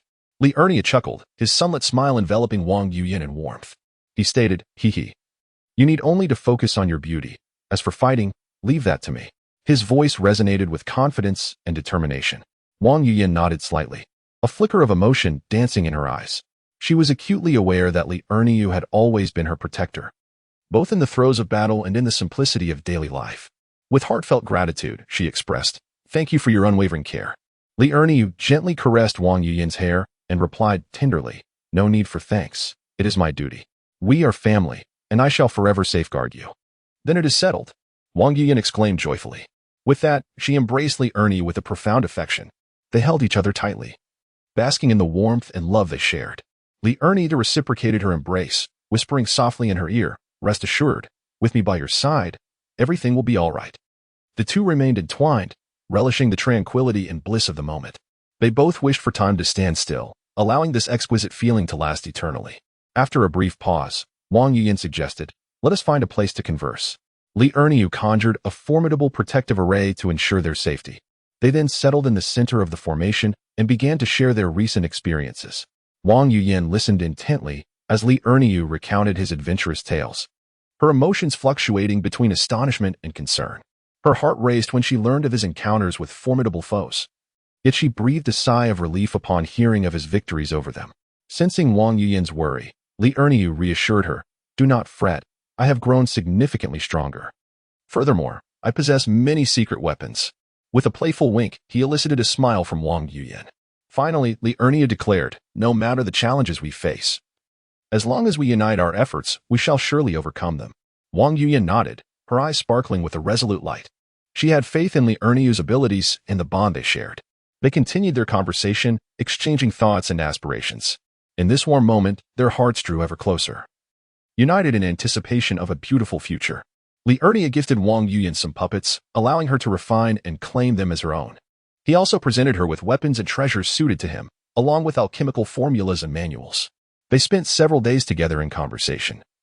With several months left before the secret realm would open, the secret realm had essentially been cleared by me. "Let us cultivate here." Wang Yuyan inquired, by the way. "Where is Li Mengru?" Li Erniu replied, "She encountered a fortuitous event, much like you, and is currently undergoing a legacy acceptance." Time flew by, and several months passed. Li Erniu had reached the 5th level of the Mahayana stage. Wang Yuyan remarked, "Your cultivation has progressed remarkably swiftly, advancing several levels in just a few months." Li Mengru has emerged from her seclusion. "Let us go and fetch her," they said, as they stepped out of the formation. In a swift motion, Li Mengru appeared before them. Li Erniu exclaimed, "Goodness! What level of cultivation have you attained?" Li Mengru responded, "I am at the initial stage of tribulation." Li Erniu noted, "Your speed of advancement is even more rapid." Wang Yuyan added, "Indeed, your cultivation surpasses mine." Li Mengru explained, "As a singular spiritual root, my speed is naturally accelerated. The secret realm will open in just a month. Let us await its arrival here." Li Mengru then asked, "Shall we not explore the secret realm?" Li Erniu replied, "I have already cleared it entirely." Li Mengru concluded, "Then we shall wait here." On that day, there was a stir at the exit. The 3 individuals emerged from the secret realm, and Li Erniu sensed the astonishment of an elder upon seeing him. Li Erniu inquired, "Are you the uncle of Yang Ziqian? If so, what of it?" A resounding slap echoed, leaving everyone stunned. The elders, the disciples, and even Yang Ziqian's uncle. "Do you dare to strike me?" Another slap followed. "Correct answer, but alas, no reward. You must not overstep your boundaries." "Oh, what do you mean by overstepping?" Another slap resounded. "Is it not excessive for you to send inner disciples to hunt me down in the secret realm?" Another slap. "Do you dare to deny it?" Another slap. "Should I summon someone to confront you?" Slap, slap, slap. What strength does Li Erniu possess? Remarkable. Striking the elder feels akin to swatting a child. How exhilarating. The crowd murmured in disbelief. Other elders quickly urged Li Erniu, "Please, wait a moment before you strike. What is the matter? His nephew is dead, and he believes I am the culprit. Thus, within the secret realm, he sent people to hunt me. I can attest." Elder Yang declared that whoever killed Li Erniu would be accepted as his personal disciple. "I can also attest that he promised a substantial reward. I too can testify." Truly, when the wall collapses, everyone pushes against it. When the drum breaks, everyone beats it. An elder promptly informed the deputy sect master, who arrived to ascertain the situation. "Seize Yang Fan." In an instant, the elders subdued Yang Fan and sealed his cultivation, rendering him powerless and expelling him from the sect. Li Erniu, witnessing Yang Fan's fall from grace, felt a surge of satisfaction. At this moment, the disciples from the secret realm had emerged, beginning to present their spoils. Li Erniu produced a collection of unused cultivation manuals and weapons, leaving the deputy sect leader, the elders, and the disciples utterly bewildered. Had he truly swept the secret realm clean? Indeed, it became clear why there had been a scarcity of valuable items. Brotherly had monopolized them. Wang Yuyan and Li Mengru also contributed some of their superfluous items. Having received the inheritance for over 6 months, they had little to show for it. Only these few remnants. Goodness, they explored without even having time to delve deep, yet they gathered far more than us. In comparison to the 3 of them, I feel as if I scavenged in the secret realm. Who doesn't feel that way? It feels like a mere day trip to the secret realm. Chapter 37. The extraterrestrial battlefield. The deputy sect leader and the elders beamed with joy upon reviewing the gathered treasures. The deputy sect leader spoke. "This chapter of the secret realm has come to a close." He continued, "Now, I bear some troubling news to share. The Star River continent is currently facing a grave crisis. It is under siege by external foes. The various sects of the Star River continent have formed the Star River Alliance and established a void battlefield. We are now calling upon cultivators to rally against the hostile invasion. We hope that those in the transformational stage and above will actively enlist. I shall go. I will join as well. Count me in. In an instant, the disciples eagerly signed up. The vice sect master and the esteemed elders nodded in approval at the sight. Li Erniu, Wang Yuyin, and Li Minru conferred briefly and resolved to venture to the battlefield beyond the realm for training. The trio registered their names. Observing the spirited disciples before him, the vice sect master smiled and announced, "The registration has concluded. Prepare yourselves well. We shall depart tomorrow." After a brief pause, he continued. "Our sect possesses a teleportation array that can transport you to the Star River continent, where a passage to the battlefield beyond the realm awaits. However, this array has restrictions based on cultivation levels and can only transmit cultivators of the Void Refinement stage and below. As for those above the Void Refinement stage, I shall personally escort you tomorrow." On the following morning, sunlight bathed the sect's plaza, where the disciples who had registered for the battle had gathered. Under the guidance of the elders, the disciples of the Void Refinement stage and below stepped orderly into the teleportation array, which shimmered with light before they vanished from sight. The vice sect master produced a flying vessel, and the group boarded it, soaring into the sky. Within an hour, they arrived at the battlefield beyond the realm. The group began to register their cultivation levels, and when Li Erniu and his companions reported theirs, the registrar was taken aback. 1 at the initial stage of Tribulation Crossing and 2 at the Great Ascension stage. The trio was promptly invited to the Central Army tent. The Grand General remarked, "Indeed, heroes emerge from the youth. To have attained such cultivation at such a tender age is remarkable." The trio humbly responded to the general. The general continued, "We are situated at the 8th battlefield, and your levels of cultivation qualify you for the rank of Army Commander of the 108th Legion. However, the commander positions are currently filled. Will you wait for a position, or would you prefer to engage in free activities? Li Erniu, let us 3 move freely," commanded the general, bestowing upon each of them a token. "You may recognize your ownership by shedding blood upon it. I will contact you through these tokens should the need arise, and you may reach out to me in times of trouble. These tokens also serve as your identity markers, allowing you to access all battlefield information." Li Erniu, "Very well, we shall take our leave." The trio exited the grand tent, performed the blood recognition on their tokens, and surveyed the conditions of the battlefield beyond. Resolute, they decided to venture forth and vanquish some invaders. Upon arrival, chaos engulfed them, a cacophony of spells illuminating the air and the clamor of battle ringing in their ears. Li Erniu's eyes widened as he bellowed, "Brothers, charge with me. Let these invaders witness our might." Wang Yuyin and Li Minru, equally undaunted, unleashed their formidable powers. With a flourish of her hands, Wang Yuyin conjured a dazzling light that transformed into countless blades, all hurtling toward the enemy. Meanwhile, Li Minru vanished and reappeared like a specter behind the foes, wielding a fiery whip that erupted into flames, reducing a vast area to ashes. Li Erniu, embodying unparalleled valor, radiated an immense aura. Each punch he delivered was imbued with the force of thunder, sending the invaders reeling in despair. Where did this fierce warrior emerge from? One invader gasped, blood spilling from his lips in terror. "Humph! Dare to invade our starlit continent, and this shall be your fate." Li Erniu retorted with authority, "Wherever the trio tread." The invaders crumbled in defeat. Their valiant performance elicited waves of cheers from the surrounding monks. At that moment, a formidable enemy general suddenly appeared. This brute was large and imposing, with a fierce countenance and wielding a colossal battle axe, charging towards Li Erniu and his companions. "You insolent wretch! Do not think you can act with impunity," the enemy general bellowed. Li Erniu smirked, welcoming the challenge, just in time. "Watch how I deal with you." With that, he boldly advanced, engaging in a fierce duel with the enemy general. Wang Yuyin and Li Minru flanked Li Erniu, providing support while continuing to assault other invaders. The battlefield erupted with the cacophony of battle, a scene of unrestrained chaos. Li Erniu and the enemy general were locked in a fierce struggle, their fists and axe blades intertwining, unleashing astonishing waves of energy. Now this is entertaining. Take this." The enemy general roared, swinging his battle axe with ferocity, sending a sharp arc of blade energy hurtling towards Li Erniu. With a focused gaze, Li Erniu drew his long knife, channeling all his strength, and shouted, "Bring it on." The glimmering blade surged forward, a formidable force colliding with the axe's energy, resulting in a thunderous crash that distorted the air around them. Upon closer inspection, the enemy general's axe had been cleaved in two. Staring in disbelief at his shattered weapon, the enemy general stammered, "How is this possible?" Liurnia chuckled. "With such meager skills, you dare to act boastfully before me." With that, he lunged forward, swinging his knife to strike.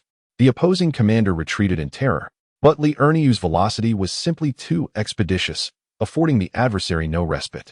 Wang Yuyin and Li Mengru, flanking him, intensified their assault. A confluence of innumerable sharp blades and fiery whips wove a tapestry of demise, leaving the invaders with absolutely no sanctuary. "Spare us! Have mercy!" the invaders wailed. Yet the trio remained unyielding. Liurnia's blade descended like a tempestuous squall, felling adversaries with each sweep.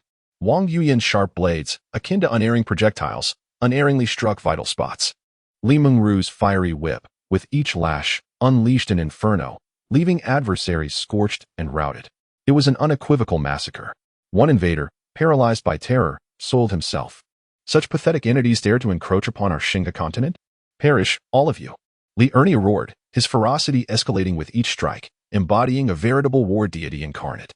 Before long, that sector of the battlefield was strewn with dismembered invaders, casualties abounding. "Forward, let us proceed. Extinguish more of them, that they may comprehend our strength," Liurniu commanded, gesturing grandly as he led Wang Yuyin and Li Mengru deeper into the fray. En route, they advanced unimpeded, adversaries, upon sighting them, scattered like rodents before a feline predator. "Ha ha ha, this is immensely gratifying, as effortless as cleaving melons," Liurniu exclaimed, jubilant. Wang Yuyin responded with a smile, "Brother Erniu, your prowess is truly formidable." Li Mengru added, "In your company, my fiery whip has grown even more potent." The trio persisted in their rampage across the battlefield, their presence inciting panic and precipitous flight, a display of utter annihilation, leaving no adversary capable of resistance. Chapter 38. A decisive slaughter. The trio fought with unbridled enthusiasm. And as they observed that the invaders on this battlefield had been nearly vanquished, Liurnia raised his hand and exclaimed, "Let us move to another battlefield and continue our onslaught. Today, we shall slay to our heart's content." Wang Yuyin and Li Mengru responded in unison, "Absolutely." They hurriedly made their way to another battleground, where the ferocity of the conflict was equally intense. As Liurniu surveyed the scene, he exclaimed, "Ah, there are still plenty of adversaries here." No sooner had he spoken than he charged in like a ferocious tiger. He wielded his long blade with such vigor that the glint of the weapon dazzled the enemies, rendering them momentarily blind. "My goodness, the harbinger of doom has arrived." One invader gasped, his face paling in terror. Wang Yuyin shouted, "Prepare to meet your end." She unleashed a flurry of lethal blades, which seemed to possess a mind of their own as they flew directly toward the enemy's vital points. Li Mengru was equally formidable, cracking her fiery whip with a resounding crackle, setting ablaze a group of foes who cried out in despair. "By my dear mother, how is this possible?" The invaders found themselves utterly powerless against the onslaught. As he fought, Liurnia bellowed, "You ragtag bunch dare to wreak havoc here? Bow down before me." Before long, the enemies on this battlefield were left in disarray, fleeing in a panic, shedding their armor in their haste. "Ha, they certainly run quickly. If they have the courage, they should stand and fight." Liurniu spat in the direction of the retreating foes. Wang Yuyin chuckled and remarked, "Brother Erniu, our combat prowess is simply unrivaled." Li Mengru chimed in, "Indeed. Let us see who dares to invade our Star River continent." With mutual smiles exchanged, the trio hastened towards the next theater of conflict. Scarcely had they approached when the air was rent with harrowing cries. Liurniu furrowed his brow, remarking that the commotion suggested formidable adversaries. Wang Yuyin scoffed, asserting that no matter how fierce, they were no match for their collective might. Li Mengru, brandishing her fiery whip, declared their intent to mete out a severe lesson. Upon entering the fray, they beheld a group of invaders ferociously assaulting a contingent of cultivators from the Star River continent, who were already heavily wounded and on the verge of collapse. Liurniu roared, announcing his arrival to the mongrels. Startled by the sudden intrusion, the invaders momentarily faltered. Seizing the opportunity, Liurniu brandished his blade, felling a number of them in a single sweep. Wang Yuyin, with nimble movements, unleashed a flurry of sharp projectiles, causing the invaders to scatter in disarray. Li Mengru's flame whip proved devastating, leaving a trail of scorched earth in its wake. An invader chieftain exclaimed in terror, wondering where these formidable figures had emerged from. Liurniu grinned, proclaiming himself the harbinger of their demise. With a swift motion, he closed in on the chieftain and decapitated him with a single blow. Witnessing this, the remaining invaders were utterly demoralized and fled in all directions. Li Erniu exhorted his companions not to let any escape. Wang Yuyin and Li Mingru promptly pursued the fleeing invaders, ensuring none survived. Soon, the battlefield was cleansed. The rescued cultivators gathered around to express their gratitude. Li Erniu waved his hand grandly, declaring that they were all comrades, so there was no need for pleasantries. They would continue to vanquish their foes. The trio once again embarked on their journey, charging towards an even more perilous battlefield. Li Erniu discarded his long knife and brandished a pair of formidable hammers, bellowing with confidence, "Behold, as I shall crush these scoundrels with my hammers today." Wang Yuyin and Li Mingru exchanged knowing smiles, promptly following him into the fray. As Li Erniu swung his hammers, a fierce wind accompanied each strike, imbued with unstoppable force. Any enemy caught in his path faced either shattered bones or instant demise. "This fiend is terrifying," the adversaries cried in horror. Wang Yuyin's sharp blades and Li Mingru's fiery whip complemented Li Erniu's dual hammers, rendering the enemy utterly defenseless. Wherever they ventured, foes fell like leaves in autumn, and their fearsome reputation swiftly spread across the battlefield, earning them the moniker of the dreaded trio. Are you frightened now? Let this be a lesson to those who dare invade the Star River continent. Li Erniu roared as he relentlessly struck down his enemies. In one particular skirmish, upon hearing of the dreaded trio's arrival, the enemy's formation fell into disarray. "Run! The dreaded trio is here," they shouted in panic. Li Erniu laughed heartily. "Think you can escape? It won't be that easy." Wang Yuyin and Li Mingru quickened their pace, blocking the enemy's retreat. Under the relentless assault of the trio, the adversaries in this area were swiftly obliterated. "Onward, to the next location, where our enemies shall tremble in fear," Li Erniu proclaimed, wielding his hammers as he led Wang Yuyin and Li Mingru into further battles. Their figures became an eternal nightmare in the hearts of their enemies. While among the cultivators of the Starry River continent, they represented hope and victory. After a fierce battle, the trio of fiends emerged victorious once more.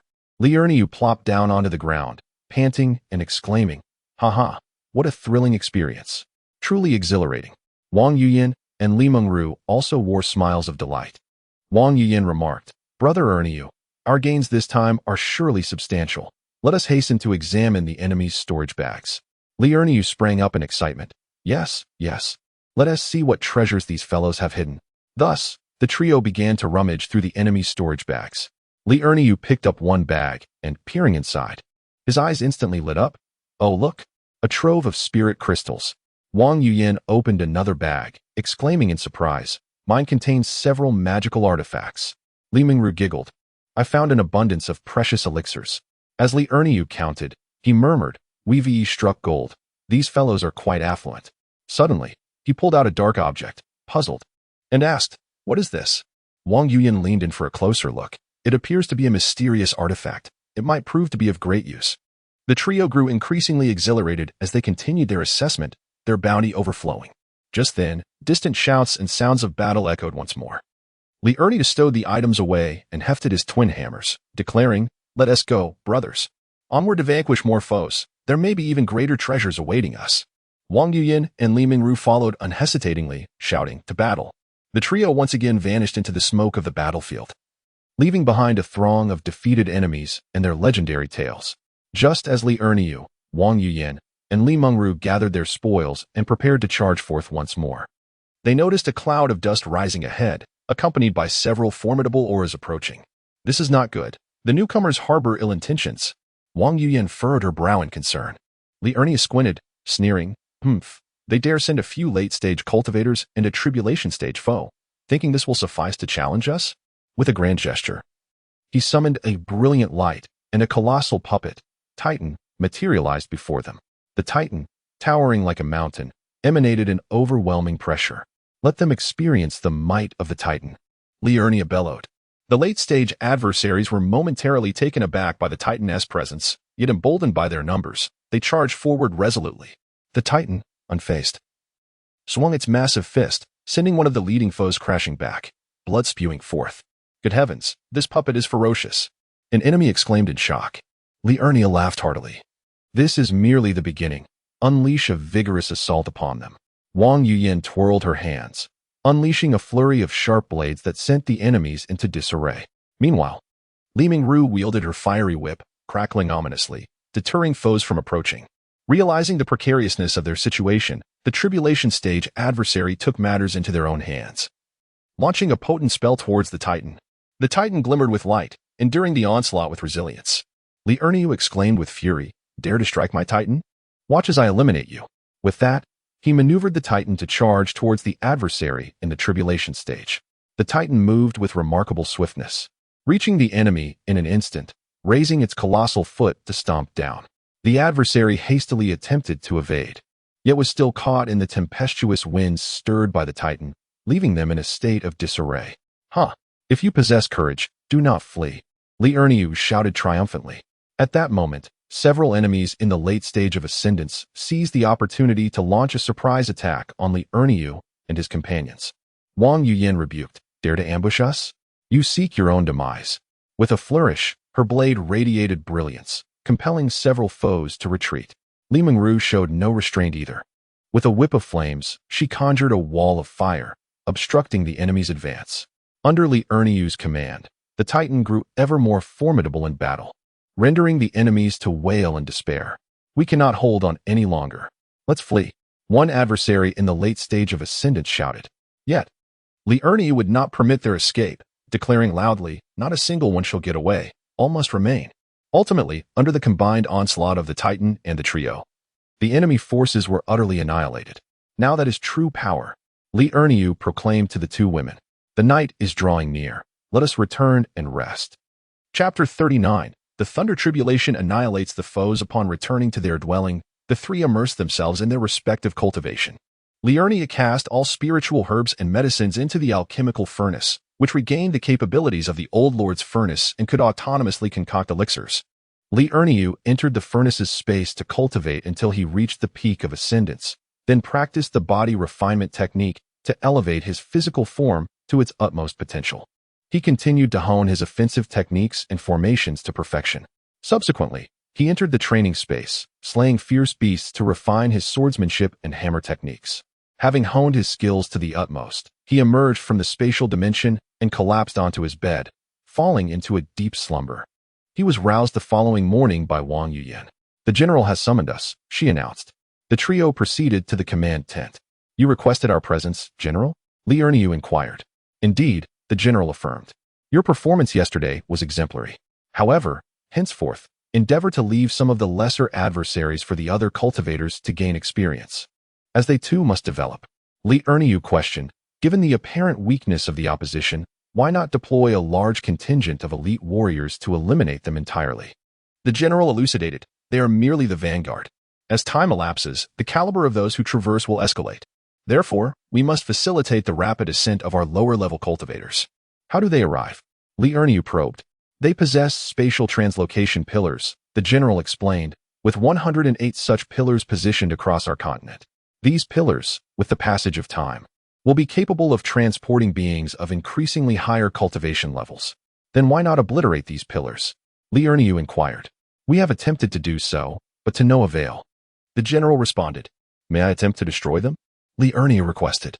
"Several cultivators at the tribulation stage already guard the pillars," the general cautioned, rendering passage impossible. "I propose to undergo a tribulation of lightning near their translocation pillars," Li Erniu suggested. The general's lips twitched slightly. "Your concept is commendable, but somewhat impractical. You would likely be slain before you could even approach." "Very well," Li Erniu conceded. "We shall endeavor to leave some weaker adversaries for the other cultivators to practice upon." "That would be most advantageous," the general concurred. "Li Erniu, then we take our leave." The three exited the grand tent, and Li Erniu's consciousness scanned the location of the enemy's teleportation pillar. While others could not perceive such a vast distance, Li Erniu could, as his awareness now surpassed even that of a peak tribulation transcendent. He discerned that near the teleportation pillar were 3 mid-tribulation cultivators, several dozen at the early tribulation stage, and countless at the peak of the Great Ascension. "Li Erniu, I will find a place to break through first. When the lightning tribulation arrives, I will confront it at the enemy's teleportation pillar." The two women, "No, that's far too perilous." "Li Erniu, it will be fine. I will go over when my lightning tribulation is imminent. My teleportation can take me to their pillar." The two women were astonished. Your consciousness has grown so formidable? Wang Yuyan, then we shall provide you with protection. When your lightning tribulation approaches, we will come to assist. Li Erniu, wait for my signal before you move. The enemy's strength is overwhelming.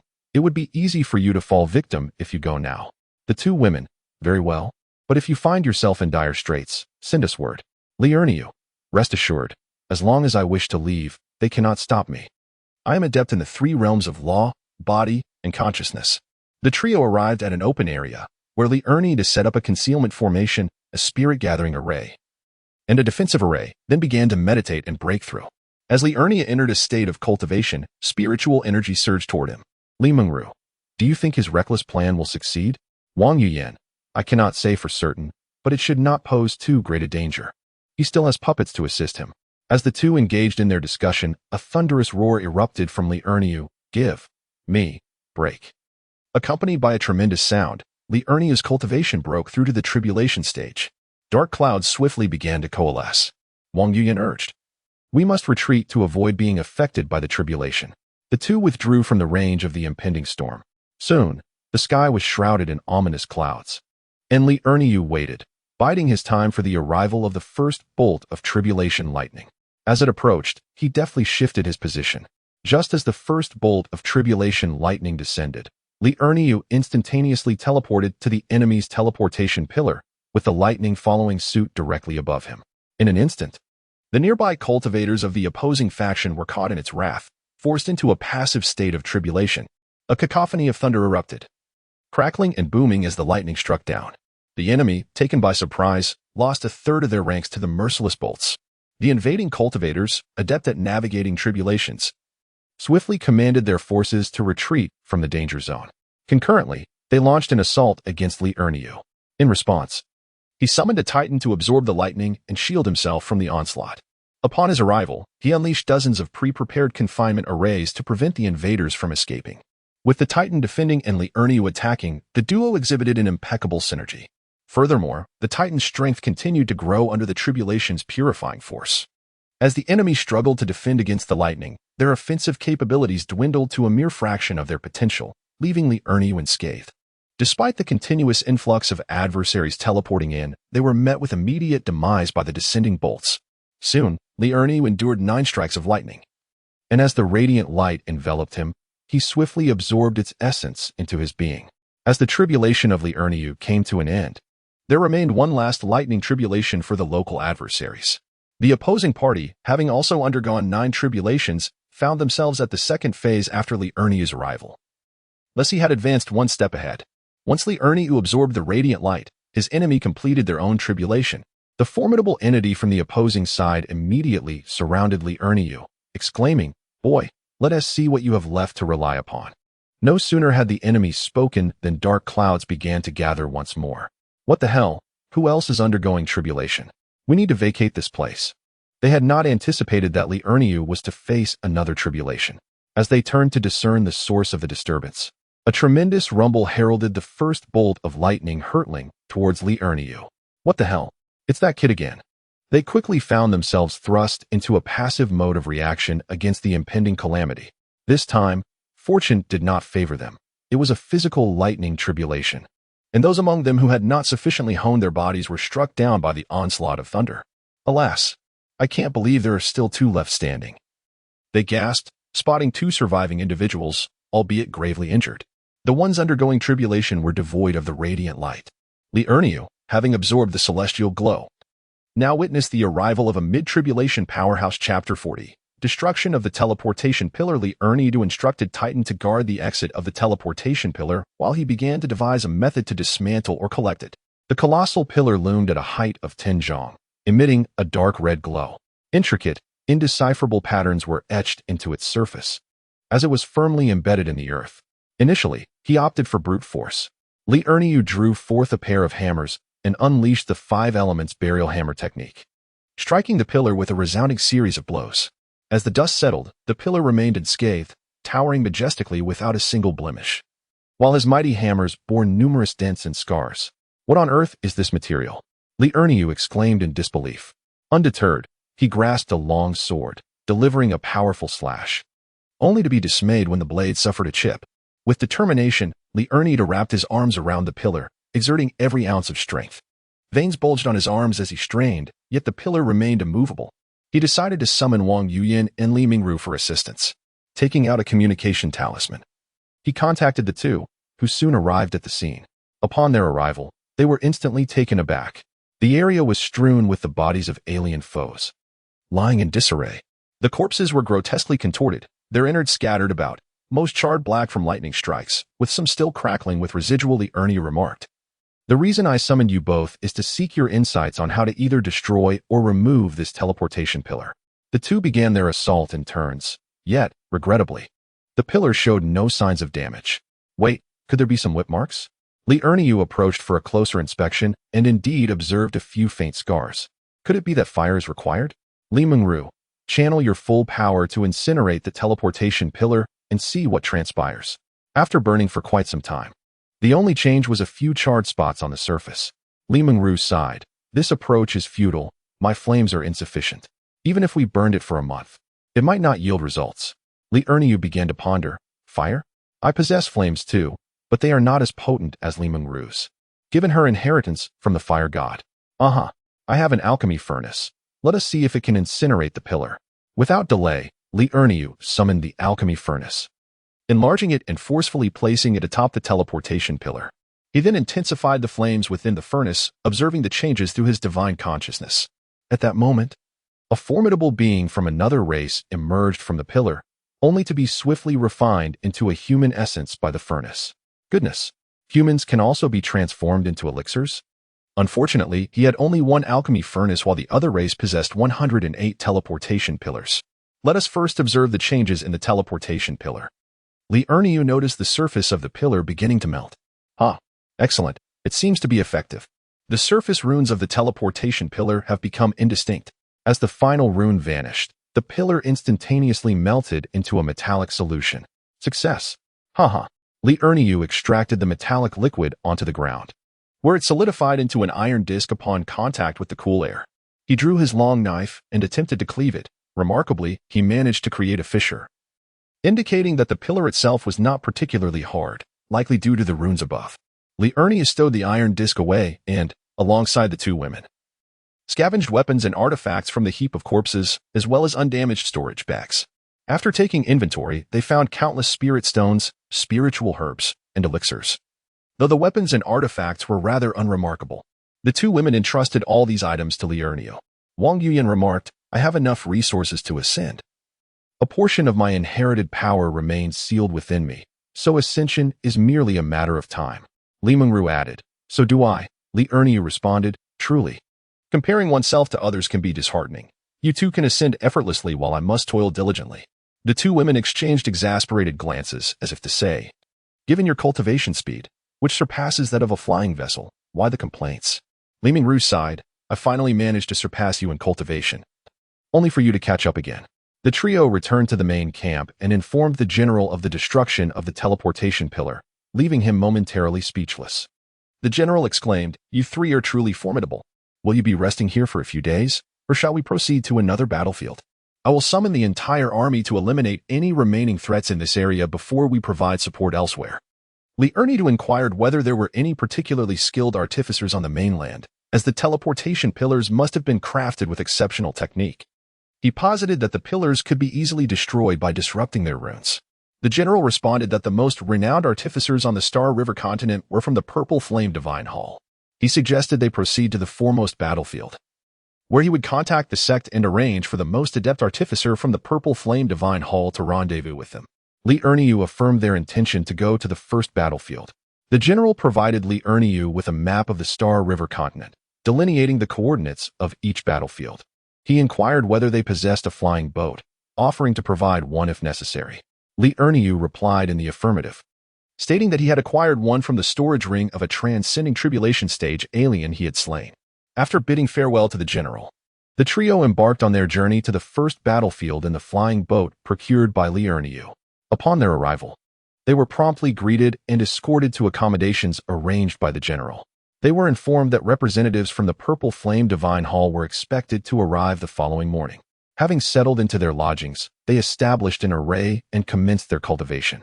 Li Mengru proposed that they engage in conversation, suggesting they take a respite from their endeavors and savor life's pleasures. Wang Yuyan concurred, mentioning that she possessed several jugs of celestial wine bestowed by the Purple Emperor. She proposed that they partake in the wine while conversing. Li Mengru added that she had some immortal fruits provided by the fire god. Wang Yuyan poured the celestial wine for the three of them, and Li Mengru arranged the immortal fruits. The trio then began to savor the celestial wine and immortal fruits. Li Ernia took a sip of the celestial brew. Truly, this elixir is extraordinary. With just one taste, my cultivation has already ascended. Consequently, he downed an entire cup in one go, and in an instant, Li Ernia found himself at the second layer of the tribulation stage. Wang Yuyan finished her cup, and her peak cultivation in the great ascension stage broke through to the tribulation stage. Li Ernia exclaimed, "What the heck? Aren't you going to undergo the tribulation?" Wang Yuyan replied, "No need. I have inherited a legacy, and only upon reaching the cultivation of the Ziwei Emperor will I need to face the tribulation." Li Mengru added, "Indeed, I am the same." Transforming his frustration into appetite, Li Erniu savored a celestial fruit followed by another sip of the elixir. He consumed the entire celestial brew and finished the fruit, directly breaking through to the fifth layer of the tribulation stage. "Why are you both just watching me eat and drink?" Li Erniu asked.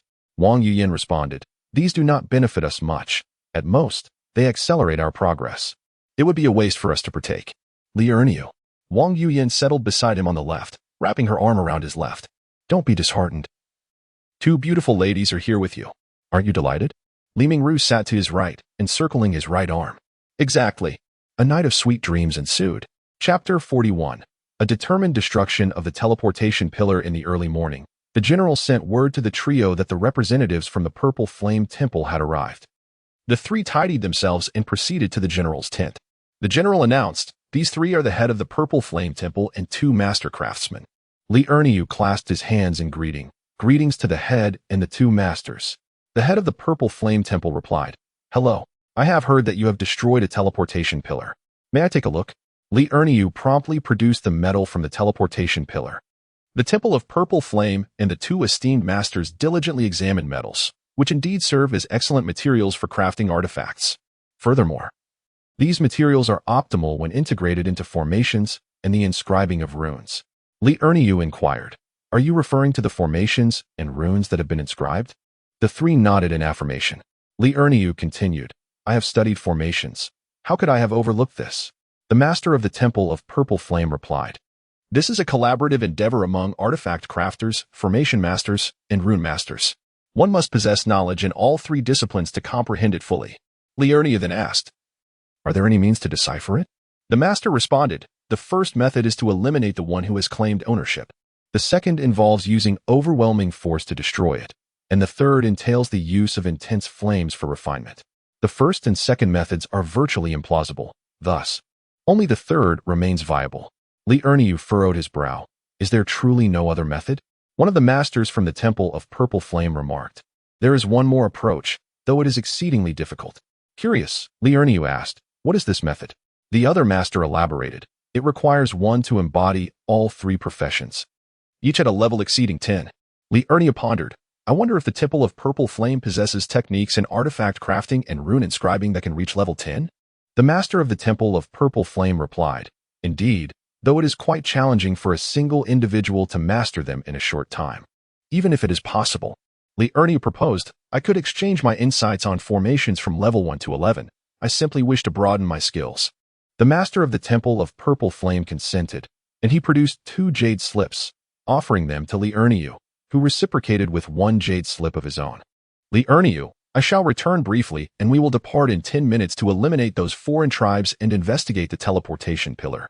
Although the crowd was puzzled about what Li Erniu intended to do in those 10 minutes, they nonetheless nodded in agreement. Li Erniu instructed the 2 women to wait for him and return to his residence, promptly entering the alchemical space for his cultivation. There, he immersed himself in the arts of weapon refinement and talisman crafting. As Li Erniu engaged in his studies, the cultivation chamber further enhanced his techniques in both weaponry and talismans. Time flowed like a swift current, and Li Erniu lost track of how long he had been there, 10 years, 20 years, or perhaps even longer. At last, He elevated his weapon refinement skills to the 11th level and similarly advanced his talisman skills to the same rank. He then reforged his double hammers and long sword, inscribing them with intricate 11th level formations and talismans. Instantly, he felt a tremendous surge in the power of his weapons. Emerging from the space, he returned to the main tent and declared, "Let us depart." The general immediately summoned the 72 divisions of the army, directing them towards the foreign tribe's teleportation pillar. In an instant, countless cultivators surged forth from all directions, completely encircling the foreign tribes, leaving no avenue for escape. The foreign tribes, in a state of terror, realized they had fallen into a desperate predicament. The weaker among them trembled uncontrollably, their faces pale, eyes filled with fear and despair. They had never anticipated encountering such a dreadful situation and could only wish to escape this nightmare. Meanwhile, the powerful tribulation-crossing warriors among the foreign tribes wore grim expressions, their eyes glinting with ferocity. They understood that there was no retreat left. Only a fight to the death could offer a sliver of hope. Thus, they swiftly organized their kin, preparing to engage the enemy in a decisive battle. "Chieftain of the foreign tribe, when our grand army arrives, you shall pay a heavy price for the decision you make today. Did you think that sparing you today would elicit leniency from your army?" Li Ernio's voice was chillingly cold, laced with a hint of derision. His words, like a sharp blade, pierced the enemy's heartstrings. They had only themselves to blame, for they were mere cannon fodder, destined to be sacrifices in this war. "Kill!" Li Ernio roared, his long saber flashing out with a fierce momentum. As he charged headlong into the enemy ranks, his figure was as swift as lightning, arriving within the enemy lines in the blink of an eye. His attacks were ferociously powerful, each strike imbued with boundless strength, leaving the enemy unable to resist. Instantly, both sides' cultivators took up arms and engaged in a fierce battle. Soldiers fought soldiers, generals faced generals, and the battlefield was filled with a thick, acrid stench of blood and battle cries. At the same time, Li Ernio unleashed the puppet titan, whose formidable presence joined the fray, tipping the scales of battle even further. The titan, with its massive frame and inexhaustible strength, swung its thick arms, crushing enemies to pieces. Blood and gore flew across the battlefield, a gruesome spectacle. Li Ernio's power was even more astonishing. His newly forged long saber cut through iron as if it were mud. Each strike could sever an opponent's weapon, even decapitating them with ease. He moved as if in an empty realm, leaving a trail of fallen enemies in his wake, with heavy casualties. In mere minutes, Li Ernio had already slain nearly half of the Tribulation Realm experts. The remaining experts, witnessing this, fled the battlefield in terror, but Li Ernio would not let them escape. With a swift motion, he pursued them at remarkable speed, dispatching several more adversaries. As the enemy's elite forces fell, their inferior ranks crumbled, their valor utterly extinguished. In less than 10 minutes, the enemy was decimated, leaving the battlefield in ruins. Li Ernio gathered the spoils of his victory and approached the teleportation pillar. Upon closer inspection, he discerned a subtle flaw. He promptly instructed the 3 artificers to employ their skills, forging and hammering at a corner of the pillar, while Li Ernio disrupted its formations and incantations. In a matter of minutes, the teleportation pillar was rendered useless, reduced to a mere crafting component. Li Ernio cleaved the pillar in two with a single stroke, gifting half to the Purple Flame Shrine. The 3 members of the Purple Flame Shrine expressed their gratitude, excitedly accepting the offering of such exquisite crafting material.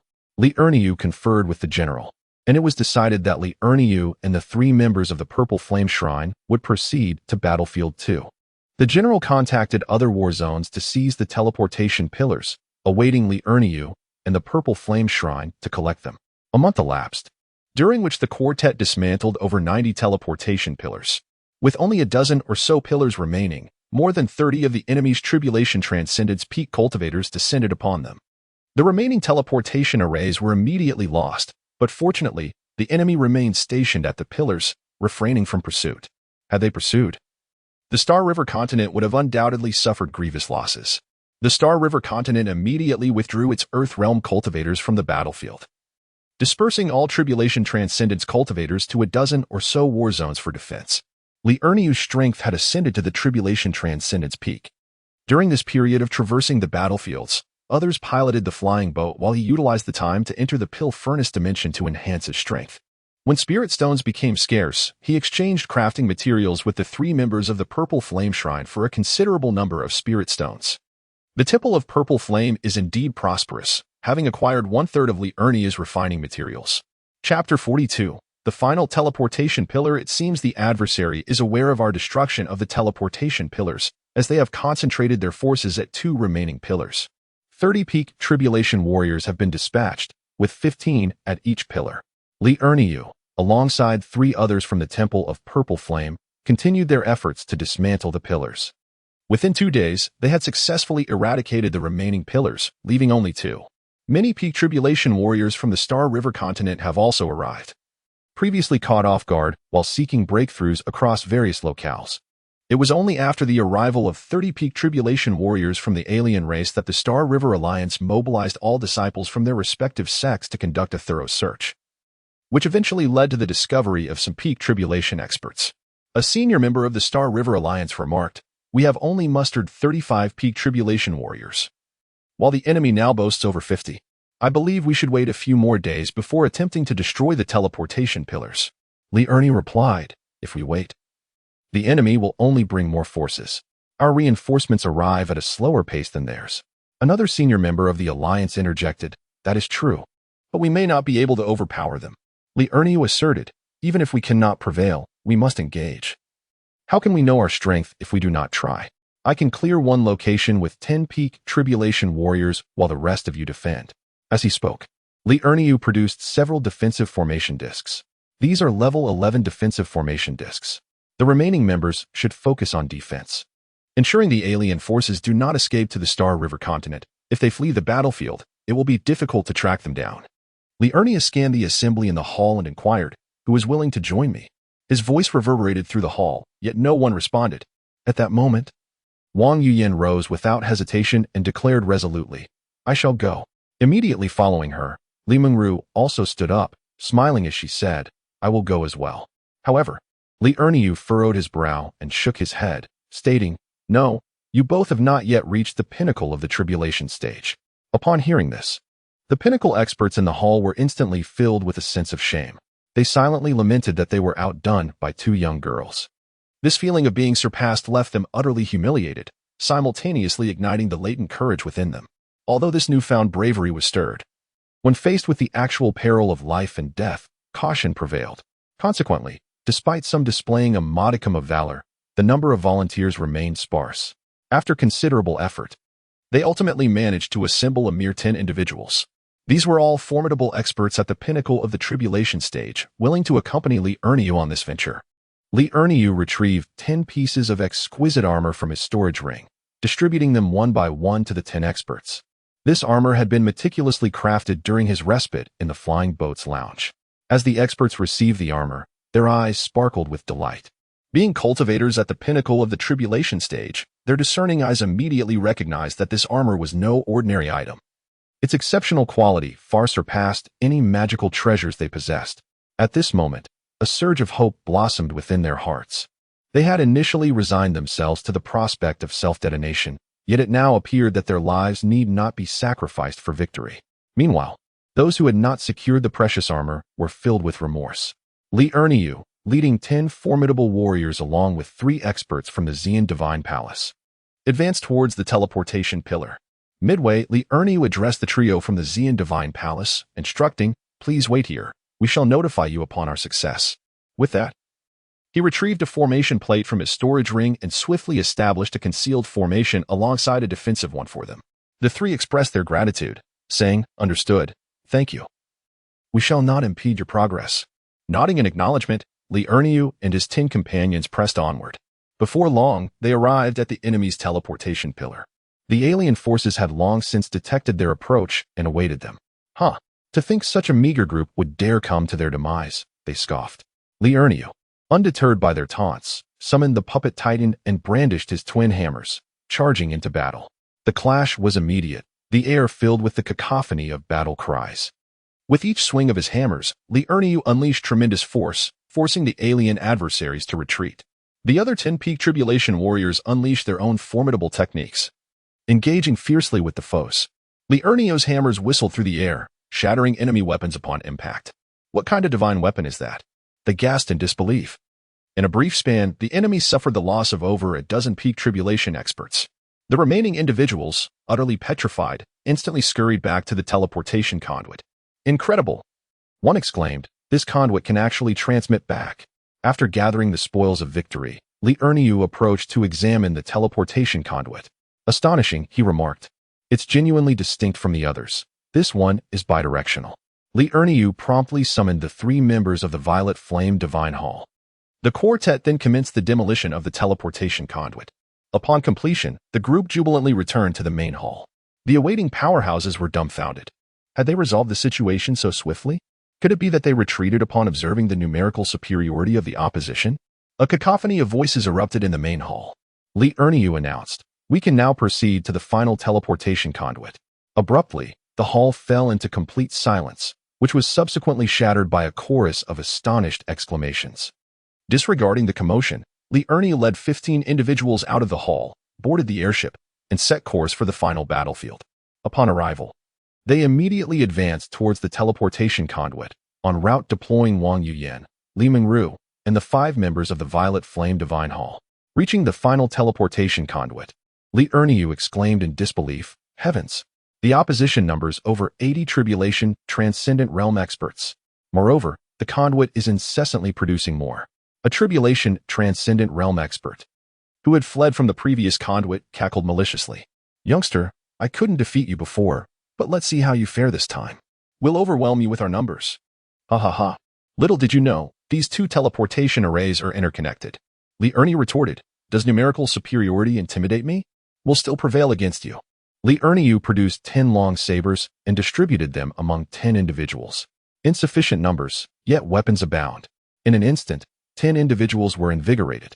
Previously, they had merely endured a beating, though unscathed, it was still quite frustrating. They had only witnessed Li Erniu wreaking havoc. Now, armed with divine weaponry, they too could revel in the exhilarating joy of cleaving through foes. With a mighty charge, before Li Erniu could even advance, the 10 surged forward. Goodness, where's your sense of martial ethics? I haven't even joined yet. Quick-witted and deft, Li Erniu swiftly brandished his twin hammers, charging headlong into the fray. In the midst of such a chaotic battle, wielding dual hammers proved advantageous, as each strike felled numerous adversaries.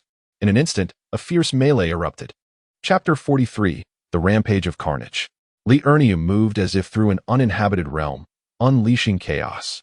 By the heavens, have I truly arrived here? Ha ha, your grandfather, Li Erniu, has come. Prepare to meet your demise, youngsters.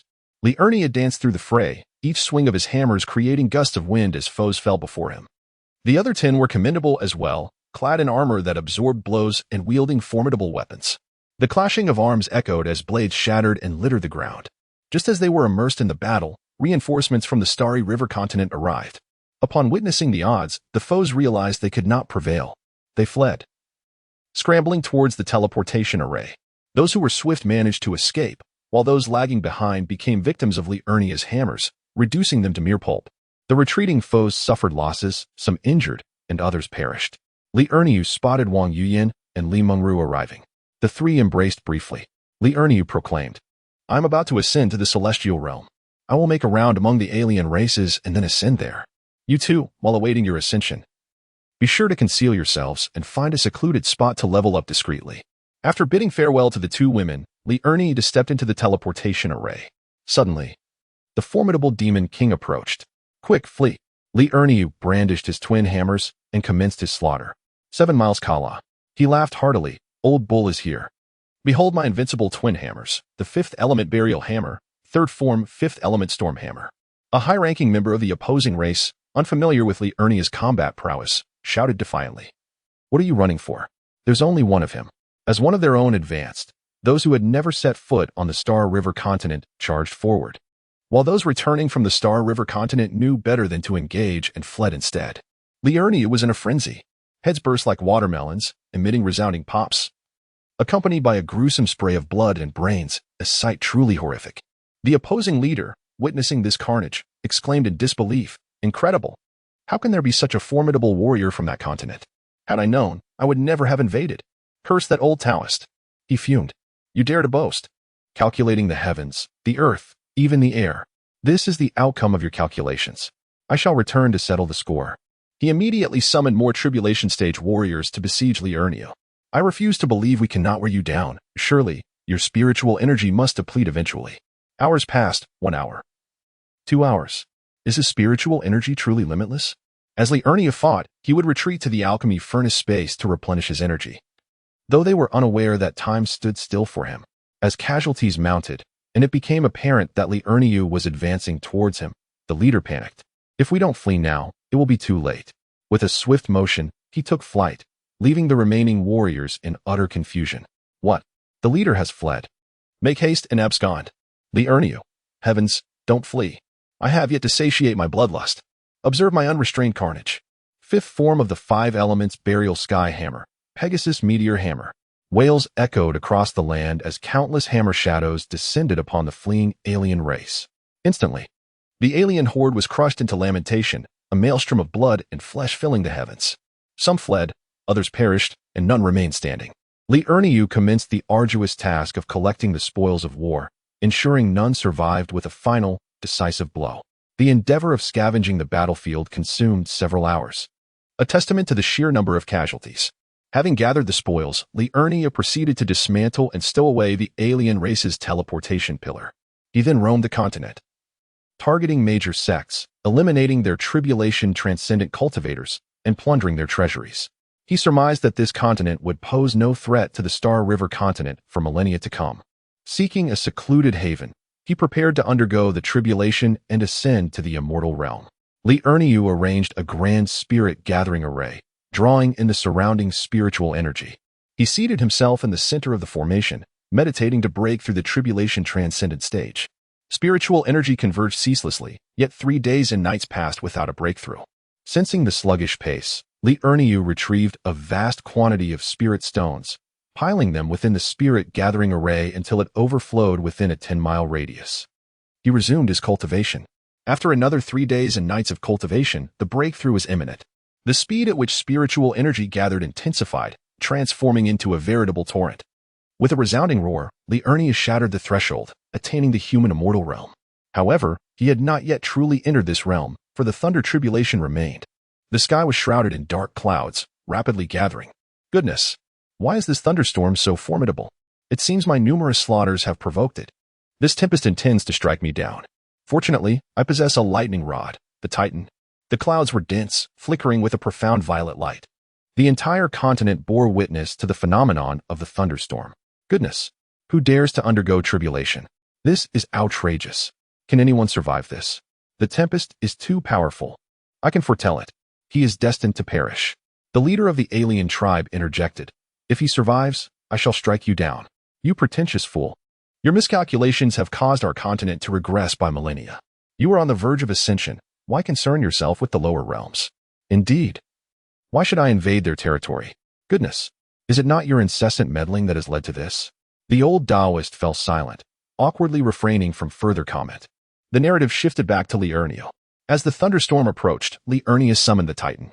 With a resounding crash, a massive bolt of dark purple lightning struck down, and the Titan immediately absorbed the thunder. Astonishing.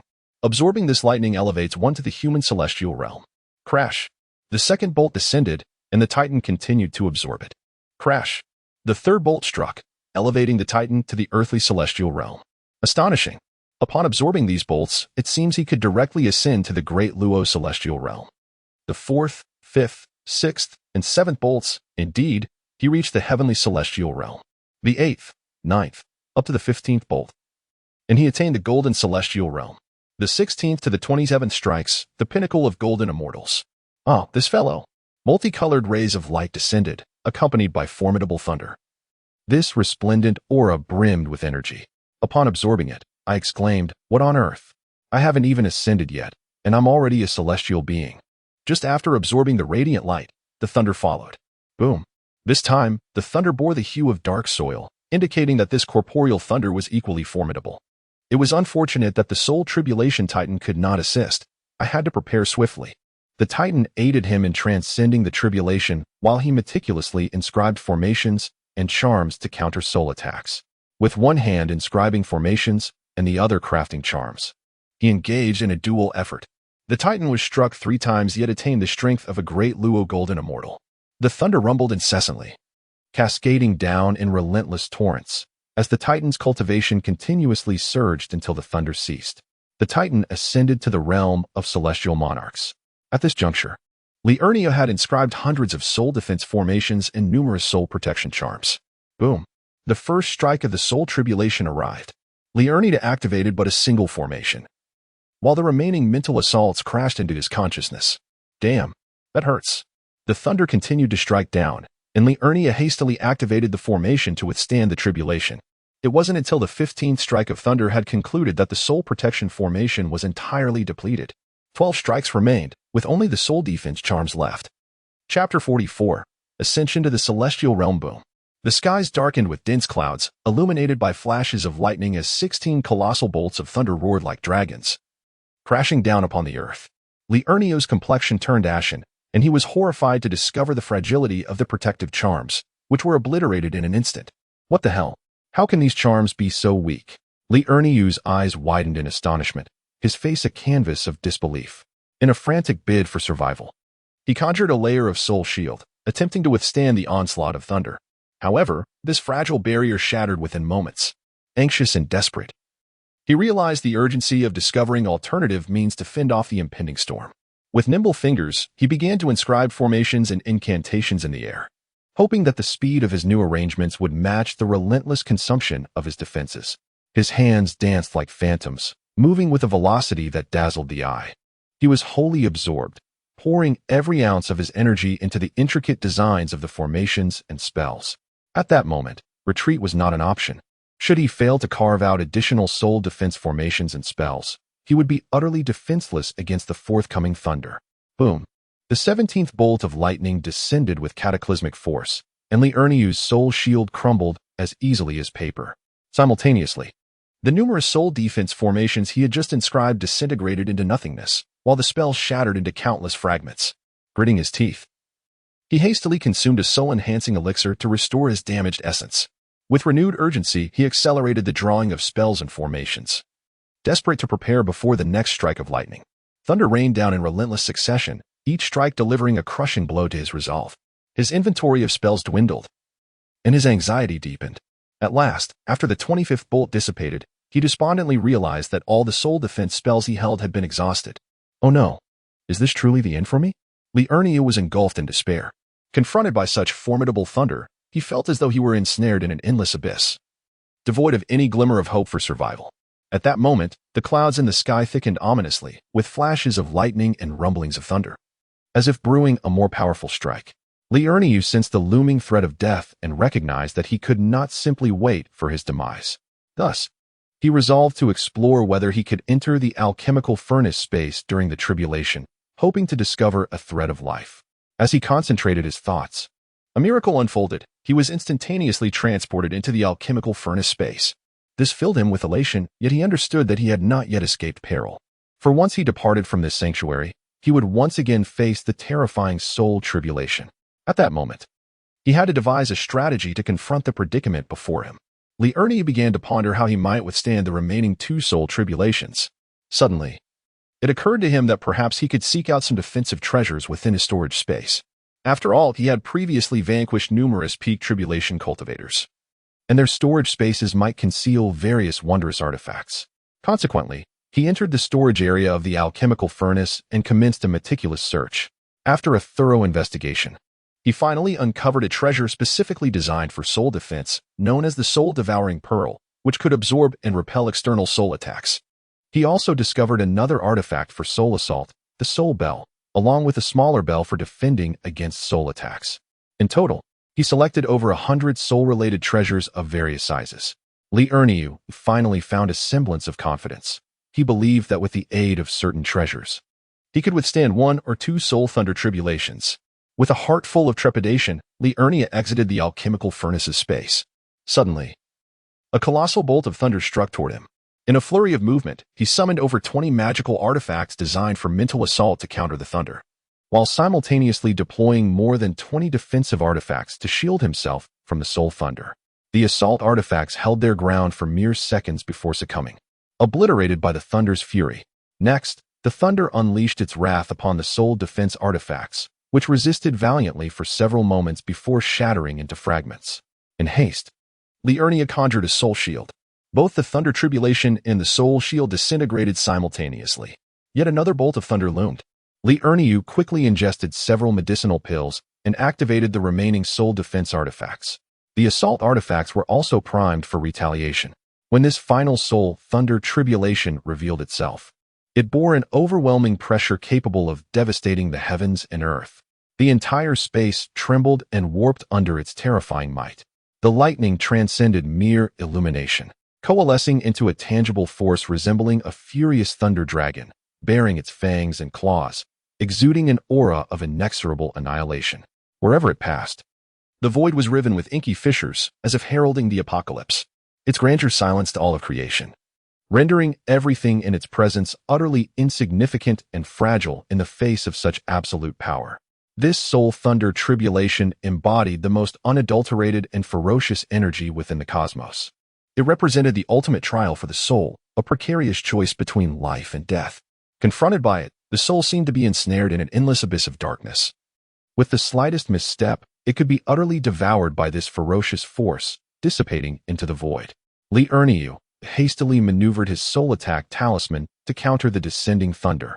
In an instant, the assault of the soul talisman was consumed by the lightning, which continued to unleash its destructive power upon Li Erniu's spirit. His soul defense talisman held out for merely a few seconds before shattering completely. The residual force surged towards Li Erniu's mind. Crack! A piercing headache engulfed him as he collapsed to the ground, rolling in agony. He clutched his head and let out a chilling scream that resonated through the heavens and the earth, a sound seemingly wrenched from the depths of his soul. Enough to send shivers down anyone's spine who might hear it. His teeth ground together with a cacophony of noise, and from the depths of his throat emerged a hissing sound, as if he were engaged in a final struggle against the unbearable pain. Just when he was on the brink of surrender, a celestial radiance descended, enveloping Li Erniu entirely. In that moment, he felt as though he had transitioned from hell to paradise, emitting sounds of pleasure and satisfaction, ow, filled with enjoyment and contentment. As Li Erniu absorbed the celestial light, the range of his consciousness expanded rapidly, now encompassing the entirety of the continent. Just as he was out with us, Li Erniu did not resist. As the suction intensified, celestial melodies resonated through the sky, accompanied by auspicious clouds of 5 colors. Li Erniu was enveloped by a radiant light and gradually ascended, gaining speed. After an indeterminate period, he felt his feet touch the ground, and the surrounding brilliance began to fade. Chapter 45. The Qingyun sect. Li Erniu opened his eyes to find himself atop a high platform. Whoosh, whoosh, whoosh. Several figures arrived in an instant. The sudden appearance startled Li Erniu, prompting him to adopt a defensive stance. At that moment, one of the newcomers spoke. Young friend, do not be alarmed. We bear no ill intent. We are from various sects in the celestial realm, seeking disciples. I represent the Qingyun sect. Do you have any desire to join our sect? Another chimed in. Little brother, do not be deceived by their sect's name. They barely number a handful. I hail from the Zishu sect, which surpasses them by far. Yet another approached and remarked, their sect is not significantly stronger. Our Qifeng sect is undoubtedly the best.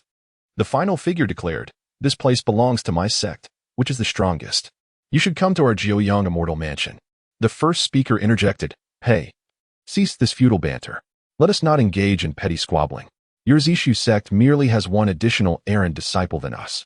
And you, your Qingfeng sect has only one extra outer disciple. As for you, Jiuyang immortal mansion, you merely benefited from luck in this year's competition while our 3 sects suffered injuries, allowing you to gain an advantage. Li Erniu appeared utterly bewildered. How many members does each of your sects have? He inquired. A representative from the Qingyun Xian sect replied. We have 5 members.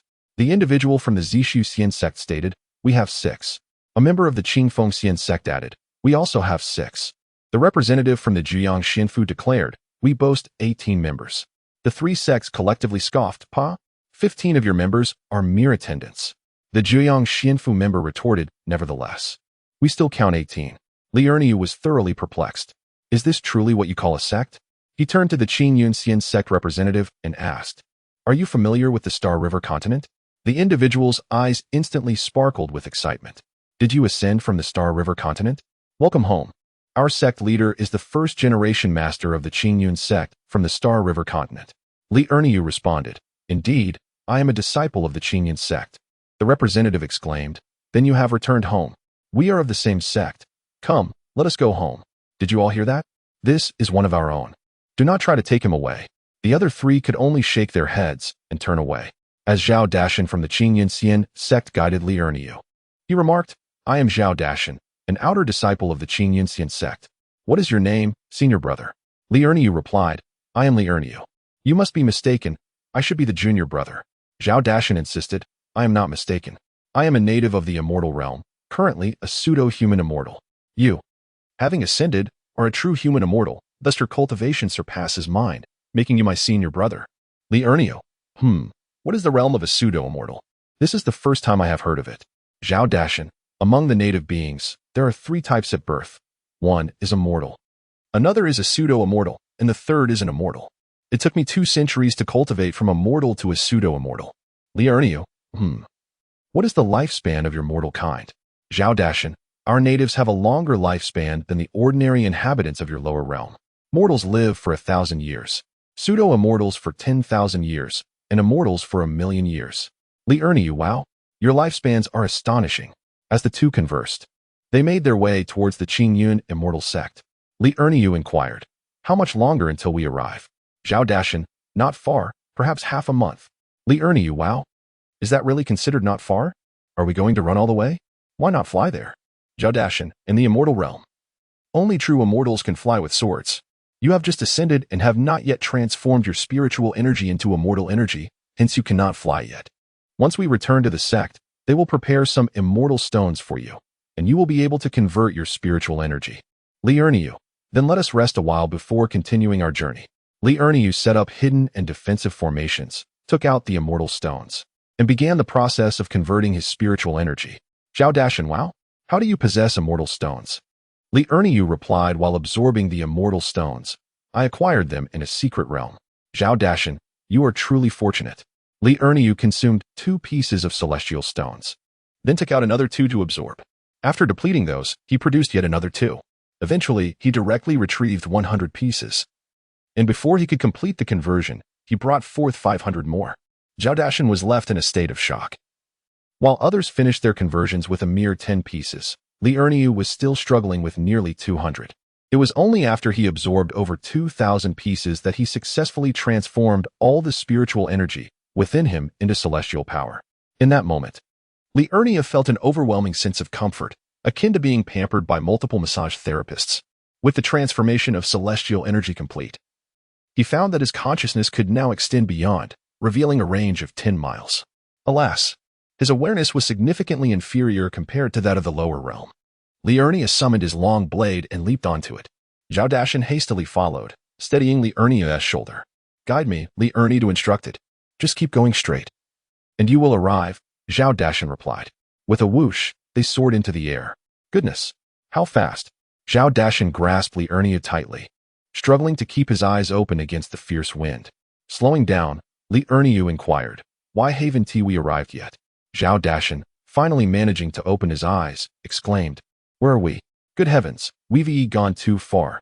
Li Erniu questioned, didn't we pass by the sect? Zhao Dashan asked, did you notice a place with 4 rows of houses? Li Erniu recalled having seen such a place. What of it? Isn't it just a small village? Is it near the mountains by that village? Zhao Dashan awkwardly remarked, the small village you mentioned is indeed the Qingyan sect. Li Erniu was bewildered. Is that really a sect? It looks like a mere village. With a sense of resignation, Li Erniu turned back, arriving at the so-called Qingyan sect. Zhao Dashan continued. The first row of houses is designated for the servant disciples. The second row belongs to our outer disciples. The third row is for the inner disciples, while the fourth row accommodates the upper echelons of the sect. Li Erniu replied with a silent expression. Zhao Dashan then said, I will first take you to meet the sect master. The two approached the last row of houses and knocked on the door. A voice from within beckoned them to enter. Zhao Dashan led Li Erniu into the room, announcing, Sect Master, I have brought you a disciple who ascended to Qingyan sect from the lower realm. The elderly sect master, with a white beard, opened his eyes and gazed at Li Erniu. Where did you find this one? He inquired. Zhao Dashan replied, at the ascension platform. The sect master frowned. Is someone of earth immortal cultivation truly found at the ascension platform? Zhao Dashan was taken aback. Li Erniu, When did you become an Earth Immortal? Li Erniu responded. It happened during the conversion of celestial energy. Observing the sect master's demeanor, he chose to keep his Earth Immortal status a secret, fearing disbelief. Zhao Dashan added, Sect Master. He likely used around 2,000 celestial stones during his conversion. The old sect master's expression softened. Who is the current sect master in the lower realm? Li Erniu replied. I have not met him.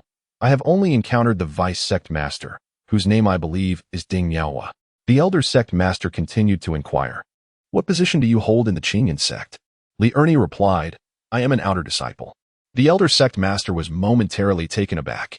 Chapter 46. Entering the celestial realm, the elder sect master exclaimed, You are merely an outer disciple? How many have ascended from our sect? Li Erniu responded, Currently, it is just myself. There are 2 others who should ascend soon. One is an inner disciple and the other an outer disciple. The elder sect master was bewildered. What? What is happening in the Qingyan sect? An outer disciple has ascended, and another is on the verge, while there is only one inner disciple nearing ascension. What of the core disciples? Are there none left? Li Erniu explained, It is due to the opportunities we encountered in the Qingyan secret realm. The elder sect master commanded. Zhang Dashan, proceed to the ascension platform and await their arrival. By the way, what are the names of those 2 disciples? Li Erniu replied, Wang Yuyan and Li Mingru. Here are their likenesses. As Li Erniu sketched their images, Zhang Dashan exclaimed, Oh my, they are so beautiful. Fairies indeed. I must hasten my cultivation. Li Erniu remarked. Your cultivation efforts are futile. They are both my Dao partners. Zhang Dashan wore a look of despondency. Could you not spare one for me? Li Erniu retorted. Even if I did, they would not find you appealing unless they were blind. Zhang Dashan sighed. Must we always speak such brutal truths? Li Erniu then inquired. Can the flying spirit vessel from the lower realm be used in the celestial realm? The elder sect master affirmed. It can, though it may travel at a slower pace. Li Erniu bestowed upon Zhao Dashan a flying vessel, exclaiming, This is for you, and do make haste when receiving guests. Zhao Dashan's eyes sparkled with delight. Ah, thank you. Senior brother, you truly are a dear brother. He attempted to embrace Li Erniu, only to be met with a gentle push to his forehead. I do not engage in such activities. Zhao Dashan's eyes brimmed with a hint of melancholy, as if he were being accused of something untoward. Was that not an expression of gratitude? Li Erniu replied, No need. I have plenty of these. A wealthy patron. Oh, affluent one, please take me under your wing. I can don women's attire. Li Erniu shuddered at the thought. The elder sect leader interjected, Zhao Dashan, hurry to the ascension platform and await your assignment. Your performance has been commendable. You have been elevated to the rank of an inner disciple. Zhao Dashan responded, Could we not discuss something more tangible? Perhaps a few more spirit stones would suffice. The elder sect leader seemed to disregard his request entirely.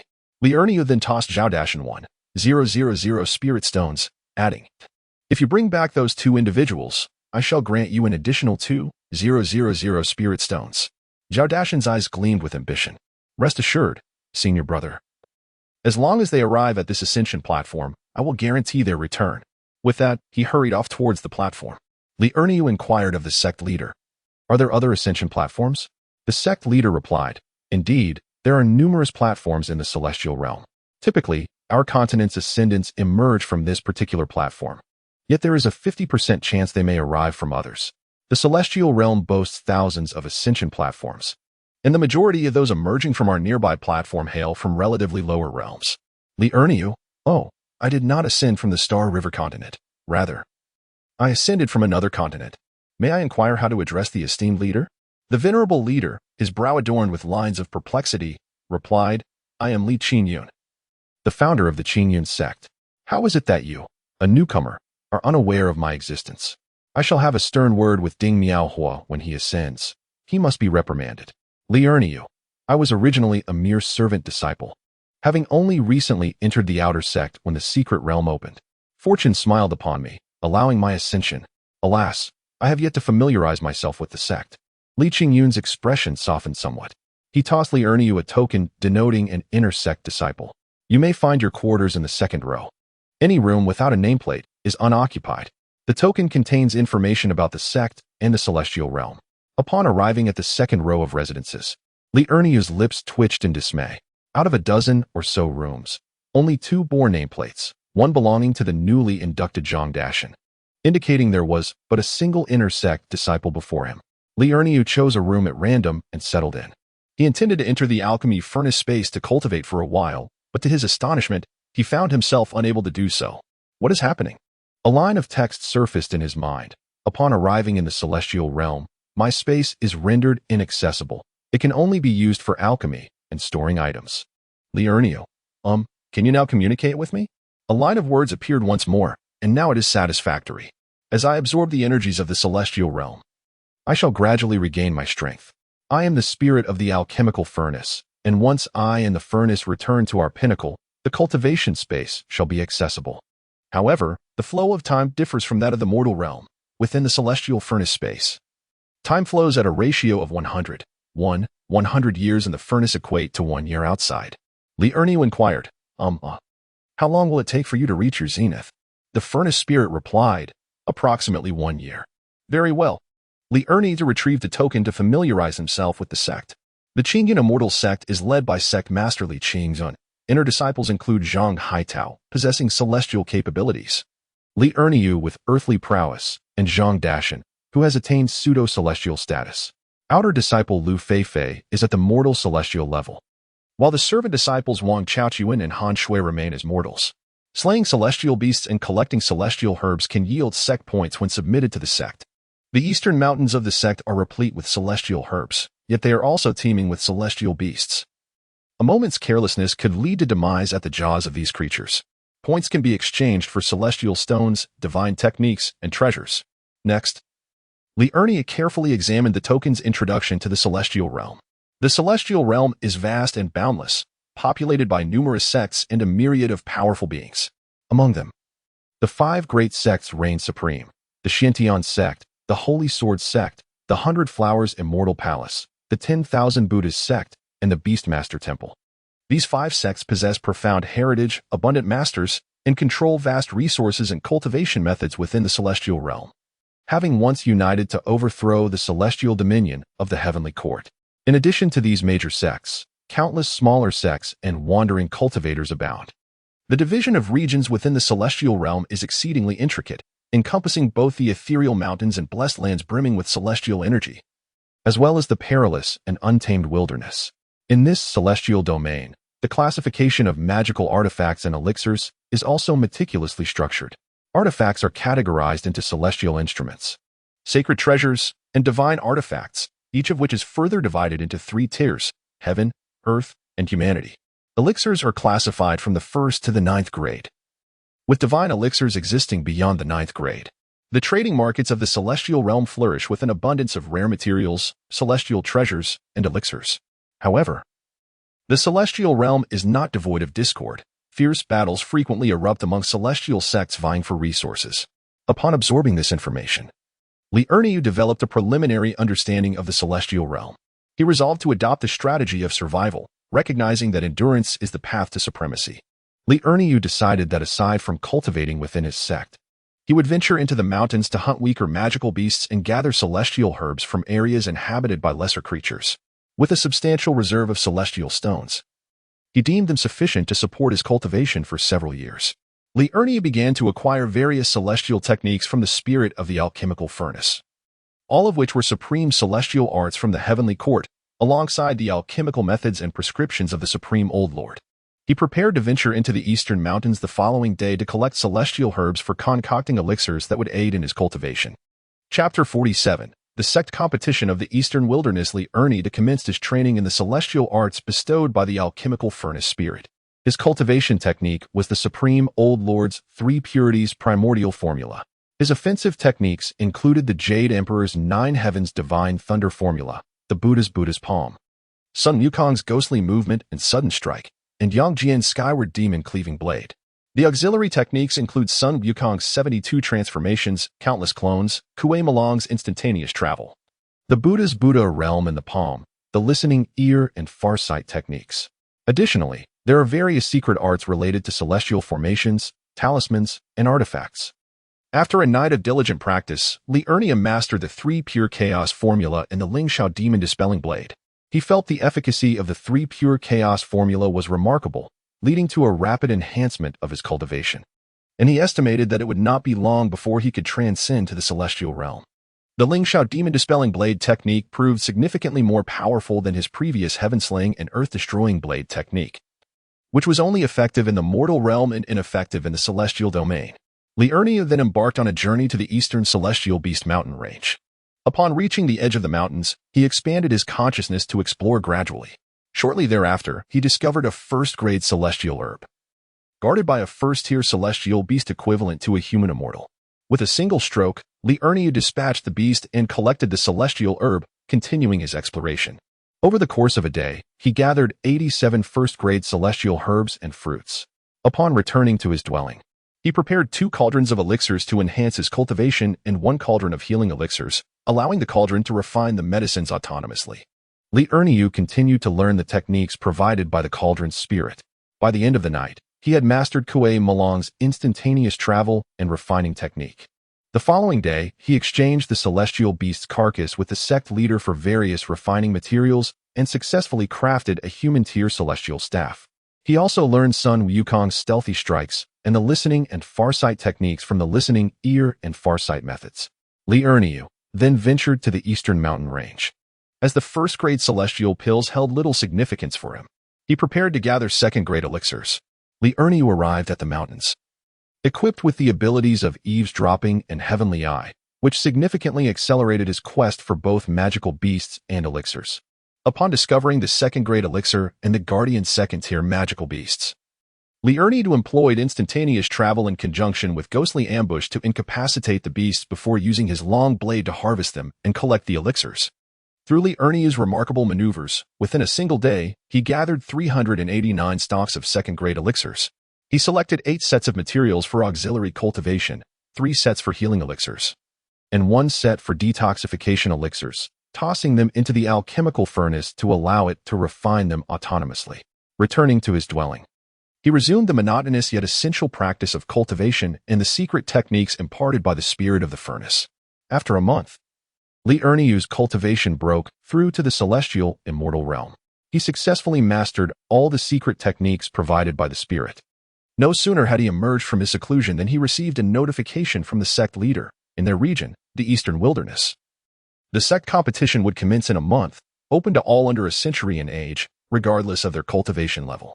The competition comprised both team and individual events. In the team event, each sect could field a maximum of 10 participants, with points calculated based on the number and tier of magical beasts hunted. The individual event featured ranking challenges in arenas. Overall rankings would be determined by points, with only the top 10 competitors recognized. The first place in the team event would earn 100 points, second place 50 points, third place 20 points, fourth place 10 points, fifth place 9 points, and so forth down to the 10th place with 4 points, while the 11th to 20th places would receive 2 points. And the 21st to 30th places would receive 1 point, with all others receiving no points. The scoring method for the individual event mirrored that of the team event. The total points in a collective competition are the sum of individual competition points. Li Erniu, having read this, exhibited no reaction. He continued his daily endeavors of hunting celestial beasts and gathering medicinal herbs, which he meticulously refined in his alchemical furnace, consuming the resulting elixirs for cultivation at night. As Li Erniu became increasingly adept at the cultivation techniques, he was now capable of launching surprise attacks on celestial beasts of a higher rank. In the realm of heavenly immortals, such ambushes equated to targeting 4th-tier celestial beasts of the profound immortal realm. Consequently, his daily consumption of elixirs was upgraded to 4th-tier celestial pills. The 1st, 2nd, and 3rd-tier pills were exchanged with the sect leader for materials related to 4th-tier weapon crafting, formations, or talismans, and if those were unavailable, he opted for celestial stones instead. A month swiftly passed, and Li Erniu achieved a breakthrough to the profound immortal realm. On a particular day, the sect leader summoned both Li Erniu and Zhang Haitao, instructing them to accompany him to the sect competition in the Eastern Wilderness domain. Li Erniu inquired, hasn't that yet occurred? Did you not mention that the competition would be a month from now? It has already been over a month. Li Qingyun replied, you stated a month later, and is it not a month later now? Enough idle chatter, follow me. Li Qishan summoned a flying vessel, transporting the trio to the competition site. During this journey, Li Erniu utilized the time to enhance both his staff and long blade to heavenly grade celestial artifacts. After a day and night of travel, the flying vessel descended outside a city. The 3 disembarked and, upon entering the city, sought out an inn to settle in. Subsequently, Li Qingyun led them to the city lord's celestial residence, presenting the sect's insignia and the invitation to the sect competition. The gatekeeper guided the trio through the registration process, assessing their ages. To Li Erniu's surprise, he discovered that Zhang Haitao was merely 11 years old. Zhang Haitao seemed to discern Li Erniu's astonishment and clarified, "I am a native cultivator of the celestial realm, having been born into the realm of human immortals." Li Erniu suddenly realized the truth of the matter. After assessing the ages of both individuals, the registrar issued each of them a token. The registrar stated, "This token serves as a symbol of participation in the competition. It must not be lost. Within the token, you will find detailed information regarding the sect competition and its schedule. Please review it upon your return." The three returned to the inn, where Li Erniu and Zhang Haitao sat in chairs, meticulously studying the rules of the competition. As they examined the information contained within their tokens, they engaged in a lively discussion. According to what is stated here, the competition aligns with what the sect master described. Li Erniu remarked. Zhang Haitao nodded in agreement, affirming, "Indeed." The two continued to scrutinize the tokens, seeking further details about the competition. Suddenly, Li Erniu's eyes lit up with excitement as he exclaimed, "Wow, there are indeed a plethora of sects participating in this competition. Over 100. Zhang Haitao also displayed a look of astonishment. "So many sects? It seems the competition will be quite fierce." Now that we are clear on the timing and specifics of the competition, it is time to prepare earnestly. Li Erniu encouraged both himself and Zhang Haitao with a clap of his hands. "Yes, we must intensify our training and strive to enhance our strength," Zhang Haitao replied. Li Erniu added, "The competition begins in 3 days.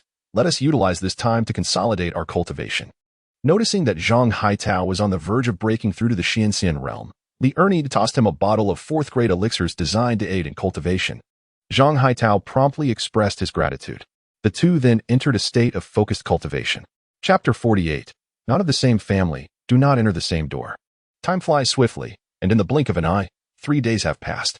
On this bright morning, with the sun shining and a gentle breeze blowing, the esteemed leader, Li Qingyun, summoned 2 companions to accompany him to the square within the city.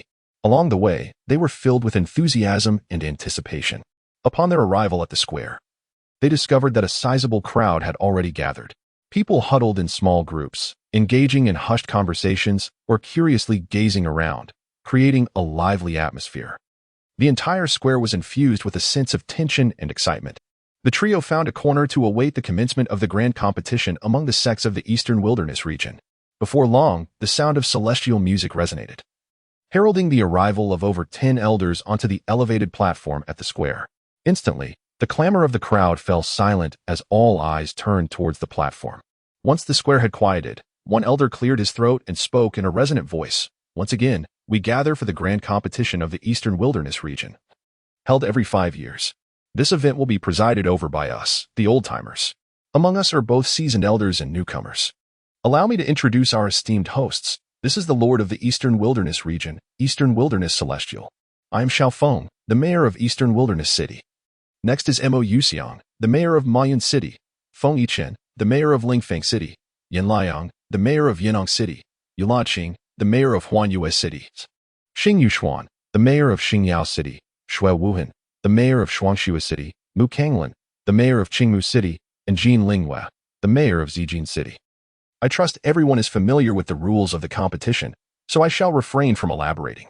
Let me now share the rewards for this grand competition among the sects of the Eastern Wilderness region.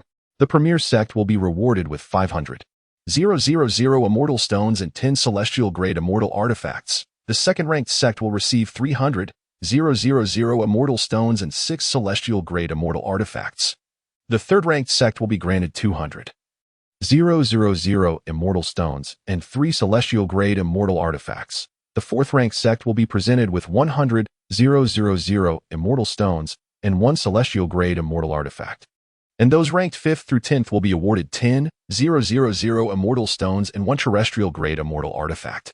This year, individual rewards are as follows. The first-place individual will be granted access to the Eastern Wasteland Heritage Cultivation Pool for 1 month, the second-place individual for 2 weeks, and the third-place individual for 1 week.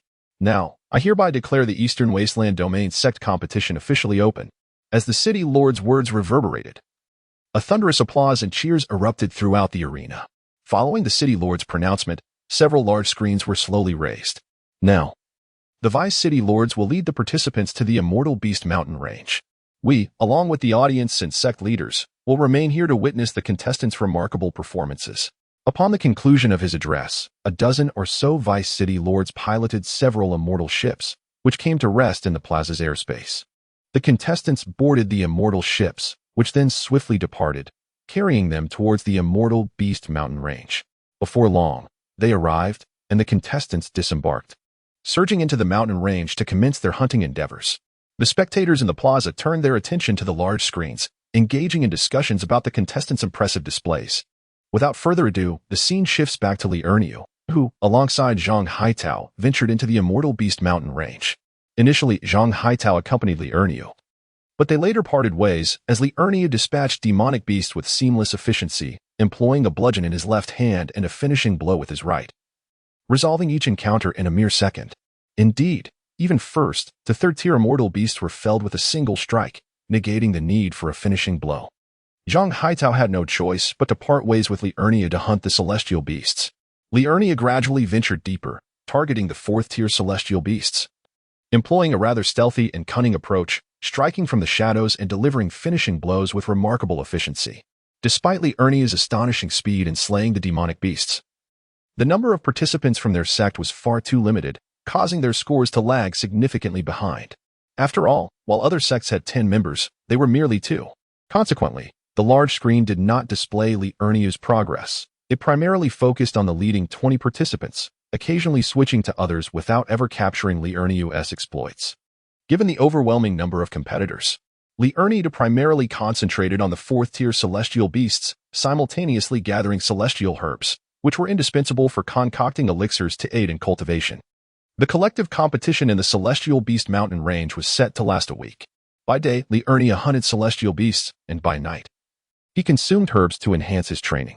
On the following day, he ventured into the fifth-tier celestial beast territory, as he found the effects of the fourth-tier elixirs somewhat unsatisfactory, resulting in a slower cultivation pace. With each stealthy strike against the fifth-tier celestial beasts, the scores for the Qingyun sect began to rise steadily. At this moment, the domain lord in the square took notice of the sect's improving ranking and instructed the screen to focus on the Qingyun sect. To everyone's surprise, it was evident that this sect had only 2 members. Zhang Haitao's performance appeared rather ordinary, lacking any remarkable highlights, but when attention shifted to Li Erniu, both the domain lord, the city lord, and the audience were utterly astonished by his audacious maneuvers. There stood a seemingly unremarkable young man, whose appearance was decidedly ordinary. Yet, his stance was undeniably peculiar, wielding a stick in one hand and a knife in the other, bending at the waist and protruding his backside in search of mystical beasts. He resembled a thief sneaking around a minefield, save for the absence of a headscarf. Suddenly, the young man halted. Not far away stood a fifth-tier celestial beast. In an instant, he materialized behind the creature, which promptly succumbed to unconsciousness as he wielded his blade to sever its head. The spectators were left in astonishment, most unable to discern the movements of Li Erniu, with only a select few possessing profound cultivation, grasping the full sequence of events as Li Erniu struck the beast into submission with his staff. Well, this lad is remarkable, exclaimed one.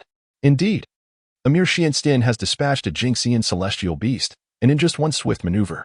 Another added. Which sect does he belong to? Incredible! Such skill. I am eager to join this sect. Nay, you ought not to go. It would tarnish your image. Allow me to go instead. I care not for my image. I must go. It seems to be the Qingyun celestial sect. I don't believe I've heard of that sect before. What does it matter whether you've heard of it or not? If I can learn the art of striking with a staff, even if it is a remote sect, I shall join. Li Qingyun's emotions were indeed a tumultuous blend. On one hand, he felt exhilarated at the prospect of recruiting more disciples, yet on the other, he grappled with the dismay of witnessing his esteemed reputation and noble image being tarnished. Ultimately, Li Qingyun gritted his teeth and resolved to disregard such concerns. Thinking to himself, what does image matter? Only strength holds true significance. Thus, Li Qingyun began to weave through the audience, introducing himself as the esteemed leader of the Qingyun immortal sect. He inquired whether individuals had already aligned themselves with a sect. If not, he fervently extended an invitation to join his own. Do you see that individual wielding the club? He belongs to our sect, and that is a closely guarded secret technique. By joining us, you will have the opportunity to learn this supreme art. The elderly figures on stage observed this rather unconventional method of recruitment with a mixture of amusement and disbelief, their lips twitching in response. The scene was truly a spectacle that defied conventional norms, as disciples in the arena showcased a flurry of flamboyant maneuvers, expertly wielding their clubs. Meanwhile, the sect leader on the sidelines was equally determined, employing his own unique methods of attracting disciples, leaving one to ponder just how desperate he was, reaching out even to toddlers. It certainly resonated with the adage, "If you are not of the same family, you shall not enter the same door." Meanwhile, Li Ernie remained blissfully unaware of the unfolding drama, engrossed in his own endeavors as he stealthily hunted and vanquished fifth-tier celestial beasts, collecting their remains and precious herbs. Haha, so many celestial herbs. This will surely satisfy my cultivation needs. After a day's labor, Li Ernie had gathered 69 celestial herbs and simultaneously dispatched 69 fifth-tier celestial beasts. As night descended, he sought refuge in a cave, setting up formations to ward off prying eyes and ensure his safety, before commencing his cultivation. The screens in the square no longer displayed Li Ernie's image. Li Qingyun, upon noticing the absence of Li Ernie, decided to return to the inn. He called out, "I am at XXN, room XX. Those wishing to join our sect may come to register. For secrets not meant to be divulged, seek me out to enlist." By the end of the day, Li Qingyun had amassed over 300 disciples. Fortunately, he decided not to accept any more mortals, lest he would have been inundated with 2,000. The following day, Li Qingyun arrived at the square early, taking advantage of the moments before the activation of the screen to continue his persuasive efforts among the scattered cultivators and the young scions of affluent families who had yet to join a sect. Such wealthy youths were particularly fond of individuals like Li Ernie. Once they were drawn into the sect's resources would be assured. The ambitious scattered cultivators possessed the potential for rapid growth. After a night of cultivation, Li Ernie commenced his clandestine hunting endeavors at dawn. There were no celestial herbs near the celestial beasts, so he spared them. Whenever he encountered areas rich in celestial herbs, he would charge in with staff and blade. However, he would circumvent regions devoid of such treasures. As Li Ernie scoured for the fabled celestial herbs, while simultaneously slaying fifth-tier celestial beasts, the domain lords and city lords arrived at the square to unveil the formation screen. Upon viewing the scene, various exclamations of astonishment erupted across the square. What the devil? This fellow has begun so early. The Qingyun sect had already secured a position within the top 200 rankings. Meanwhile, Li Ernie remained blissfully unaware. Diligently searching for the legendary celestial herbs, his expression both lecherous and focused. Suddenly, a faint sound of battle reached his ears. He was momentarily taken aback, instantly becoming vigilant, and stealthily approached the direction from which the sound emanated. Upon closer inspection, he discovered two sixth-tier magical beasts engaged in combat, a golden maned lion and a fiery tiger, with a spirit fruit nearby nearing ripeness. Goodness! The golden dragon fruit, capable of concocting breakthrough pills for ascending from Xianxian to Jingxian. However, the people in the square remained oblivious, as the illusion array only allowed visibility to those bearing signs nearby. What was this fellow doing, lurking there? It appeared he was watching the brawl. Not mere mortals, but rather celestial beasts. Did one not hear the resounding roars? Could it be that two sixth-tier magical beasts were indeed clashing? Goodness! Was this chap not a bit thick-headed? Indeed, he dared to approach sixth-tier magical beasts, unafraid of being crushed by a single paw? The scene shifted back to Li Ernie, as the two sixth-tier magical beasts, sensing the imminent ripening of the fruit, began to fight with fervor. They attacked each other relentlessly, and soon both beasts were grievously wounded. However, the golden maned lion maintained a slight advantage, while the fiery tiger was soon on the brink of collapse. Despite its injuries, the golden maned lion advanced with the gait of a victor, slowly making its way toward the fiery tiger. Seizing the opportunity, Li Ernie swiftly positioned himself beside the golden maned lion and executed a surprise strike. Delivering a blow to its head, the golden maned lion rolled its eyes and fainted. Li Ernie then swiftly severed its head and struck the fiery tiger as well, following up with another decisive blow. Goodness! Was this fellow not excessively audacious? The fiery tiger was rendered immobile, yet he still had the audacity to strike it once more. A young scion of a prominent family who had joined the Qingyun sect remarked, "You simply do not understand. Caution ensures longevity." Li Ernie had slain two sixth-tier celestial beasts, propelling the Qingyun sect into the top 10 rankings instantaneously. Goodness! This fellow is remarkably fortunate, having stumbled upon two sixth-tier celestial beasts. An eager disciple from the sect exclaimed. I vehemently demand that the points for these two sixth-tier monsters not be counted. The newly inducted disciple of the Qingyan sect immediately protested. Why should they not be accounted? If you possess the prowess, why don't your sect members seek out two battling sixth-tier celestial beasts themselves? The domain master intervened, asserting that fortune is indeed a facet of strength, provided no external aid is involved. Upon hearing the domain master's decree, the attendees from various sects refrained from further dissent. Li Ernie meticulously stowed the corpses of the two sixth-tier celestial beasts into his storage ring, then carefully placed the golden dragon fruit alongside them, swiftly vacating the vicinity of the celestial beasts. Despite the formidable martial arts he practiced, it was nearly an impossible feat to vanquish celestial beasts across two entire realms. Thus, he prudently retreated to the domain of fifth-tier celestial beasts to continue his ambush. As moments ticked by and dusk descended, enveloping the land in twilight, Li Ernie concluded his day of hunting and returned to his concealed cave. Upon entering, he eagerly activated the defensive array, deposited the golden dragon fruit and the necessary ingredients into the alchemical furnace, and then devoted himself to the art of cultivation. The following morning, as the first rays of sunlight streamed into the cave, the elixir he had been concocting finally came to fruition. Li Ernie, filled with joy, swallowed the elixir and closed his eyes to meditate, channeling all his energy to refine the essence contained within the pill. After considerable effort, he successfully absorbed all the energy. However, to his dismay, he did not achieve a breakthrough to a higher realm. Undeterred, Li Ernie promptly retrieved another elixir and consumed it. His perseverance bore fruit, as this time he successfully attained a breakthrough.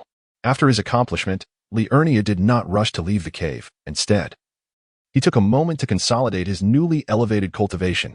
Once he felt stable, he emerged from the cave, ready to continue his adventures. Upon his arrival at the plaza, he discovered it was already teeming with people. At that moment, Li Ernie remained unaware that he had ascended to the golden immortal realm. In his heart, a singular thought resonated. The opportunity to explore the realm of sixth-tier celestial beasts had arrived. Thus, he embarked on a new journey, stealthily advancing towards the territory of the sixth-tier celestial beasts. Once within their domain, he sought out celestial herbs and, seizing a moment of inattention from the beasts, struck decisively. As Li Ernie vanquished the sixth-tier celestial beasts, the Qingyan sect swiftly ascended to the top of the rankings. The collective competition concluded in the blink of an eye, with the Qingyan sect, to which Li Ernie belonged, securing first place with an overwhelming score. Meanwhile, Li Qingyan had already recruited 5,000 disciples, causing envy among the other sections. Yet, they found themselves powerless to act, as numerous scions from esteemed families had joined the Qingyan sect. While they might have disregarded one or two prominent families, the sheer number deterred any retaliation. Chapter 50. The individual competition commences. Li Ernie and his companions returned to the plaza. As the celestial vessel descended, Li Ernie found himself encircled, startling him greatly. Just as he was about to flee, Li Qingyan appeared before him. "Ha! You truly are formidable. No wonder you were called Li Ernie." Li Ernie was bewildered. "What is happening?"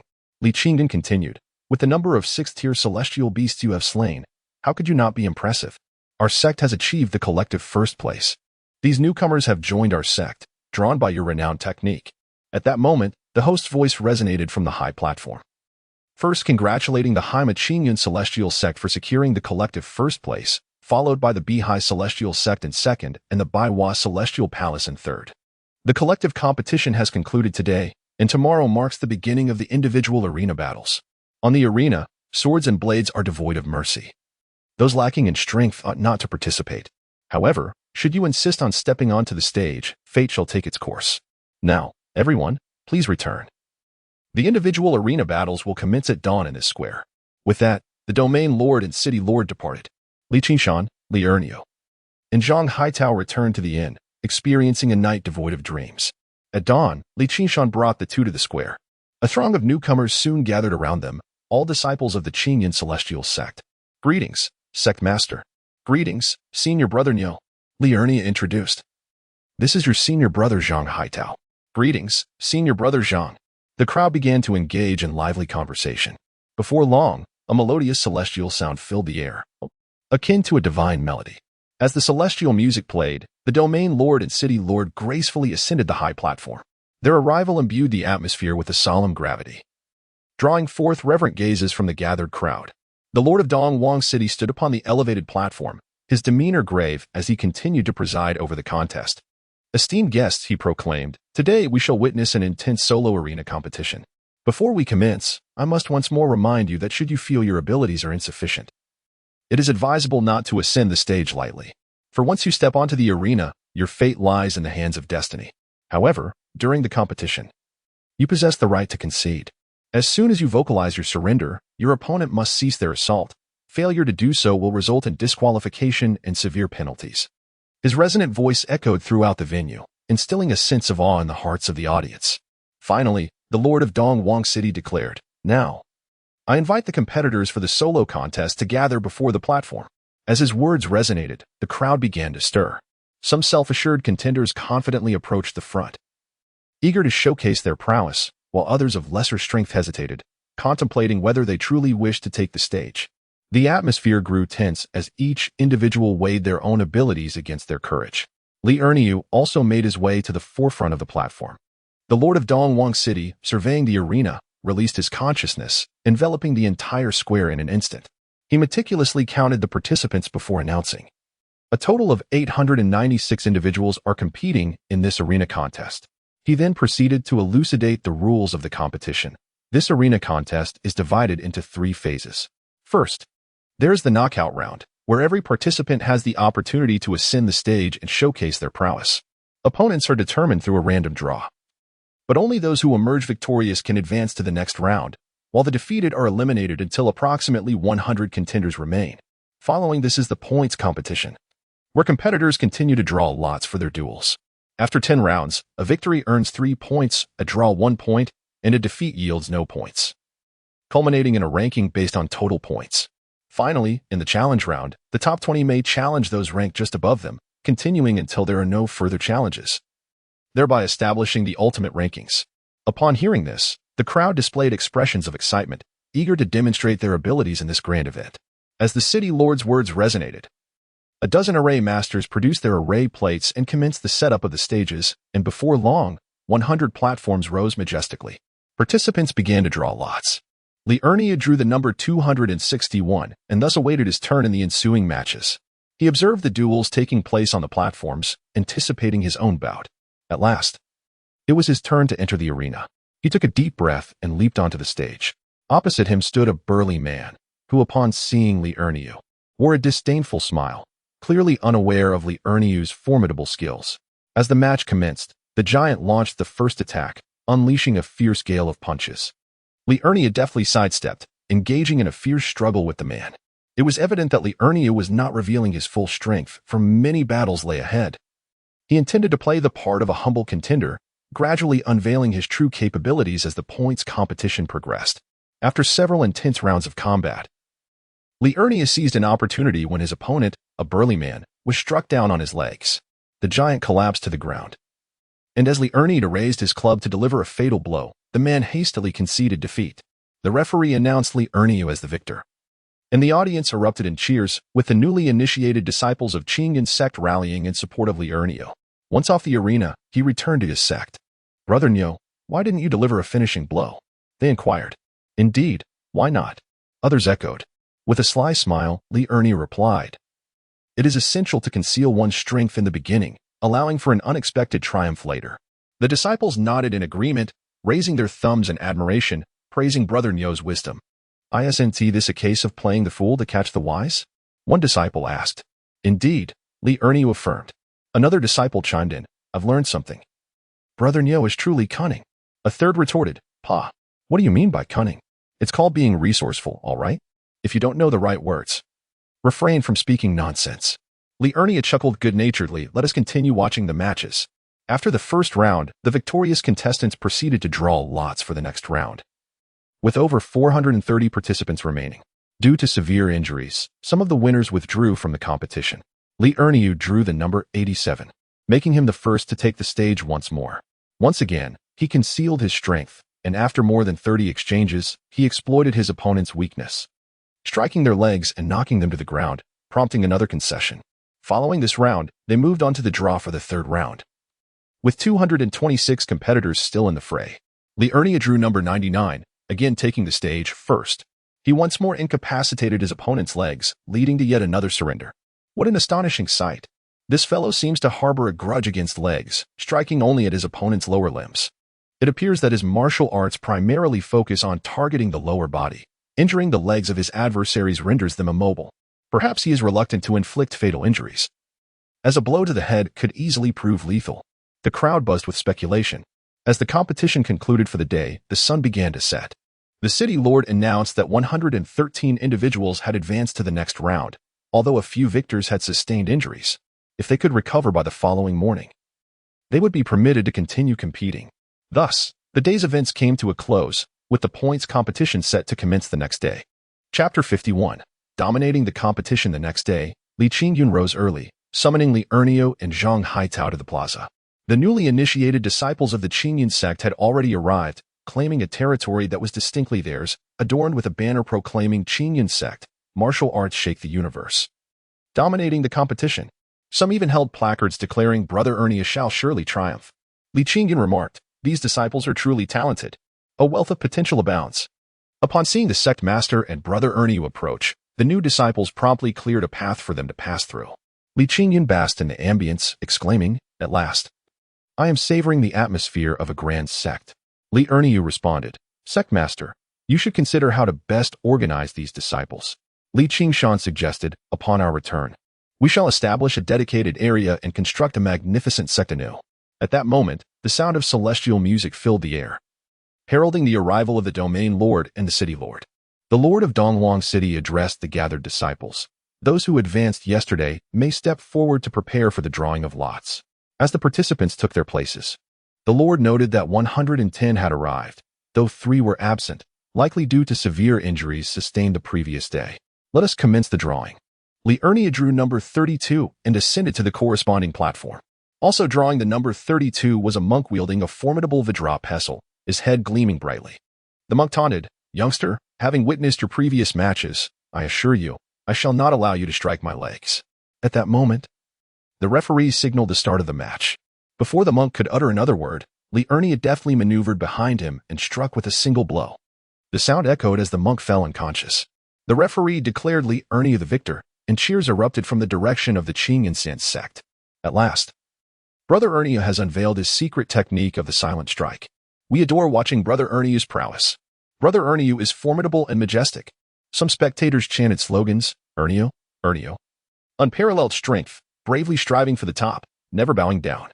The first round concluded swiftly, and the drawing for the second round commenced. Li Ernio's new opponent was a monk brandishing a long spear. Upon reaching the platform, the spear-wielding monk declared, "I shall not permit you to ambush me from behind." Li Ernio remained silent, merely clasping his fists in a gesture of respect. The two stood poised, and as the referee confirmed their readiness, he announced the match's commencement. In an instant, Li Ernio vanished from sight. The spear-wielding monk instinctively raised his weapon to guard against a potential ambush, thinking, "Attempting to strike me from behind? Not a chance." The long-staff practitioner fainted. Li Ernio exclaimed, "Who said one must strike from behind?" The referee declared Li Ernio the victor. The Qingyun sect rallied once more, their numbers swelling to over 7,000, their cheers resonating like thunder. As the third round commenced, Li Ernio's opponent donned a helmet, clearly an advanced celestial artifact. The helmeted warrior taunted, "Let us see how you strike my head." At that moment, the referee announced the beginning of the match. Li Ernio vanished from the helmeted warrior's sight. "Ah, who said I could only strike the head?" The helmeted warrior's leg was shattered, forcing him to concede. The referee announced Li Ernio as the winner. The fourth round featured an opponent of comparable cultivation, also at the Golden Immortal level. The Golden Immortal remarked, "They are too foolish. Your ability to strike them indicates their cultivation is inferior. It is inevitable that you shall win, as we are evenly matched. I can discern your position, and thus you shall not land a blow on me." The referee then called for the match to begin. Li Ernio moved swiftly, and in an instant, multiple versions of Li Ernio emerged, all striking simultaneously at his Golden Immortal opponent. The Golden Immortal exclaimed, "What the hell? How can there be so many of you? This is not fair." Before he could finish, he was struck unconscious by Li Ernio. Li Ernio retorted, "What does it matter if you can see me? Goodness, this is not acceptable. I too wish to join the Qingyun sect. If you already have a sect, do not meddle here. I could simply withdraw from my sect." Goodness, incredible. I shall also withdraw from my sect, and we shall join the Qingyun sect together. In the fifth round, the sixth round, the seventh round, and even the 9th round, Li Erniu was rendered unconscious. In the 10th round, he encountered an opponent of superior cultivation. Alas, a great Luo golden immortal. This time, Brother Erniu was doomed. It seemed impossible for him to enter the top 10. Aware that he could not defeat this adversary, Li Erniu unsheathed his long knife. To his astonishment, Brother Erniu was proficient with a blade. Of course, had you been observant, you would have noticed that Brother Erniu always dispatched demon beasts with a combination of stunning blows followed by lethal strikes. The referee announced the commencement of the match. Li Erniu engaged in combat with the great Luo Golden Immortal.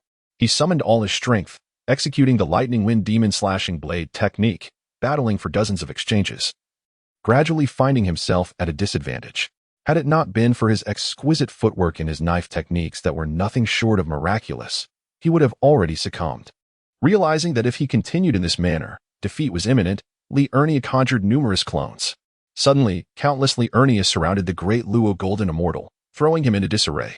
Seeing the predicament, the great Luo Golden Immortal hastily unleashed an area attack. Just as he executed his powerful move, Li Erniu activated the formations he had set up with his myriad of clones, instantly triggering them. Simultaneously, he hurled dozens of talismans and wielded a long staff to perform the ghostly strikes technique, resounding with thuds as he struck repeatedly until he finally rendered the great Luo Golden Immortal unconscious. Li Erniu, wary of his opponent's potential deceit, struck down with his stick over a dozen times, ceasing only when the referee proclaimed his victory. Humans, it seems, are far more challenging to subdue than celestial beasts. A celestial beast could be knocked out in one blow, while it took numerous strikes to bring down this great Luo Golden Immortal. The spectators were left in a state of astonishment, soon erupting into thunderous applause and cheers. Isn't Brother Ernie simply remarkable? Indeed, Brother Ernie can even arrange celestial formations. At that moment, the defeated great Luo Golden Immortal regained consciousness and immediately lodged a complaint with the referee, alleging that Ernie had employed celestial talismans. Li Ernie replied, "Why can't I use the celestial talismans I crafted myself?" The great Luo Golden Immortal retorted, "I refuse to believe it. You can master formations and also refine talismans? That's implausible. Typically, one specializes in just one discipline." Observing the unfolding situation, the city lord approached the arena and addressed Li Erniu. "How about demonstrating your ability by crafting a celestial talisman of the same level right here?" "Certainly," Li Erniu responded with confidence, retrieving his talisman-making tools and proceeding to create a talisman on the spot. Within mere minutes, he produced an explosive talisman, far more complex than the binding talisman used previously. His opponent fell silent. The city lord remarked, "I trust you have no objections now?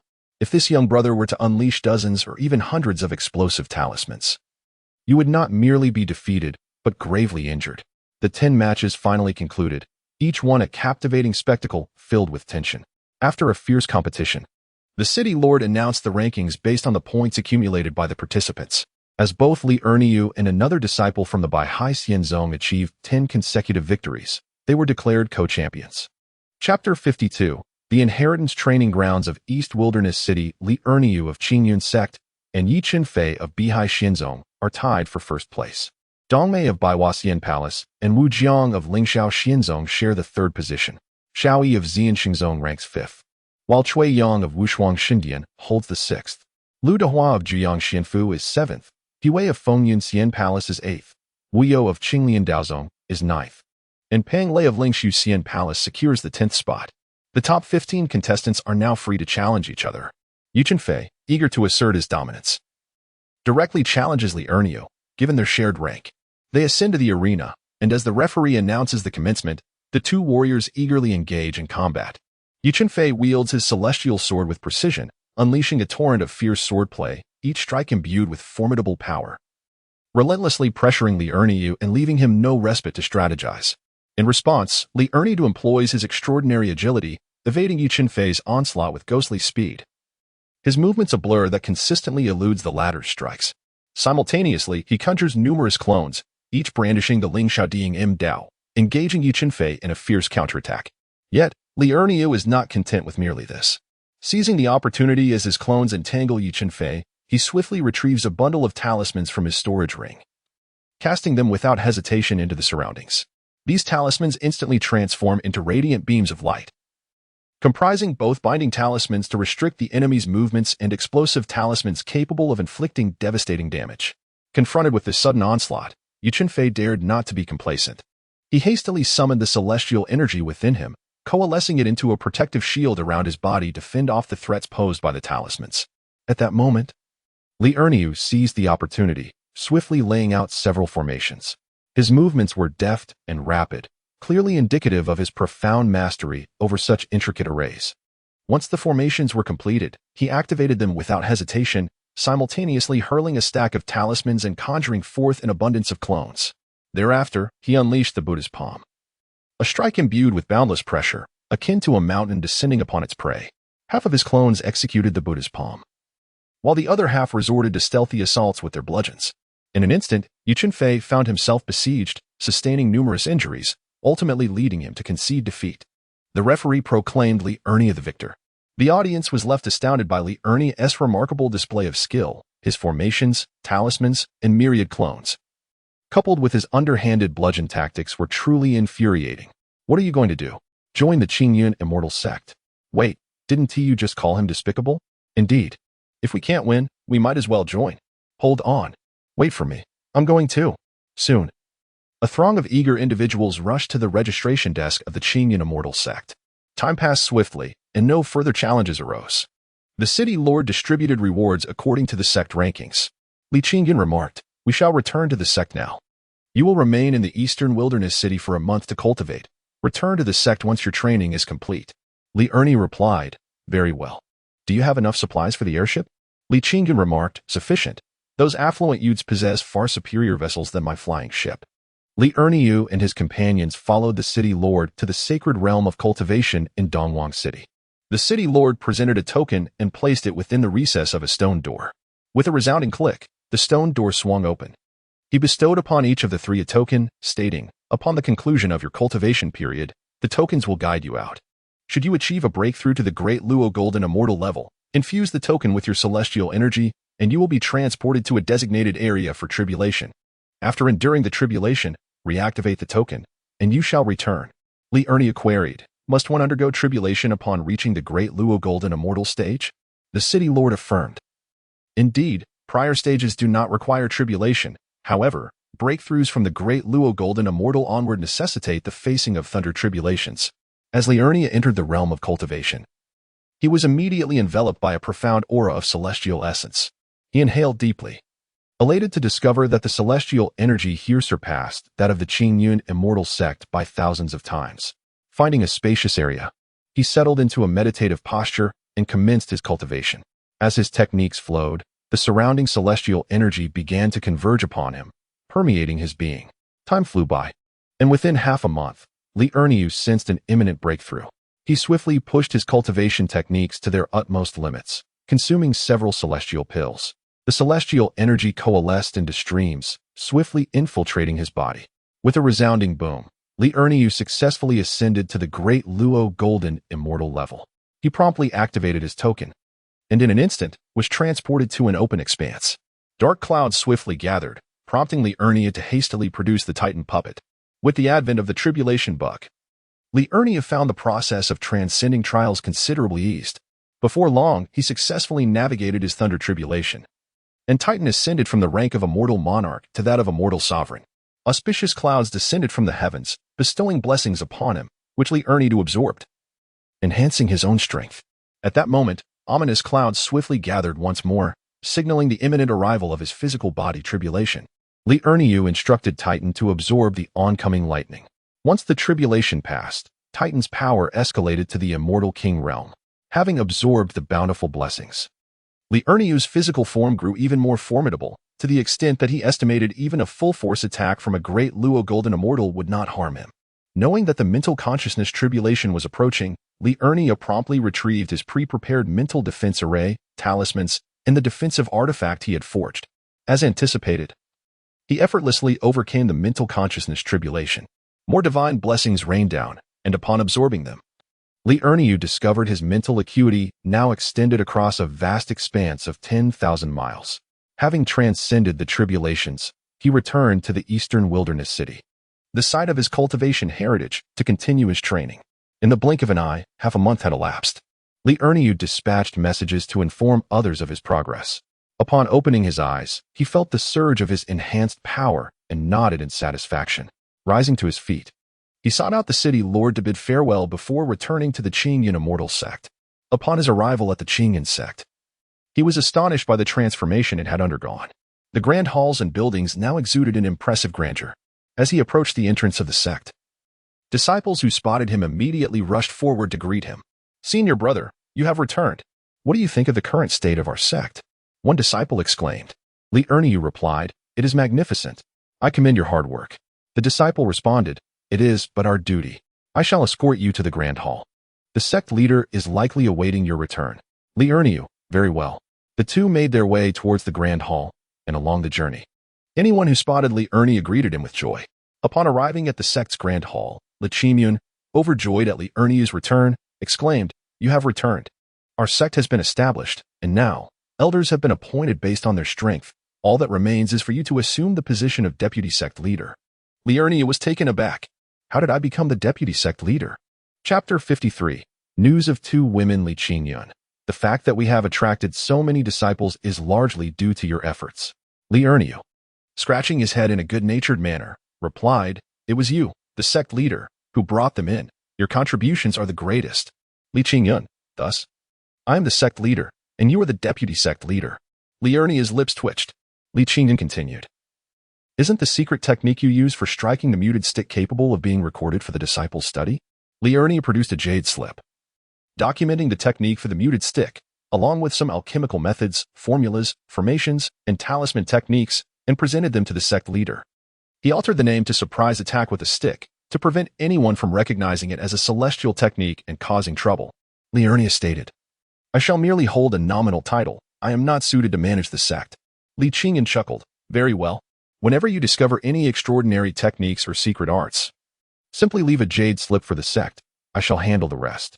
The quaint, independent courtyard at the back has been reserved for you as your dwelling. Do take a look to see if there are any improvements you wish to make." Li Erniu, "Very well. I shall take my leave." Upon witnessing Li Erniu's departure, Li Qingyun promptly retrieved the secret technique of ambush strikes and began his studies. Li Erniu returned to his modest courtyard, set up a formation, and commenced his cultivation. In the blink of an eye, a month had elapsed. Having exhausted his elixirs, Li Erniu resolved to venture to the eastern region of the Celestial Beast mountain range to gather some medicinal herbs. As he exited his courtyard, he was taken aback to find several individuals sprawled about the sect in various positions. His heart raced. Could it be that the sect has been ambushed? Hastening to the side of one disciple, he was relieved to discover that they had merely fainted. Li Erniu quickly roused the disciple and inquired about the situation. Upon hearing the disciple's explanation, Li Erniu's mouth twitched in disbelief. It turned out that they had all been practicing the ambush technique on one another, engaging in mock assaults within the sect. Li Erniu asked, "Does the sect leader not intervene?" The disciple replied, "Not long ago, the sect was bustling with activity, with nearly every day filled with bodies lying about. The sect leader took those above the human celestial realm to the Celestial Beast mountain range to hunt celestial beasts, leaving only us mere pseudo-celestials behind." Li Erniu admonished, "Cease these mock assaults and focus on your cultivation." Thus, he instituted a new rule within the sect, forbidding the practice of ambush strikes indoors. The disciple sighed in relief, acknowledging the vice leader's wisdom, for he had been struck unconscious countless times. Li Erniu then journeyed towards the eastern mountain range, and upon entering, he noted the striking absence of celestial beasts in the first-tier area. Deeper within, he encountered several disciples of the human celestial realm engaging in ambushes against second-tier celestial beasts. With a resigned shake of his head, Li Erniu lamented the likely decimation of terrestrial demon beasts and ventured deeper into the mountain range. Upon reaching the domain of the seventh-order celestial beasts, he discerned the sounds of combat. Following the clamor, he discovered Li Qingyun embroiled in a skirmish with a seventh-order celestial beast, or rather, being pursued by it. Swiftly intervening, Li Erniu materialized behind the celestial beast and incapacitated it with a single, well-aimed strike. "Sect leader, are you unharmed?" he inquired. Li Qingyun, slightly embarrassed, chuckled, "I'm fine. I merely miscalculated the blow and failed to render the beast unconscious." Li Erniu advised, "Sect leader, given that you are only at the Grand Luo Golden Immortal Realm, perhaps you should confine your activities to the sixth-order celestial beast area." Li Qingyun, curious, asked, "How do you manage to transcend levels in combat?" Li Erniu explained, "I cultivate in three aspects: cultivation base, physical body, and divine consciousness. This undoubtedly grants me superior combat prowess compared to those who solely focus on cultivation techniques." "Incredible!" Li Qingyun exclaimed. "No wonder you are so formidable." "Very well, I shall proceed to the sixth-order celestial beast area." As they conversed, Li Qingyun dispatched the stunned seventh-order celestial beast and collected its remains, a gesture that did not concern Li Erniu. Li Erniu then embarked on a search for seventh-order celestial herbs, disregarding any demon beasts that did not guard such flora. By day's end, he had amassed a considerable bounty of over 100 7th-grade celestial herbs. Rather than returning to the sect, Li Erniu sought out a secluded cave, established an array, and summoned the Titan to guard the premises. He then entered a state of cultivation. For over half a year, Li Erniu dedicated his days to gathering celestial herbs and his nights to cultivation. In due course, he successfully ascended to the immortal sovereign realm, while the Titan, having absorbed the surrounding lightning, attained the strength of an immortal king. Li Erniu discovered that Titan could only attain the level of the immortal king, and due to material constraints, further enhancement of power was no longer feasible. Consequently, he set off towards the realm of the 8th-tier immortal beasts, but was unable to incapacitate them. His staff was rendered unusable. Thus, Li Erniu commanded Titan to slay the 8th-tier immortal beasts. It appeared imperative to seek out superior materials to forge a sacred staff. Wang Yuyan and Li Mingru were also due to ascend to the immortal realm, providing a timely opportunity to inquire about any news regarding them. Upon returning to the sect, Li Erniu approached the sect leader for information, but unfortunately, no news regarding the two women was available. At that moment, a disciple from a prominent family interjected, "Vice-sect leader, I have heard that the Lingshu Immortal Palace recently accepted two female disciples who ascended from the lower realm." Li Erniu inquired, "How do you know this?" The disciple replied, "I heard that next month, the personal disciple of the Lingshu Immortal Palace's master is to wed those two female disciples. Our family has received an invitation." Furrowing his brow, Li Erniu asked, "Do you know the names of those two disciples?" The disciple responded, "Let me check with my family. The invitation should contain their names." He then produced a communication talisman to contact his family, only to shake his head, revealing that the invitation did not specify the names of the brides. After a moment of contemplation, Li Erniu requested, "Could you take me to your family so that we might attend the wedding together?" The disciple readily agreed, "Of course." Li Erniu added, "Let us depart at once. I also require some refining materials. We shall first procure these materials in the city." Li Qingyun cautioned, "If it is indeed them, do not act impulsively. Should anything arise, send me a message, and I will lead the sect's disciples to support you." A warmth enveloped Li Erniu's heart as he reassured, "Rest assured, I will not act impulsively without confidence." With that, Li Erniu and his disciples set forth. "What is your name, and which clan do you belong to?" Li Erniu inquired. The disciple responded, in reply to the sect leader, "My name is Wang Yiba, and I hail from the Wang clan. Our family possesses considerable strength and is not much inferior to the Lingshu Immortal Palace. We can certainly assist in any matters that arise." "Thank you," Li Erniu expressed. Wang Yiba replied, "We are all comrades here."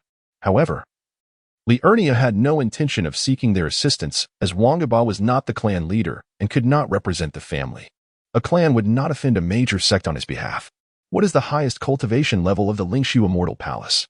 Li Erniu asked. "It should be at the immortal sovereign level," Wang Yiba answered. Upon hearing this, Li Erniu felt a sense of relief, especially since he possessed an immortal king puppet. The two first arrived at Dongwang City, locating the largest immortal treasure pavilion. Li Erniu sold the carcass of an immortal beast to the pavilion and procured numerous materials for crafting sacred artifacts. They then sought a tavern.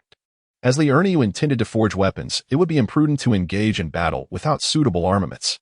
In Chapter 54, indeed, it was Wang Yuyan and Li Mingru.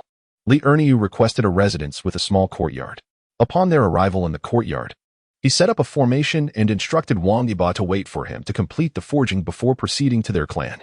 In the center of the courtyard, Li Erniu took out a cauldron to use as a forging furnace and retrieved a large hammer from his storage space. From the storage ring, he extracted the materials required for forging a sacred staff, a piece of otherworldly meteorite emitting a mysterious glow, and a vial of chilling, eternal ice marrow. Li Erniu took a deep breath and ignited the flames beneath the alchemical furnace. As the temperature rose, he gripped the heavy hammer tightly. his gaze fixed intently on the meteorite within the furnace. When the meteorite began to glow red and soften, Li Erniu shouted fervently, raising the hammer to strike with great force. Clang, clang, clang.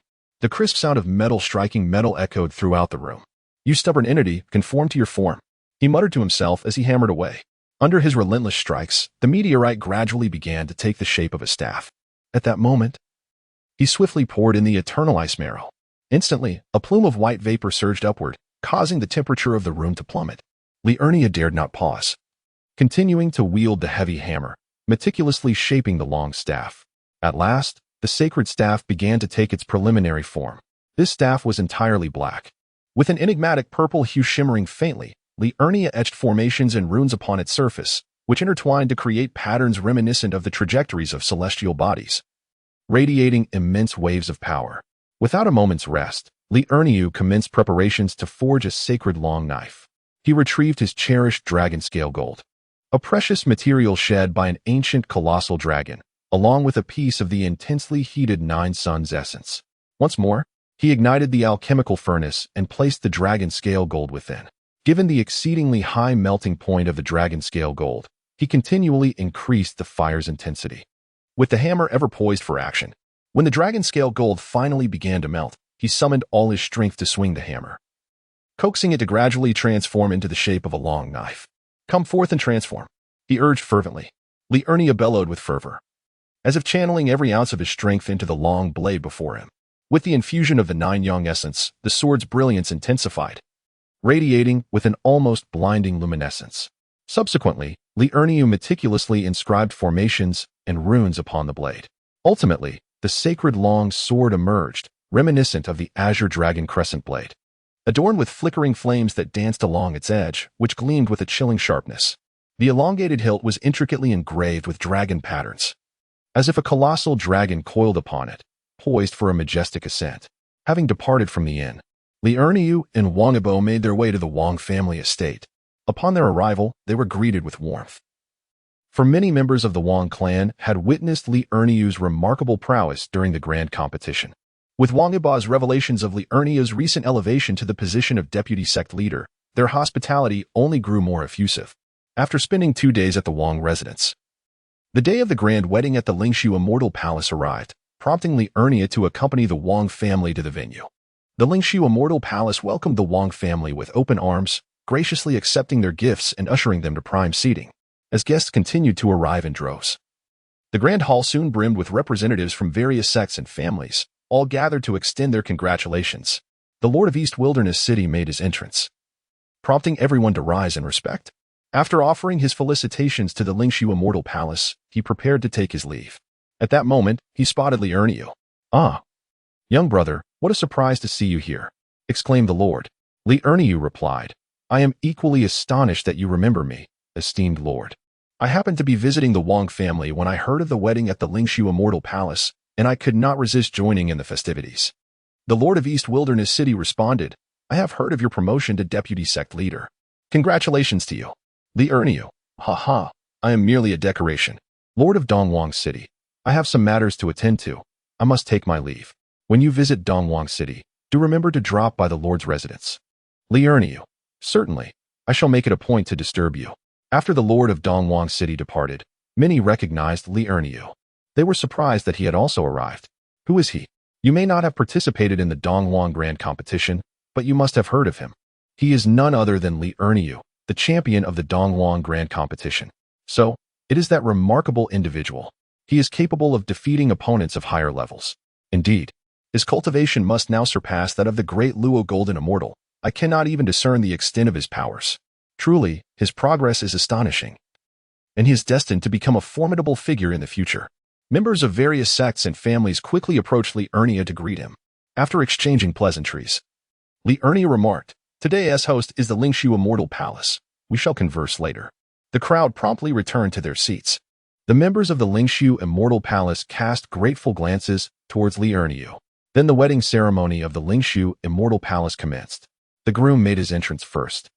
Adorned in a long robe of black with golden trim, embroidered with enigmatic runes, and wearing an unusual crown, his countenance was sinister, eyes resembling a cold pond, with a malevolent smile gracing his lips. At that moment, two brides entered the hall, their expressions devoid of emotion, their gazes hollow, and their steps rigid. Clad in splendid garments yet lacking any joy, their cultivation was suppressed, and their energy was chaotic. Like soulless puppets, they moved silently forward, evoking pity. Li Erniu extended his spiritual sense, and, indeed, it was Wang Yuyan and Li Mengru. Li Erniu immediately rose and approached the two women. The disciples of the Lingshu Immortal Palace promptly intervened.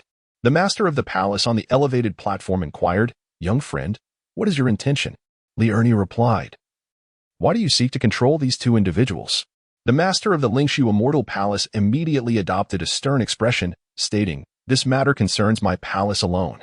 It appears unrelated to you." Li Erniu retorted, "Oh, unrelated? Do you know who these two are?"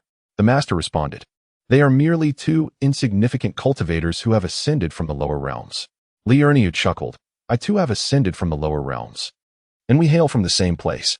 The master of the Lingshu Immortal Palace countered, "And what of that?" Li Erniu asserted, "Furthermore, they are both my companions. What do you have to say about that?" The master faltered, leaving the guests below to murmur among themselves, expressing sympathy for the two brides who were unjustly restrained. How could the Lingshu Immortal Palace engage in such acts of interference regarding another's marriage? It seemed utterly unscrupulous. Yet, it appeared that Li Erniu's attempt to reclaim them from the Lingshu Immortal Palace was a venture beyond his means. Although Li Erniu had secured first place in the Eastern Wilderness competition, the Lingshu Immortal Palace was deeply entrenched and teeming with formidable experts. He was likely to suffer a significant setback this time. The master's expression shifted, as he had not anticipated that these two women were so closely linked to Li Erniu. After a brief silence, he declared, "Li Erniu, these two women are essential to my Lingshu Immortal Palace. Do not obstruct us." A flash of anger crossed Li Erniu's eyes as he retorted, "I care not for your intentions, Lingshu Immortal Palace. I must take them with me today." With that pronouncement, a sacred long blade materialized in his grasp, and a potent aura emanated from him. "Humph, so you prefer coercion to courtesy?" The hall master of the Azure Void Immortal Palace scoffed, gesturing for his disciples to advance. An intense skirmish was on the verge of erupting. Chapter 55. Leveraging influence. Upon witnessing the outbreak of hostilities, the guests hastily evacuated the hall. Wang Yiba, eager to assist, was promptly restrained by his clan's elder and ushered outside. From there, the assembled guests observed the unfolding melee. Li Erniu, seeing the enemy's advance, unleashed a volley of explosive talismans. Boom, boom, boom. The explosive talismans detonated instantaneously, obliterating a significant number of Azure Void Immortal Palace members in the cataclysm. In that instant, the grand hall was transformed into a gruesome tableau of dismembered limbs and splattered viscera, a truly ghastly spectacle. The edifice itself was ravaged, its roof blown asunder by the force of the explosions, affording the onlookers outside an unhindered view of the carnage. The sudden, violent assault caught the Azure Void Immortal Palace contingent completely off guard, plunging them into disarray. Exploiting the pandemonium, Li Erniu darted to the two women, released the restraints on their cultivation, and delivered them to Wang Yiba's care. "See to their safety," he instructed, entrusting Wang Yiba with a cache of explosive talismans. Then, with preternatural swiftness, he rejoined the fray, his long blade glinting ominously as each swing reaped the lives of his adversaries. The experts of the Azure Void Immortal Palace, gradually recovering from their initial shock, began to mount a counteroffensive. A white-haired elder roared in fury, his entire being suffused with immortal power, unleashing a wave of oppressive force. "Insolent whelp, daring to disrespect us. Today marks the end of your existence." With both hands forming intricate seals, he chanted incantations, unleashing a colossal beam of magical light directed at Li Erniu. Yet, upon witnessing the Celestial Master's assault, Li Erniu remained utterly unfazed. With a cold chuckle, he remarked, "Do you truly believe that mere ants like you can vanquish me? How utterly laughable!" As he spoke, he swung his long blade, sending forth a dazzling arc of light that collided with the magical beam. The ensuing explosion resonated with a thunderous roar, distorting the surrounding space. Nevertheless, Li Erniu remained unscathed, abruptly appearing before the aged man with white hair. "Old fool, your strength is woefully inadequate. You are no match for me." Li Erniu sneered. He brandished his long knife once more, a sharp beam slicing towards the elder. The elder's expression shifted in alarm as he hastily conjured a defensive spell, yet was still struck by the sword's energy, spitting out a mouthful of blood. Observing this, Li Erniu swung his blade again, directing another lethal arc towards the elder. Sensing imminent danger, The elder attempted to flee, but Li Erniu was not one to allow such an escape. In a flash, he pursued the elder, delivering a fatal blow that ended the old man's life. The remaining celestial elders looked on in terror, astonished by Li Erniu's formidable prowess, capable of effortlessly slaying even a celestial master. They realized they were facing a formidable opponent today, witnessing his elders being subdued by Li Erniu. The master of the Lingshu celestial palace understood that he must intervene personally. A bunch of useless fools. Withdraw at once, commanded the master, prompting the elders to retreat hastily. The lord of the Lingshu immortal palace remarked, "Do not presume that your status as an immortal sovereign grants you the liberty to act with impunity. Many are far stronger than you." As he spoke, the Lingshu immortal palace exuded the formidable aura of an immortal venerable. "Are you frightened now?" Li Erniu retorted. "Your theatrics are excessive."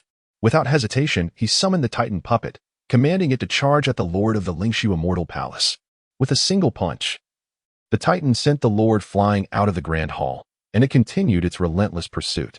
Upon witnessing this, the lord gasped, "Good heavens! An immortal king-level puppet." Realizing the gravity of the situation, the lord had no choice but to flee, evading the Titan's attacks while calling out for assistance. "Help! Ancestor, save me!"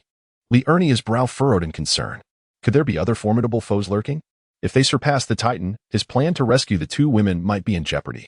He hastily approached Wang Yibo, urging him to escort the two ladies to the city lord's mansion in Dongwang City. To the elders of the Wang family, he declared, "I, Li Erniu, humbly request the Wang family's assistance. If you could escort them to the city lord's mansion, I would owe you a favor, provided I survive." Upon hearing that the destination was the city lord's mansion, the elders readily agreed, assuring him, "Rest assured, we will ensure the safe passage of the two young ladies to the city lord's mansion." Without delay, the Wang family members summoned their celestial vessel, setting course for the city lord's mansion. Li Erniu felt a sense of relief as the two women departed. Just then, a powerful surge of celestial energy erupted from the rear courtyard of the Lingshu immortal palace, revealing an elder who had intervened to block the Titan's assault. Upon encountering the elderly man, Li Erniu was astonished to discover that he possessed a cultivation level akin to that of a quasi-immortal emperor, surpassing that of a Titan by half a tier. However, it was evident that this old man was nearing the end of his life, with perhaps only a year left to live. Hastily, Li Erniu summoned the Titan back. The elder inquired, "What is your relationship with the Xiantian sect?" Li Erniu merely smiled, offering no reply. He recalled Zhu Rong's words, realizing that this puppet belonged to the Xiantian sect, which he could leverage to his advantage. Noticing Li Erniu's calm demeanor, the elder grew even more convinced of his connection to the Xiantian sect. He continued, "Might I inquire how our Lingshu immortal palace has offended you, young friend?" Li Erniu responded, "They have taken control of my Dao partner and forcibly arranged for them to have a late marriage with your palace master's direct disciple." The elder turned to the master of the Lingshu immortal palace, asking, "Is this true?" Observing the expression of the palace master, he discerned that the claims were indeed valid. The elder then said, "Young friend, this is a grave error on our part, considering that you have already dispatched many of our people. Could we perhaps put this matter to rest for the sake of my old face?" Li Erniu retorted, "Surely, it cannot be settled merely by your word. This puppet requires a significant expenditure of immortal stones." The elder glanced at the master of the Lingshu immortal palace and urged, "Why are you still hesitating? Quickly offer compensation to our young friend." The master of the Lingshu immortal palace promptly produced a storage bag, apologizing, "My dear friend, I sincerely apologize. This is a token of goodwill from our Lingshu immortal palace. I hope you will graciously accept it." Upon receiving the bag, Li Erniu was taken aback to find it contained a staggering 1,000,000 immortal stones. "In light of your earnest intentions, I shall let this matter rest. Farewell." After speaking, Li Erniu retracted the Titan and vanished in a few swift movements. The old man remarked, "What an enigmatic technique." The master of the Lingshu immortal palace inquired, "Elder, can you not detain him?" The old man replied, "Initially, I believed I could eliminate him." The master of Lingshu then asked, "Why, then, do we still owe him compensation?" The old man explained, "That puppet bears the emblem of the Xiantian palace. If we offend them, our lineage will face annihilation." Upon hearing this, the master of Lingshu broke into a cold sweat. The old man continued, "I now feel fortunate for my decision, for having witnessed his technique. I realized I lacked the certainty to retain him. Should we truly confront him, and he escapes, our clan would inevitably face destruction." Li Erniu hurried towards the city lord's mansion in the eastern wasteland. Chapter 56, The Divine Beast Egg. Upon arriving at the city lord's mansion, Li Erniu found that the city lord was just about to depart on his celestial vessel. Li Erniu called out urgently, "City lord! City lord! The city lord!" Upon recognizing Li Erniu, responded, "I was just about to seek you out. Are you unharmed?" Li Erniu assured him, "I am fine. Thank you for your concern." The city lord replied, "My name is Zhao Daping. From now on, you may call me brother. Referring to me as city lord feels too distant." Li Erniu responded, "Very well, brother. You may call me Ernia henceforth." Zhao Daping said, "Erniu, let us discuss matters inside. Your companions and the Wang family are awaiting you." Li Erniu followed the city lord into the grand hall of the mansion. In the hall, Wang Yuyin and Li Mengru stood together, their gazes fixed intently upon Li Erniu, their eyes glistening with unshed tears. "Erniu," they called in unison, their voices imbued with fervor and joy. Without hesitation, they rushed towards him, akin to two birds soaring towards their mate. Li Erniu, moved by this sudden surge of emotion, opened his arms wide to embrace the two women. In that instant, the three were enveloped in a warm embrace, as if time itself had come to a standstill. Tears streamed down Wang Yuyin and Li Mingru's cheeks like a torrential flood, soaking Li Erniu's garments. Gently, he caressed their hair, offering comfort. "Do not weep. I shall protect you both from now on." Once the two women had vented their grievances, they quickly checked for any injuries on Li Erniu. "Are you hurt?" they inquired. "I am unscathed. See, my clothes are intact, let alone any injuries," he reassured them. "That is a relief," they exclaimed, patting their chests in relief. Li Erniu then turned to the members of the Wang family, bowing respectfully. "Thank you for escorting my two companions. Should the Wang family ever require my assistance, please do not hesitate to reach out." With that, he presented them with a communication talisman. The Wang family members accepted it eagerly, acknowledging it was a small favor. Zhao Daping then announced, "I have arranged a banquet to celebrate Ernia's reunion with his companions. Let us toast together," leading everyone to the dining hall. They found the table adorned with an array of delicacies and several bottles of fine wine. As they dined and conversed, the atmosphere was warm and harmonious. After several rounds of drinks and an array of delectable dishes, Li Ernia gazed at Zhao Daping with heartfelt gratitude and remarked, "Brother, I never anticipated that you would personally come upon hearing of my situation." Zhao Daping waved his hand dismissively. "We are all brothers here. There is no need for such formality. Besides, you returned before I even had the chance to visit. Should you encounter any troubles in the future, do not hesitate to reach out to me. Anything within my power, I shall never decline." Li Ernia nodded earnestly. "Rest assured, brother, if there is ever anything you require, I will certainly stand by you without fail." After their meal, the Wang family took their leave, leaving only Wang Yiba behind. The city lord arranged accommodations for Li Erniu, his two companions, and Wang Yiba. Li Erniu and his companions, Wang Yuyin and Li Mingru, shared their feelings of longing after their separation, cherishing a delightful and warm evening together. The following day, Li Erniu bid farewell to Zhao Daping, and they exchanged communication talismans. Li Erniu returned to the Qingyun immortal sect with the two ladies, first visiting the sect leader, Li Qingyun, before settling the two women into his small courtyard. The trio spent the night in deep conversation, sharing their thoughts and experiences. 3 days later, Li Erniu left some medicinal pills for the two women and ventured into the Immortal Beast mountain range in search of 8th-grade spiritual herbs. With swift movements, he activated the secret techniques of his 1,000-mile ion sound soaring ear, soon discovering numerous spiritual herbs. The guardian beasts of these herbs were swiftly subdued by Li Erniu. At that moment, he stumbled upon a peculiar area featuring a large pit, within which lay an abundance of spiritual herbs and fruits, astonishingly unguarded by any demonic beasts. Sensing something amiss, Li Erniu promptly employed the secret technique of his 1,000-mile eye to inspect the area, yet he perceived no immediate danger. Instead, he noticed an egg resting at the bottom of the pit center. Li Erniu first gathered several elixirs at the edge of the deep pit, cautiously assessing the surroundings for any potential dangers. Once assured of safety, he summoned the puppet titan, and together they ventured towards the center. As Li Erniu approached the colossal egg, he was astonished to discern an aura emanating from it, one that possessed the essence of a celestial king. Goodness! If this were to hatch, it would surely grant him the prowess of a celestial emperor. At that moment, the spirit of the alchemical furnace imparted a secret method to Li Erniu, enabling him to claim the giant egg as his celestial companion. Without hesitation, Li Erniu followed the instructions, etching a symbol in midair and infusing it with a drop of his own essence, which he then directed into the egg. Instantly, he felt a profound connection with it. The spirit of the furnace advised Li Ernia to place the egg within the alchemical furnace for incubation. Following this guidance, he carefully positioned the egg inside. The furnace autonomously adjusted its temperature to facilitate the hatching process, and the spirit provided an estimated incubation period of 1 month. Li Ernia remarked, "Oh, how unexpectedly long." To which the spirit responded, "If left outside, it would require at least 1,000 years to hatch." Li Ernia then commenced collecting nearby celestial herbs and fruits. Just as he had gathered half, disturbances arose around him. With the absence of the egg's aura, the surrounding celestial beasts were drawn in by the fragrant allure of the herbs. As he quickened his harvesting pace, he released the puppet titan.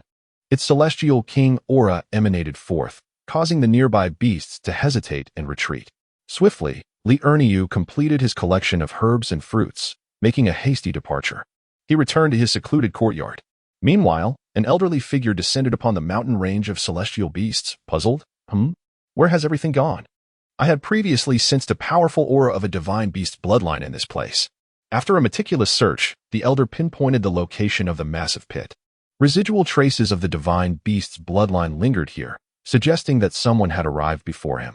The elder, filled with ire, examined the area more closely, his regret deepening.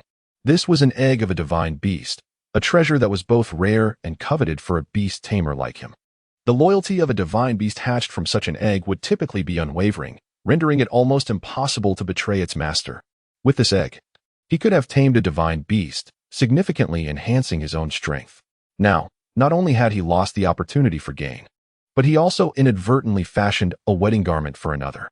The elder's frustration mounted, and he resolved to track down the individual who had taken the egg. There were no formidable sects nearby. He was determined to search each one until he uncovered the truth. With that, the elder released a small mouse. Not just any ordinary rodent, but a master of tracking. He instructed the tracking mouse to scent the nearby aura and follow the direction from which it had departed. Before long, the elder located the Qingyun Xianzong. Li Qingyun, sensing the approach of a formidable cultivator, hurried outside to investigate. Upon encountering the powerful elder, Li Qingyun quickly clasped his fists in greeting, expressing his apologies for not having welcomed such an esteemed guest properly. The elder, disregarding Li Qingyun entirely, continued to direct the tracking mouse in its search. The mouse soon discovered the small courtyard of Li Ernia. Li Ernia had already sensed the elder's arrival and had been monitoring his movements, astonished to find him approaching his own residence. He instructed the two women to remain indoors while he himself stepped out of the courtyard. Chapter 57. The Buddha Kingdom Within the Palm. As Li Ernia exited the courtyard, the elder's little mouse began to chirp excitedly. The old man's eyes suddenly sparkled with mischief, a sly smile gracing his lips as he addressed Li Ernia. "Young man, you previously took my celestial beast egg from the eastern Xian Beast mountain range. Kindly return it to me. I assure you, I shall not let you suffer loss. If you return the egg, I will reward you with 1,000 celestial stones." "What do you say? That is quite a fortune." Li Ernia silently chuckled to himself. Recognizing the old man's audacity, he blatantly misrepresented the egg, claiming it was merely a celestial beast egg, while it was, in fact, a divine beast egg. He expected to dismiss him with a mere 1,000 celestial stones, treating him as a fool. Far from being gullible, Li Ernia thought, even if offered 10 million celestial stones, he would never relinquish the divine beast egg. Feigning confusion, he inquired, "When did I take your celestial beast egg? I have no recollection of it whatsoever." The old man, sensing Li Ernia's reluctance to concede, felt a twinge of anxiety but maintained a facade of composure, insisting, "I witnessed you as you exited the valley, cradling an egg in your arms. That is my celestial beast egg. Return it to me now, and I promise I shall not trouble you." Li Ernia pretended to have an epiphany, slapping his forehead and exclaiming, "Oh, I remember now. Are you referring to the egg in the valley? Indeed, it was taken. But it was not by me. An old monk took it. He is not a bad person at all, rather quite kind. He did not take all the celestial herbs from the large pit, leaving me with a dozen or so." With that, Li Ernia looked at the old man with a smug expression, as if to flaunt his own good fortune. The elder hastily inquired, "What did the monk look like?" Li Ernia replied, "I could not discern his features. His robe shone with such brilliance that it was blinding, and I refrained from gazing at him further." The elder pondered to himself, could it be that the sacred sect of 10,000 Buddhas has taken it? The elder then commanded, "Hand over your storage ring for me to inspect." Li Ernia tossed his storage ring. which contained the several celestial herbs he had just gathered and over 1,000 celestial stones. The elder accepted it, examined it thoroughly, and found it devoid of any treasures. And lamentably poor. He returned it to Li Ernie with disdain. "I shall inspect your cave dwelling." Li Ernie responded, "That is acceptable. However, my 2 companions are inside, and it may not be convenient for you to enter. Would it suffice for your celestial beast to accompany me in?" The elder glared. What inconvenience could there be? Simply have them come out. Li Ernie conceded. Very well. He entered the small courtyard, retrieved the contents of the 2 women's storage rings into his alchemical furnace space, leaving only a few hundred celestial stones. He then led the 2 women out of the small courtyard and dismantled its protective formation. The elder promptly examined the courtyard and, as anticipated, found no trace of the divine beast egg. He proceeded to scrutinize the storage rings of the 3 individuals, yet again discovered nothing. Not even a hint of the divine beast egg's essence. Frustrated, the elder erupted in anger. Useless. He crushed the 3 storage rings without hesitation. Li Ernie feigned a look of sorrow, saying, "Elder you." The elder shot him a fierce glare. "What? Do you have an objection?" Li Ernie quickly pretended to concede, retracting his neck and remaining silent. The elder unleashed a seal directed at Li Ernie, perceiving no harm. As it was merely a tracking mark, Li Ernie paid it no heed. Just as the elder turned to depart, he paused, glancing at the 2 women. "Not bad in terms of potential. Would you care to join my Beastmaster Temple?" Wang Yuyan and Li Mingru replied, "We appreciate your kind offer, Senior. But we prefer to remain with our husband in our sect." The elder retorted, lacking ambition, "You have no say in this matter." With that, he prepared to seize the 2 women. Realizing that passivity was no longer an option, Li Ernie swiftly summoned the Titan puppet, commanding it to charge at the elder. He retrieved a staff, striking down the rodent-like creature with a single blow. The elder inquired, "Are you from the Tianxin sect?" Li Ernie replied with a chuckle, "Whether I am from the Tianxin sect seems irrelevant to you." The elder's expression darkened as he stated, "Even if you are from the Tianxin sect, what of it? If I kill you, they will never know it was I who did the deed." A faint smirk curled at the corners of Li Ernie's mouth as he disdainfully responded, "Oh, are you unaware of our sect's investigative methods?" The elder displayed a hint of astonishment, but quickly regained his composure, sneering, "Ha! By the time they discover your fate and find their way here, it will take at least a year or more. By then, no investigative methods will be of any use." Upon hearing this, Li Ernie felt a sense of the old man became flustered, struggling to cope with the situation. Though he possessed the cultivation of an immortal sovereign, he found it exceedingly difficult to contend with the puppet of an immortal king. Realizing the precariousness of his predicament, he hastily slapped his beast pouch, from which a colossal 3-headed wolf leapt forth. This formidable creature emanated a powerful aura, clearly a beast of the immortal king level. However, Li Ernie was undeterred by its intimidating presence. With a swift motion, he darted behind the celestial beast. Before the beast could react, having just emerged from the pouch, Li Ernie delivered a mighty blow with his staff, landing a heavy strike. The impact caused one of the wolf's heads to spin, its eye swirling with stars as it fell unconscious. "Incredible!" exclaimed Li Ernie in astonishment. This celestial beast possessed 3 heads. He recognized it as a potentially rare and mutated breed. Without hesitation, he swung his staff again, producing 2 more resounding thuds, this time striking one head while the other struck the ground. Realizing that he could not continue with the bludgeoning, Li Ernie swiftly drew his long knife, preparing to confront the 3-headed celestial wolf directly. With 2 of its heads incapacitated, the creature's strength diminished significantly. After a fierce exchange of blows, it was ultimately vanquished by Li Ernie. Meanwhile, the battle on the other side escalated to a fever pitch. The old man was battered by Taita, spitting blood, while Li Ernie stowed away the wolf's carcass and turned to charge at the elder. Sensing impending doom, the old man attempted to flee, but his efforts proved futile. Li Ernie had unleashed the ultimate technique of the Buddha, the realm of the Buddha in the palm, ensnaring the old man within its confines. The old man, filled with terror, inquired, "How have you come to dominate the Buddhist realm? What is your relation to the Tathagata?" However, Li Ernie did not respond to his queries. Instead, he coldly stated, "The dead need not know." He then brandished his long knife and charged directly at the old man. At that moment, Li Ernie and Taita formed a pincer movement, making it increasingly difficult for the old man to withstand their assault. Chapter 58. The opening of the Dan furnace space. Realizing escape was futile and defeat imminent, the old man resorted to threats, declaring, "If you kill me, disaster will befall you as well. Our sect will seek vengeance for my death." Li Erniu chose not to reply, deeming it unnecessary to converse with a dying man, and thus remained silent. In perfect harmony with his puppet, Li Erniu launched a fierce offensive against the old man. Faced with the two-pronged assault, the old man quickly found himself in a dire predicament. After several rounds of intense combat, he was ultimately slain. Li Erniu swiftly looted the old man's storage ring and beast concealing pouch, then incinerated the corpse, reducing it to ashes to ensure no trace remained. Subsequently, he approached the unconscious mouse and, employing the secret technique imparted by the Dan Furnace spirit, successfully subdued the beast. Through this technique, Li Erniu instantly acquired detailed information about the mouse. It turned out that it was no ordinary rodent, but a rare treasure-seeking mouse, capable not only of locating precious artifacts but also possessing tracking abilities. Li Erniu, filled with delight, added it to his beast concealing pouch. He took another look at the old man's storage ring, and to his astonishment, the old fellow was indeed quite wealthy, for it was filled with an abundance of treasures, with celestial stones piled like a small mountain. Li Erniu extracted half of the celestial stones along with all the elixirs and presented them to Li Qingyun, saying, "Sect Master, let these be used for the development of our sect." Li Qingyun, overcome with excitement, trembled with joy and exclaimed, "Ha ha, excellent." Li Erniu and the two ladies returned to the small courtyard and activated the formation. Li Erniu began to meticulously inventory the old man's storage ring. He first transferred the celestial stones into his alchemical furnace space, while the trio selected a few magical artifacts and weapons for their own use, discarding the remainder into another storage ring to later present to the sect master for the expansion of the sect. Suddenly, he stumbled upon a disciple's token.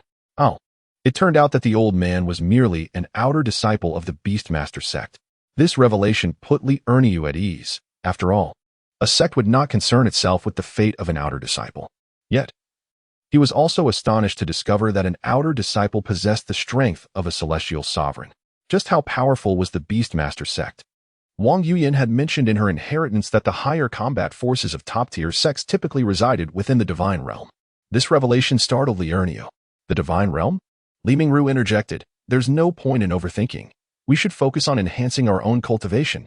As Li Erniu continued his examination, his attention was suddenly captivated by a map exuding an ancient aura. Curiously, he retrieved it and scrutinized the details, discovering that the marked locations were none other than within the eastern wasteland. No wonder that mysterious old man had appeared in this desolate place. He was here in search of treasure. Li Erniu's heart was ignited by a profound sense of curiosity, compelling him to explore the location marked on the map. However, he was not in a rush. After all, he had just reunited with the two women and had yet to fully savor the joy of their reunion. He understood the importance of balancing work and rest, believing that a tranquil state of mind would yield greater results in cultivation. Thus, the trio embarked on a simple yet blissful life together. The two women had inherited the complete legacies of the Emperor Jiwei and the Fire God, allowing for a natural enhancement of their cultivation without excessive effort. During the day, Li Erniu accompanied the two women to the Celestial Beast mountain range to hunt celestial beasts, thereby honing their combat skills. In the evenings, they returned to their courtyard to relish the beauty of their marital life. They worked together to process the celestial beast meat, transforming it into exquisite dishes, complemented by a few cups of celestial brew. Seated in the courtyard, they admired the night scenery while savoring their culinary delights. As night deepened, they retreated indoors, where Li Erniu used his celestial energy to nourish the bodies of the two women. Such blissful moments, however, were fleeting, and before long, more than a month had passed, with Li Erniu guiding the two women through rigorous training in the Celestial Beast mountain range, supplemented by his elixirs and nightly celestial nourishment. Their cultivation progressed swiftly. They ascended from the heavenly immortal realm to the golden immortal realm, achieving two significant breakthroughs in just over a month. Through heartfelt conversations during this time, Li Erniu finally comprehended the reasons behind the Lingshu Immortal Palace's capture of the two women and the desire for its direct disciples to marry them. It turned out that the palace coveted their legacies. To seize their inheritance, they needed the women to willingly relinquish it. Hence, they aimed to have their direct disciples marry the two women, fostering affection over time before seeking to acquire their legacies. Initially, they refrained from informing Li Erniu, fearing that he might impulsively confront the Lingshu Immortal Palace. Li Erniu, rest assured, once I have acquired sufficient strength, I shall seek justice from them. I will not act impulsively and court my own demise. Wang Yuyan, Our cultivation is progressing at an increasingly rapid pace. When the time comes, we shall face them together. Li Erniu, very well. Tomorrow morning I plan to venture to that treasure map. Will you be cultivating in the courtyard or accompanying me? Wang Yuyuan and Li Mengru replied in unison, together. Wang Yuyuan, it is a rare occasion for us to reunite. Let us not part ways now. Li Mengru expressed her desire to remain together as well. Li Erniu, agreed. My alchemy furnace space is now accessible for cultivation. We can practice there together this evening. Just moments ago, Li Erniu received a notification from the spirit of the alchemy furnace, confirming that the furnace is now open for cultivation and permits the entry of others. However, cultivating within requires the energy of celestial stones. Li Erniu is not lacking in celestial stones. And considering that the two women do not need to absorb excessive celestial energy, his current financial resources are more than sufficient to cover the furnace's consumption. Wang Yuyuan, is it the same furnace you used before? Li Erniu, indeed, previously, only I could enter. Li Erniu grasped the hands of the two women and, with a flicker, entered the space of the furnace. Li Mengru, wow, how marvelous. What are those doors for? Wang Yuyuan also gazed at Li Erniu, awaiting his explanation. Li Erniu pointed towards one of the doors and said, that door leads to the alchemy chamber for practicing the art of alchemy. He pointed towards another door, which led to the training chamber, a space for honing combat skills, while the other was a formation training room. The two women were momentarily stunned into silence. Wang Yuyuan remarked, no wonder your cultivation has progressed so rapidly. Li Mengru added, you seem to excel in everything. I thought you, like us, had received the legacy from some divine being. Li Erniu clarified, in truth, this is also a legacy. It is the alchemical furnace of the Supreme Old Lord, which can be considered a transmission from him. Wang Yuyuan responded, fortunately, the legacies we have received are from the same lineage. Li Erniu continued, regardless of the legacy we obtain, we remain ourselves. The legacy does not profoundly affect us. If those celestial sects that annihilated the heavenly court had not committed numerous atrocities and sought to trouble us, I would not have avenged the heavenly court by indiscriminately slaughtering the innocent simply because I obtained their legacy. Wang Yuyuan and Li Mengru nodded in agreement. We have several days at our disposal. Time within the furnace flows at 100 times the rate of the outside world. Let us immerse ourselves in the furnace. We shall set forth again tomorrow morning. Li Erniu added 100,000 celestial stones into the furnace. He then led the two women through the doors, providing a detailed introduction to their functions. Chapter 59, Treasure Hunt. Chaos Fruit. Firstly, Li Erniu guided the two women into the alchemical space, where the infinite production consisted solely of herbs from the lower realms. Celestial herbs needed to be brought from outside, however. The elixirs crafted from those celestial herbs could be taken out. Li Erniu once again led the two individuals into the training chamber, where they curiously surveyed their surroundings before attempting to sit upon the meditation cushions. To their astonishment, they discovered that their cultivation techniques had been remarkably refined. Wang Yuyuan exclaimed, how extraordinary! This training chamber possesses such an effect. I find my technique flows much more smoothly after the correction. Li Mengru shared her excitement, saying, mine too. Suddenly, both of Li Erniu's cheeks were graced with a kiss, leaving behind two distinct lip prints. Initially taken aback, Li Erniu quickly regained composure and playfully returned the gesture with a pair of kisses. He then resumed his tour, guiding the two women through various areas, including the formation training room and the storage chamber, among others. Eventually, they arrived at the combat training space. Li Erniu instructed the two women to slay celestial beasts while he observed from the sidelines. The two engaged in fierce battles with the celestial creatures, yet as time elapsed, they began to sustain injuries and could no longer continue. At that moment, Li Erniu intervened, dispatching the remaining celestial beasts before escorting the two women out of the combat space. Upon their exit, the two women were astonished to find their injuries had miraculously healed. They expressed their wonder at the extraordinary nature of this place. At that instant, Li Erniu noticed that the final door had swung open, prompting his curiosity to lead the two women inside. They discovered a dwelling that comprised a spacious living room and a bedroom. The living room was expansive, lined with shelves that overflowed with fine wines and celestial fruits.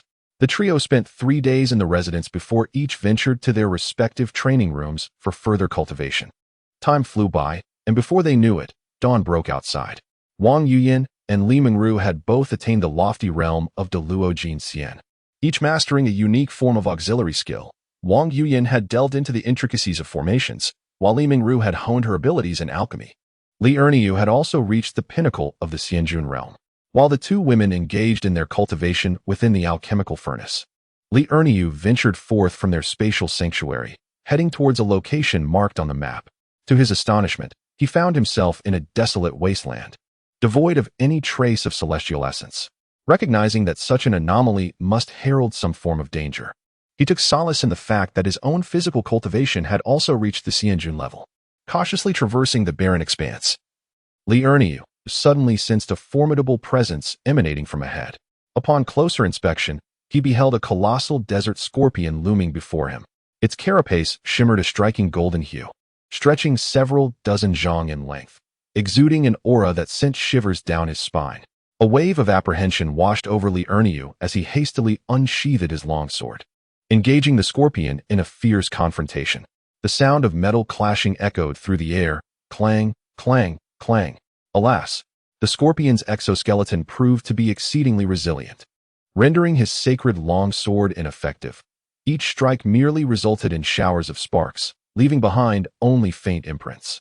Realizing that the blade was futile, Li Erniu sheathed the sword and drew forth a sturdy staff. If cutting was ineffectual, then perhaps bashing would yield better results. He hoped to inflict internal damage. Gripping the staff firmly with both hands, he unleashed a barrage of strikes against the scorpion. Each blow carried immense force, resonating with a dull thud as it connected with the creature's body. Yet, the scorpion appeared largely unfazed. Instead, it surged forward with even greater ferocity, its pincers slicing through the air and generating fierce gusts of wind. Li Erniu nimbly evaded its assaults, simultaneously searching for a vulnerability in the scorpion's defenses. In that moment, he discerned that the area surrounding its eyes seemed to possess a notably weaker defense. He seized the opportune moment, leaping forward with all his might, thrusting the long pole towards the scorpion's eye. With a sickening sound, one of the scorpion's eyes was pierced, eliciting a painful shriek as it writhed in agony. The more it struggled, the deeper Li Erniu's pole penetrated. With a determined thrust, he drove it into the creature's brain. At last, the scorpion collapsed, motionless on the ground. Gasping for breath, Li Erniu wiped the sweat from his brow.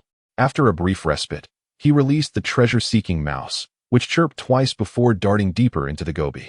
Li Erniu followed closely behind. Before long, the treasure-seeking mouse halted in front of a massive stone, incessantly scratching at the ground. Li Erniu approached, examining the area closely, and sensed an unusual aura surrounding the boulder. With a vigorous push, he shifted the stone aside, revealing a dark, deep cavern. An enigmatic chill permeated the air, sending shivers down his spine. Yet, Li Erniu did not falter. He cautiously stepped into the cave. Inside, the light was dim, and he had to summon all his focus to be aware of his surroundings. He ventured further into the cave, his long knife poised for any potential danger. Suddenly, he heard a faint sound, akin to whispers. He halted, scanning the darkness with vigilance. The sounds grew clearer, seemingly emanating from the depths of the cavern. Resolute, Li Erniu pressed onward, determined to uncover the source of the murmurs. Upon reaching the end of the cave, he discovered a tightly shut stone door. Strange symbols adorned its surface, emanating a faint glow.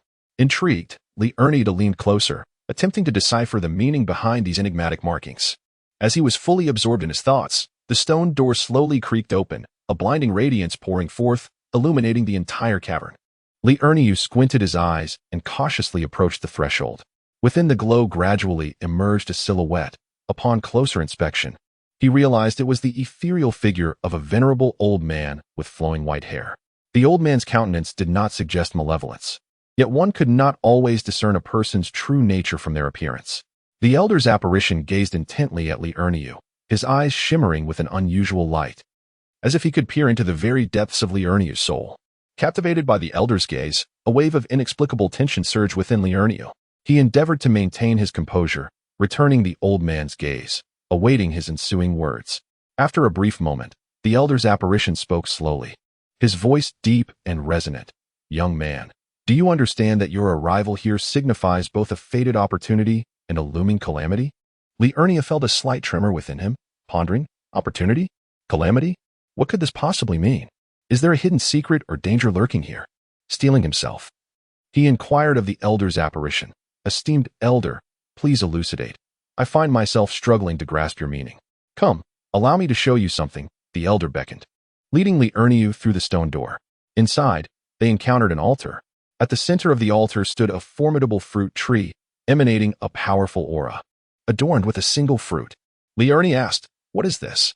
The elder's eyes glinted with excitement and avarice as he replied, "This is the chaos tree. It takes 30,000 years to sprout, 30,000 years to grow, 30,000 years to blossom, 30,000 years to bear fruit, and 30,000 years to ripen." The elder paused momentarily before continuing his introduction. Once the fruit is plucked, the chaos tree will vanish from this realm, only to reappear with chaos seeds 3 years hence. Li Ernie inquired, "What is the purpose of this fruit?" Chapter 60. Seizing the body, the greed in the elder's spectral eyes intensified. Consuming the chaos fruit would render one's flesh impervious, incapable of being shattered even by deities, and grant them boundless longevity. The elder mused, "Once you partake of the chaos fruit, this body shall belong to me. Ha ha ha." Li Ernie exclaimed in astonishment. "Would that not make one invincible?" The elder's apparition replied, chuckling, "It is not quite so formidable. While the physical form may be powerful, if one's consciousness does not keep pace, a stronger being may sever the spirit, leading to demise all the same. Nevertheless, it presents a significant opportunity. Though I cannot partake, your arrival here is indeed fortuitous. Go ahead and pluck it to consume." The apparition urged. Li Ernie asked, "How did you end up like this, senior?" The elder thought to himself, "Good heavens! Why so many inquiries? Shouldn't he hasten to pluck and consume it?" The elder could only feign his role and sighed, lamenting, "When I first discovered the chaos tree, I was overwhelmed with excitement. Thus, I set up a formation here, anticipating the fruit's ripening for my enjoyment. Alas, I never lived to see the chaos fruit mature. I met my end prematurely. Hence, I resorted to secret arts to abandon my corporeal form, surviving in this manner, merely to witness who among the fortunate would claim the chaos fruit." The elder's apparition pressed, "Do not delay, pluck and consume it, and I shall fulfill my wish." Li Ernie, what is the meaning of this map? The phantom of the elder pondered, "What is this young man up to? Could he have discerned something? It seems unlikely. This lad appears quite cautious. I must dispel his apprehensions." Thus, the elder phantom replied patiently, "This is something I left for my family, and it has been imbued with restrictions that will dissolve when the chaos fruit ripens." "How did you acquire it?" Li Ernie, "I obtained it from a disciple of the beast-taming sect." The elder phantom sighed, "Alas, it seems I am devoid of fortune. Go ahead and consume it." Li Ernie communicated with the spirit of the alchemical furnace, inquiring, "Is this indeed the chaos fruit?" The spirit replied, "Yes. But consuming the chaos fruit will induce a period of weakness, making you susceptible to possession." Li Ernie thought to himself, "Damn, no wonder the old man has been so insistent. His intentions are certainly not pure. He is quite devious." Li Ernie then asked the spirit, "Why doesn't he simply possess me while I consume the chaos fruit?" The spirit explained, "His soul has already diminished significantly. He likely fears a failed possession." Li Ernie, "If I do not consume the chaos fruit, will I be able to contend with this phantom elder?" The spirit replied, "It's 50-50, but with my assistance, you can feign the consumption of the chaos fruit, luring him into your sea of consciousness. I will help you capture his soul and refine it into pure soul energy, which may enable your sacred soul to ascend to the level of an emperor's soul." Li Ernie, "Is the soul of this elder that formidable? If my soul breaks through, will it attract a heavenly tribulation?" The spirit tool, "No, the tribulation lightning appears only when your cultivation reaches a breakthrough. It is contingent upon your level of mastery." Li Ernie, "Why is my soul tribulation lightning always so formidable?" The spirit tool, "It is because your soul is powerful, triggering the most potent soul tribulation lightning of the same tier as your cultivation." Li Ernie, "Then I can rest assured." Li Ernie stepped forward towards the chaos fruit. The specter of the elderly man was exhilarated, cackling with glee. This young man was finally about to consume the chaos fruit. Specter of the elderly man, what on earth? Why has he paused again? Li Ernie, "Senior, what about the resources you had previously? Since you no longer have any use for them, why not bestow them upon me? After all, we share such a remarkable bond." In order to hasten Li Ernie's consumption of the chaos fruit, the specter handed over his storage ring. He thought to himself, "Once I seize your body, it will all revert to me, including your resources." Li Ernie joyfully accepted the storage ring to inspect its contents. Goodness, there is quite a substantial amount of resources, with several million celestial stones. However, Li Ernie feigned a frown and said, "Senior, why do you possess so few resources? It pales in comparison to mine." The specter of the elderly man became excited. "Truly, He had stumbled upon a plump sheep. Spectre of the elderly man. Hee. There are still some within my coffin. You may take those as well. Just ensure you find a favorable resting place for my body when the time comes. Li Ernie thought to himself, Indeed, this old fellow possesses more resources. His gaze fell upon an ancient coffin nearby, which appeared to be a treasure in its own right. Li Ernie turned and approached the chaos fruit, plucking it from the tree, which immediately withered and vanished into shimmering light. Li Ernie clicked his tongue in astonishment. The elder's spectral figure urged him, Hurry, consume it. My soul is on the verge of dissipating. Allow me to witness the birth of the chaos body, and I can depart in peace. Feigning to bring the chaos fruit to his lips, Li Ernie instead concealed it within the storage space of his alchemical furnace. He immediately pretended to feel weak, saying, Senior, what is happening? I feel so feeble. Surely, this chaos fruit cannot be a counterfeit? The elder's apparition dropped his pretense, cackling, Of course it is genuine. It is merely a normal reaction after consuming the chaos fruit. However, this body will soon be mine. Ha ha ha. Li Ernie, maintaining his facade of weakness, defiantly replied, I shall not allow you to succeed. The spectral elder retorted, Ha ha ha. You have no say in this. With a swoosh, he transformed into a beam of light and entered Li Ernie's sea of consciousness. Ha ha. I am finally about to be reborn. But wait, what is happening? Why can I not move? The elder's phantom sensed itself being restrained, as if something was drawing his soul away, and the pull intensified. With another swoosh, the apparition was absorbed into the alchemical furnace. Suddenly, a spine-chilling scream erupted from the furnace, sending shivers down the spine. However, the wailing did not linger long and soon faded into oblivion. It turned out that the spectral figure had been successfully refined into an immensely pure soul force by the furnace and was subsequently integrated into Li Ernie's sea of consciousness. Li Ernie unhesitatingly settled into a cross-legged position, closing his eyes as he began to absorb the ethereal essence of the soul with utmost concentration. He devoted all his energy to this endeavor, remaining intensely focused as moments slipped by. After an entire day and night of diligent effort, Li Ernie finally completed the absorption of the old man's soul energy. Slowly, he opened his eyes, which now sparkled with a brilliant light. At that moment, he sensed an extraordinary augmentation of his own soul, a stark contrast to his previous state. If his former soul had been but a narrow stream, it had now transformed into an expansive, boundless ocean. To his astonishment, he discovered that the range of his spiritual awareness had vastly expanded, effortlessly encompassing the entirety of the eastern wilderness.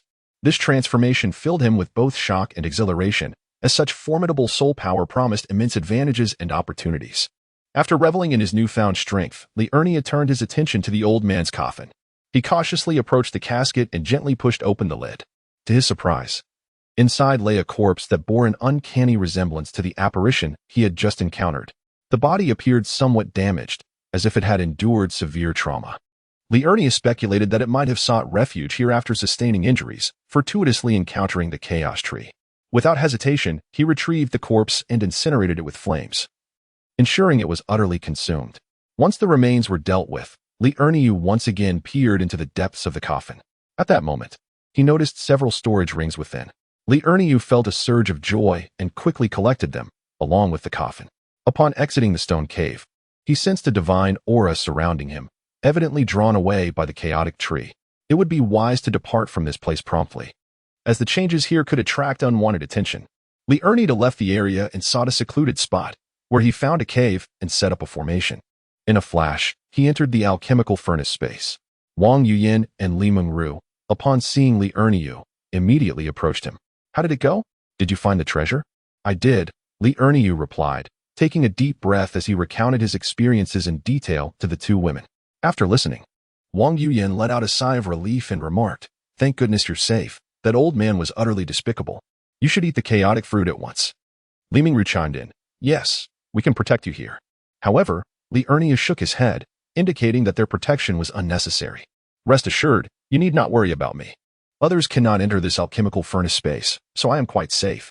You may focus on your cultivation or practice alchemy and formations. After a moment of contemplation, the two women found his reasoning sound and decided to heed his advice. They each ventured to different corners of the space, immersing themselves in their respective practices. Meanwhile, Li Ernie retreated to his quarters within the alchemical furnace space, sitting cross-legged as he retrieved the chaotic fruit from his pocket.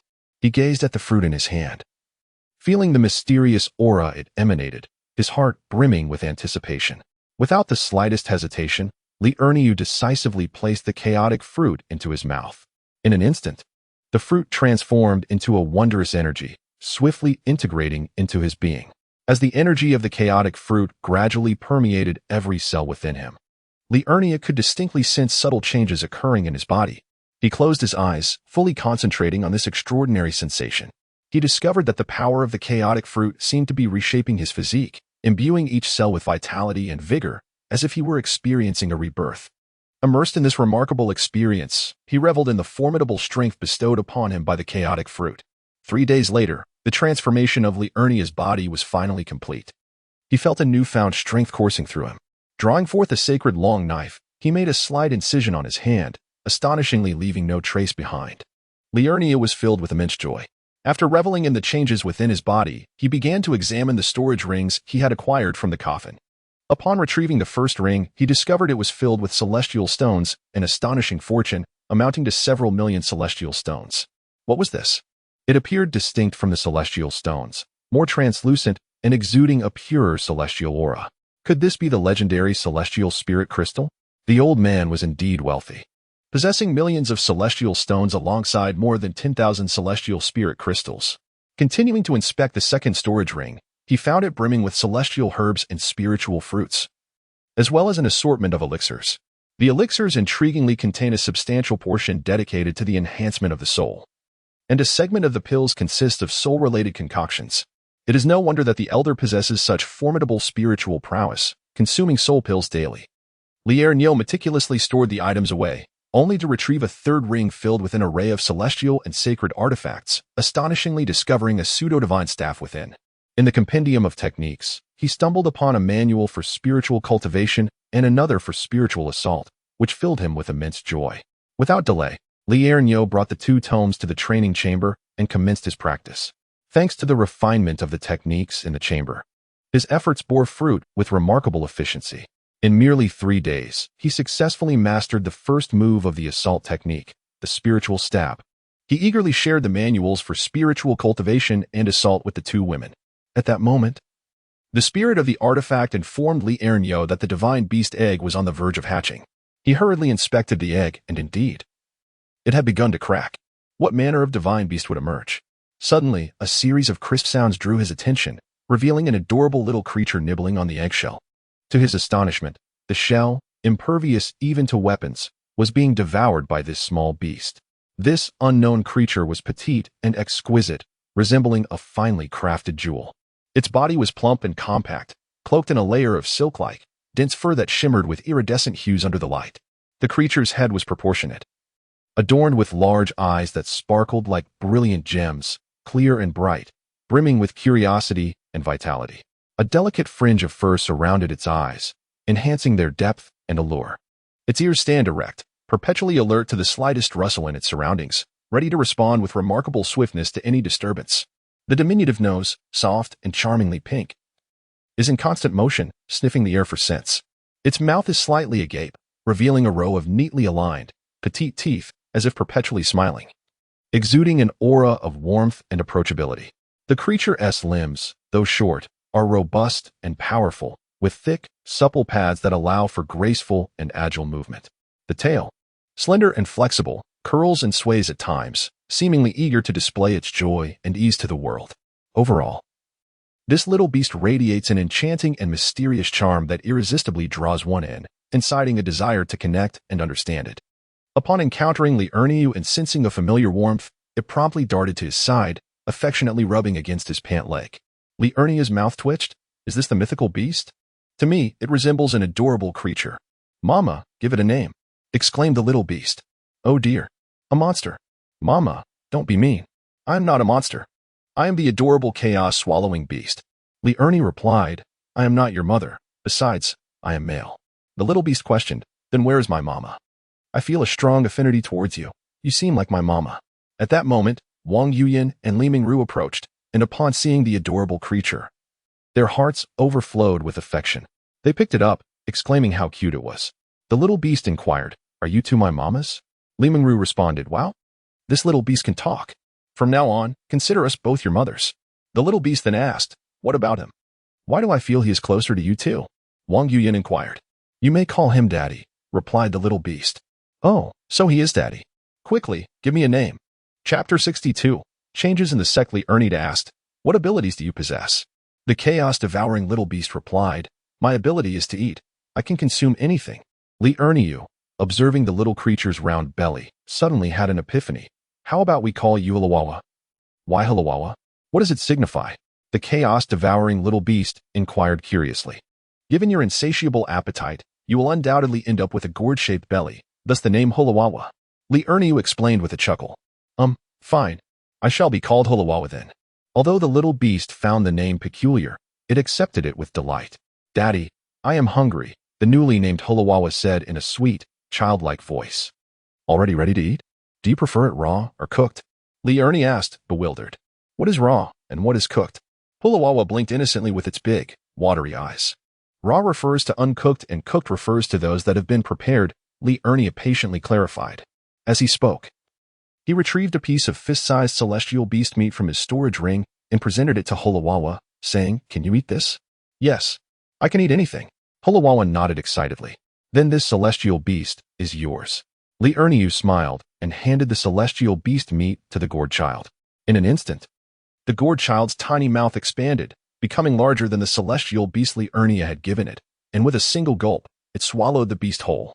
"Holy cow!" exclaimed Li Ernie, Wang Yuyan, and Li Mingru in unison, their jaws nearly hitting the ground in astonishment.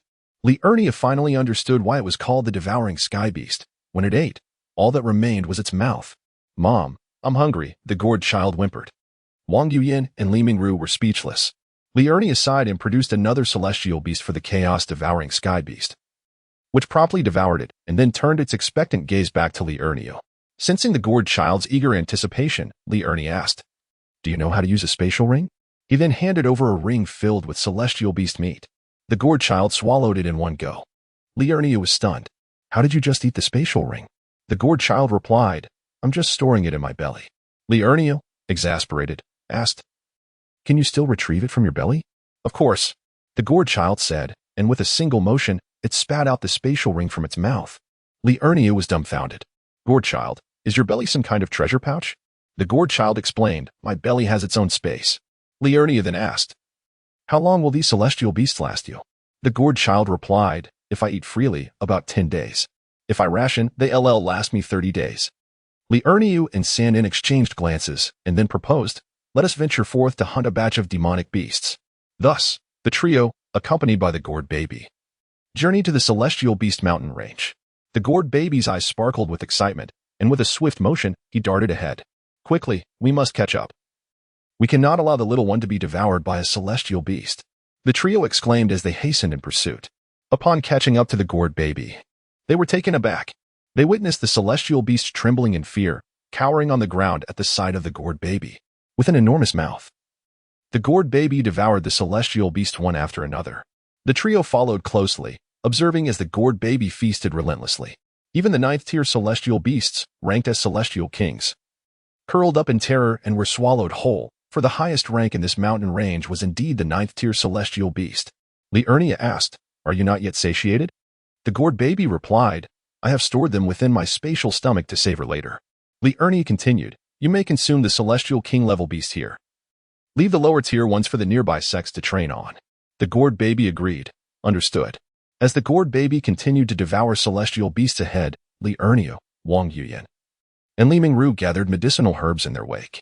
They continued this way until all the celestial king-level beasts had been consumed. Li Ernie remarked, "It seems we shall need to seek a new celestial beast mountain range in the future. However, I must first achieve a breakthrough." Wang Yuyan and Li Mingru responded, "We shall protect you during your endeavor." The gourd baby inquired, "What does protect mean?" Wang Yuyan explained, "While you are breaking through, we will stand guard to ensure no one disturbs you." The gourd baby concluded, "Then I shall also protect my father. Should anyone disturb me, I will simply devour them." Li Ernie set up a spirit-gathering array and began his breakthrough. As the ethereal energy surged forth, the celestial essence flowed into his body like a river. With this influx, Li Ernie's aura swelled dramatically. Just as he reached the zenith of absorbing the celestial energy, a thunderous roar echoed, signaling his ascension to the realm of immortal sovereignty. As he broke through, dark clouds swiftly converged overhead. Wang Yuyan and Li Mingru quickly withdrew from the area of the impending tribulation, cradling the magical gourd. With a resounding rumble, the storm clouds above Li Ernie coalesced. Suddenly, a formidable bolt of lightning descended upon him. This time, Li Ernie did not resort to his Titan form, as it could no longer absorb the lightning for growth. Instead, he chose not to defend himself, eager to test the limits of his physical prowess. As the lightning struck Li Ernie, astonishingly, he remained entirely unharmed, even absorbing the raw energy into his body. Li Mingru exclaimed, "Wow, has his physical form grown this powerful?" Wang Yuyan remarked, "This guy is becoming increasingly monstrous." Li Mingru quipped, "Don't you appreciate his formidable physique?" Wang Yuyan retorted, "You shameless flirt." Li Mingru chuckled in response. Amidst their playful banter, Li Ernie successfully navigated the tribulation of lightning. After reaping the benefits from the heavenly trial, he faced yet another challenge, the physical lightning tribulation. Once again, he breezed through it effortlessly, emerging unscathed, and, with the absorption of the lightning, his body grew even stronger. Next came the soul tribulation. Li Ernie focused intently, attempting to condense his spiritual consciousness into a piercing attack against the thunder. In an instant, he shattered the spiritual thunder. He then endeavored to form a spiritual shield. And astonishingly, the spiritual thunder did not even cause a ripple in his protective barrier. Thus, Li Ernie effortlessly traversed the tribulation, marking it as the most effortless one he had ever experienced. Upon witnessing Li Ernie's successful passage through the tribulation, Wang Yuyan and Li Mingru approached him. Li Mingru remarked, "You are becoming increasingly formidable." The gourd boy responded, "What's the big deal? That thunder was nothing. I could have swallowed it whole." Li Mingru was left speechless, while Wang Yuyan added, "I realize that the two of us are the weakest." Li Mingru replied, "Isn't it better to just lie down?" Wang Yuyan concurred, "Yes. Lying down leads to soaring." Li Ernie suggested, "Let us change our location to the Immortal Beast mountain range, gather some food for the gourd boy, and then we can enter secluded cultivation." At that moment, Li Ernie received a message from Li Qingyan. His countenance changed dramatically. "We must return to the sect. There is trouble." Chapter 63. The gourd boy displays his might. Li Ernie grasped the hands of the two women, with Wang Yuyan cradling the gourd boy. He activated his instantaneous movement, and in a blink, they arrived at the sect. There, they found the Lingshu Immortal Palace surrounding the Qingyan Immortal Sect. Li Ernie swiftly transported the two women inside the sect, instructing the gourd boy to protect their mothers. He then stepped into the void, locking eyes with the ancestor of the Lingshu Immortal Palace, demanding, "What is your intention?" The ancestor of the Lingshu Immortal Palace chuckled, "Hey, last time I was deceived by you. It turns out you are not from the Shantian sect." Li Ernie replied, "Oh? How do you know I am not from the Shantian sect?" The ancestor of the Lingshu Immortal Palace responded, "We have thoroughly investigated you. You merely ascended from the Star River continent. How could you possibly belong to the Shantian sect?" Li Ernie retorted, "And so what? During my time in the lower realms, I inherited the legacy of a powerful figure from the Shantian sect. I am already one of them." The ancestor of the Lingshu Immortal Palace laughed, "Then even if I were to kill you, the Shantian sect would remain unaware." Li Ernie replied, "You truly are confident." The ancestor of the Lingshu Immortal Palace continued, "I know your agility is remarkable and that you can run swiftly. But should you attempt to flee, I shall bathe the Qingyan Immortal sect in blood." Li Ernie countered, "Who said I intend to flee?" The ancestor of the Lingshu Immortal Palace chuckled, "I knew you were a man of loyalty, which is why I—" Li Ernie waved his hand, interrupting the old man, and summoned the Titan puppet. "Enough of your idle chatter. Are you all coming at me together, or shall we spar one-on-one?" The ancestor of the Lingshu Immortal Palace scoffed, "Do you think that being an immortal sovereign, along with a puppet of an immortal king, is sufficient to contend with me?" Li Ernie replied, "Who said I intended to ally with the puppet? My puppet is here to eliminate your disciples and descendants. Your true opponent is me." With that, Li Ernie issued commands to the puppet, instructing it to slay the approaching foes, while he swiftly darted forward, launching a powerful fist towards the old man. The ancestor of the Lingshu Immortal Hall sneered, "Boy, I'll kill you first, then deal with your puppet." With a disdainful glance at Li Ernie, he thought, "How dare you challenge me, being a whole realm and a half below me? Where does your courage come from?" The ancestor raised his hand to strike Li Ernie's fist. With a loud crash and a scream, an arm shattered into pieces, blood splattering everywhere, bones and flesh flying in all directions. It was, of course, the ancestor's arm that had been obliterated. Li Ernie, now possessing the physique of an emperor, was more than a match for a pseudo-immortal emperor who had not cultivated his physical body. In a physical confrontation, the old man stood no chance. Had the ancestor used his immortal powers, he might have held his ground against Liurnio. Seizing the opportunity presented by the ancestor's arrogance, Liurnio inflicted severe injuries, making the subsequent battle much easier. Indeed, the ancestor, overconfident in his cultivation, fell prey to Liurnio's cunning. With a successful strike, Liurnio pressed his advantage, aiming a blow at the ancestor's head. The old man, unable to dodge in time, retreated while attempting to block with his remaining arm. Another crash and a series of agonizing screams followed. No, it was a chorus of countless cries. As Liurnio advanced towards the ancestor, Titan had already plunged into the midst of the Lingshu Immortal Hall's disciples, commencing a massacre. Realizing the dire situation, his arms crippled, his strength waning, and his sect members being slaughtered, the ancestor resolved to make a final contribution to his sect, even if it meant sacrificing his remaining year of life. The elderly man commenced the reverse operation of his technique, activating self-destruction mode. Should he detonate, it was likely that the Qingyan sect would be utterly obliterated. Liurnio exclaimed, "What the hell? You old fool, dare you?" Aware that he could not impede the old man's actions, he hastily initiated the sect's defensive array, simultaneously producing hundreds of defensive talismans to cast towards the sect. He positioned himself between the old man and the sect, hoping to absorb the brunt of the impending explosion. Just as the old man was on the verge of detonating, a massive mouth materialized out of thin air and engulfed the soon-to-explode ancestor of the Lingshu Immortal Palace. Liurnio gasped, "What the hell? Gourd baby, are you all right?" The gourd baby replied, "Don't worry, Dad, I'm perfectly fine. Burp, I'm so full." Liurnio responded, "You are truly remarkable." The gourd baby chuckled, "Hee hee, it's no big deal. Can I also devour those?" Liurnio was utterly astonished. Upon witnessing the old ancestor being devoured, both the Hall Master and the Deputy Hall Master met the same fate. Most of the onlookers, alarmed by the sight, hastily surrendered. The few remaining obstinate individuals were swiftly eliminated by the Titan. Liurnio declared, "Though you may not all be irredeemably wicked, you have undoubtedly aided in villainy. Surrender all your possessions, and I may spare your lives." Upon hearing the prospect of survival, the crowd eagerly presented their storage rings, bracelets, and various other storage artifacts. Liurnio instructed the Titan to collect these items one by one, emphasizing, "I hope you do not conceal any treasures, should I discover otherwise." Heh. In an instant, several more individuals relinquished their storage artifacts. Liurnio continued, "You may seek refuge in other sects, but do not return to the Lingshu Immortal Palace." Someone inquired, "Can we join your sect?" Liurnio replied, "Yes, provided you refrain from nefarious deeds. Any transgressions will be met with consequences." The individual responded, "We are all compelled by circumstance. None of us wish to be villains." Liurnio stated, "Those who do not wish to join the Qingyun Immortal Sect may depart. Those willing to join, please remain to register with the Sect Master." Approaching Sect Master Li Qingyun, Liurnio urged, "Master, please accept them. I will visit the treasure vault of the Lingshu Immortal Palace." Li Qingshan replied, "Very well. Leave this matter to me. You may go." Liurnio affirmed, "Understood. I shall take my leave. Titan will remain with you, just in case." Li Qingyun responded, "Excellent. That puts my mind at ease." Liurnio then commanded Titan to obey Li Qingyun's instructions. Accompanied by Wang Yuyan, Li Mingru, and the Calabash brothers, they proceeded to the Lingshu Immortal Palace.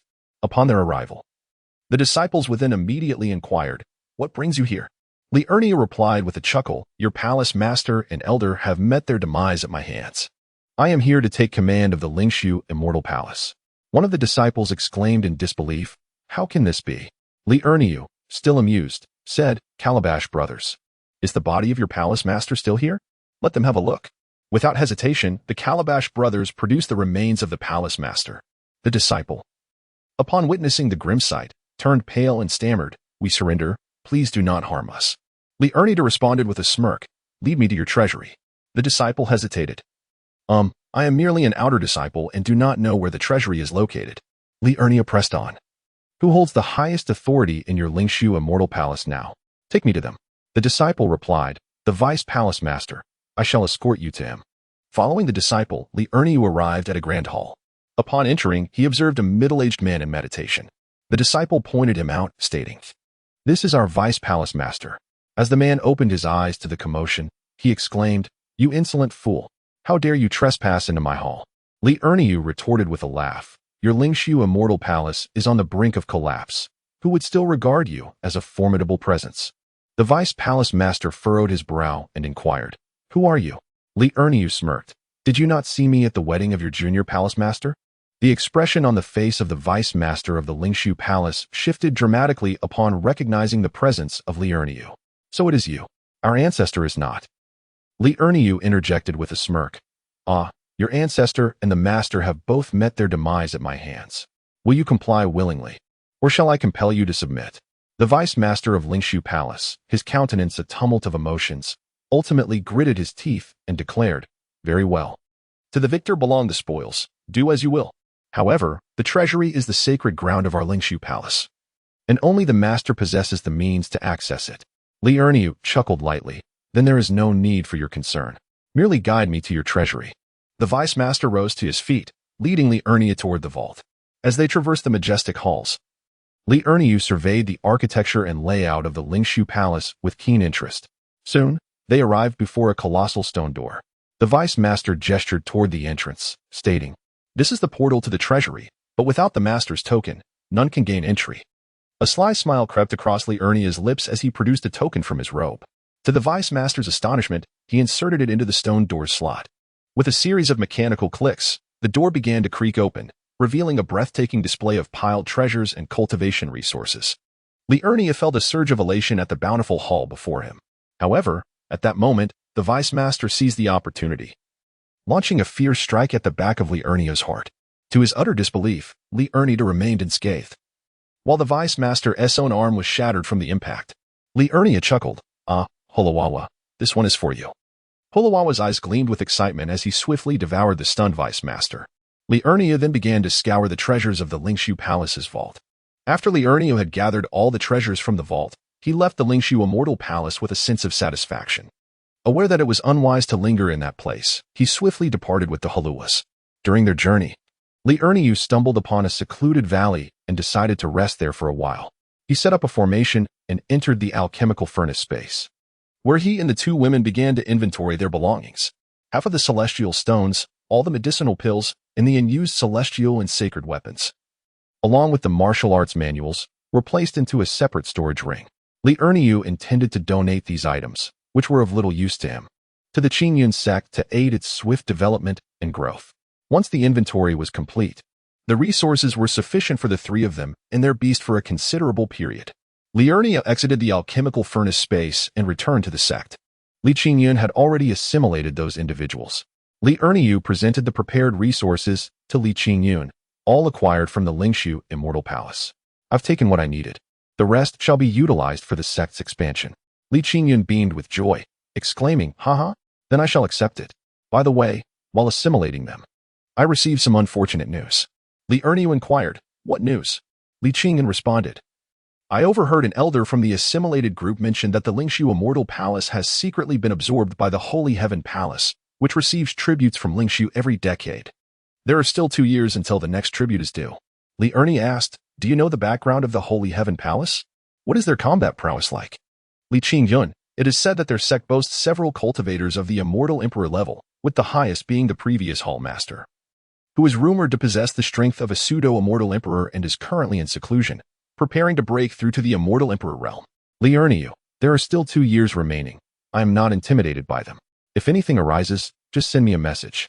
I shall return to my residence now, as I need to enter seclusion for a while." Li Erniu handed the Titan puppet to Li Qingyun, stating, "I have no further use for this. You may refine and control the Titan." As he spoke, Li Erniu presented Li Qingyun with a jade slip containing the secret technique for controlling the puppet. Subsequently, Li Erniu returned to his secluded courtyard and set up a formation, entering the space of the alchemical furnace. The three of them then activated their leisurely cultivation mode, cultivating for half a month and indulging in enjoyment for another half-month, balancing pleasure with the cultivation of their minds. Time passed swiftly, in the blink of an eye. While only a year had elapsed in the outside world, 100 years had gone by in the alchemical furnace space.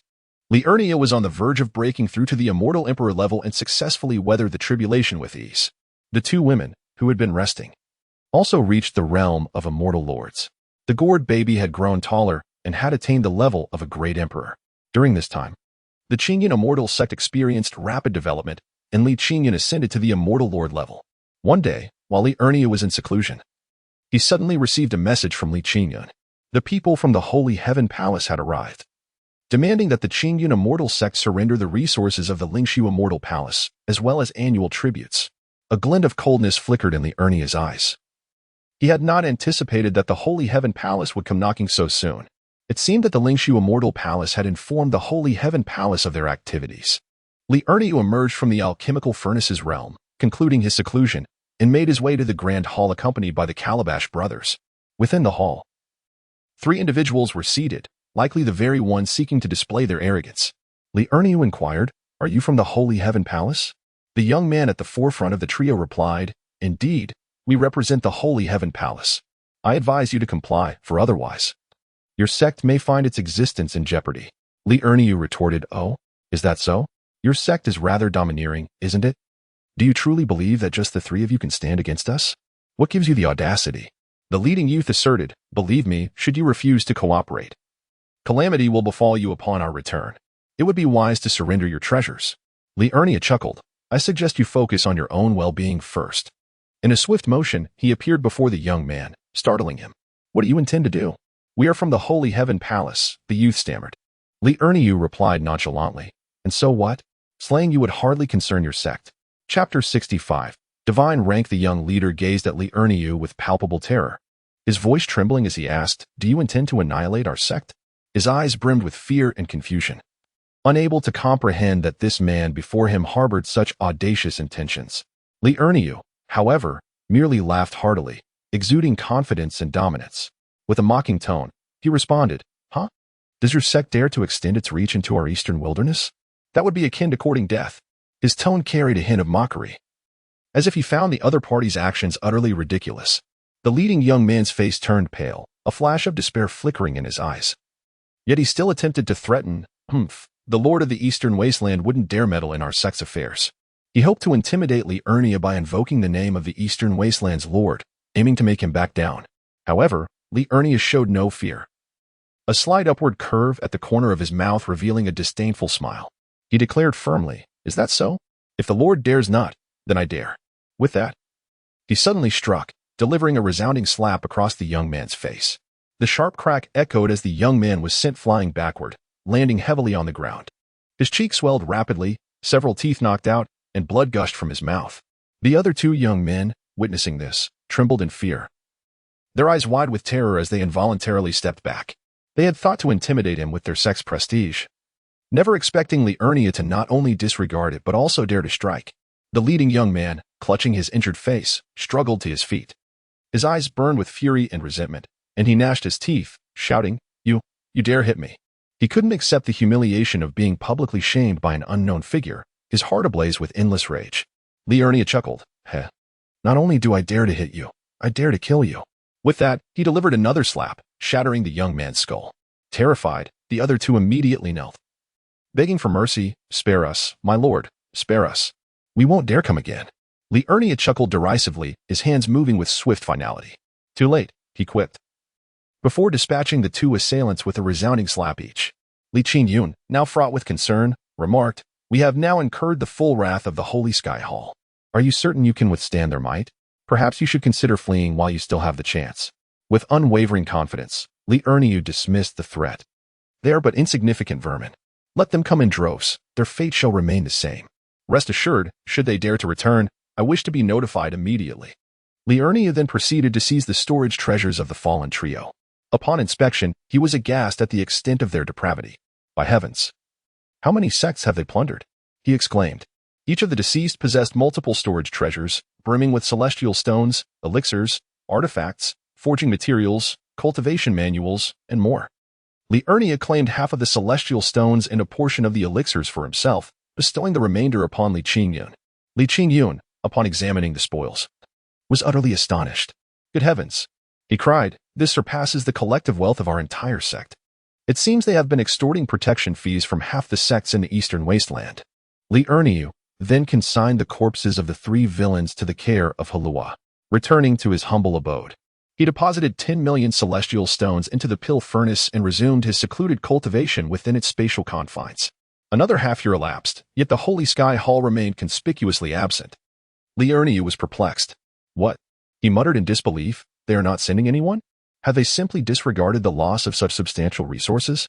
In the interim, Li Erniu's cultivation had advanced significantly, reaching the apex of the immortal emperor realm, though he had yet to break through. The two women had successfully ascended to the immortal venerable realm, while Halua had reached the pinnacle of the great emperor stage.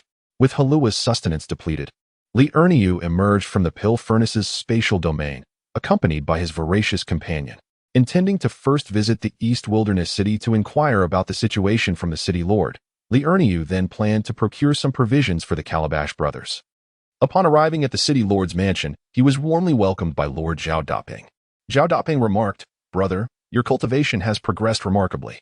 You have surpassed even my own level. I can hardly discern your abilities." Li Erniu chuckled. It is merely the result of consuming pills. I have some additional elixirs for enhancing strength. Consider them a gift for you, my brother." Zhao Daping laughed heartily, "And I shall not refuse." He then inquired, "I heard you annihilated the Lingshu Immortal Palace?" Li Erniu affirmed, "Indeed, they came to our doorstep, and thus I eradicated them." Zhao Daping praised, "You were truly formidable." Li Erniu continued, "Do you have any information regarding the Holy Heaven Palace?" Zhao Daping replied, "What? Have you crossed paths with the Holy Heaven Palace? They are not to be compared with the Lingshu Immortal Palace."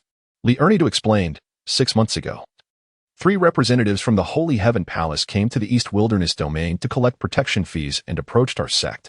I killed those 3. Yet, after waiting for half a year, they have not returned. I thought to gather some intelligence from you." Zhao Daping responded, "According to what I know, they were not due to collect protection fees for another 6 months. It is unlikely they would come early. Moreover, they sent 3 young juniors." Li Erniu pondered. Could they not be from the Holy Heaven Palace? Were they impostors? Zhao Daping reasoned, it is unlikely they were impostors. If they were, no other sect would provide them with resources. It seems the rumors circulating outside hold some truth. Li Erniu inquired, "What rumors?" Zhao Daping heard that a mysterious realm had emerged between the neighboring domains of Xiangrui and Hongfu, where individuals from both realms are currently engaged in exploration. It is said that within this secret place lies the Divine Grade. Li Erniu inquired, "What is the Divine Grade?" Li Daping replied, "The Divine Grade is a prerequisite for any individual seeking to ascend beyond the status of an emperor. One must attain the Divine Grade to transcend into the realm of the divine." Li Erniu was intrigued. "Is that so?" Li Daping confirmed, "Indeed." Li Erniu pressed further. "Could you elaborate on the concept of the Divine Grade?" Li Daping explained, "Each person can possess only one Divine Grade throughout their lifetime. The nature of the Divine Grade one possesses ultimately determines the extent of their journey." Li Erniu pondered, "How can one discern the strength of a Divine Grade?" Li Daping responded, "It is only through experience that one can truly understand. However, I have heard that there are methods to devour other Divine Grades, though I am unaware of the specifics." Li Erniu remained silent, contemplating. Li Daping continued, "There exists another method to merge multiple Divine Grades. Yet this approach is exceedingly rare and difficult to achieve." Li Erniu inquired, "What method is that?"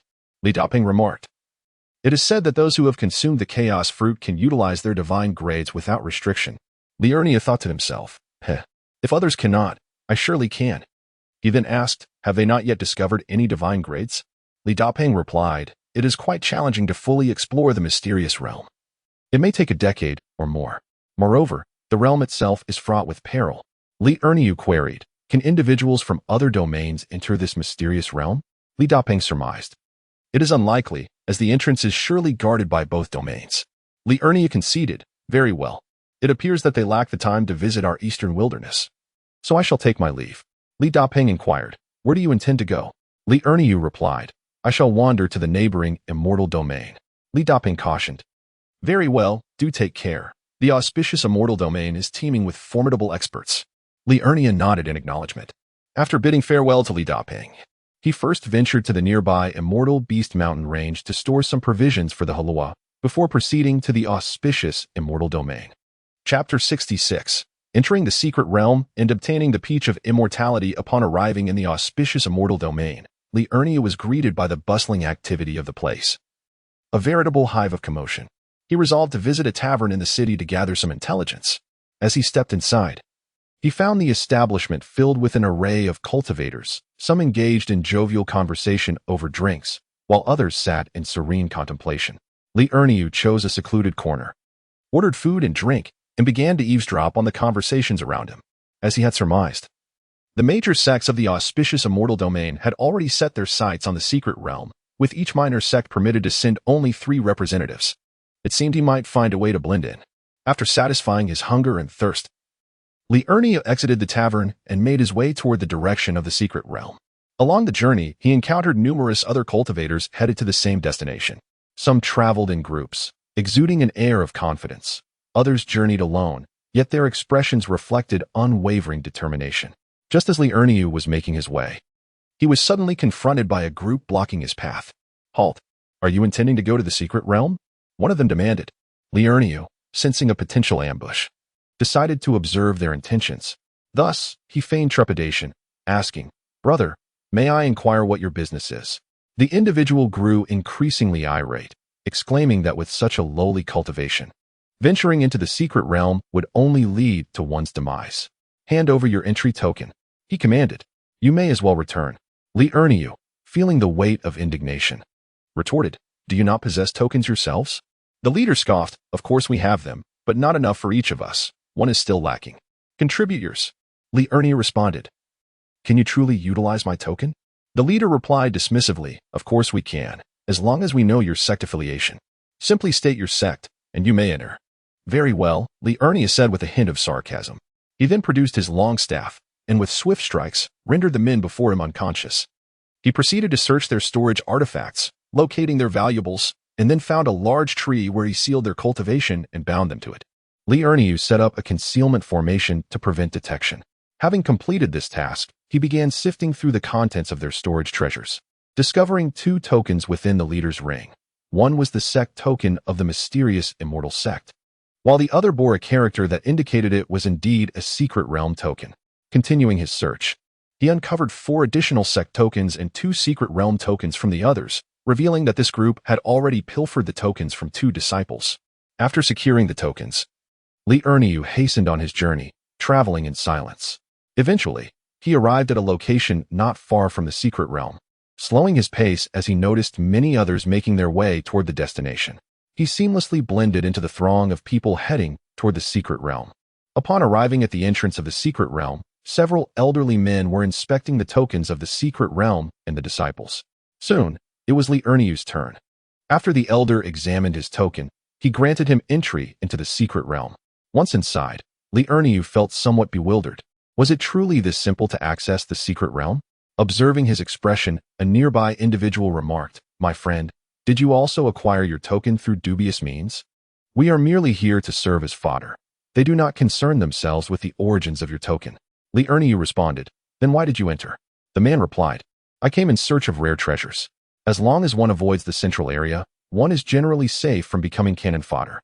However, if the central area has too few individuals, they may conscript others. As long as one remains cautious, this secret realm is vast, making it difficult to encounter others. Even a celestial sovereign would require a fortnight to traverse the distance to the central area." Li Erniu inquired, "Is it truly that far? How do you know?" The man explained, "I have been here for over 6 months. You are fortunate. Upon your entrance, you were transported to the outskirts." Li Erniu asked, "Is this place larger than the auspicious celestial domain?" The man chuckled, "It is evident you seldom venture out. The auspicious celestial domain spans such that even a celestial sovereign would take a decade or more to traverse from one end to the other. We are merely close to this boundary. Otherwise, one must utilize a teleportation array to arrive here." Li Erniu admitted, "Goodness, I genuinely had no idea. I rarely leave my sect." The man then stated, "I must seek celestial herbs now, so I shall not linger. You should pursue your own fortunes. Be wary of the celestial beasts. There are many formidable creatures within this secret realm." Li Erniu expressed his gratitude and bid farewell to the man before embarking on his journey toward the central region. He released his treasure-seeking rat and calabash child, chaos-devouring beast, and the trio advanced, exploring and discovering treasures. The quality of the mystic realm's immortal herbs surpassed that of those found outside, with most being over 10,000 years old, including rare fruits and herbs difficult to find elsewhere. During the day, Li Erniu searched for these botanical treasures, and in the evenings, he retreated to the pill furnace dimension to cultivate and engage in intimate discussions with the 2 women. One day, The treasure-seeking rat led Li Ernia to a peach tree surrounded by a group of immortal emperor-level beasts, which proved to be no match for them. The calabash child's eyes gleamed upon seeing the beasts, and it devoured them swiftly. Li Erniu transplanted the peach tree into the pill furnace dimension. After finding a secluded cave and setting up formations, he concluded his treasure hunt for the day. Upon entering the pill furnace dimension, the group shared the peaches. Li Erniu selected 5 of the largest, distributing them among themselves and the 2 beasts, who leaped with joy. The calabash child savored the peach in small bites. Li Erniu took a bite and exclaimed at the delightful sensation, feeling his lifespan increase by 10,000 years and sensing a breakthrough in his cultivation. He informed the 2 women, exited the pill furnace dimension with the calabash child as his protector, and after consuming the peach, his cultivation broke through to the immortal emperor realm. At that moment, the calabash boy concealed the pan tao within his own space, becoming vigilant of his surroundings to protect Li Erniu. Dark clouds swiftly gathered. Li Erniu exclaimed, "Calabash boy, you must withdraw from the range of the thunder tribulation, or you may be affected." The calabash boy replied, "I fear not the thunder tribulation, nor will I be subjected to it. This is a privilege bestowed upon our divine beasts." Li Erniu remarked, "Indeed, humans cannot compare to beasts." He then focused intently, awaiting the thunder tribulation. With a resounding crash, a bolt of lightning struck Li Erniu, yet he appeared utterly unharmed. "Is it truly this feeble?" he questioned. The calabash boy rolled his eyes, saying, "Your cultivation has transcended the realm of the immortal emperor. Your physical form now embodies the pinnacle of the great emperor. We are not even in the same league." Li Erniu replied, "Isn't the immortal emperor realm equivalent to the great emperor realm?" The calabash boy clarified, "Only beyond the immortal emperor realm does one attain the status of a great emperor." Li Erniu conceded, "My ignorance shines through." Chapter 67. The supreme Laozi Li Erniu effortlessly passed through the thunder tribulation, his physical body having reached the limits of the great emperor. With a divine persona, he was poised to surpass this threshold. His soul also attained the apex of the great emperor, elevating his cultivation to the level of the immortal emperor. As dawn broke, they resumed their quest, with the treasure-seeking mouse leading the way while Li Erniu and the calabash boy followed closely behind. Along their path, any demon beasts encountered were devoured by the calabash boy, while the elixirs were collected by Li Erniu. One day, as Li Erniu walked, the treasure-seeking mouse suddenly emitted a piercing scream, prompting immediate alertness from both Li Erniu and the calabash boy. The mouse pointed towards a direction where a faint glow emanated. Li Erniu and Halua approached to inspect a mysterious cave. Li Erniu cautiously stepped inside, gripping his magical artifact tightly, while Halua prepared for battle. The moment they entered the cave, an ancient and enigmatic aura enveloped them. A faint mist lingered within the cave, and the walls shimmered with peculiar runes, seemingly concealing secrets unknown to humankind.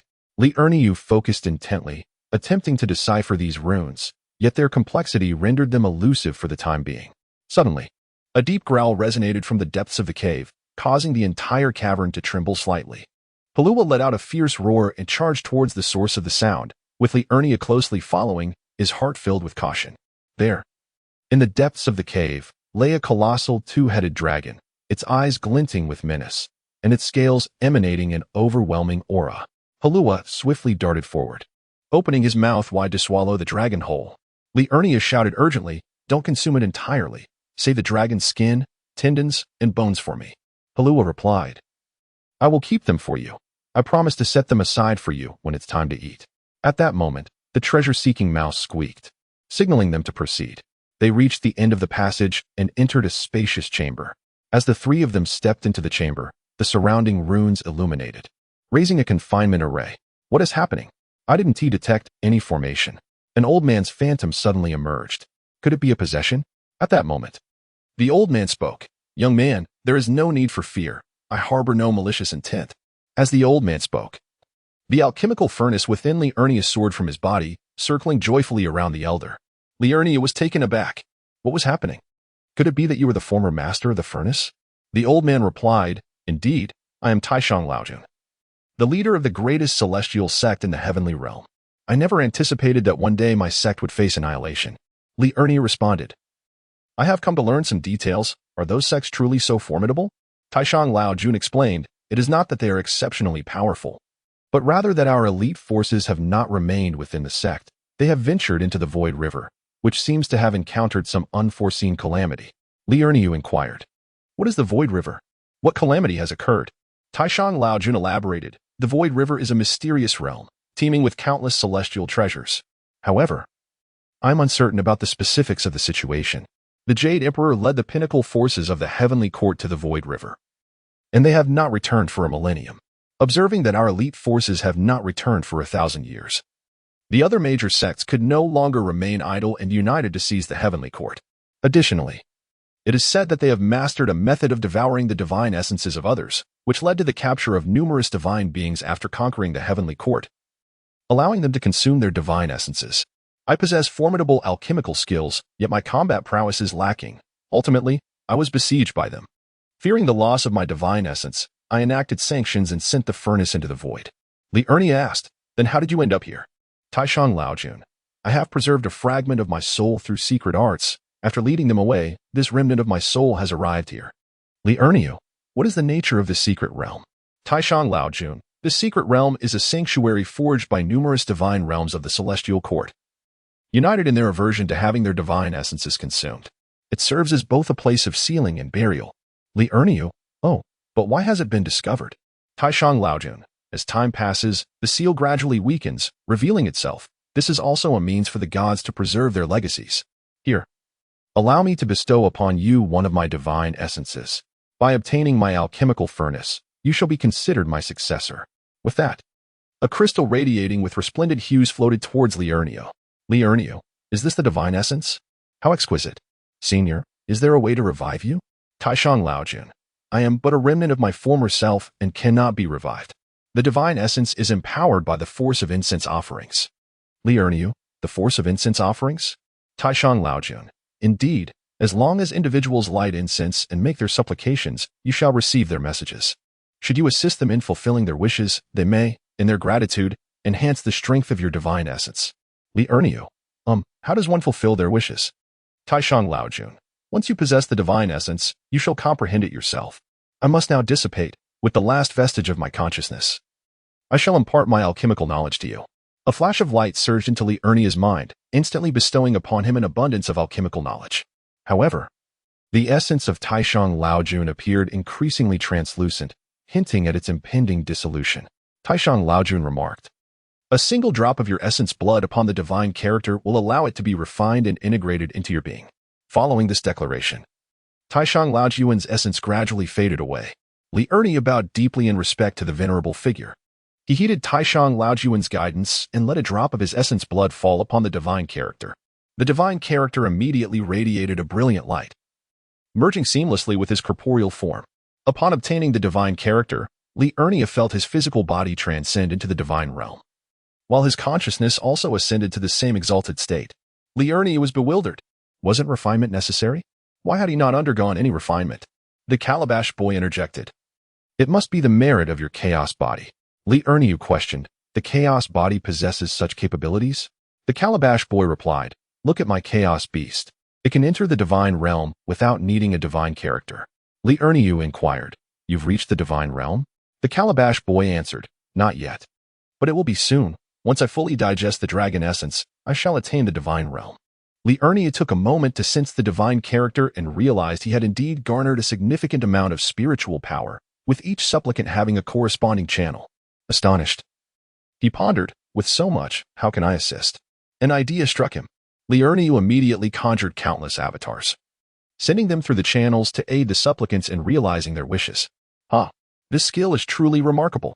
A quintessential technique for accumulating spiritual power. At that moment, the treasure-seeking mouse began to chirp excitedly. Liurnia gazed at the treasure-hunting mouse, which was busily digging in a particular spot within the cave. Could there be treasures hidden here? In Chapter 68, as they reached the central area, the treasure-hunting mouse soon unearthed a pearl, squeaking with delight as if to claim credit for its find. Liurnia picked up the pearl and inquired, what is this?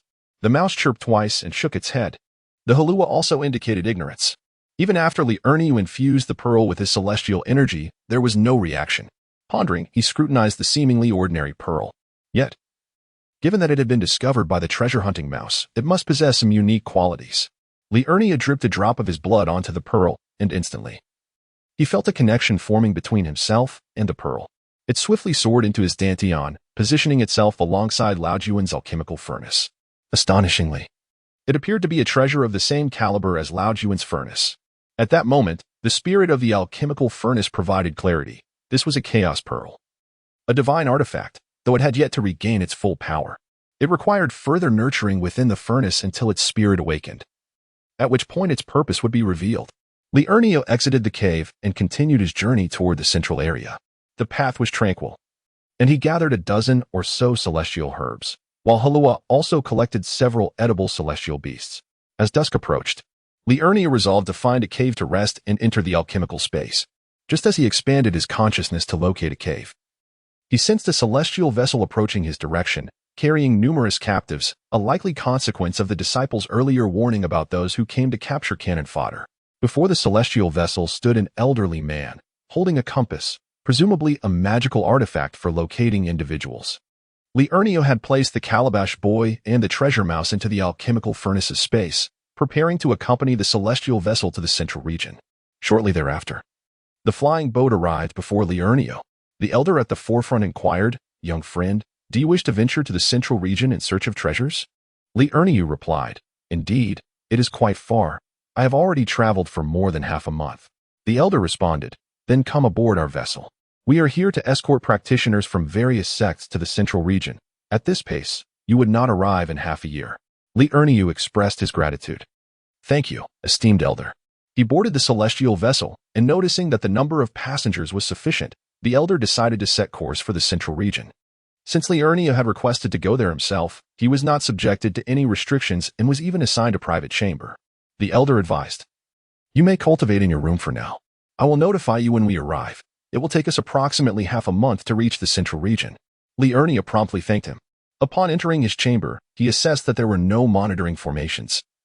So he set up a privacy formation and a defensive array before entering the alchemical furnace's space. He discovered that the two women had already attained the realm of the Celestial Emperor. Liurnio remarked, "Your cultivation breakthroughs have indeed progressed swiftly." Wang Yuyan replied, "Time here is 100 times faster than in the outside world." Li Mingru added, "We are utterly bored. What is happening outside? Why not take us out for some fun?" Liurnio explained, "We are now aboard the celestial vessel of a grand sect in the auspicious celestial domain. It will take half a month to reach the outside, while we have nearly 5 years' worth of time to utilize in the alchemical furnace's space. I shall seek an opportune moment to lead you forth when we delve into the central domain." Wang Yuyan, "By then, we should be nearing the celestial emperor cultivation level." Liurnio, "So swiftly?" Wang Yuyan, "The rate at which our inheritances unlock has accelerated since we consumed the peaches of immortality." Li Mingru, "Indeed. These celestial peaches are truly wondrous." Liurnio, "Then let us each partake of another. We have a dozen or so at our disposal, after all." Liurnio then summoned 5 others, and each of the 3 humans and 2 beasts consumed another peach. After consumption, Liurnio sensed a further increment in his cultivation, albeit not as pronounced as the initial effect. Wang Yuyan, "The peaches of immortality have further hastened the unlocking of our cultivation. I estimate that we shall reach the celestial emperor level in approximately a month." Li Mingru, "I concur." Liurnio, "Then I shall feel more assured when we explore the central domain together."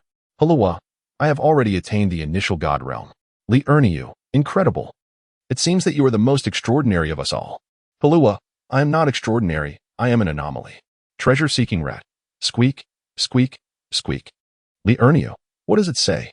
Halua, "It says that it shall be able to speak upon ascending another level. It is already a celestial emperor.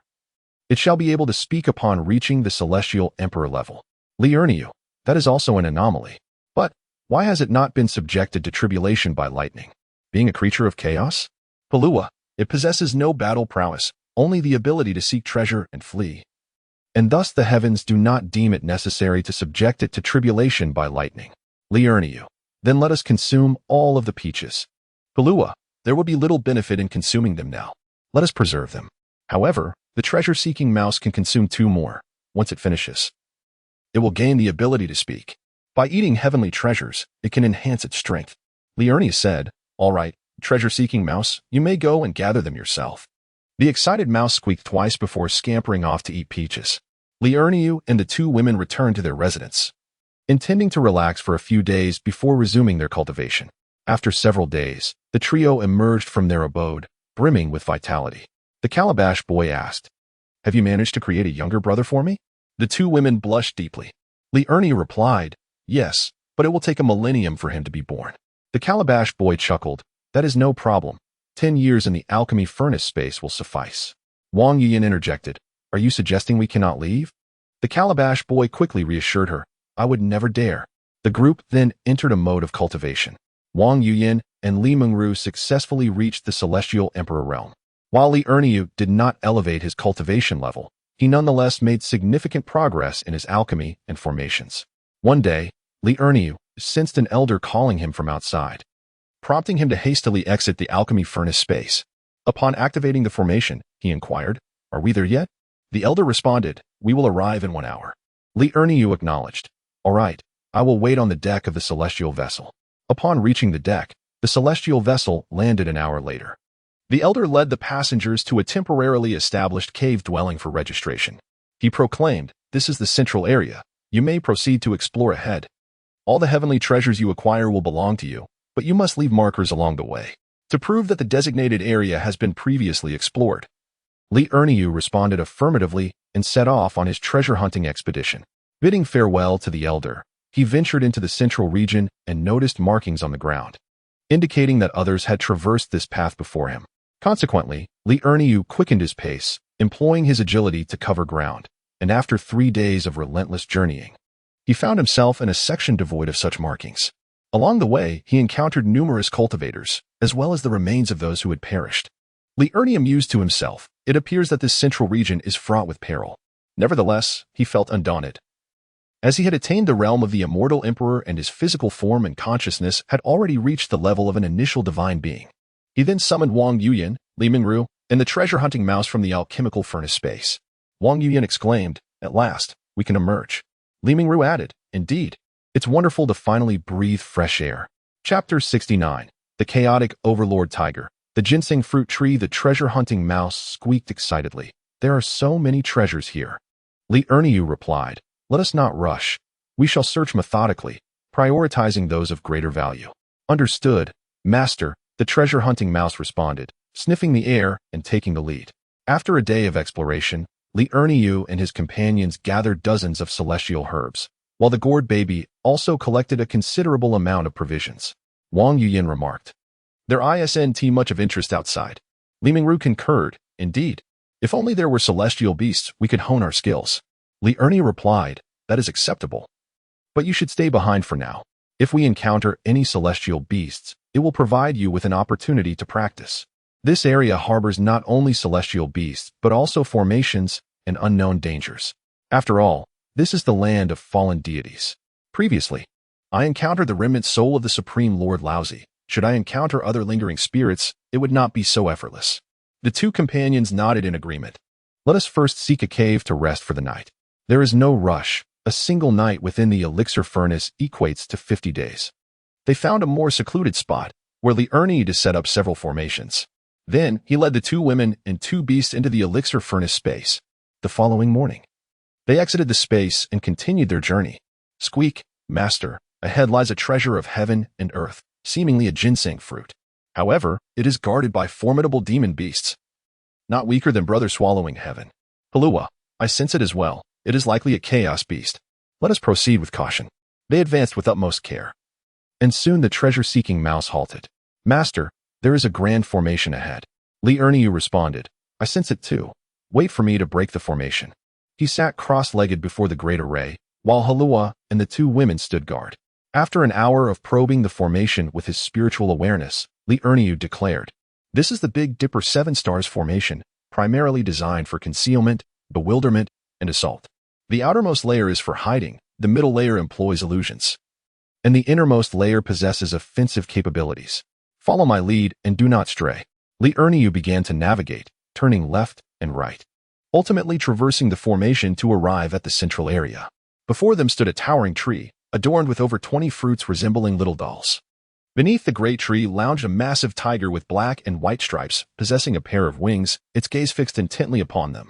"Halua, my friends, do not glare at us. We are but humble guests from afar. Surely you could spare a few fruits to honor our arrival? Juhu, are you also a creature of chaos?" "Halua, I am the Chaos Devourer, and what of you? Juhu. I am the Chaos Overlord Tiger. Which sect do you belong to? Li Erniu. We hail from the Qingyun Immortal Sect. Chaos Overlord Tiger. I have not heard of it. What other sects have come to this place? Li Erniu. The major sects from the Xiangrui Immortal Domain and the Hongfu Immortal Domain have also arrived. We are from the Eastern Wild Immortal Domain and have come here covertly. Chaos Overlord Tiger. Have the 5 great sects from the Central Region not entered? Li Erniu. As of now, there have been no reports of anyone from the 5 great sects entering. The Chaos Overlord Tiger's gaze shifted to Wang Yuyan. What is your relation to the Emperor Ziwei? Wang Yuyan. I am the inheritor of the Emperor Ziwei's legacy. Chaos Overlord Tiger. Alas. It appears that the Emperor Ziwei has passed. Wang Yuyan. Do you know the Emperor Ziwei? Chaos Overlord Tiger. In my youth, the Emperor Ziwei once saved me, and I pledged my allegiance to him. Regrettably, I was but a child then. Since that is the case, we are allies. Each of you may take a ginseng fruit. Li Ernia, Brother Tiger, since we are allies, why not accompany us and take the ginseng fruit tree with you? It would prevent it from falling into the hands of the 4 sects later. Halua. Hee. Father, this makes you of a different generation. If you call him brother, I would then be a generation younger. Li Erniu. Ah, the Chaos Overlord did not pay heed to the Calabash brothers and inquired of Li Erniu. Can you take away the fruit tree? Li Erniu summoned the alchemical furnace of the Supreme Lord. Chaos Overlord. Is this the Lord's furnace? Li Erniu. Indeed. I am the heir of the Supreme Lord. Chaos Overlord. Alas. I never imagined even the Supreme Lord is no longer present. The Chaos Overlord then turned his gaze to Li Mingru, asking, Are you also an heir? Li Mingru. I am the successor of the fire god, Zhu Rong. Chaos Overlord. You must conceal your identities as heirs at all costs. Li Erniu. We have always remained hidden.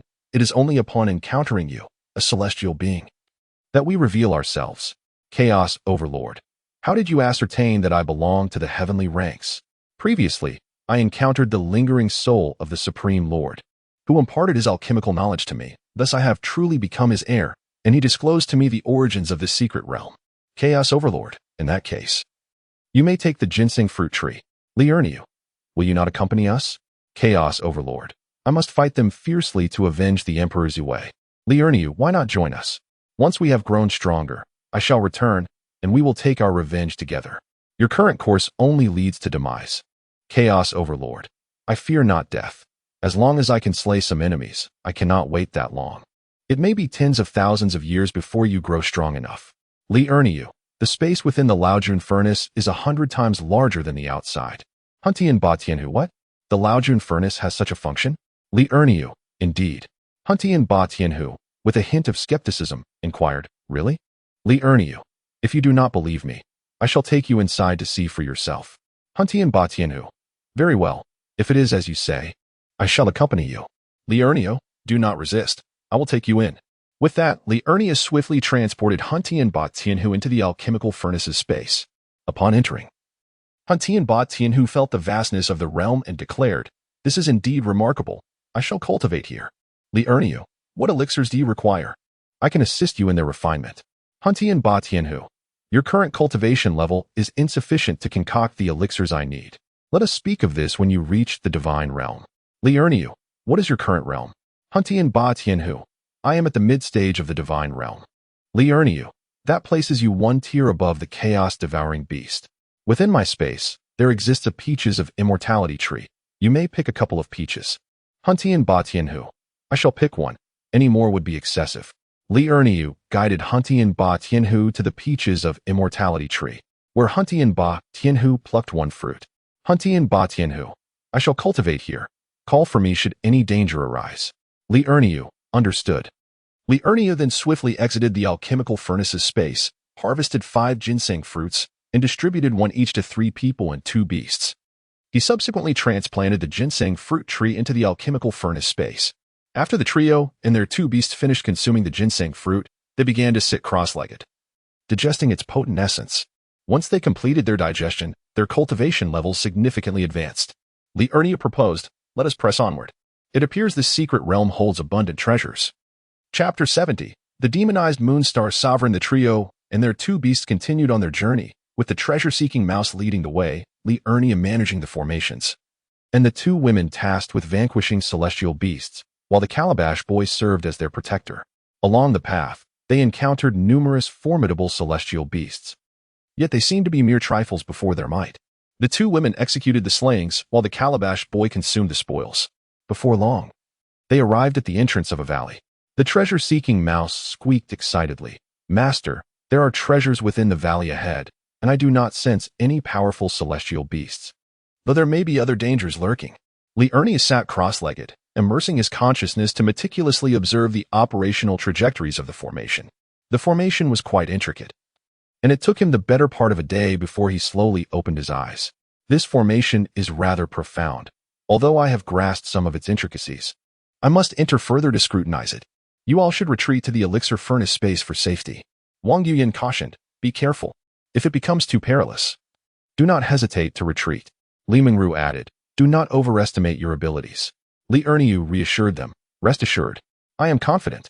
Taking a deep breath, Li Erniu stepped forward with determined strides into the formation. As soon as he entered, he felt an overwhelming pressure assail him, as if countless invisible hands were tugging at him. The surroundings instantly became shrouded in haze, enveloping him in a chaotic mist, rendering everything indistinct. He steadied his mind and began to carefully observe his surroundings. Streams of shimmering light flickered before him, shifting unpredictably, as if imbued with some arcane principle.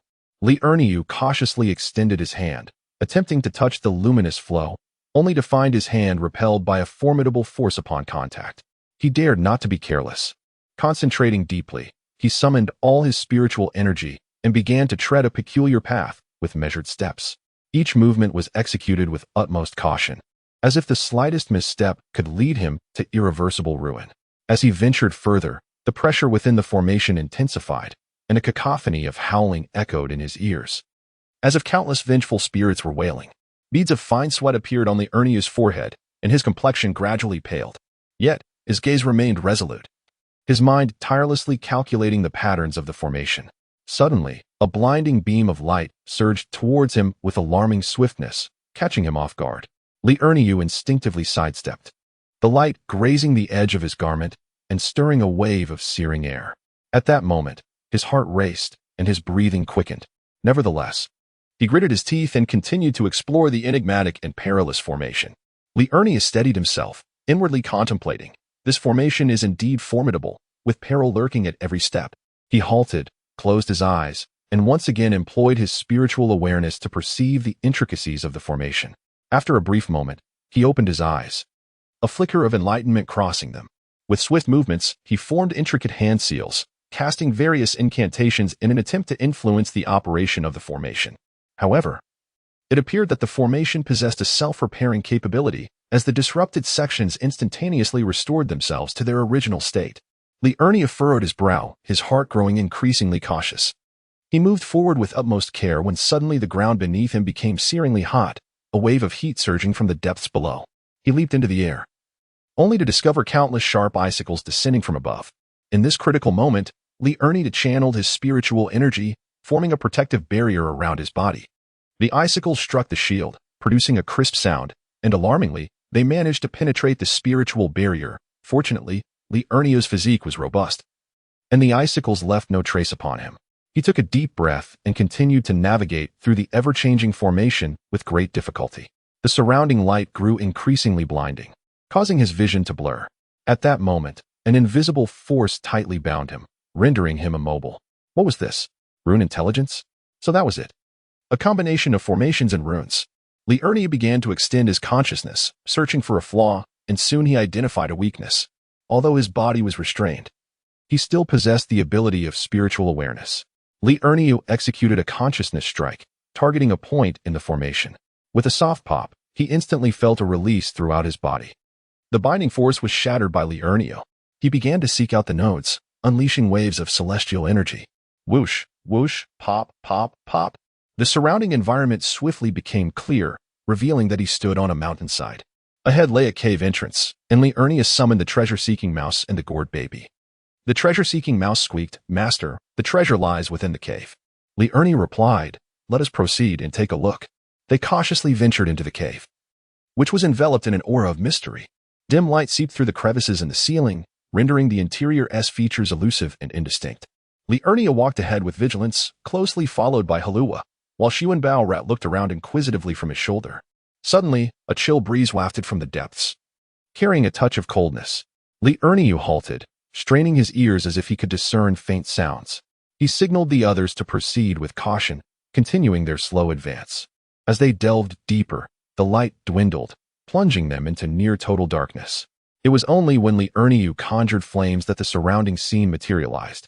The cave walls were etched with peculiar patterns and symbols, seemingly recounting ancient secrets. At that moment, Bao Rat leaped excitedly, squeaking, "Master, over there," following its indication. Li Erniu beheld a stone pedestal upon which rested a treasure chest radiating brilliant light. Just as he prepared to approach and seize the chest, a deep roar echoed from the cave's depths. Suddenly, a colossal creature burst forth from the shadows, lunging at them with claws bared.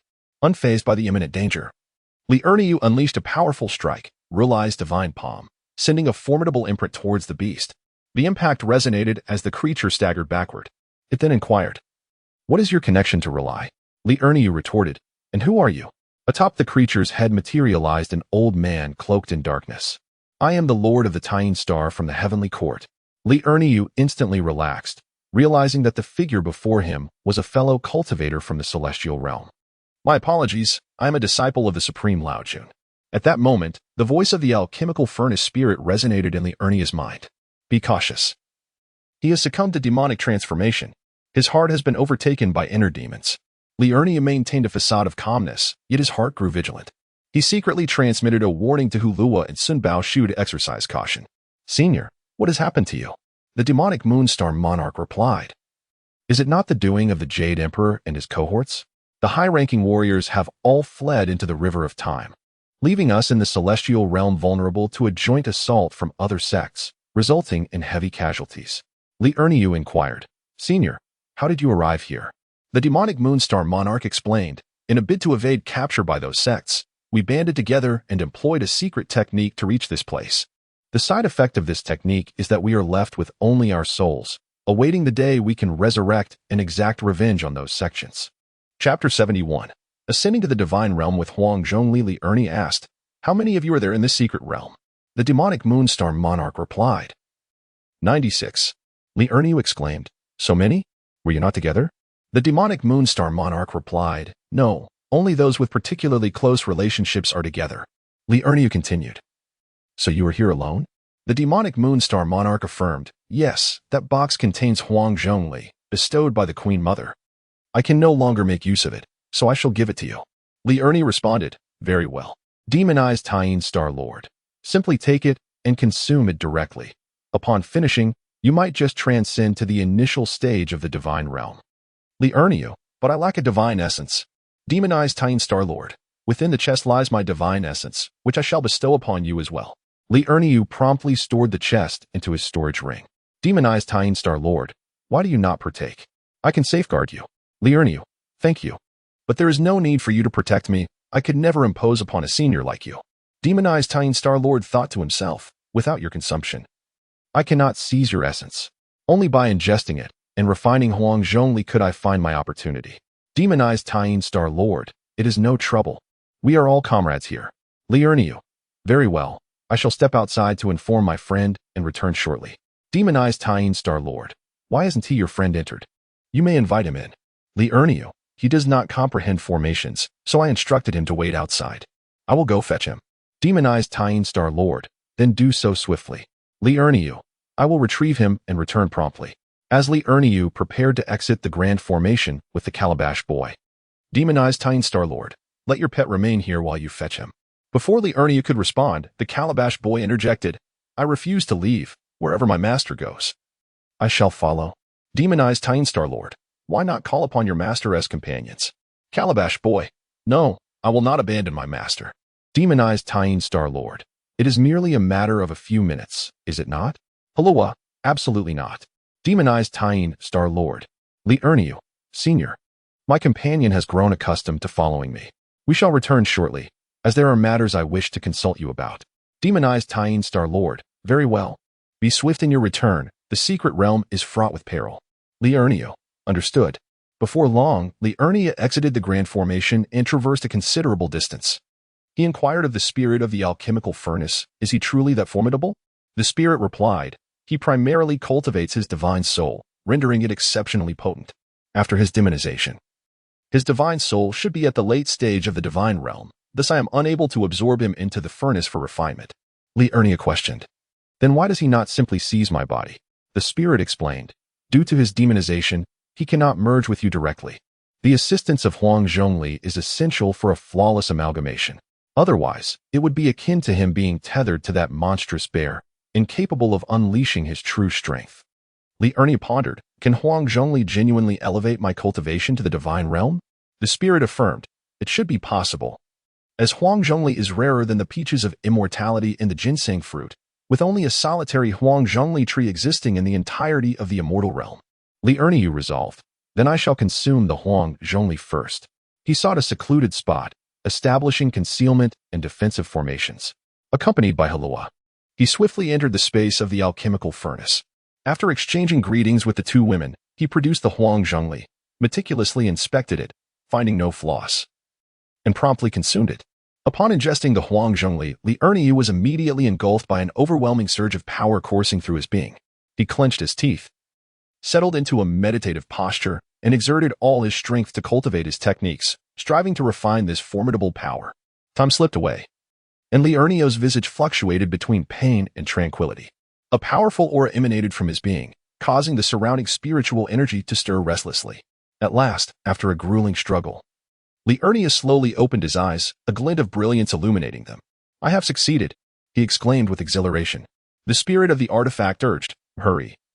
Go outside to face the tribulation." In a flash, Li Ernia, accompanied by the Calabash Boy, emerged into the open air, where he instructed the Calabash Boy to safeguard him. As dark clouds began to gather ominously, Li Ernia produced dozens of defensive array discs and set them in place. Once he completed the formation, the thunderous tribulation was nearly upon them. Standing at the center of the array, Li Ernia braced himself to confront the impending storm. With a deafening crack, a bolt of terrifying lightning descended. Li Ernia's fist met the oncoming thunder. Meanwhile, the demonized Moonstar Monarch, waiting within the great array for Li Ernia's return, began to harbor suspicions. Suddenly, observing the gathering storm clouds, he deduced that someone was undergoing a thunder tribulation. Upon witnessing the first lightning strike, the demonized Moonstar Monarch's expression shifted dramatically. "This is not good. This is divine-level thunder. That brat has consumed Huang Zhongli and broken through. He is now facing the tribulation. Could he have discovered something?" The demonized Moonstar Monarch was engulfed in regret, lamenting the decision that had allowed him to depart. Yet, it was too late for remorse. Meanwhile, Li Ernie shattered the first bolt of lightning with a single punch, followed closely by the second and third strikes. Li Ernie shattered 15 bolts of thunder in quick succession, his fists gradually stained with blood. He hastily drew his long sword and unleashed the Lingxiao Dangwa sword technique. The air crackled with thunderous sounds as the bolts continued to strike down, each collision resonating with the force of his sword technique. At last, he successfully navigated through the tribulation of cultivation. With his celestial energy nearly depleted, he promptly settled into a meditative position, consuming several elixirs to restore his vitality and heal his injuries. At that moment, a radiant glow descended, enveloping Li Ernia. He swiftly absorbed the celestial light, witnessing a rapid enhancement in his strength, finally achieving the initial stage of the divine realm. As he assessed his newfound power, he realized that the divine realm indeed surpassed the emperor realm by a considerable margin. Just as Li Ernia was savoring his strength, dark clouds began to gather ominously in the sky. How could there still be someone undergoing tribulation under the influence of the demonized Taishang Star Lord? Could it be that his companions had also ascended to the divine realm? Standing resolute with his sword, Li Ernia braced himself for the impending thunder. Aware that the physical tribulation was evidently more formidable than the cultivation tribulation, the lightning flickered with a purple hue, accompanied by the roars of beasts. What kind of tribulation was this? Why did it carry the echoes of beastly howls? As the storm clouds fully coalesced, a thunderous roar echoed, and a spectral white tiger descended from the heavens, lunging toward Li Ernia. Alarmed, Li Ernia quickly employed the Ling Xiao Dangwa sword technique to engage the spectral white tiger in combat. The phantom tiger relentlessly pounced upon him, while Li Ernia skillfully evaded its attacks, wielding his sword to slice through the illusion. With each strike, the white tiger's form dimmed further. After a fierce battle that spanned several hundred exchanges, Li Ernia ultimately triumphed, successfully vanquishing the white tiger. Liurnia was acutely aware that the battle was far from over, and he hastily ingested a medicinal pill to restore his celestial energy. Just as he was nearing recovery, a spectral turtle emerged in the sky. Goodness! A tortoise! The Hulu brothers were left speechless. The ignorance was truly alarming, for that was the divine beast Xuanwu. Liurnia, undeterred by its identity, charged at Xuanwu with his blade, only to find that his strike merely glanced off the apparition. Incredible, this tortoise shell is exceptionally resilient. Chapter 72, The Divine Beast Thunder Tribulation Without Hesitation. Liurnia transformed his long sword into a staff. If I cannot cut through you, I shall strike you with a bludgeon. In an instant, Liurnia began to dart around, shifting positions while relentlessly raining blows upon Xuanwu's head with his staff. Aha! This method proves effective, yet it is too sluggish. Behold my countless clones. Liurnia unleashed his technique of infinite clones, and in the blink of an eye, numerous Liurnias surrounded Xuanwu, launching a concerted assault. Seizing the opportunity, he consumed several more medicinal pills to ensure his celestial energy remained abundant. After an hour, the spectral form of Xuanwu gradually dissipated. From within the dark clouds, the sound of birdsong resonated, and a phoenix, radiating flames, burst forth from the tribulation clouds, soaring toward Liurnia. Without delay, Liurnia commanded his clones to charge at the fiery phoenix. However, as soon as they approached, they were incinerated into nothingness by the phoenix's flames. Goodness! Such formidable fire! I cannot allow it to come too close. Liurnia swiftly employed the Buddha's palm technique, and a colossal handprint soared toward the phoenix. With a resounding crash, the immense palm collided with the phoenix, scattering flames in all directions, visibly shrinking the fiery bird. The Buddha's palm is indeed effective. Once more, as Liurnia spoke, he unleashed two powerful palm strikes. Two massive imprints swiftly approached the fire phoenix. The Buddha's palm, though formidable, required a significant expenditure of energy, and Liurnia had already depleted more than half of his celestial power. In haste, he consumed a medicinal pill to replenish his strength. The Buddha's palm struck the fire phoenix consecutively, and at that moment, the creature began to exhibit signs of dissipating. Liurnia quickly executed another palm strike, which became the final straw that broke the camel's back.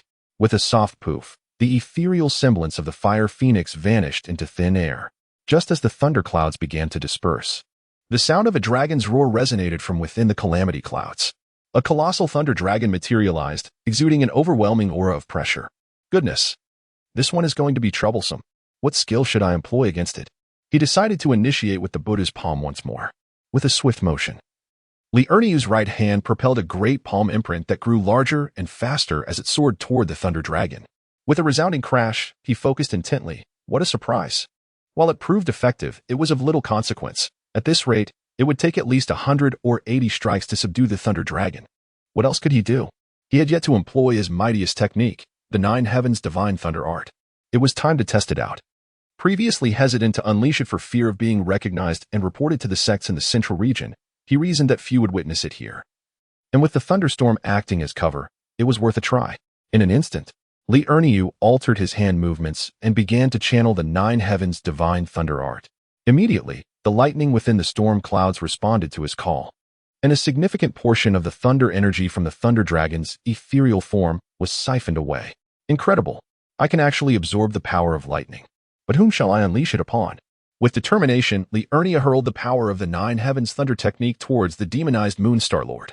In an instant, the thunder he conjured struck with a resounding crash, obliterating the formation surrounding the Moonstar Lord, followed by a piercing scream. Oh no! Remarkably effective, he thought. Let us do it again.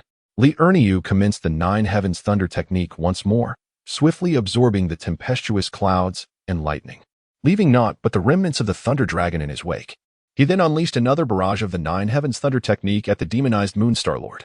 A thunderous crack echoed as the bolt struck true, eliciting another cry of agony, this time notably weaker.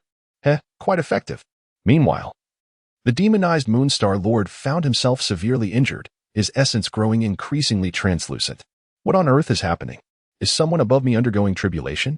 But there are no storm clouds. Liurnia chose to disregard him. At that moment, blessings descended from the heavens, enveloping him in radiant light, which he eagerly absorbed, feeling his strength swell significantly.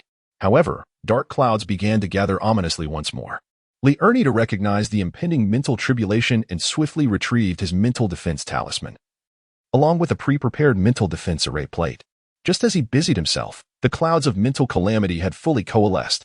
As the sound of plaintive cries echoed, Li Erniu felt a disturbance in his consciousness. What on earth is this? The gourd child exclaimed. It's the Ying monster, a being that specializes in cultivating spiritual awareness. Goodness! Another divine beast's thunder tribulation. Before him appeared a diminutive creature, its body cloaked in soft pink fur, round and plump like a ball. Its large head was adorned with crystalline blue eyes, a tiny pink nose, and an upturned mouth. Long ears twitched intermittently, while short, stout limbs ended in delicate, rosy claws, complemented by a slender tail tipped with a fluffy tuft. Is this truly the Ying monster? Li Erniu swiftly fortified his spiritual defenses and invoked a soul talisman. He then summoned a spiritual spike to test the monster's strength. In an instant, the spike surged towards the Ying monster, only to have it pause momentarily before resuming its plaintive cries. How on earth am I to combat this? Li Erniu conjured a colossal soul blade aimed at the creature. However, a shield of spiritual awareness materialized before the Ying monster, causing his soul blade to merely ripple against the barrier. How can I possibly contend with this? The gourd child reassured him. Fortunately, this thunder tribulation beast relies on gradually intensifying sound waves to confront you. If it unleashed a direct spiritual attack, you would surely be doomed. Then how am I to navigate this thunder tribulation? The gourd child suggested. Why not attempt your nine heavens thunder technique? If that fails, you'll have to focus on defense. Hearing this, Li Erniu realized he had no choice but to give it a try. Li Erniu unleashed the nine heavens thunder technique, instantly conjuring a diminutive thundercloud of tribulation. He felt an uncanny ability to manipulate this miniature cloud of calamity, directing it at whomever he desired. Alas, it seemed futile. Regardless, it had materialized, so he might as well send it to the demonized Taishang Star Lord. With a thunderous crack, a bolt of lightning surged toward the demonized Taishang Star Lord. The demonized Taishang Star Lord exclaimed, "What the hell? Why is there lightning striking at me again? My life is forfeit." However, this bolt of lightning appeared rather feeble. Although it caused the demonized Taishang Star Lord's body to sway slightly, it did not bring about his demise, which offered him a moment of relief. Seeing that the Nine Heavens Thunder technique was ineffective, Li Erniu could only brace himself against the sound wave assaults of the wailing monster. Thus, Li Erniu seated himself upon the ground, consuming a mind restoration elixir, and began to concentrate on defending against the wailing monster's sonic onslaught. He initiated his mental cultivation technique. To his astonishment, under these circumstances, the speed of his mental cultivation was astonishingly 100-fold faster than usual, surpassing even the efficiency of training within the elixir furnace space. Consequently, Li Erniu commenced his mental cultivation, and in the blink of an eye, an entire hour had elapsed, only for the wailing monster to vanish. Li Erniu was left bewildered. Was that it? It seemed far too simple. The calabash boy remarked, "That is because your mental cultivation technique is remarkably advanced. Were it not for your proficiency in such techniques, you would not have been able to endure even this hour. Moreover, there is more to come." Upon glancing back at the tribulation cloud, Li Erniu discovered that it had indeed not dissipated. Chapter 73, absorbing the second divine essence at this moment. A peculiar giggling sound echoed through the air. What a bizarre noise. Could it be the laughter of the mischievous spirit? The calabash boy remarked.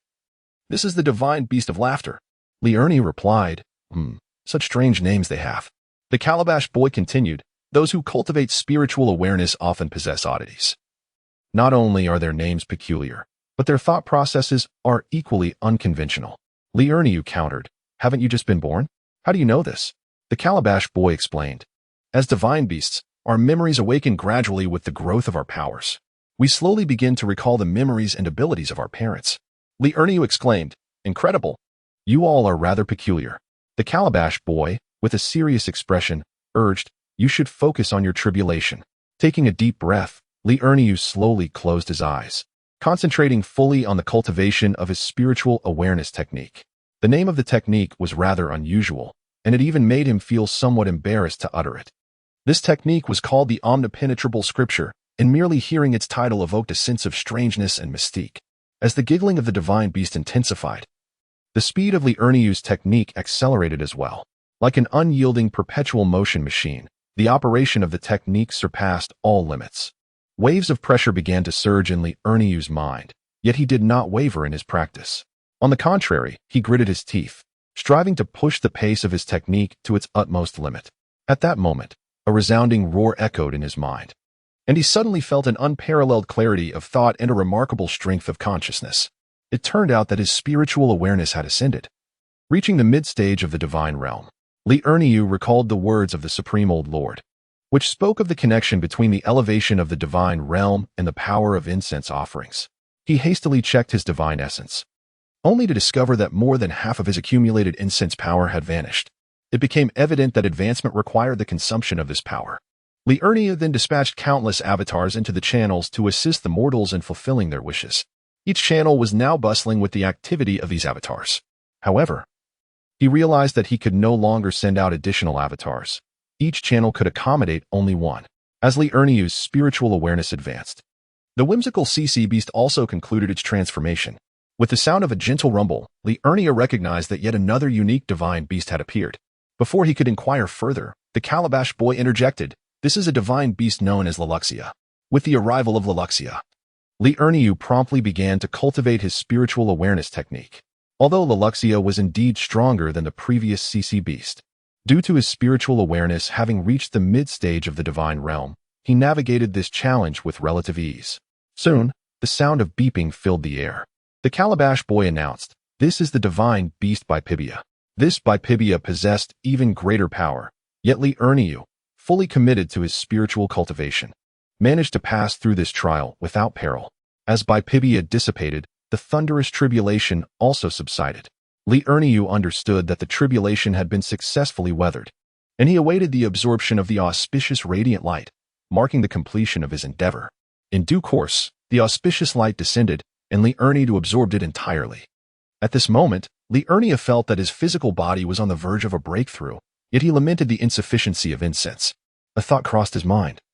Recalling the divine essence of the Taishang Star Lord he possessed, with the aid of the Calabash child, Li Erniu returned to the alchemical furnace space. He then produced the divine essence, dripping a single drop of his blood upon it, commencing the process of absorption and refinement. After an hour of meticulous cultivation, the divine essence seamlessly integrated into Li Erniu's being. He sensed a significant increase in his combat prowess, nearly doubling, along with a technique concerning the power of moonlight, which would amplify his strength in the presence of moonlight. Furthermore, Li Erniu to discern the pathway linked to the divine essence of the Taishang Star Lord, prompting him to conjure numerous clones that ventured into the passage to gather the essence of incense. Li Erniu declared, "It is time to transcend the corrupted Taishang Star Lord." With the Calabash child in tow, he swiftly exited the space and made his way towards the domain of the corrupted Taishang Star Lord. Upon arrival, Li Erniu was momentarily taken aback by the sight before him. What on earth has happened here?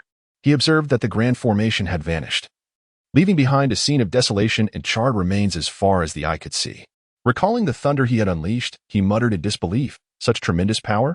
Li Erniu cautiously approached the ravaged gorge, extending his consciousness to search for the corrupted Taishang Star Lord. He soon spotted dark figures huddled within a small cave, their ethereal souls flickering ominously. In an instant, he teleported to the entrance of the cave, causing the corrupted Taishang Star Lord to shudder, fearing another strike of thunder. Upon recognizing Li Erniu, the corrupted Taishang Star Lord exhaled a sigh of relief, only to feel a wave of anxiety wash over him once more. Fearing that Li Erniu might perceive something amiss, especially since he was currently no match for him, Li Erniu feigned ignorance and inquired, "Lord of the Dark Moon, what transpired here?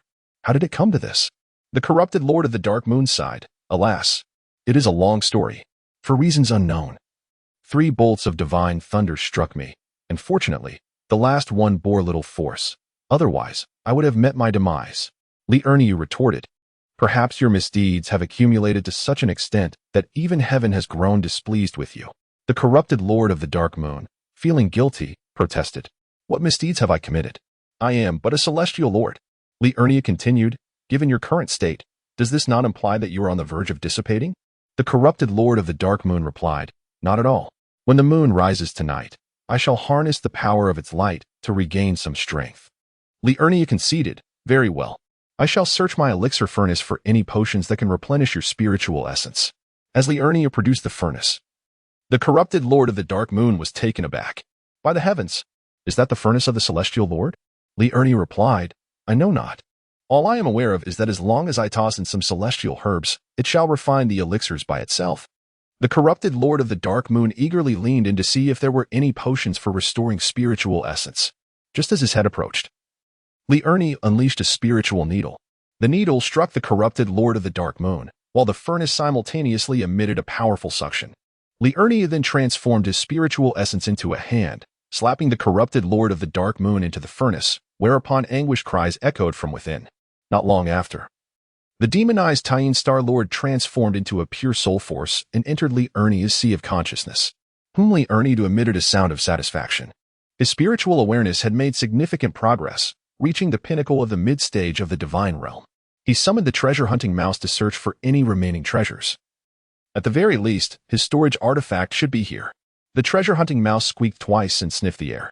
"Master, there truly is something," it exclaimed as it scurried to a corner of the cave and began to dig. Before long, it unearthed the storage bracelet and presented it to Li Ernie.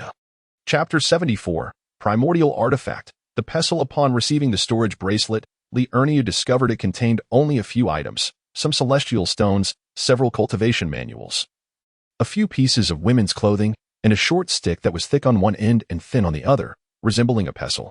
What on earth is this? Why does an old man collect so many women-esque garments, including undergarments? Don Lu's spirit, the Taishang Star Lord, was originally female. Li Ernie was bewildered. I clearly saw an old man. Spirit, because he was demonized, his appearance changed. Li Ernie, then what is the purpose of this short stick that is thick on one end and thin on the other? It feels rather peculiar for the Taishang Star Lord. Spirit, that is a precious treasure. It is also an artifact, known as the pestle. Li Ernie, what use does the pestle have? In the past, the nature of this ability was unknown. The pestle for grinding medicine was originally a primordial artifact, but it was demoted to a divine tool due to the absence of a spirit. You may wield it as a weapon. What on earth is a primordial artifact? Is it more powerful than a divine tool? I am aware of the existence of primordial artifacts, yet I have never encountered one in its true form. Then let us utilize it as a weapon for now. The current weapon is simply inadequate for my strength. Stowed the pestle away and summoned the two women, declaring, "Let us continue our exploration. There are still 95 divine realms here, which means there are 95 more divine essences within. By the way, do either of you possess divine essences? I do possess one. Although the Purple Emperor is referred to as an emperor, she is indeed within the divine realm. It's just that her title has not been updated. I also possess a divine essence. Then let us proceed with our expedition." The three humans and two beasts resumed their journey. Along the way, the treasure-hunting mouse tirelessly uncovered celestial herbs and even discovered a peach tree, promptly planted it within the alchemical furnace space. As they continued their search, the treasure-hunting mouse stumbled upon something remarkable and led them to a grand formation. "Master, there must be valuable treasures within, yet I cannot discern what they are." Scrutinized the formation and remarked, "It is likely that there resides a divine soul within. Stay close to me. Should any danger arise, I can swiftly secure you within the alchemical furnace space." In recent nights, had utilized his time to elevate the formation to a corresponding level of strength. Li Ernie, accompanied by two women and two beasts, deftly maneuvered through the grand formation and swiftly entered within. Before him lay a cavern, where he, alongside Wang Yuyan and Li Mingru, was followed closely by Hulao and Sun Baishu as they stepped into the cave. Upon entering, a wave of heat enveloped them, and in the center of the cavern, a figure cloaked in flames sat cross-legged upon a mat. The fiery silhouette regarded the intruders with a piercing gaze. Before the figure could speak, Li Ernie interjected. "I apologize for the disturbance, esteemed elder. I am a disciple of the Supreme Lord, and I would like to know your esteemed name." Upon hearing the mention of the Supreme Lord, the fiery figure's demeanor softened considerably, and the flames receded, revealing an elderly man. Li Ernie mused to himself. Why is it always an old man? The elder gradually spoke. "How can you prove your status as a disciple of the Supreme Lord?" Li Ernie summoned the furnace of the Supreme Lord. The elder's ethereal form then turned its attention to the two women. "I am the Lord of Fire." "And they too are disciples, I presume?" Li Ernie replied, "Indeed, one is the disciple of the Emperor Ziwei, and the other is the disciple of the fire god Zhu Rong." The elder's ethereal form responded, "In that case, your arrival holds little significance. Each may only obtain a single divine status." Li Ernie countered, "I possess the ability to merge multiple divine statuses." The elder's form raised an eyebrow. "Are you from one of the sects in the central region?" Li Ernie clarified, "No, I ascended from the lower realm of the Star River continent." The elder inquired, "Then how is it that you can merge multiple divine statuses?" Li Ernie replied, "I have consumed a chaos fruit." The elder's eyes widened in astonishment, exclaiming, "Your fortune is truly extraordinary." Li Ernie chuckled, "Just a stroke of luck. that's all. The phantom of the old man twitched at the corners of his mouth. Realizing that Li Ernie indeed possessed remarkable luck, the chaos fruit was far too precious to be mere trifles in the alchemical furnace of the Supreme Lord Laozi. The spirit of the furnace chimed in. Oh, you old rascal, is it not a tad inappropriate to speak ill of others in their presence? The elder's phantom replied, Ah, I did not anticipate the spirit's continued existence. This brings me great relief. The spirit retorted, Humph. Even if you perish, I shall endure. I am indestructible. The elder's phantom chuckled. I am but a simpleton. Please do not hold my words against me. The spirit, considering the elder's demeanor, declared, Given your attitude, I shall accept you as my subordinate. The elder's phantom expressed gratitude. I am deeply thankful, esteemed one. This exchange between the elder's phantom and the furnace spirit left Li Ernie utterly bewildered. The spirit commanded, Bestow your divine essence upon my master, and I shall incorporate you into the furnace. The elder's phantom complied, producing a radiant fiery essence that floated toward Li Ernie. Li Ernie hastily caught it, feeling its intense heat. Fortunately, his robust physique and innate affinity for fire ensured that he would not be scalded. He promptly infused a drop of his blood to begin the process of refinement. In no time, the essence of the fire deity merged into Li Ernie's being, and he felt his strength surging anew. With urgency, he conjured numerous avatars to traverse the passage and gather incense offerings. The elder's phantom marveled. Is this the multitude of avatars from the great sage? The spirit retorted with irritation. With this spirit present, naturally, one shall learn the finest techniques. The elder's phantom exuded an unparalleled aura, sweeping across the vastness. Enough with the flattery. Come along closely. The elder promptly bestowed upon Li Ernie a storage bracelet, then followed the spirit into the alchemical furnace's space. As Li Ernie took the bracelet and examined it, he was astounded. This fiery elder was far wealthier than the Lord of the Dark Moon.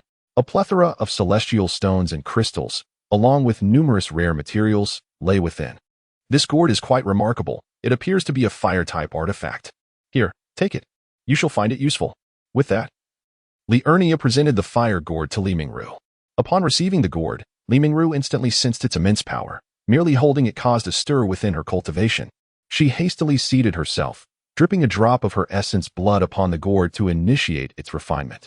Once completed, the fire gourd transformed into a streak of luminous energy and entered her body. Post-refinement, Li Mingru acquired knowledge of the gourd's attributes. With delight, she exclaimed, This is indeed a divine artifact, possessing limitless flames. I can harness it for my cultivation, and it also serves as an offensive weapon. Li Ernie laughed heartily. Excellent. Let us continue our journey in search of the next divine essence. With 2 women and 2 beasts in tow, Li Ernie exited the Grand Formation, setting forth to explore the path ahead. Chapter 75. 33 divine essences acquired. Their quest for celestial herbs and medicines requires no further elaboration. After a fortnight, the gourd-wielding youth had ascended to the mid-stage of divinity, while Wang Yuyan and Li Mingru had reached the early stage of divinity. Due to their somewhat diminished capabilities, Li Ernie had been allowing them to cultivate within the Dan furnace space for the past few days. One day, the treasure-seeking mouse stumbled upon a grand formation. Li Ernie began to decipher the formation and effortlessly entered it. This time, it was unlike a cave. At the center of the formation stood a quaint, thatched cottage. From inside emerged a portly middle-aged man, barefoot and beaming with a cheerful smile. Welcome, dear friend. Come in and have a seat. Li Ernie followed the jovial man into the cottage, and upon entering, he was greeted by an entirely different world. The interior revealed a layout of 2 rooms and a hall, clearly comprising a bedroom and a cultivation chamber. The rotund man invited Li Ernie to sit at an octagonal table and poured him a cup of tea. Here, do taste my tea and let me know your thoughts. Li Ernie lifted the cup and took a sip, his eyes instantly brightening. To his astonishment, a single sip of tea invigorated his mind considerably, enhancing his spiritual awareness. What an exceptional tea! The man was taken aback, exclaiming, I didn't realize your perceptive abilities were so profound. For an average cultivator at the early stage of the divine realm, this tea could elevate them by a minor realm. Li Ernie quickly finished the tea, only to find it had reverted to the taste of ordinary tea. Ah, why does it now taste just like regular tea? The man replied, This was once the celestial quartz cloud mist tea. Its efficacy is only present in the first sip. Li Ernie inquired, May I ask how to address you, esteemed elder? The man responded, I was once known as the Barefoot Immortal. Li Ernie replied, I am honored to meet you. I see that you are quite different from others of the celestial court. Your physical form seems to be unaffected. Barefoot Immortal, it is solely due to the talisman at my waist that I was able to avert a calamity. However, it did not fully shield me. And now my cultivation cannot advance any further. Liurnio, what transpired?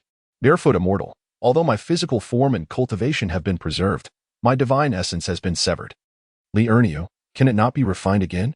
Barefoot Immortal, one can only harbor a divine essence once in a lifetime, unless there exists some secret technique. Liurnio, is it true that the Heavenly Court possesses such a technique? Barefoot Immortal, indeed, there is a method in the Heavenly Court for absorbing another's divine essence. However, the Jade Emperor has prohibited its study to prevent conflict among deities. Liurnio, I have heard that several sects in the central region possess this technique. Barefoot Immortal, yes. It is uncertain how they acquired it. It is precisely because they possess this technique that the Heavenly Court was obliterated. Liurnio, alas. This technique is indeed a source of harm. Barefoot Immortal, ultimately, it depends on who obtains it. Let us not dwell on such sorrowful matters.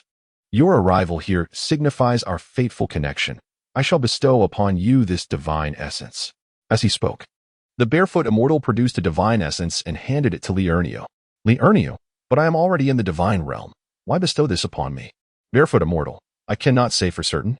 In my youth, an elder gifted me a charm, proclaiming that I could ascend to the ranks of immortals, yet warned that I would face a tribulation in the future.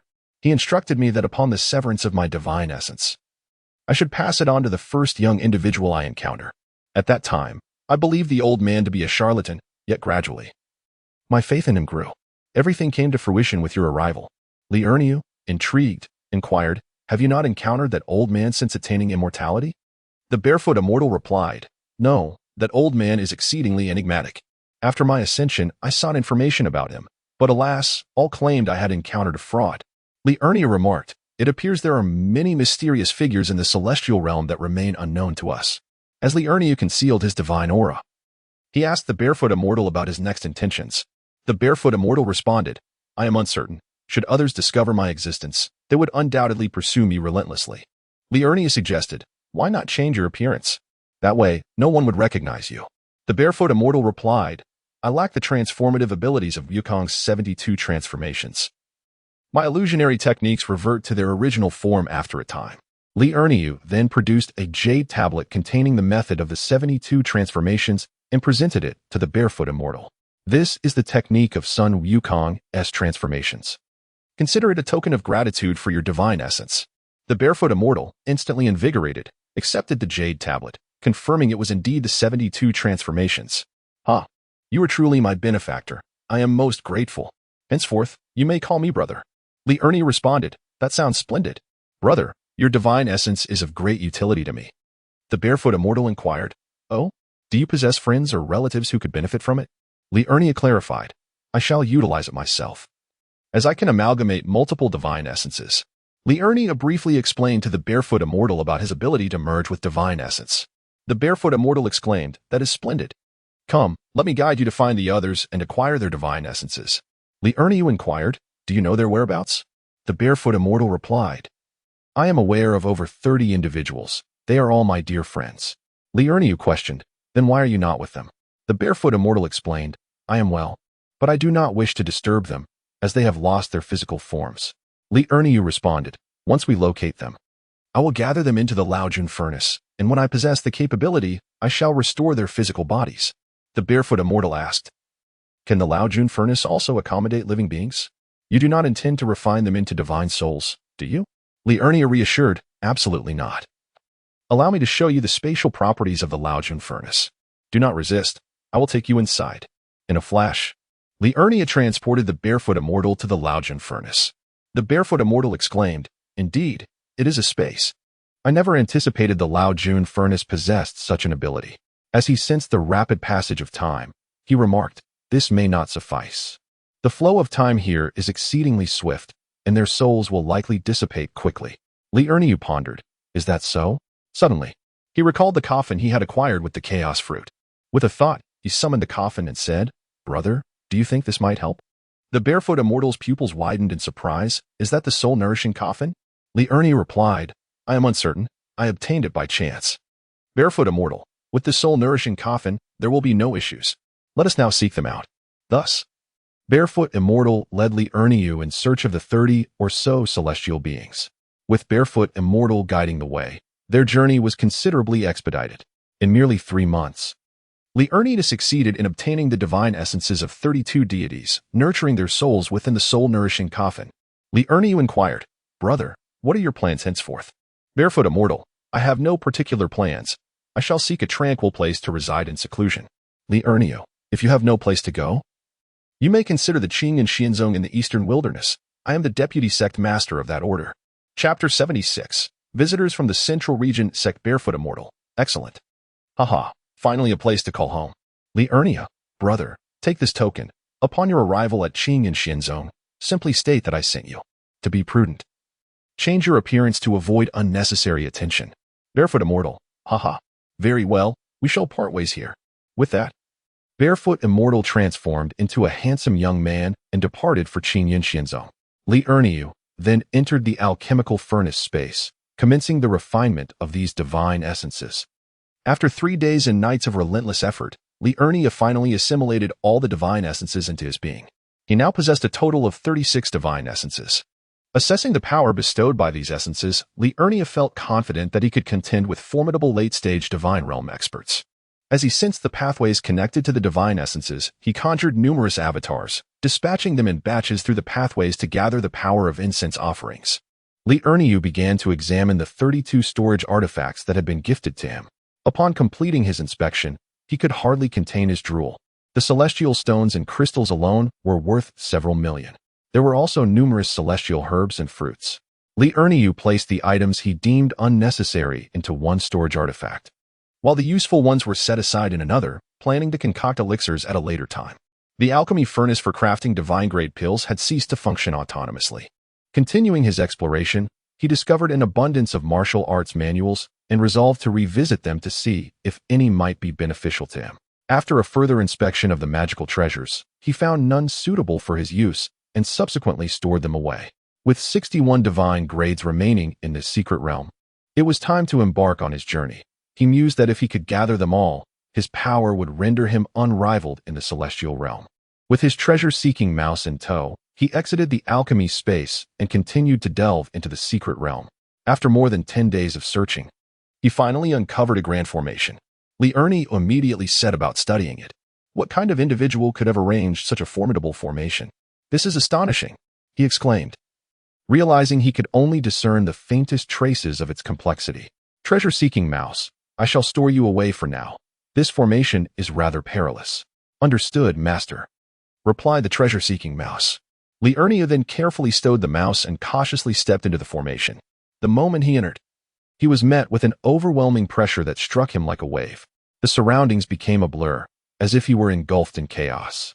Steeling himself, he channeled his celestial energy to withstand the mounting pressure. However, the force intensified, compelling him to slow his pace and focus intently on the shifting landscape around him. Suddenly, a fierce beam of light surged from his left side. Li Erniu swiftly sidestepped, narrowly evading the strike. Before he could catch his breath, a sharp gust of wind assailed him from the right. Alarmed, Li Erniu realized the attacks within this formation were alarmingly dense and swift. With a clang, he deflected the onslaught using his pestle. Cautiously harnessing the celestial energy within him, he navigated while employing his consciousness to scrutinize the formation's core. By keen observation, Li Erniu deduced a safe route and advanced slowly, occasionally unleashing a spell upon the formation's heart. Progressing steadily, he encountered some resistance along the way, yet ultimately traversed the array. Upon emerging, he found several rents in his attire, yet his body remained unscathed, for Li Erniu's physical form was remarkably resilient. What greeted him beyond the formation was a small palace, leaving him utterly bewildered. Previously, he had encountered caves and modest abodes. How could a palace manifest here? As Li Erniu prepared to extend his consciousness for further investigation, the palace doors creaked open. "Please enter, fellow cultivator." A voice beckoned from within. Remaining vigilant, Li Erniu approached the palace. Upon entering, he beheld over 20 ethereal figures, both men and women, gathered around a grand table in the main hall. Li Erniu spoke. "I apologize for intruding, esteemed seniors. I hope for your understanding." The elder at the forefront replied, "You are quite courteous. Which sect do you belong to?" Li Erniu responded, "I am from the Qing and Xianzong of the Eastern Wilderness. And I am also a disciple of the Supreme Lord Laozi. The elder inquired, Oh? Since you possess such a legacy, what brings you to this place? Li Erniu, I have been fortunate enough to consume the legendary chaos fruit. The elder at the forefront, astonished, inquired, Are you referring to the fabled chaos fruit? The one that grants the ability to become a chaos body and allows the refinement and absorption of multiple divine essences? Li Erniu, indeed. At this moment, an elder to the left of the foremost elder spoke up. No wonder you emerged unscathed after traversing the Great Formation. A fresh and refined woman to the right of the foremost elder remarked, It seems my formation skills are still lacking, as I failed to ensnare a mere junior in the early stages of divinity. Li Erniu, senior, although I am in the early stages of divinity. My divine consciousness and physical form have already reached the mid-stage. Moreover, I have refined 36 divine essences in terms of combat prowess. I possess the strength of the late stage of divinity, and my understanding of formations is reasonably adequate. Foremost elder, may I inquire whose divine essences you have assimilated? Li Erniu, the first is that of the Supreme Lord Laozi, alongside others such as the Lord of the Tying Star, the Lord of Fire Virtue, the Barefoot Immortal, and the 8 Immortals. The foremost elder and the others exchanged glances before speaking. It appears you are indeed not affiliated with those sections, Li Erniu. Certainly not. Previously, the Barefoot Immortal led me to find 32 individuals. Why would you think I belong to those sects? Foremost elder, several of our members have had their souls annihilated by individuals from those sections. Some managed to escape and contacted me, prompting me to gather everyone to devise a counter-strategy. Li Erniu, that shouldn't be the case. The sects of the Xiangrui Immortal Domain and the Hongfu Immortal Domain do not possess such formidable power. The elder at the forefront stated, They are not from these 2 immortal domains. It is the people from the Central Immortal Domain who have arrived. Li Erniu exclaimed, What? I did not expect them to come so swiftly. When I entered earlier, there were no individuals from the Central region. The elder replied, They must have arrived within the past half-month. Do you have any proof to substantiate your claims? Li Erniu responded, Previously, the Barefoot Immortal was with me, but he has since departed for the Eastern Wasteland. Before Li Erniu could finish, he was interrupted by the elder. How long has the Barefoot Immortal been gone? Li Erniu replied, 16 days. The elder expressed his hope. Let us pray he does not encounter anyone from the Central region, or it may bode ill. Li Erniu assured him, I believe there is little cause for concern. He has mastered the 72 transformations. The elder questioned, He is capable of learning the 72 transformations?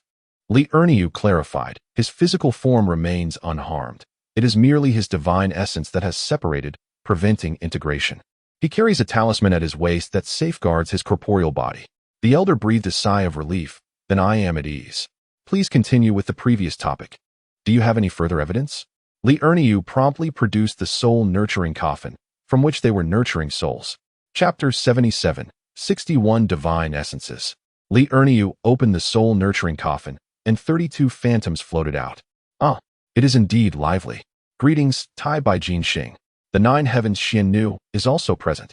All 8 immortals have gathered. In a moment, the atmosphere was lively and bustling. Li Erniu realized that the elder at the forefront was the illustrious Tai Bai Jinxing, while the formidable formation was crafted by the enigmatic Zhu Tianzuan. Li Erniu recalled the fire deity, who had been stored away in the alchemical furnace, and communicated with the spirit of the furnace, prompting the fire deity to emerge. Goodness, are you all having a grand gathering? Inquired the fire deity. I did not expect to find you here. Where have you been hiding? I've been mingling with the spirit of the old lord's furnace, replied the fire deity. Li Erniu chose to remain silent, allowing them to converse, as it had been quite some time since their last meeting. The group engaged in conversation for half an hour, after which Tai Bai Jinxing remarked, All right, let us pause our chatter for now. We shall have ample opportunity to converse once we reach the soul-nurturing coffin. Upon ceasing their discussions, Tai Bai Jinxing continued, Let us present our divine essences to this young brother. In an instant, 25 beams of radiant light surged towards Li Erniu, who promptly accepted them, clasping his fists in gratitude. Tai Bai Jinxing added, We also have no further need for our magical treasures and celestial stones. Let us first enhance the strength of our young friend Li Erniu. Suddenly, various storage artifacts flew towards him. As Li Erniu finished receiving the storage treasures, a diminutive elder spoke up. I have a planting space artifact to gift you as well, which includes the peach tree of the Queen Mother and the Huangjongli tree. along with Mengshan fairy tea and various celestial herbs. Li Erniu joyfully accepted the gift, recognizing its immense value. Thank you, esteemed elder. May I inquire how to address you? The old man. I am the land god who oversees the orchard for the Queen Mother of the West. Li Erniu. Thank you, land god. The celestial maiden of the 9 heavens. Your mastery of formations is impressive. Within my storage bracelet, I possess jade slips on formations and insights. Feel free to examine them. The Star of the White Emperor. This diamond circle of mine is a supreme artifact for attack. I shall present it to you as well. One by one. The others offered their finest artifacts or secret techniques. Li Erniu gratefully accepted them all, seeing that it was sufficient. The Star of the White Emperor handed Li Erniu a token, instructing him to present it to any celestial being he might encounter in the future. Li Erniu replied, Understood. The Star of the White Emperor. Then let us proceed to the soul-nurturing coffin. Li Erniu. Very well. I shall certainly find a way to restore the physical forms of all esteemed seniors. With that, the myriad ethereal souls entered the soul-nurturing coffin. Li Erniu secured the lid and stored it within the alchemical furnace's space. He then swiftly entered the furnace himself, commencing the refinement and integration of the newly acquired 25 divine essences. After 2 days of dedicated effort, he successfully fused these essences, now possessing a total of 61 divine essences. Feeling the surge of power within him, he estimated that he could withstand a blow or two at the pinnacle of the divine realm without succumbing. Li Erniu continued to create countless clones to traverse the passageway, gathering incense offerings. He then began the refinement of the planting space artifact, and upon completion, he entered the planting space.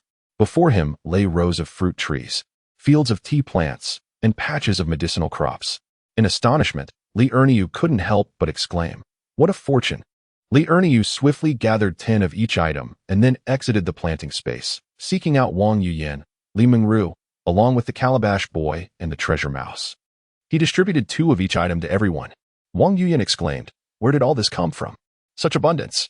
Li Erniu chuckled, Hee hee. A kiss will reveal the secret. Wang Yuyan shot him a disapproving glance before planting a quick kiss on his lips. He then turned to Li Mengru, who followed suit with a kiss as well. Li Erniu beamed, Hee hee. I have acquired a divine planting space, abundant with the fruit trees of the Queen Mother, tea leaves, and numerous elixirs. The peach tree is particularly plentiful. Feel free to indulge. The calabash boy exclaimed, That's splendid. The treasure mouse and I can swiftly level up. They made their way to their residence within the space, where the 2 women poured themselves 2 jugs of wine, reveling in food and drink. Once they had feasted, Li Erniu promptly sat cross-legged to refine the energy of the celestial fruits and the divine brew. Wang Yuyan and Li Mengru also seated themselves to begin their own refinement, while the calabash boy and the treasure mouse took a more leisurely approach. The calabash boy directly broke through to the late stage of the divine realm, while the treasure mouse ascended to the emperor realm. 3 days later, Li Erniu was the first to awaken, having achieved a breakthrough to the mid-stage of the divine realm. At that moment, the 2 women also opened their eyes, realizing they too had advanced to the mid-stage of the divine realm. Li Erniu then produced the jade slip of formations given to him by the 9 heavens Xian Nu, along with his insights, and replicated 2 copies for the women. The trio then entered the formation study space to begin their exploration of the formations taught by the 9 heavens Xian Nu. As a year swiftly passed, Li Erniu finally mastered the intricacies of the formations. He then refined the Vajra circle of the Tai Bai Jinxing, which swiftly integrated into his Dantian. At present, there are 3 divine artifacts positioned in the Dantian. The spirit of the Chaos Pearl has awakened. It is a protective treasure. Now, Li Erniu possesses offensive, defensive, and supportive artifacts.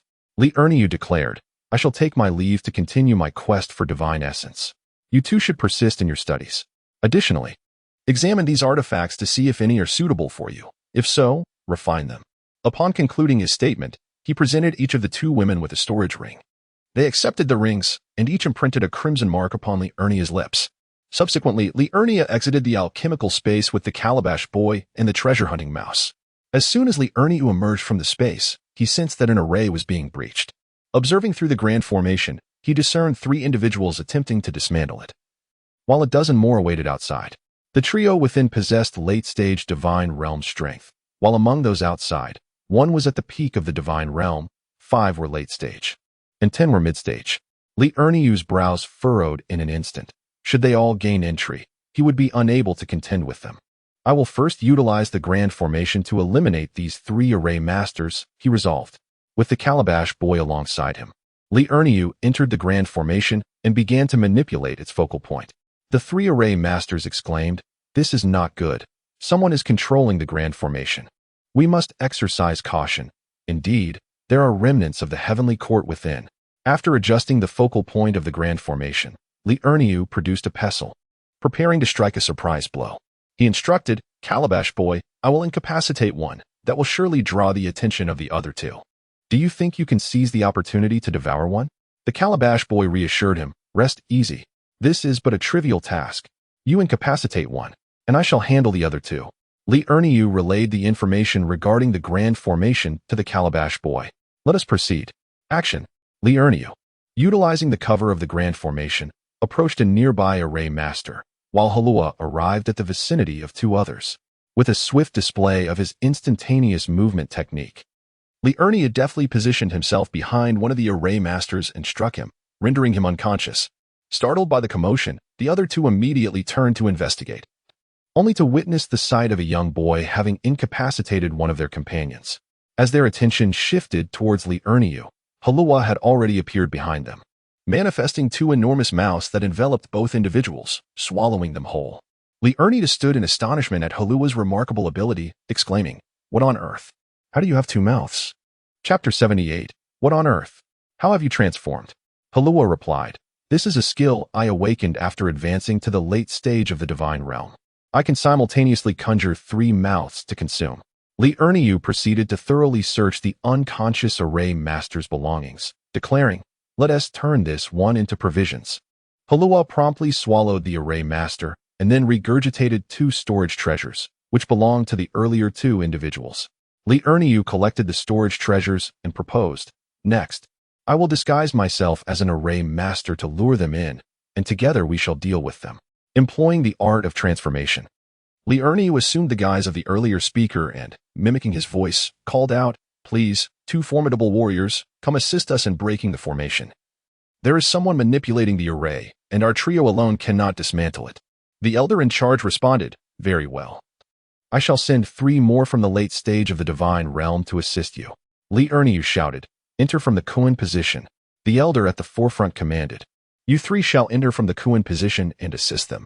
The 3 individuals, all in the late stage of the divine realm, swiftly entered the grand formation through the Kuan position, where Li Erniu awaited them. He instructed, "Follow me closely. Do not falter in your steps."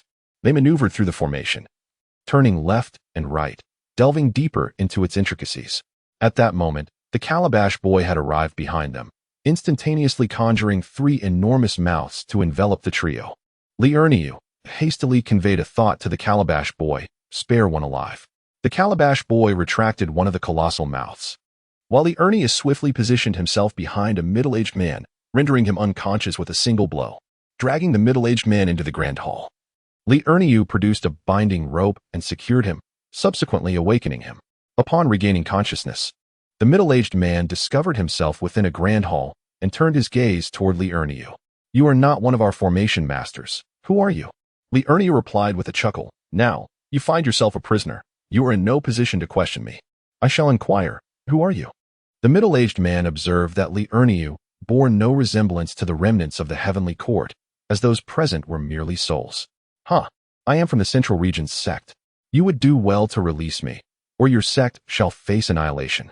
Li Erniu inquired about the individuals outside. The middle-aged man replied, "The leader among them is from the Beast Master sect, while the others belong to affiliated sects of the Beast Master Temple. Our sect is also among their affiliates." Li Erniu asked, "How many individuals have entered the secret realm?" The middle-aged man responded, "A total of 130 people have arrived. Each of the 5 great sects sent 1 peak divine realm practitioner, accompanied by 25 members from their affiliated sections." Li Erniu questioned, "Why do you have such a small number of people?" The middle-aged man explained, "We are divided into 5 teams, with each peak divine realm practitioner leading 25 individuals. Several members of our team perished while capturing the remnants of the heavenly court." Li Erniu then asked, "How many divine orbs has your team acquired?" The middle-aged man replied, "Our team has obtained 3 divine orbs." Li Erniu requested a detailed introduction to the peak divine realm practitioner outside. The middle-aged man stated, His name is Huijingshan, an elder of the Beast Master Temple. His companion beast is the golden crystal beast with azure eyes, also at peak divine realm. At that moment, Liurnia struck the middle-aged man, rendering him unconscious, and removed the binding ropes. Swallowing the middle-aged man, the gourd baby inquired, "What shall we do next?" That peak divine realm practitioner is accompanied by a formidable divine beast. Liurnia sensed that his spiritual essence was insufficient for advancing to the late stage of the divine realm, so he asked the gourd baby, "How long until you can upgrade?" The gourd baby replied, "I can upgrade as long as I consume." Liurnia decided, "Then let us first head to the cultivation space for your advancement." Liurnia entered the cultivation space with the calabash boy, inquiring, "How many of these pan peaches must you consume to advance?" The calabash boy glanced around and replied, "Approximately 110,000 year pan peaches and 10 huangzhong li should suffice." After a brief inspection, Liurnia noted that he had only consumed a quarter of what was available, deeming it quite a bargain. Thus, he encouraged, "Go ahead and eat." Instantly, the calabash boy transformed into a voracious eater, devouring the fruits with gusto. In no time, he had finished. Liurnia questioned, "Why haven't you upgraded yet? Is it insufficient?" The calabash boy responded, "I need to digest for a while." Liurnia asked, "How long will that take?" The calabash boy replied, "About 10 days. Liurnia agreed, "All right, then let us proceed to the alchemy space." In the blink of an eye, the two arrived in the alchemy space. "You digest first. I shall take the treasure-seeking mouse to enjoy some celestial fruits." Liurnia led the mouse into the cultivation space, saying, "Choose for yourself and see what you can consume to advance, but do not finish everything." The treasure-seeking mouse's eyes sparkled with excitement. Immediately dashing towards the 1,000-year pan peaches, Liurnia asked, "Why not eat the 10,000-year ones?" The mouse replied while munching, "Master, my current cultivation is too low. Consuming the higher-tier pan peaches would be wasteful. It is more reasonable to eat according to my level." Liurnia inquired, "How long will it take for you to reach the pinnacle of the divine realm?" The treasure-seeking mouse was taken aback. "Master, you wish for me to reach the pinnacle of the divine realm through this eating?" Liurnia assured, "As long as you don't consume everything. Just leave 3 portions of each for me." Tears of excitement welled in the mouse's eyes. "Master, you are so kind. No one has ever treated me this well." Liurnia, enough with the sentimentality. We are all comrades here. Those who follow me shall not be treated poorly. The treasure mouse wiped away its tears. From now on, I shall be the master's beast in life and the master's spirit in death. Liurnia shuddered, quickly inquiring, "How long will it take you to reach the pinnacle of divinity?" The treasure mouse replied, "Approximately 2 days should suffice." Liurnia nodded, "Very well. Then you shall eat here, and I will return for you in 2 days." Upon hearing that it would be left to eat alone, the treasure mouse felt a surge of gratitude, realizing how much trust its master had in it. In the past, its previous master had treated it like a thief. Truly, one should not compare oneself to others. It appears I must strive harder to seek treasures for my master in the future.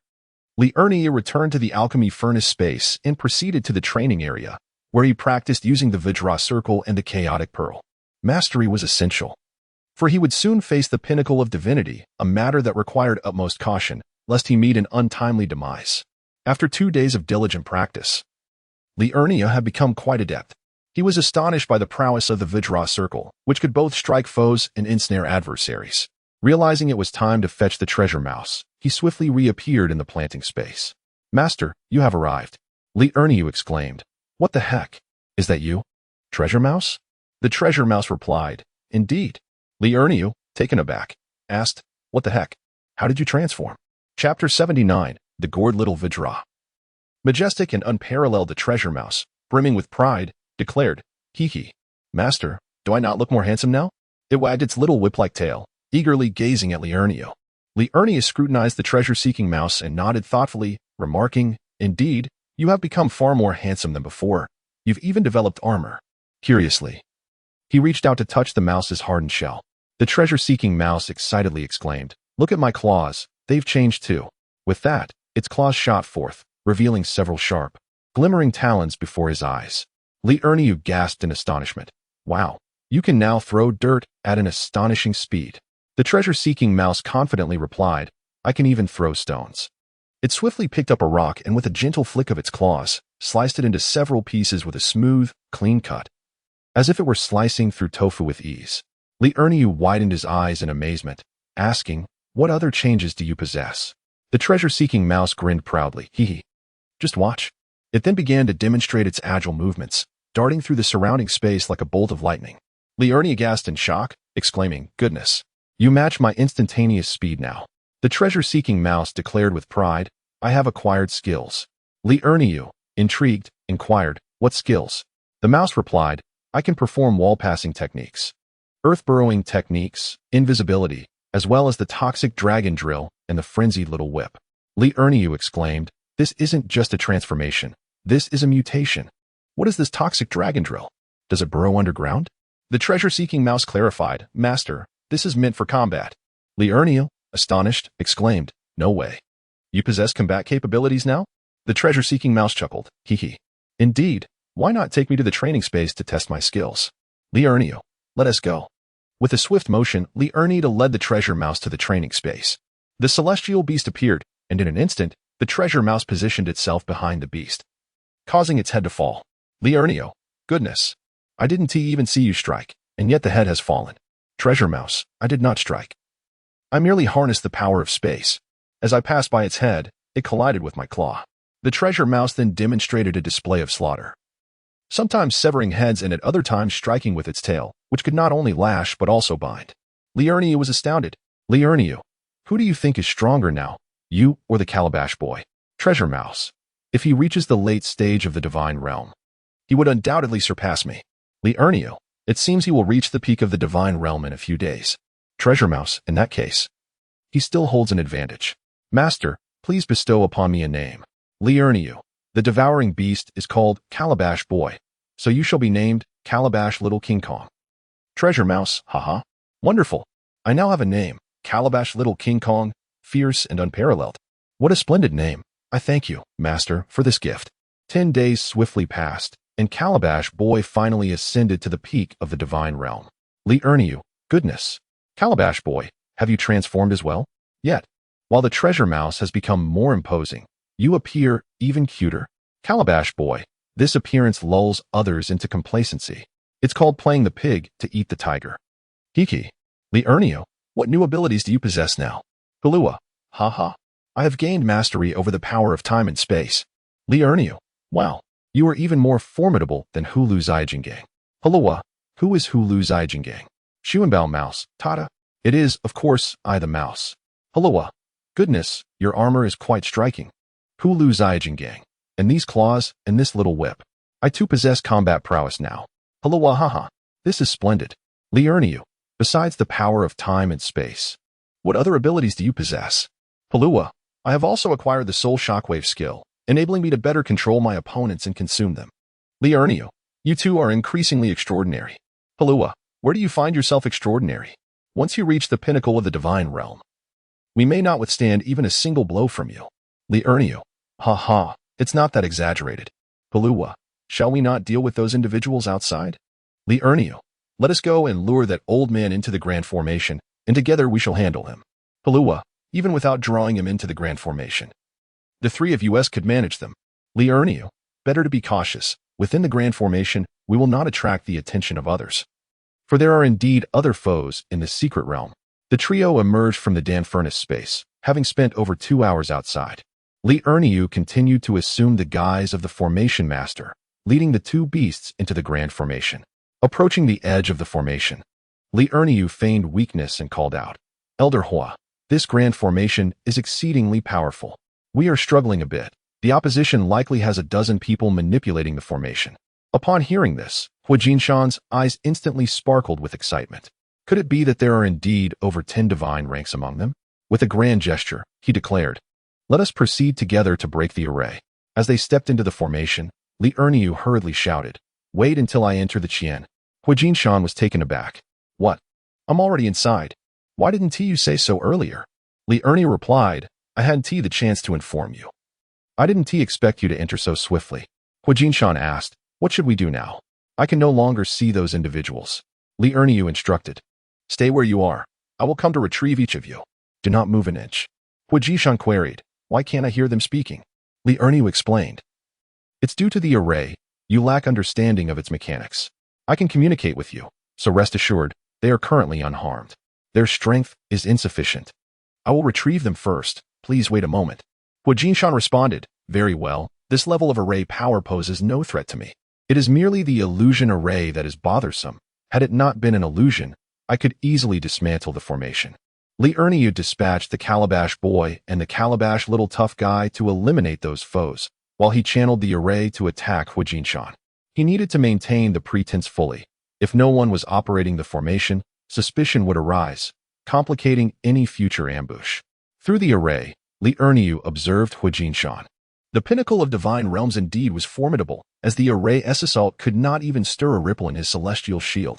Before long, the Calabash Boy and the Calabash Little Tough Guy returned, having dealt with those inexperienced adversaries. Li Erniu, I shall guide Hu Jinshan deeper within, where we will engage in the advanced illusion array.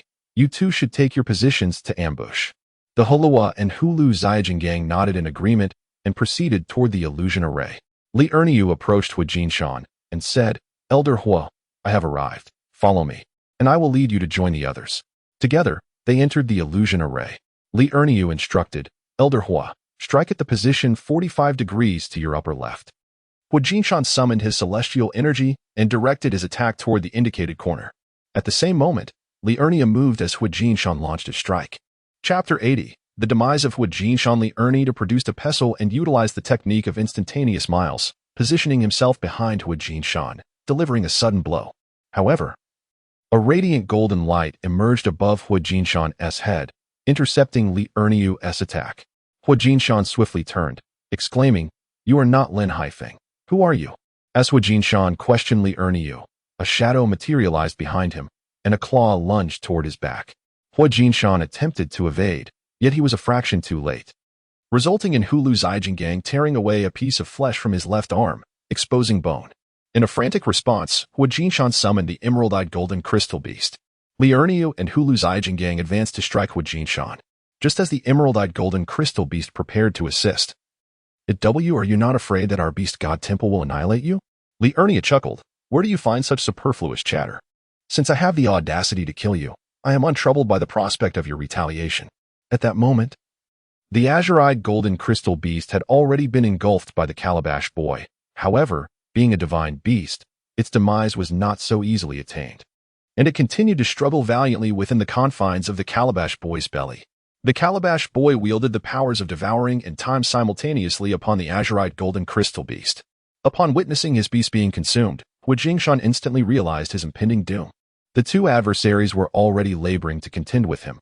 Should another divine beast join the fray, he would surely meet the same fate as the azure-eyed golden crystal beast. Yet, contemplating escape within the illusionary array proved futile. Just as Hu Jinshan was lost in thought, another arm was wounded by the Calabash Little Golden Warrior.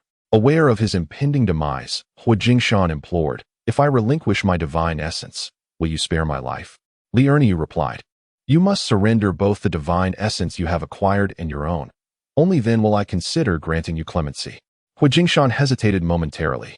Li Erniu continued, You have already reached the pinnacle of the divine realm. Even without your divine essence, you remain at that peak, albeit unable to ascend further. Moreover, do you not possess the means to absorb divine essence? Hu Jinshan contemplated this. You swear that if I surrender all, you will allow my departure. Li Erniu feigned deliberation. I can indeed permit your exit, provided you also relinquish all your storage artifacts. Hu Jinshan mused, It seems there may be truth in his words. Otherwise, there would be no need to demand my storage treasures. Hawking was the first to bestow the 3 divine essences he had previously obtained upon Li Erniu. And then he tossed over his storage artifacts. Li Erniu remarked, What about your own divine essence? Hawking, you haven't made your vow yet. Li Erniu declared, I swear. If I accept Hawking Mountain's divine essence, I will not kill Hawking Mountain. If I break this oath, may I be struck by thunder. A rumbling sound echoed. Li Erniu exclaimed, What the hell is happening? Hawking Mountain explained, This is the rule accepting your vow. If you violate it, the rule will punish you. Li Erniu said, All right, I've made my vow, now hand it over. With a heavy heart, Hawking Mountain forced his divine essence out of his body. Instantly, he spat out a mouthful of blood. He threw his divine essence towards Li Erniu, who caught it and verified its authenticity. Without a word, Li Erniu turned and left. Hawking Mountain breathed a sigh of relief. Just then, the gourd boy, having finished devouring and refining the golden-eyed crystal beast, appeared in a flash before Hawking Mountain, his large mouth enveloping him. Hawking Mountain panicked. Didn't you agree not to kill me? The gourd boy retorted, he agreed not to kill you. But I never said I wouldn't. He's already gone. Hawking Mountain threatened, I'll take you down with me, and prepared to self-destruct. At that moment, the gourd Little Diamond appeared in a flash before Hawking Mountain, his sharp claws instantly piercing Hawking Mountain's dantian. Instantly, Hawking Mountain deflated like a punctured balloon and was swallowed by the gourd boy. The gourd boy and the treasure-seeking rat found Liurniu, who was waiting for them ahead. Is it resolved? The gourd boy replied, it has already been consumed. Then let us proceed to the Grand Hall, where I shall assimilate these divine essences. At this moment, the gourd boy produced 18 divine essences and handed them to Liurniu.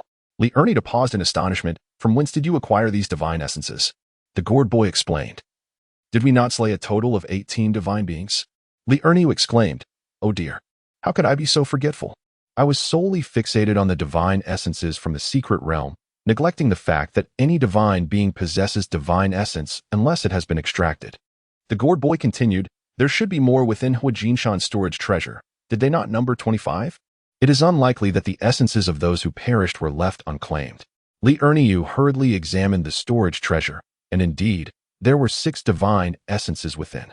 His eyes gleamed with delight as he declared, now we have a total of 28 divine essences. Once I absorb them, I shall possess 89 divine essences. Exhilaration coursed through him, and anticipation sparkled in his gaze. Subsequently, Liurniu led the 2 companions to the Grand Hall. He, along with the 2 beasts, swiftly entered the alchemical furnace space. Upon entering the alchemical furnace space, Liurniu allowed his companions to roam freely while he began the process of refining and absorbing the divine essences. Closing his eyes, he focused intently, introducing his essence into the divine essences. As time unfolded, one by one, the divine essences were refined into his being. After more than 2 days, Liurniu finally integrated all 28 divine essences into his form. Upon opening his eyes, a formidable aura emanated from him. He reveled in the transformation of his power, his heart brimming with joy and satisfaction. Now, he has acquired 89 divine powers. If he encounters someone of Huajinshan's caliber again, he could engage in combat for dozens of rounds without succumbing, even without the aid of the illusion array. Liurniu has also manifested countless avatars to enter the new divine power channel to gather incense energy. He pondered, what should my next step be? Should I wait for them to come to me, or should I seek them out? Perhaps I could disguise myself as Huajinshan to lure a group over? Liurniu first checked on Wang Yuyin and Li Mengru. They should rest when needed and not constantly engage in cultivation. Wang Yuyin remarked, we have nothing to do while idling. Even if we strive to cultivate, we still can't catch up to you. If we don't put in the effort, we will fall even further behind.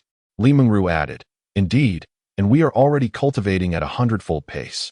Liurniu replied, the incense energy is insufficient for your cultivation to advance. You both can enhance your strength in other areas. Wang Yuyin said, ever since you taught us about manifesting numerous avatars, we have been accumulating incense energy much faster. We have nearly mastered the formations in alchemy. What other aspects can we improve our strength in? Liurniu suggested, are you both able to learn the techniques for refining the spirit and body? Li Mengru responded, let us return to our dwelling to discuss this. Chapter 81, Slaying Another Team After 2 days of discussion. Liurniu imparted the body refinement technique and the spirit cultivation technique to the 2 women. Liurniu exited the alchemy furnace space and, utilizing the 72 transformations, transformed into Huajinshan's likeness, stepping out of the grand formation. He prepared to search for those small teams, but suddenly realized he did not know any of them. Let us return and deliberate further. Just as Liurniu contemplated his departure, Elder Hua, what brings you here alone? Upon seeing a monk accompanied by a retinue, Liurniu instantly adopted a dejected demeanor.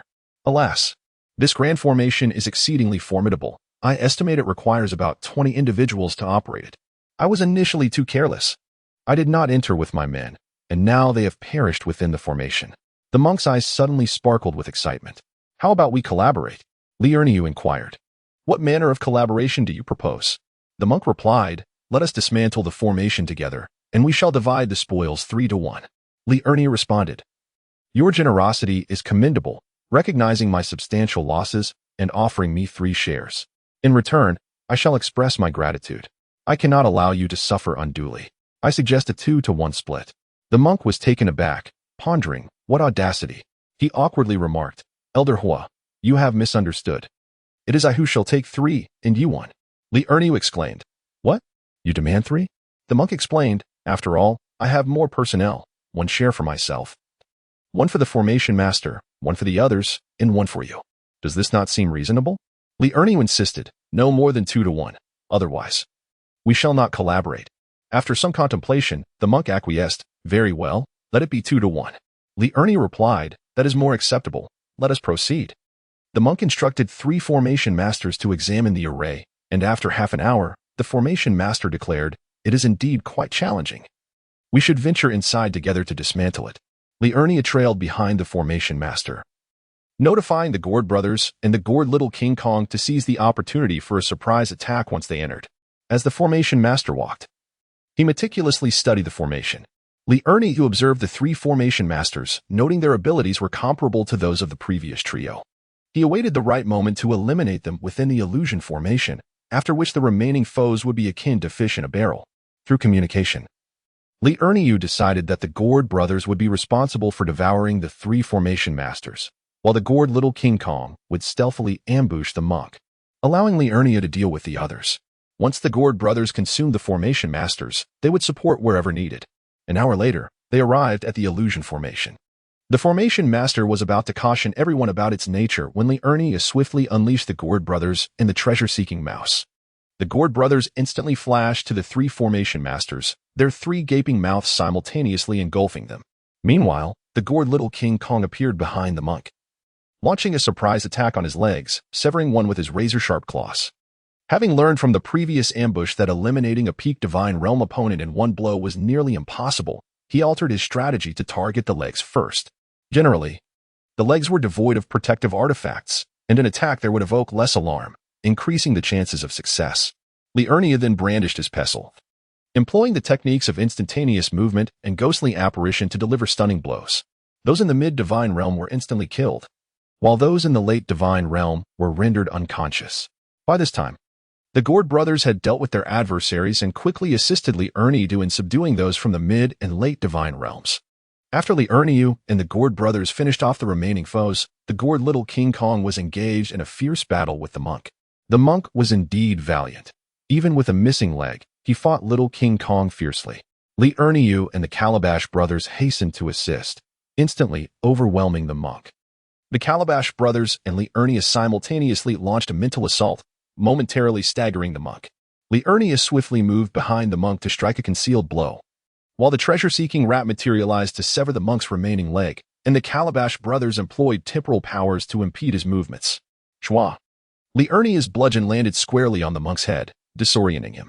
Simultaneously, Little King Kong severed the monk's other leg, causing him to collapse instantly. Li Erniu delivered another blow, and the Calabash brothers opened their massive maw, engulfing the monk entirely. Through the coordinated efforts of Li Erniu and the 2 beasts, the battle concluded in a mere 10 minutes. The Calabash brothers extracted their divine essence and presented it to Li Erniu. Another 30 divine essences were acquired, including 4 from the Celestial Court and 26 from their own ranks. Li Erniu, accompanied by the Calabash brothers and Little King Kong, returned to the main hall and entered the alchemy furnace space. Li Erniu commenced the refinement of the divine essences, completing the process in 3 days. Having amassed 119 divine essences within his body, Li Erniu sensed an explosive power capable of single-handedly vanquishing a peak-level deity. Li Erniu continued to deploy infinite clones to access the divine essence channel and gather incense offerings. Upon inspecting the incense offerings, Li Erniu discovered they were still insufficient for advancement. A thorough examination revealed that the more divine essences one possessed, the greater the quantity of incense offerings required for advancement. Nevertheless, it matters not. As long as one's strength is formidable enough, the ability to advance becomes of little consequence. Eventually, the accumulation of incense power will come to fruition, given the inherent pace at which it can be gathered. Li Erniu took a moment to check on Wang Yuyan and Li Mingru, spending 2 days discussing recent events. Rejuvenated, Li Erniu emerged from the alchemical furnace space, intending to locate the remaining 3 teams. Should he manage to rescue a few souls from the Heavenly Court, it would render the inheritance of the Old Lord's legacy worthwhile. Transforming into the likeness of Huijing Shan, he exited the Grand Formation. He extended his consciousness but found no trace of the 3 teams. He set up a monitoring array within the Great Formation and summoned the treasure-seeking mouse, the small golden gourd. Together, the man and the mouse commenced their search for the Grand Formation and the 3 teams. After 3 days of diligent searching, the treasure-seeking mouse discovered a concealed array in a rather secluded location. Li Ernie to assess the situation before swiftly entering. Such an array posed little challenge for him. Upon traversing the hidden array, he found himself in a cave. As he probed the cave with his consciousness, he discerned 2 female souls hiding within, likely remnants of the heavenly court. Li Ernie stepped inside and addressed them first. Might I inquire if the 2 esteemed ladies within are of the heavenly court? I am a disciple of the old lord. Upon realizing they had been discovered, the 2 women initially prepared to fight, only to be taken aback by the presence of an ally. One woman, clad in purple, adopted a cautious demeanor and inquired, "Can you provide proof?" Li Ernie produced the old lord's furnace and the token gifted to him by the Star of the White Dawn. Li Ernie stated, "The Laojun furnace serves as a testament to my lineage. This token was bestowed upon me by the Great White Star, who mentioned that presenting it to any denizen of the heavenly court would validate my claim." At this revelation, the 2 individuals exhaled in relief. "Could you assist us in rescuing our sisters?" they implored. Li Ernie inquired, "Where are they located, and how far from here?" The woman in pink responded, "They lie to the east, not too far, at most a day's journey." "Very well," Li Ernie affirmed, "given the urgency of the situation. You should enter the soul-nurturing coffin. The Great White Star and his companions are within." With that, Li Ernie produced the soul-gathering coffin. The woman in purple interjected, "Only allow my sister to enter. I possess a treasure that can store souls. I shall conceal myself within it, and you can carry my artifact while I guide you." "Agreed," Li Ernie replied. The woman in pink entered the soul-nurturing coffin, and Li Ernie hastily secured it. "Let us make haste to avoid any further delay." The woman in purple handed Li Ernie a scented pouch, saying, "Just carry this." Upon receiving the pouch, Li Ernie watched as the woman in purple swiftly vanished into it. Exiting the cave, Li Ernie transformed into the visage of Hua Jin Shan and employed a technique to traverse vast distances, heading eastward. The woman in purple questioned, "Is this your 72 transformations?" "Indeed," Li Ernie confirmed. "Am I still on the correct path?" "Your general direction is accurate, that you should veer slightly to the left," she advised. Li Ernie adjusted his course and continued onward. The woman in purple cautioned, "Their leader is at the pinnacle of the divine realm. Do you believe you can best him?" "Rest assured, I shall manage without issue," Li Ernie assured her. "Which sect does that leader belong to?" inquired the woman in purple. "It should be the 100 Flowers Immortal Palace," she replied. Li Ernie asked, "What do you go by?" "I am the 6th of the 7 fairies, known as Xining, but you may call me AZ. May I inquire how to address you, benefactor?" I am called Li Ernie. There's no need to refer to me as benefactor. I have inherited the teachings of the Great Lord, and assisting you is merely my duty. Moreover, I seek your divine essence. Then I shall call you Ernie. In truth, we are not afraid of death. After all, we have only our souls remaining. Eventually, we will dissipate, and we merely wish to find a successor. Rest assured, you shall not perish. Once I save you, I will endeavor to restore your physical forms. It is said that Neza was able to reconstruct his body. Neza utilized the primordial lotus root, which was discovered by the primordial heavenly venerable in the river of time. Such heavenly materials are absent in the celestial realm. If he could find it in the river of time, then I too can locate similar heavenly treasures. Alas, the Supreme Lord has already vanished from the world, making it impossible to revive him. The valley ahead is our destination. I did not expect you to arrive so swiftly. Having taken only 2 hours, Li Ernie expanded his consciousness and indeed located a grand formation in the valley, where individuals were attempting to breach it. He swiftly advanced closer. "Who goes there?" someone shouted as they noticed his approach. At the forefront stood a voluptuous and enchanting woman exuding an alluring power. Upon recognition, Li Ernie remarked, "Ah, it is Elder Hua. What brings you here, Elder Hua? Are you trying to seize our fruits?" Li Ernie inquired. "Not at all. I have come seeking assistance," replied the female leader across from him. "What sort of assistance?" she questioned. "Is there anything in this secret realm that Elder Hua cannot handle?" Li Ernie, displaying remarkable acting skills, felt a flush of embarrassment and awkwardly confessed, "I encountered a formidable formation, with 2 or 3 dozen individuals manipulating it. In my moment of carelessness, I led my companions to their demise within. Therefore, I seek external aid to avenge them." Upon hearing of so many people involved, the enchanting woman's eyes sparkled with excitement. "Oh, Elder Hua has ventured outside. I shall certainly assist you in avenging your companions. Bring me a few of those within, and I will support your quest for revenge." As she spoke, she wrapped her arm around Li Ernie's. "Ah, Truly a temptress, Li Ernie mused, feigning nonchalance.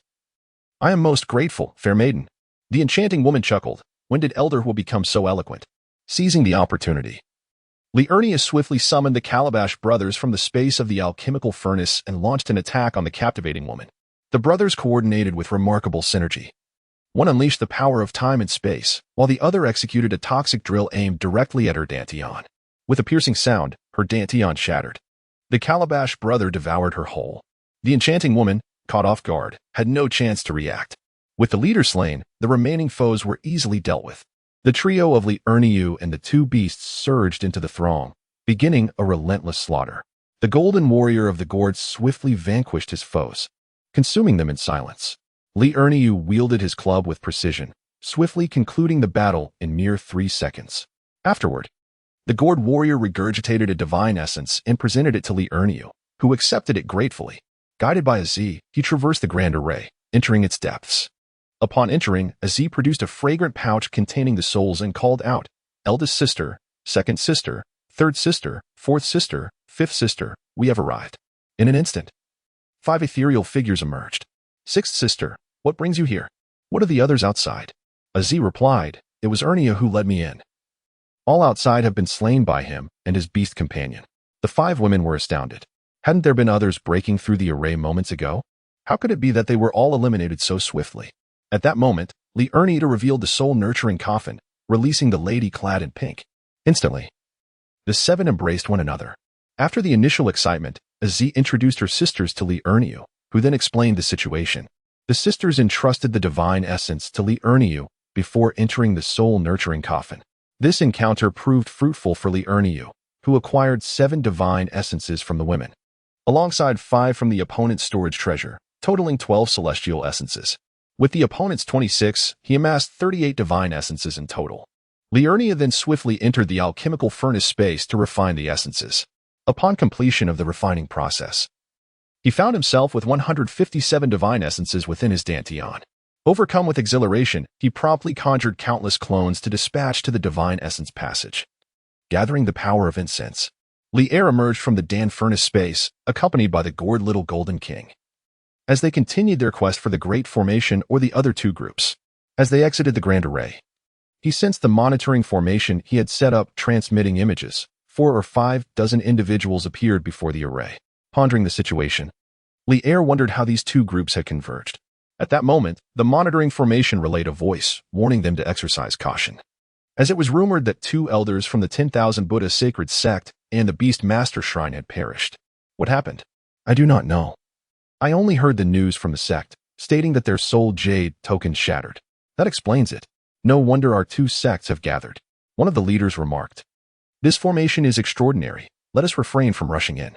The formation master should first probe the array from the periphery. Through their conversation, Li Er grasped the situation. Time was of the essence. He needed to return swiftly, ideally before they could dismantle the formation. That would make it significantly easier to deal with them from within the array. Chapter 83. Eliminate the threat. Li Er dared not delay for even a moment. He promptly set off, employing his utmost speed to traverse the distance. After nearly a day of relentless travel, he finally reached his destination. To his dismay, the Grand Formation had already been breached. He had returned just a moment too late. At the instant Li Er arrived, the once looming array vanished without a trace. Alarmed, he hastily swallowed several pills to restore his depleting mana and promptly notified the Gourd brothers and Gourd Little Golden King to prepare for battle. After the Grand Formation dissipated, the members of Xuanian Gate and the Sacred Sword Sect, who had been breaking the formation, instantly sensed the presence of someone from the outside world. Upon seeing a young man, they immediately felt relieved. One of them shouted at Li Erniu, "Get lost, you meddler." Li Erniu retorted, "What the hell? Who are you? Do you not know that I am from the Holy Heaven Palace?" 2 individuals from the opposite side gestured and advanced towards Li Erniu. He questioned, "What do you want? Are you looking for trouble? Be careful, or your sect will be obliterated." As Li Erniu continued to boast, the 2, noticing his bravado, quickened their pace towards him. In an instant, Li Erniu was engaged in combat with the 2, though he refrained from unleashing his true power. His intention was to lure more adversaries in order to eliminate a portion of them, making it easier for himself later. After all, the 2 opponents were at the peak of the Divine Realm, and the Xuantian Gate likely had puppets, also at the peak of the Divine Realm. thus necessitating the elimination of some foes first. Seeing that the two mid-level Divine Realm fighters were no match for Li Erniu, they dispatched 5 more mid-level fighters to confront him. Li Erniu pretended to find a flaw in one of them and struck him down with a single blow. Taking advantage of the moment when the other 5 had not yet arrived, he then dispatched another opponent. Upon witnessing the deaths of their comrades, the 5 fighters were instantly enraged and rushed towards Li Erniu. Nevertheless, he continued to dominate the confrontation. Realizing that this young man was cunningly playing the fool while devouring the tiger, they promptly sent 5 late-stage Divine Realm fighters to eliminate him. Observing that 5 mid-level fighters had been slain, Li Erniu seized the opportunity and dispatched them as well.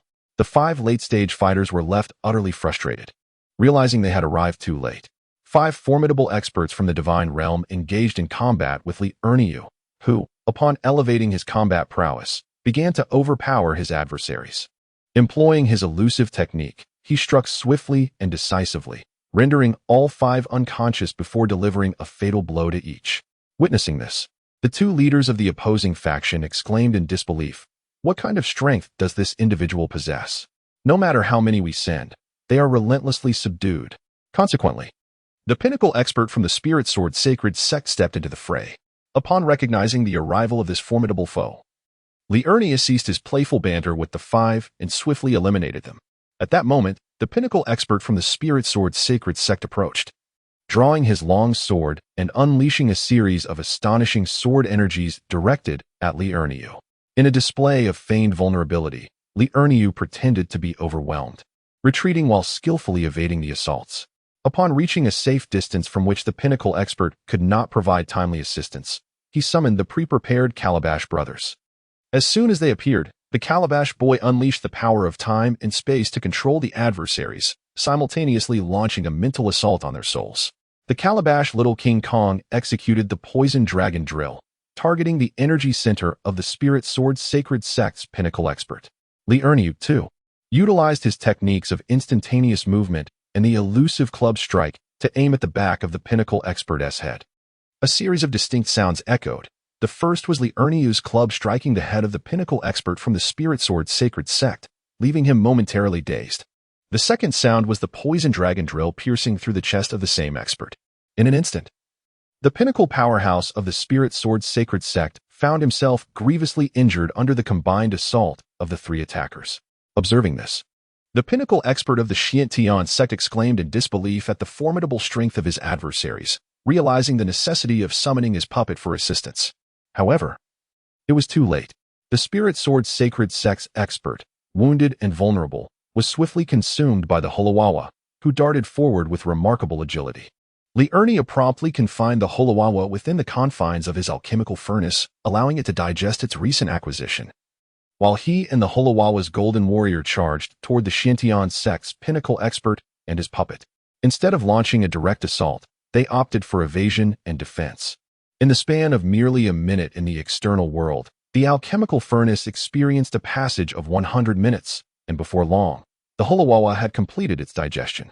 Emerging from the furnace, it once again directed its wrath toward the Xiantian sect's formidable warrior. As the Holowawa and its golden counterpart engaged the Xiantian sect's expert, Li Erniu employed his extraordinary speed and stealth to strike at the puppet, relentlessly searching for the source of its energy, the celestial stone. It was not long before he discovered it nestled beneath the puppet's armpit. Commanding the divine artifact, the Vajra ring, gifted to him by the illustrious Taibai Jinxing, he relentlessly battered the puppet's head. The puppet, lacking the resilience of the Vajra ring, soon began to defend its cranium. Seizing the opportunity, Li Erniu deftly thrust his weapon beneath the puppet's arm, causing a celestial crystal to fall to the ground. In an instant, the puppet became motionless. Li Erniu then swiftly absorbed the puppet into his storage artifact, intending to utilize it for his own purposes in the future. Li Erniu, having stowed away the puppets, charged towards the remaining members of the Xiantian sect. The others were unable to engage in such a high-level battle, merely creating disturbances from a distance for the Halua and Hulu Zaijin gang. Otherwise, the peak experts of the Xiantian sect would have long been vanquished by the Halua and Hulu Zaijin gang. Li Erniu executed his technique, instantaneous travel, striking down one adversary after another. The Xiantian sect's warriors were already sweating profusely. Upon facing the Halua and Hulu Zaijin gang, they found themselves solely in a defensive position. unable to flee or retaliate effectively. With no allies to assist them, their situation grew increasingly dire, especially as Li Ernia dispatched their comrades and advanced towards the peak expert of the Xiantian sect. With a single strike, he brought his weapon crashing down upon the head of the peak expert, while simultaneously unleashing a mental assault alongside the Halua. Just as the Xiantian expert regained consciousness from the disorienting blow, he was incapacitated by the mental onslaught. Hulu Zijingang seized the opportunity to plunge his hand into the expert's chest, shattering his heart. The Halua then transformed, opening wide to engulf the Xiantian expert entirely. At last, the battle came to a close. The Halua began to devour, extracting the storage artifacts and divine essences from these individuals to present to Li Erniu. This time, Li Erniu Chapter 84. The entrance to the secret realm is blocked upon returning to the alchemy space. Li Ernia commenced the process of refining the divine essences. This time, the quantity was considerable, requiring a full 6 days to complete the refinement. With the addition of these 65 divine essences, he now possessed a total of 222. As Li Erniu assessed his combat prowess, he estimated that he could engage in a few exchanges with a fully realized deity. Continuing his endeavors, Li Erniu dispatched numerous avatars to traverse the passageways in search of the power of incense. However, upon evaluating his own accumulation of this power, he lamented that it still fell short of what was necessary for an upgrade. Summoning the treasure-hunting mouse and the Halua, the trio, along with their 3 beasts, exited the alchemy space to pursue the remaining 10 souls of the heavenly beings. After a month of diligent searching, they managed to locate 8, yet 2 remained elusive. The central region had been thoroughly explored, leading Li Ernia to conclude that the remaining souls were situated beyond that area. Thus, he began his quest in the outer regions, ultimately discovering the last 2 at the farthest edge of the secret realm, the Day Wanderer and the Night Wanderer. Li Ernia inquired, "What brings you 2 to the very edge? You made it quite difficult for me to find you." The Night Wanderer replied with a chuckle, "Isn't it safer here on the edge? Our powers are limited, so we thought this would be the safest spot." Li Ernia acknowledged, "Indeed, it has been quite the endeavor to locate you both." He collected the divine essences from the 2 and placed them into the soul-nurturing coffin. At long last, this chapter had come to a close, and it was time to exit the secret realm. Before reaching the exit, Li Erniu encountered several groups from the auspicious celestial domain and the abundant fortune celestial domain, seemingly in search of someone. Approaching an elder among them, he initiated a conversation. "Esteemed elder, whom are you seeking?" The elder cast a vigilant glance at Li Erniu, and upon realizing he was merely a young man, he breathed a sigh of relief and said, "Are you not aware?" Li Erniu replied, "I have long since arrived, diligently gathering celestial herbs at the periphery of this mystical realm. I had initially planned to depart, but I recently encountered several groups of individuals who seemed to be searching for something." The elder responded, "Ah, I see. Do not attempt to leave. It is futile." Li Erniu inquired, "What is the matter? Could you enlighten me?" As he spoke, he presented the elder with 2 celestial herbs he had collected from the realm's edge. The elder, noticing the young man's prudence, continued, "Individuals from the central region have arrived, claiming that their comrades perished within this mystical domain. They have compelled us, residents of the celestial realm, to enter and locate powerful cultivators in order to identify those responsible for the slayings." Feigning astonishment, Li Erniu remarked, "Is it truly possible for someone to have slain their comrades? If you encounter that individual upon your entry, would it not be tantamount to walking to your demise?" The elder replied, "Who could argue otherwise? We have been coerced into this endeavor. The central region has affixed locator tags upon us. Should we perish, they would be able to pinpoint the location of the perpetrator." Li Erniu lamented, "Alas, they do not regard us as human beings." The elder anxiously scanned the surroundings, ensuring no one was within earshot, and then sighed in relief. "Be cautious. We must not let anyone overhear us, or we shall be doomed. Continue gathering your herbs for now. Wait until the mystical realm reopens before attempting to leave. At present, the entrance has been sealed, allowing entry but not exit." Li Erniu queried, "Do you know what kind of formidable beings have come? How many of them are there?" The elder, "There are quite a few people, over 200. Though I cannot ascertain their exact cultivation levels. However, I sense that the leader this time far surpasses those who came previously. Enough talk. I must quickly move around. If I linger in one spot too long, they will undoubtedly take notice, and I would be in trouble if they deemed me idle." Li Erniu, "Thank you." After the elder departed, Li Erniu pondered briefly. It appeared that escape was not an option. He should first seek a secluded spot to enhance his prowess. Li Erniu discovered a remote cave, covering its entrance with stones and weeds. He surmised that the opposing forces likely possessed magical tools for exploration. So he refrained from triggering any formations, leaving only a warning talisman at the cave's mouth. Li Erniu entered the alchemical furnace space and began to refine the divine essence of the day and night wandering spirit. With this, he now possessed 224 divine essences and dispatched his avatars to gather the power of incense. After assessing the collected incense power, he realized he was finally poised to ascend to the late stage of divine realm. Li Erniu activated his cultivation space and commenced his breakthrough. Within this sanctum, he channeled his techniques with all his might, causing the surrounding celestial energy to surge violently towards him. Simultaneously, the power of incense flowed through him like a warm torrent, continuously battering the barriers of his realm. After enduring considerable strain, Li Erniu ultimately succeeded in breaking through to the late stage of divine realm. He slowly opened his eyes, feeling the surging power within him, a wave of confidence swelling in his heart. He wondered if he could now contend with those who had achieved the pinnacle of divine realm. Li Erniu then checked on Wang Yuyan and Li Mingru, astonished to find that they too had reached the late stage of divine realm. Wang Yuyan, we surpassed that threshold long ago. Li Mingru, had it not been for our recent dedicated training in spiritual awareness and body refinement, we would have already transcended the pinnacle of the divine realm. Li Erniu, your cultivation has surpassed mine at an astonishing pace. I have only just broken through to the later stage of the divine realm. Wang Yuyan, yet your combat prowess far exceeds ours. Li Mingru, indeed. Our current combat strength may still fall short against the likes of the Calabash brothers and the Calabash golden boy. Li Erniu, to what level have your spiritual awareness and body refinement ascended? Wang Yuyan, we have reached the mid-stage of the divine realm. Li Erniu, once your cultivation, spiritual awareness, and body refinement attain the pinnacle of the divine realm, you will be able to contend with the Calabash brothers and the Calabash golden boy. Li Mingru, still, we may not prevail. The Calabash brother has likely attained the consummate stage of the divine realm. Li Erniu, has he advanced that swiftly? Wang Yuyan, he consumed numerous experts from the divine realm and defeated four at the pinnacle stage alongside a divine beast of the same caliber. It is no wonder he progressed so rapidly. Li Mingru, it seems we can only compare our combat strength with that of the treasure-seeking mouse. After spending several days with Wang Yuyan and Li Mingru, Li Erniu set out to find the Calabash brother. Li Erniu, Calabash brother? I have heard you have achieved the consummate stage of the divine realm. Calabash brother. Indeed, having devoured so many skilled opponents.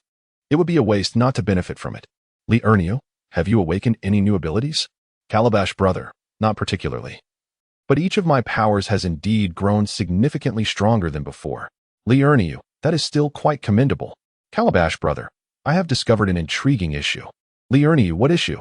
Halua, this alchemical furnace seems to transcend the realm of mere magical artifacts. It appears to possess a higher level of power. Li Erniu, oh? What leads you to such a conclusion? Halua, had it been a mere artifact, the force of my time manipulation would certainly have influenced the temporal flow within the furnace.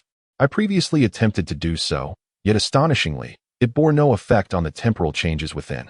Li Erniu, spirit of the artifact, what is the explanation? Are you truly more than just a magical tool? Artifact spirit, I am uncertain. Recently, I have sensed a void within myself. The furnace indeed exhibits powers that surpass ordinary artifacts. However, due to my current capabilities, it can only manifest abilities akin to that of a supreme artifact.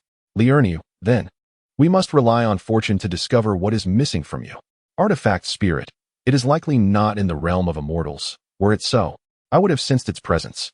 Chapter 85. The rules within the river of time and space are more advanced. Li Erniu. Then where might it be?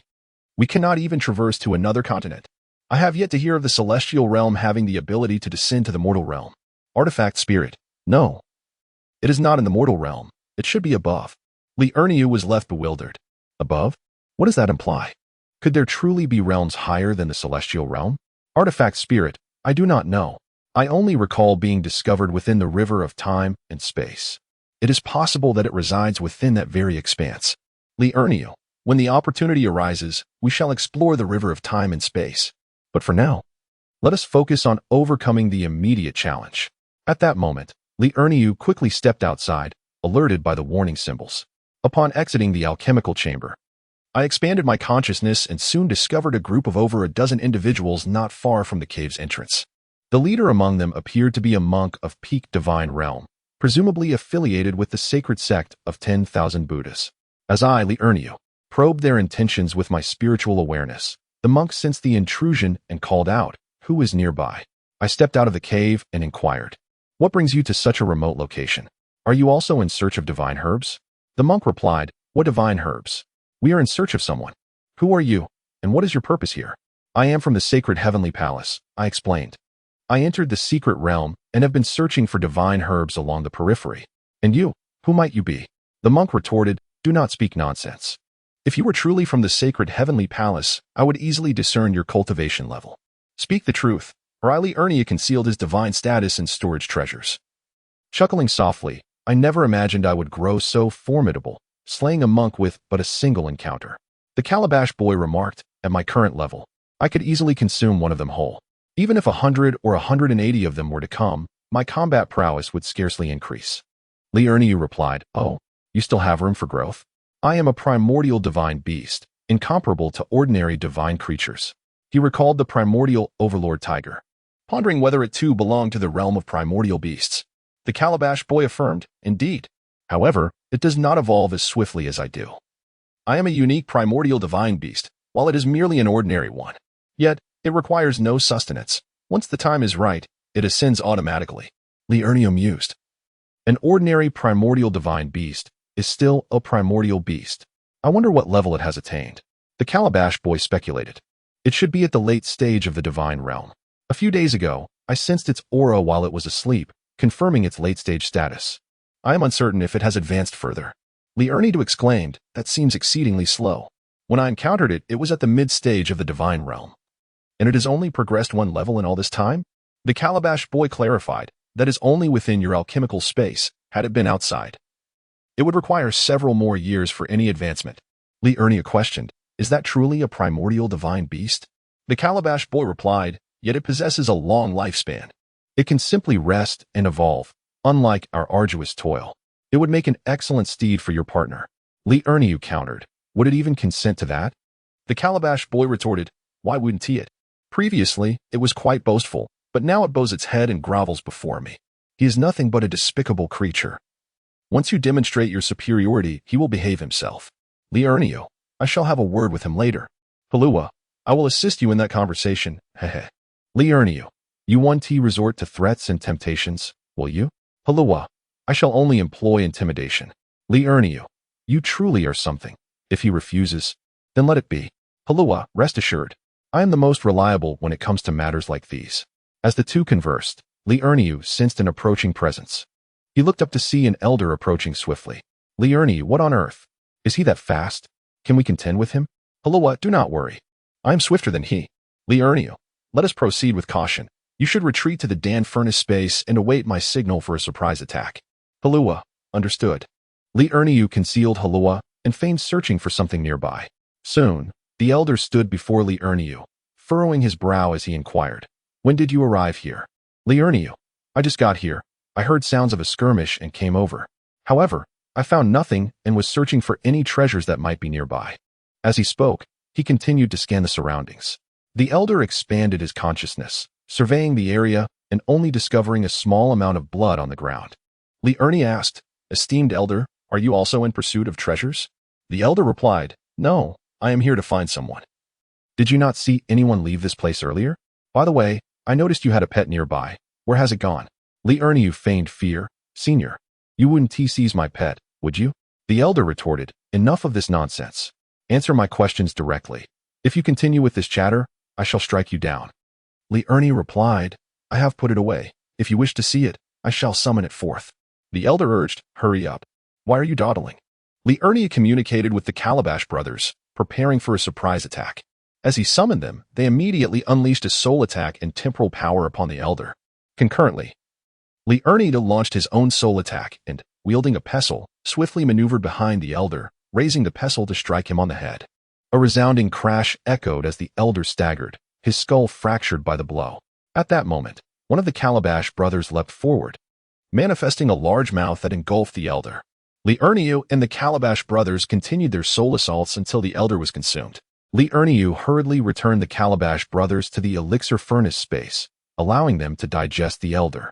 "Heh, I didn't expect it to be resolved so effortlessly. It seems the old man was rather careless.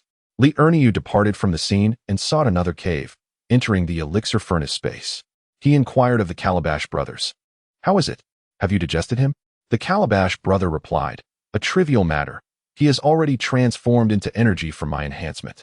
To be honest, the energy provided by the elder is quite substantial. With another 10 or 8 like him, I shall be on the verge of advancement. Li Erniu. Is it still possible to advance? To what realm can one ascend? Hulu Wa. Advancement cannot occur here. It likely requires traversing the river of time and space. I can sense the river of time and space. Its regulations seem to be of a higher caliber than those of the immortal realm. Chapter 86. The transformation of the divine essence after devouring Li Erniu. Then we shall explore the river of time and space together. Huluwa produced the elder's divine essence and storage treasure, intending to hand them to Li Erniu. However, upon gazing at the divine essence, he was momentarily stunned. With a puzzled expression, Huluwa looked at Li Erniu. Why does this divine essence appear different from the previous one? Li Erniu also scrutinized the divine essence, noticing that it seemed to be larger than the former one. He took the divine essence, examining it closely, and discovered not only its increased size but also its more vibrant colors. Li Erniu, although it may seem wasteful, it can indeed enhance their combat capabilities. This old man has absorbed a divine essence, resulting in only a slight increase in his strength. Coupled with our ambush, it was rather easy to slay him. I suspect their sects have individuals who have absorbed even more divine essences. Those individuals will not be as easily dealt with. Hulawawa, their leader has been killed. Should we venture out? Li Erniu, this is likely just one of their leaders. It is improbable that the 5 sects would send only one individual. I estimate there are still 4 perfected divine realm experts among them.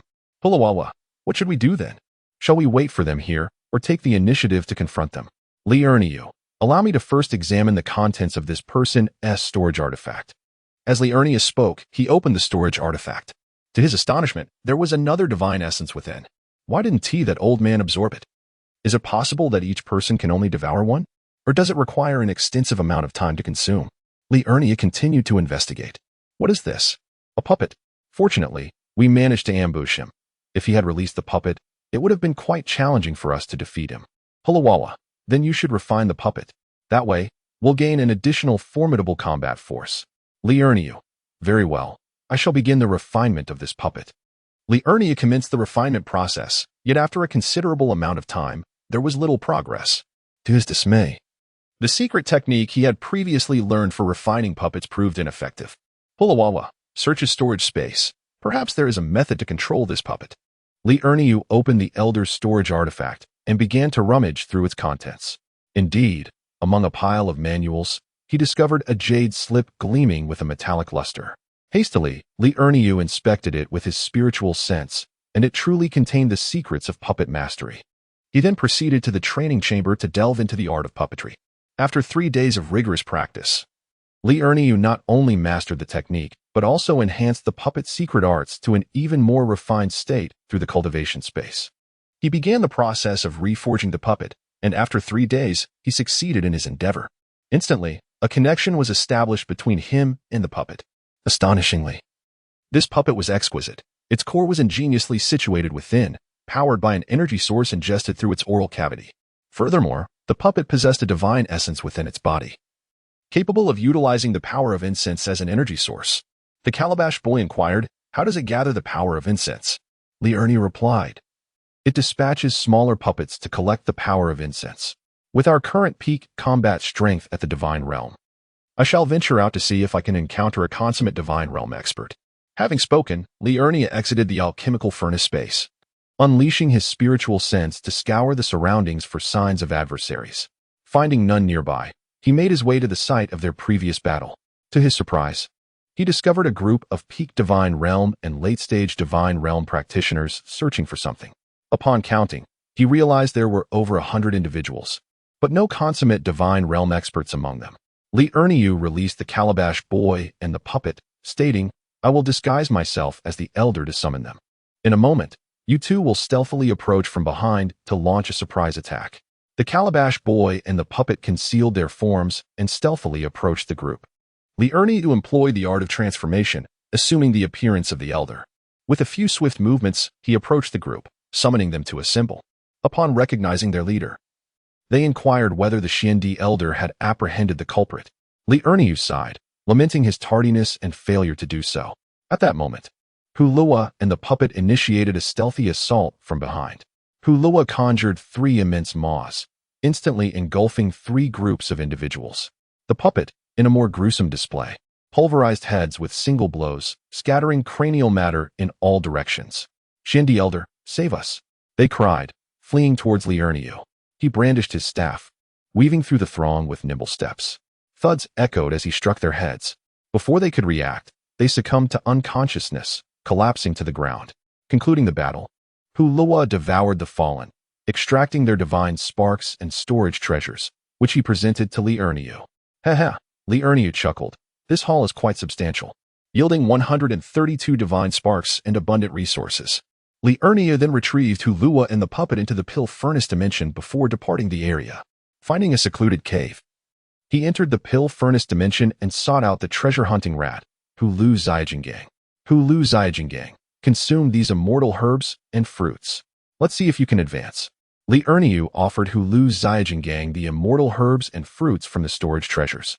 After examining them, Hulu Zaijiangang deemed the quantity insufficient for advancement. Master, it's not enough. If you have no use for their magical artifacts, allow me to consume them as well. That should suffice. Li Erniu, what? Can you actually consume treasures? Hulu Zaijiangang, indeed, as long as it is a treasure, I can devour most of them. Li Erniu, why didn't you mention this sooner? I have plenty of useless treasures. Li Erniu handed several storage rings to Hulu Zaijiangang. If that is not enough, just ask for more. I have some divine artifacts as well. Hulu Zaijiangang accepted the storage rings with heartfelt gratitude. Master, you are too good to me, he exclaimed, then embraced Li Erniu's thigh. Li Erniu, stop. Don't get too excited. You've smeared snot on my pants. Hulu Zaijiangang awkwardly released his grip. Hee. I was just hugging your thigh. It's so sturdy. Following you is truly the right choice. Li Erniu, go find a place to eat.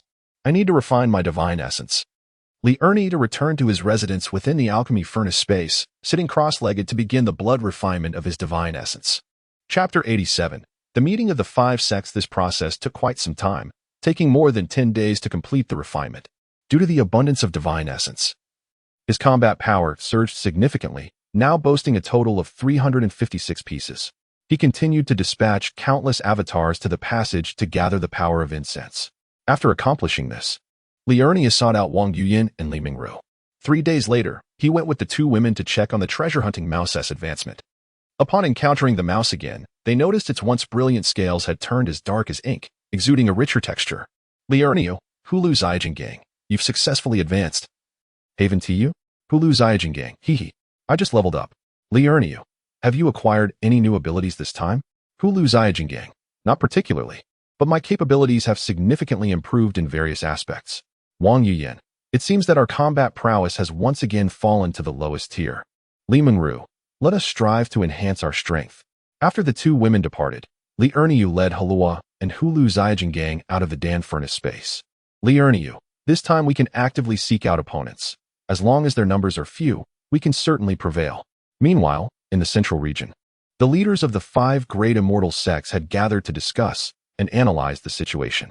The leader of Shintian's sect, the reason I have summoned you all is that a fully realized divine realm expert from our sect has perished.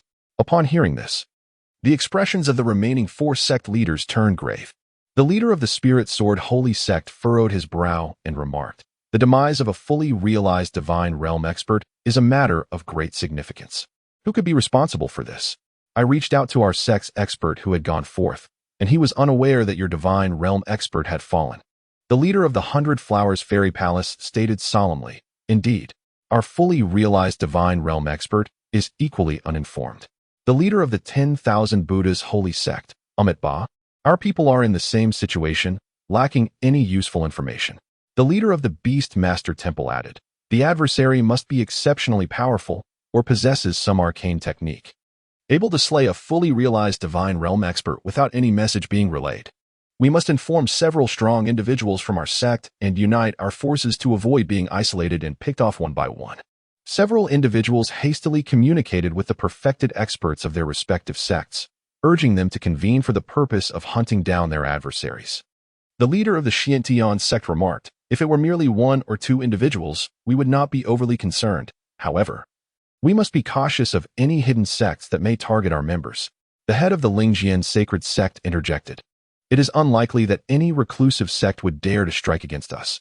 Our collective strength is formidable. The matriarch of the Baihua Immortal Palace pondered aloud. Could it be that some from the heavenly court, who ventured into the river of time, have returned? The other sect leaders exchanged alarmed glances. The Xiantian sect leader responded, I doubt it. If those from the river of time returned, they would surely seek vengeance in the central region, not in some remote location. Unless only 1 or 2 have returned. The master of the Beastmaster Temple added, if only 1 or 2 have indeed returned, we have nothing to fear. We have consumed divine essences, significantly enhancing our combat prowess. As they deliberated, a confrontation had already commenced within the secret realm. Several powerful sect members had united in their quest to locate the assailants. Li Erniu spotted a large group from a distance. It seems they have learned of the demise of the perfected expert from the Xiantian sect. Otherwise, they would not have gathered like this. It appears we cannot defeat them one by one, he observed. The gourd child chimed in, Now that they are assembled, we need not fear them. Release the puppets. We possess 4 perfected combatants ourselves. The treasure-seeking mouse affirmed, Indeed, let us confront them. Master, you are now stronger than the average perfected expert. Even facing 2 foes at once poses no challenge. Li Erniu, their Beastmaster sect likely possesses a pet beast that has attained the pinnacle of divine realm. We must not be careless. Our objective is to ambush and eliminate a formidable opponent at the divine realm's zenith. I shall first secure you both within the alchemical furnace space, while you 2 prepare for the stealth attack. I will stand with the puppet to deter any reinforcements. Hulawawa, no problem. Huluxia Jinging nodded in agreement. Li Erniu then placed the 2 into the alchemical furnace space. The group, upon discovering Li Erniu, began to advance towards him. The foremost 4 approached Li Erniu first, inquiring, Which sect do you belong to? Li Erniu replied, Esteemed immortals, I am a disciple of the Sacred Heaven Palace. One of the 4, a monk, asked, Have you encountered any suspicious individuals? Li Erniu responded, What suspicious individuals? I have merely been gathering celestial herbs on the periphery and encountered no unusual persons. Previously, I did come across a group from our auspicious celestial domain who mentioned seeking some sort of villain. At that moment, a robust middle-aged man interjected. I have seen 2 pets just now. May I take a look? Li Erniu surmised that this man was likely from the Beastmaster Temple, and it would be prudent to eliminate him before he summoned his pet. Approaching the man, Li Erniu notified Hulawawa and Huluxia Jinging to prepare themselves. As he walked, he smiled and said, Hee. To be honest, esteemed immortal, I have indeed acquired 2 pet beasts in this secret realm. If you would not mind, I would like to gift them to you, and I wonder if you might consider admitting me into your esteemed sect. The elder Gu of the Beastmaster Temple's eyes sparkled with interest upon hearing the news, for he had previously sensed the presence of a divine beast, though its identity remained elusive due to the distance. I am Elder Gu of the Beastmaster Temple, he declared. Given your extraordinary talent, I believe you to be a promising candidate. I shall accept you on behalf of our sect, but you must start from the outer sect. Li Erniu's face lit up with joy. That's wonderful. Thank you, Elder Gu. I shall present you with my 2 beast companions right away. The other 3 individuals regarded him with disdain, turning their backs in dismissal. Their thoughts were clear. They were envious of his beasts, and the notion of his exceptional talent seemed nothing more than a ruse. Without hesitation, Li Erniu summoned his 2 divine beasts, the Calabash Boy and the Calabash Little King. The moment they materialized, they sprang into action. The Calabash Boy unleashed a mental assault, while simultaneously wielding the power of time and space to control the opponent. The Calabash Little King charged forward with a venomous drill aimed directly at the adversary's dantian. At the same time, Li Erniu launched his own mental attack and swiftly retrieved a pestle. In a flash, he maneuvered behind his opponent and delivered a powerful blow. Just then, the Calabash Boy transformed, manifesting a colossal mouth. With a swift snap, Elder Gu was consumed in an instant. The entire confrontation transpired in mere seconds, swiftly concluding the battle. Meanwhile, the other 3 onlookers, alerted by the commotion, turned their heads in shock. Upon witnessing the scene, their expressions morphed dramatically, their hearts brimming with anger. The realization struck. The perpetrator was none other than him. At that moment, a group of individuals arrived from behind. Upon witnessing the unfolding chaos, Li Erniu immediately summoned a perfected puppet from the divine realm, commanding it to charge toward a group of peak and mid-stage adversaries approaching from behind. Subsequently, Li Erniu, along with the Calabash Boy and the Calabash Little King Kong, engaged in an intense battle against three formidable opponents at the pinnacle of the divine realm. Chapter 88. You shall face endless pursuit. The battlefield was a cacophony of clashing blades and flying flesh, particularly on the puppet's side of the fray. It moved as if in a realm unchallenged, delivering devastating blows with each strike. Its steel-like physique appeared utterly indomitable, unfazed by the barrage of attacks. It allowed various magical artifacts and divine abilities to strike its form, merely producing sparks that failed to inflict any substantial harm. Each of its assaults carried the weight of a thunderous storm, instilling terror in the hearts of its foes. Before the puppet, those peak and mid-stage adversaries crumbled like fragile dolls, their assaults rendered impotent. In stark contrast, the puppet's counterattacks plunged them into despair. The tide of battle became increasingly evident. The puppet's overwhelming strength gradually shattered the enemy's morale. They began to scatter, desperately seeking refuge from its relentless onslaught, yet the puppet pursued them relentlessly, offering no chance of escape. Its speed was remarkable, allowing it to swiftly overtake fleeing enemies and send them flying with a single punch. In the wake of the puppet's rampage, the battlefield lay in ruins, blood staining the earth, and corpses piled high. Meanwhile, on Li Erniu's side, the Calabash Boy confronted the great monk. Though diminutive in stature, the Calabash Boy was agile and nimble. At the onset of battle, he seized the initiative, unleashing the power of time and space. The surrounding space instantaneously contorted, and the flow of time appeared to become chaotic. Rifts in the fabric of time and space erupted around the monk like black lightning, as if attempting to ensnare him in an endless maelstrom of temporal turbulence. Although the monk seemed somewhat disheveled, he managed to maintain his composure, bringing his hands together in prayer while reciting incantations. A resplendent light of Buddha emanated from him, forming a formidable shield to withstand the onslaught of temporal forces. Observing that the temporal power had failed to take effect, the gourd boy immediately launched a mental assault. A surge of formidable psychic energy surged toward the monk like a roaring tide, aiming to impact his very soul. The monk furrowed his brow, acutely aware of the potency of the psychic attack, and felt an excruciating headache ensue. Gathering his resolve, he swiftly invoked his meditative force to stabilize his mind, and simultaneously released a beam of pure Buddha light to collide with the gourd boy's psychic onslaught. The two colossal forces clashed in the air, erupting in a dazzling display of brilliance, causing the surrounding atmosphere to tremble. The gourd boy and the monk exchanged blows. Although the gourd boy held the advantage, victory would still require time, as the monk's defense was formidable. Their powers continuously collided, enveloping the entire battlefield in the aftermath of their conflict. The ground quaked beneath their feet, and the sky was torn asunder by their might. The gourd boy faced a captivating and alluring middle-aged woman, evidently a member of the 100 Flowers Fairy Palace. On the battlefield, the gourd boy stood poised against the enchanting woman from the 100 Flowers Fairy Palace. The gourd boy, small and agile, possessed claws as sharp as those of a wolverine, glinting with a cold gleam. The woman gracefully waved her sleeves, causing a flurry of blossoms to dance around her, vibrant yet concealing a lethal intent. In an instant, the small golden gourd activated its spatial teleportation, appearing behind her in the blink of an eye. Its claws swiped fiercely, but the woman deftly evaded the attack. With a delicate yet commanding shout, she transformed the blossoms into sharp blades that shot toward the small golden gourd. Undeterred, the gourd teleported once more to avoid the onslaught, and then unleashed the poison dragon drill technique, spinning towards the woman like a whirlwind. The sheer force of its movement caused the air to howl, prompting the woman to quickly invoke her defensive celestial arts. Amidst the dazzling light, the intensity of their battle escalated. Meanwhile, Li Erniu faced a sword cultivator from the Sacred Sword sect. On the battlefield, Li Erniu and the sword cultivator engaged in a fierce clash. Holding a pestle, Li Erniu's figure danced like a wraith, elusive and unpredictable. The sword cultivator unleashed a flurry of strikes, yet struggled to catch sight of Li Erniu. Employing his swift, fleeting movements, Li Erniu appeared around the sword cultivator, occasionally delivering a well-timed blow. The sword cultivator, worn from the relentless defense, was inwardly alarmed.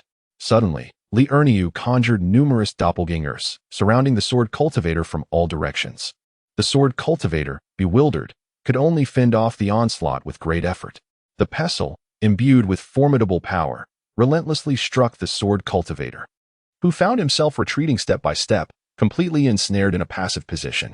Among the three battles, only the woman from the 100-flower fairy palace and the small golden gourd were locked in a stalemate, while the other two were being thoroughly overwhelmed and had already sustained considerable injuries. Sensing the tide turning unfavorably, the woman from the 100-flower fairy palace contemplated fleeing. Li Erniu, noticing her intent, immediately cast the Buddha kingdom of his palm, enveloping the battlefield of all three combatants within its confines. The woman's complexion paled dramatically. You, what is your connection to the Tathgata? Li Erniu, haha, that is no concern of yours. The woman from the 100 Flowers Fairy Palace, I have already sent word to this sect. You will face relentless pursuit. Li Erniu, haha, you must first find me. Before long, Li Erniu decimated the sword cultivators of the Spirit Sword Holy Sect. He then dispatched countless clones to assist the treasure-seeking mouse, while his true self traversed vast distances in an instant to appear behind the monk. With a swift blow to the monk's head, Li Erniu simultaneously unleashed a mental assault. Seizing the opportunity, the Calabash boy transformed and voraciously swallowed the monk whole. Together, Li Erniu and the Calabash boy rushed to support the Calabash Little King Kong. In an instant, the middle-aged woman from the 100 Flowers Fairy Palace was rendered powerless to resist and ultimately met the same fate, swallowed by the Calabash boy. Meanwhile, the puppet battlefield also concluded, with 2 or 30 fleeing. Initially, they dared not escape with only one puppet present. But upon witnessing the demise of the Spirit Sword Holy Sect's sword cultivators, they scattered in a panic. The Calabash boy consumed the fallen, extracting their storage bags and divine essences to present to Li Erniu. Li Erniu's eyes sparkled with delight, exclaiming, "How exhilarating! So many divine essences!" He stowed them away, stating, "Let us exit the secret realm first. We must avoid being trapped inside by more arrivals from the central area, for that would be most unfavorable. If more come, it is likely not just a handful of perfected divine realm experts." The Calabash boy and the Calabash Little King Kong wholeheartedly agreed. Thus, Li Erniu gathered the Calabash boy, the Calabash Little King Kong, and the puppet into the alchemical furnace space. Li Erniu emerged from the secret realm and sought out a concealed cave within the mountains, where he meticulously set up a hidden formation. In a swift motion, he entered the alchemical furnace space and began to tally his gains, discovering to his astonishment that he had amassed 568 divine essences. He promptly retrieved the 4 storage treasures belonging to the fully realized divine realm practitioners and examined them one by one. The first treasure contained 65 divine essences, which was fewer than the quantities found within the treasures of the fully realized practitioners from the Xiantian Gate. Ah, how could I have forgotten? I still have yet to absorb the divine essences from that storage treasure. I had overlooked it previously. With urgency, Li Erniu located the aforementioned treasure and extracted the 89 divine essences contained within. He then proceeded to claim the divine essences from the remaining 3 treasures. In total, the divine essences from the 5 storage treasures amounted to an astonishing 347, combined with the initial 568, resulting in a grand total of 915. Remarkably, this surpassed the amount he had absorbed previously. Eagerly, Li Erniu commenced the process of refining and absorbing the energies. After more than 60 days of intense focus, he successfully absorbed 1,000 divine essences, after which he found himself unable to take in any more. It appeared that this was his limit. Slowly, he opened his eyes, feeling the surging power coursing through his body. The energy from those 1,000 divine essences seemed to have birthed an entirely new world within him. He felt a newfound confidence, believing that he could easily overpower the 4 individuals he had faced before. Li Erniu continued to send countless avatars into the passage to gather the power of incense. Upon reviewing his own incense power, he noted that he still required a significant amount to reach the next level. He decided to remain in the alchemical furnace space for 9 years before reassessing. If those from the central region were to arrive, it would likely take them at least a month. Li Erniu summoned Wang Yuyin and Li Mengru to assist in organizing the recently acquired treasures within their storage artifacts. Celestial stones, celestial crystals, divine artifacts, lesser treasures, celestial herbs, celestial fruits, and martial arts manuals were meticulously categorized and placed within the storage devices, allowing each of them to retrieve what they needed. Li Erniu entrusted the lesser treasures to the treasure-seeking mouse, with the intention of allowing it to consume them for level enhancement. Upon completing this task, the trio began to peruse the martial arts manuals. Finding little of value, They set aside those deemed useless to be later presented to Li Qingyun and the disciples of the Qingyun immortal sect upon their return. After their review, Li Erniu managed to extract only one manual concerning the fusion of divine essence, while the rest failed to capture his interest. Alas, with so many martial arts manuals, not a single one piques my curiosity, he lamented. The alchemical furnace spirit remarked, you ought to create your own martial arts techniques. Only those crafted by oneself are truly suited to one's nature and can unleash the greatest potential in battle. Li Erniu acknowledged this wisdom. You are right. I lacked the time before, but now I can take this opportunity to contemplate and develop a technique that aligns with my own abilities. He meticulously sifted through all the martial arts related to the 5 elements, studying their strengths and weaknesses while reflecting on his own circumstances. Deeply engrossed in his exploration of the 5-element techniques, Li Erniu occasionally furrowed his brow in contemplation and at other times closed his eyes in introspection. Wang Yuyan and Li Mingru quietly observed him from the side, their eyes filled with anticipation. As time gradually passed, Li Erniu seemed to transcend into a unique realm, where the world around him blurred, leaving only the words and illustrations from the martial arts manuals to flicker continuously within his mind. He meticulously analyzed the merits of each of the 5 elemental techniques, the ferocious offensive power of fire, the flexible defense of water, the sharp edge of metal, the ceaseless vitality of wood, and the steadfast solidity of earth. Simultaneously, he reflected upon his own combat experiences, contemplating his strengths and weaknesses. Within him lay the potent force of 1,000 divine essences and immeasurable energy, yet, mastering its flawless application within the techniques presented a formidable challenge. After several days of profound contemplation, Li Erniu finally began to glean some insights. He commenced the endeavor of merging the powers of the 5 elements. Aspiring to create an entirely new technique, he cautiously summoned the divine energy within, allowing the elemental forces to circulate and intertwine within his body. Initially, this process proved arduous, as the elemental powers clashed, inflicting excruciating pain upon him. However, Li Erniu did not relent. He continually adjusted his thoughts and methods, gradually discovering the equilibrium among the elemental forces. As time progressed, Li Erniu's new technique began to take shape. He sensed an unprecedented surge of formidable power coursing through him, a force that encapsulated the distinct characteristics of each element while transcending their mere sum. With exhilaration, he rose to his feet and threw a punch into the void, unleashing a powerful wave of energy that rippled outward, causing the entire alchemical space to tremble slightly. Wang Yuyan and Li Mingru were roused by the commotion, gazing at Li Erniu with eyes brimming with astonishment. Have you succeeded? Wang Yuyan inquired. Li Erniu nodded, a confident smile gracing his face. Initial results are promising, yet there remains much to improve. I must venture into the training space to see if it can assist me in refining my skills. He made his way to the training chamber, seated himself upon a mat, and began to circulate his energy. Indeed, he received feedback on several areas that required enhancement. In the days that followed, Li Erniu diligently honed his new techniques. On one particular day, a powerful aura erupted around him. Haha, at last, I have succeeded, he exclaimed. Next, he needed to devise a set of staff techniques. Li Erniu retrieved all the manuals on staff techniques, immersing himself in research and exploration, extracting the essence while discarding the dross, and tailoring the practices to his own circumstances and recent experiences with the staff. With unwavering focus, he perused each manual, his gaze reflecting determination and tenacity. At times, he nodded slightly, seemingly in deep agreement with certain intricate principles.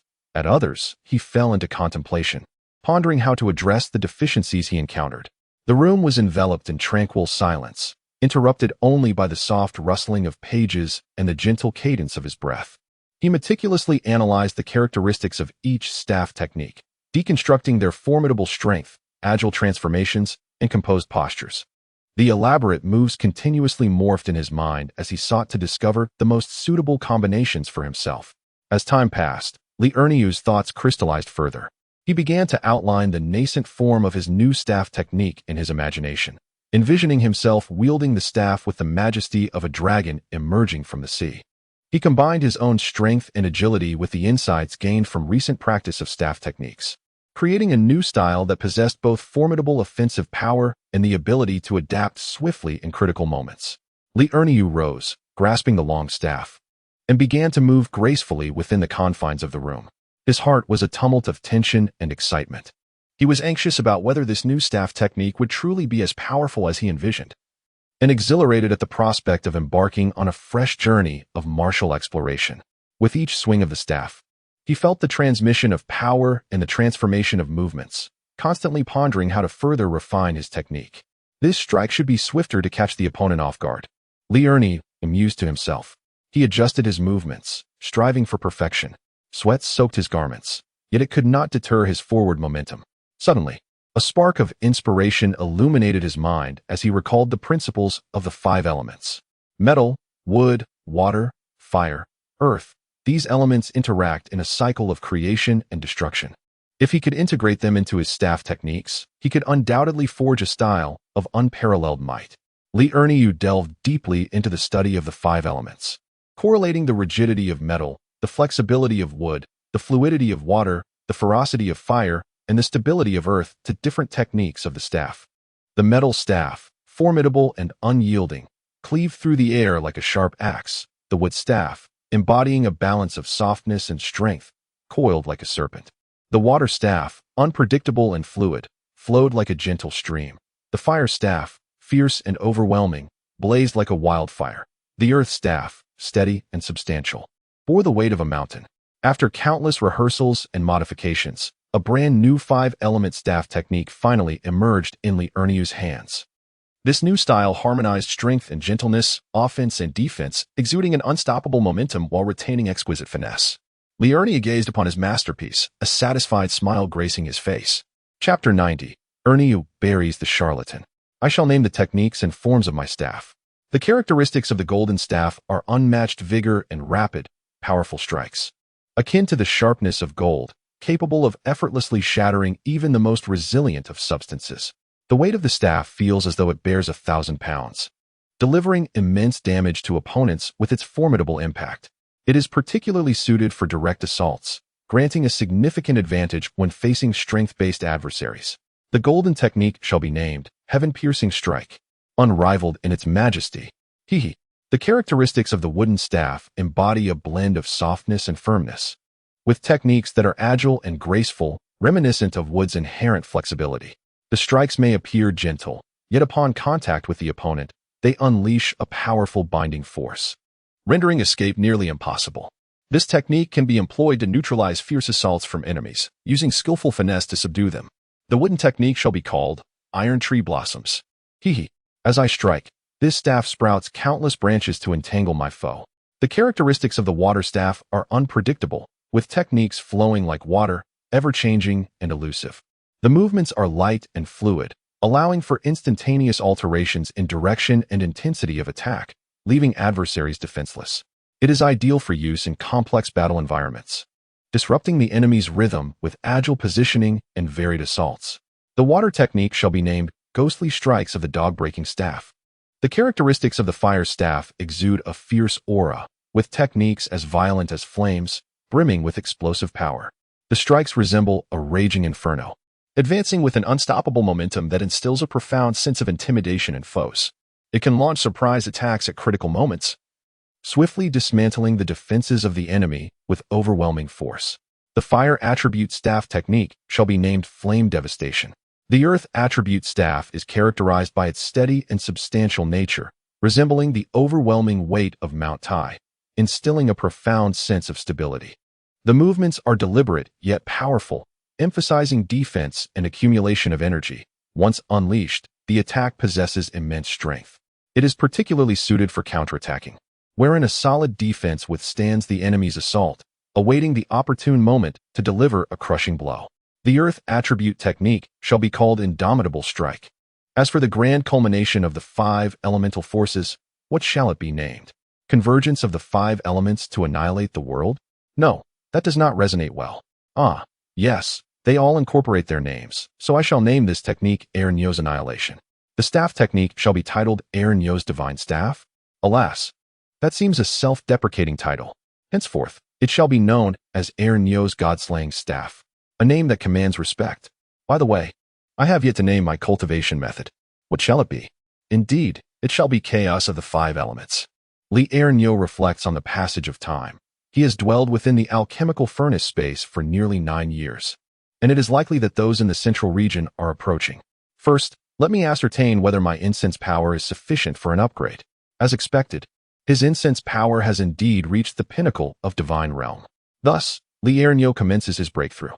He takes a deep breath, slowly closes his eyes, and begins to mobilize the vast incense power within him.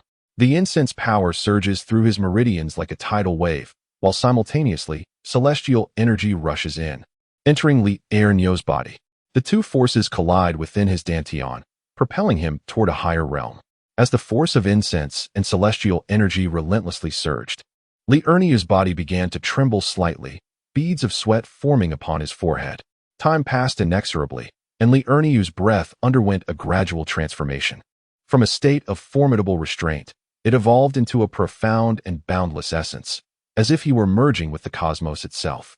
Suddenly, a brilliant light erupted from Li Ernyo, illuminating the entire alchemical chamber. The potent waves of energy radiated outward, causing the very space around him to tremble. Li Ernyo slowly opened his eyes, which sparkled with resplendent brilliance. He sensed within him a newly awakened, immensely powerful force, and a surge of indescribable joy and fervor welled up within his heart. At this moment, he had successfully ascended to the pinnacle of the divine realm. However, he was acutely aware that greater challenges loomed on the horizon. The inhabitants of the central region could arrive at any moment, and a breathtaking battle was perhaps inevitable. Li Ernyo rose and first checked on Wang Yuyan and Li Mengru.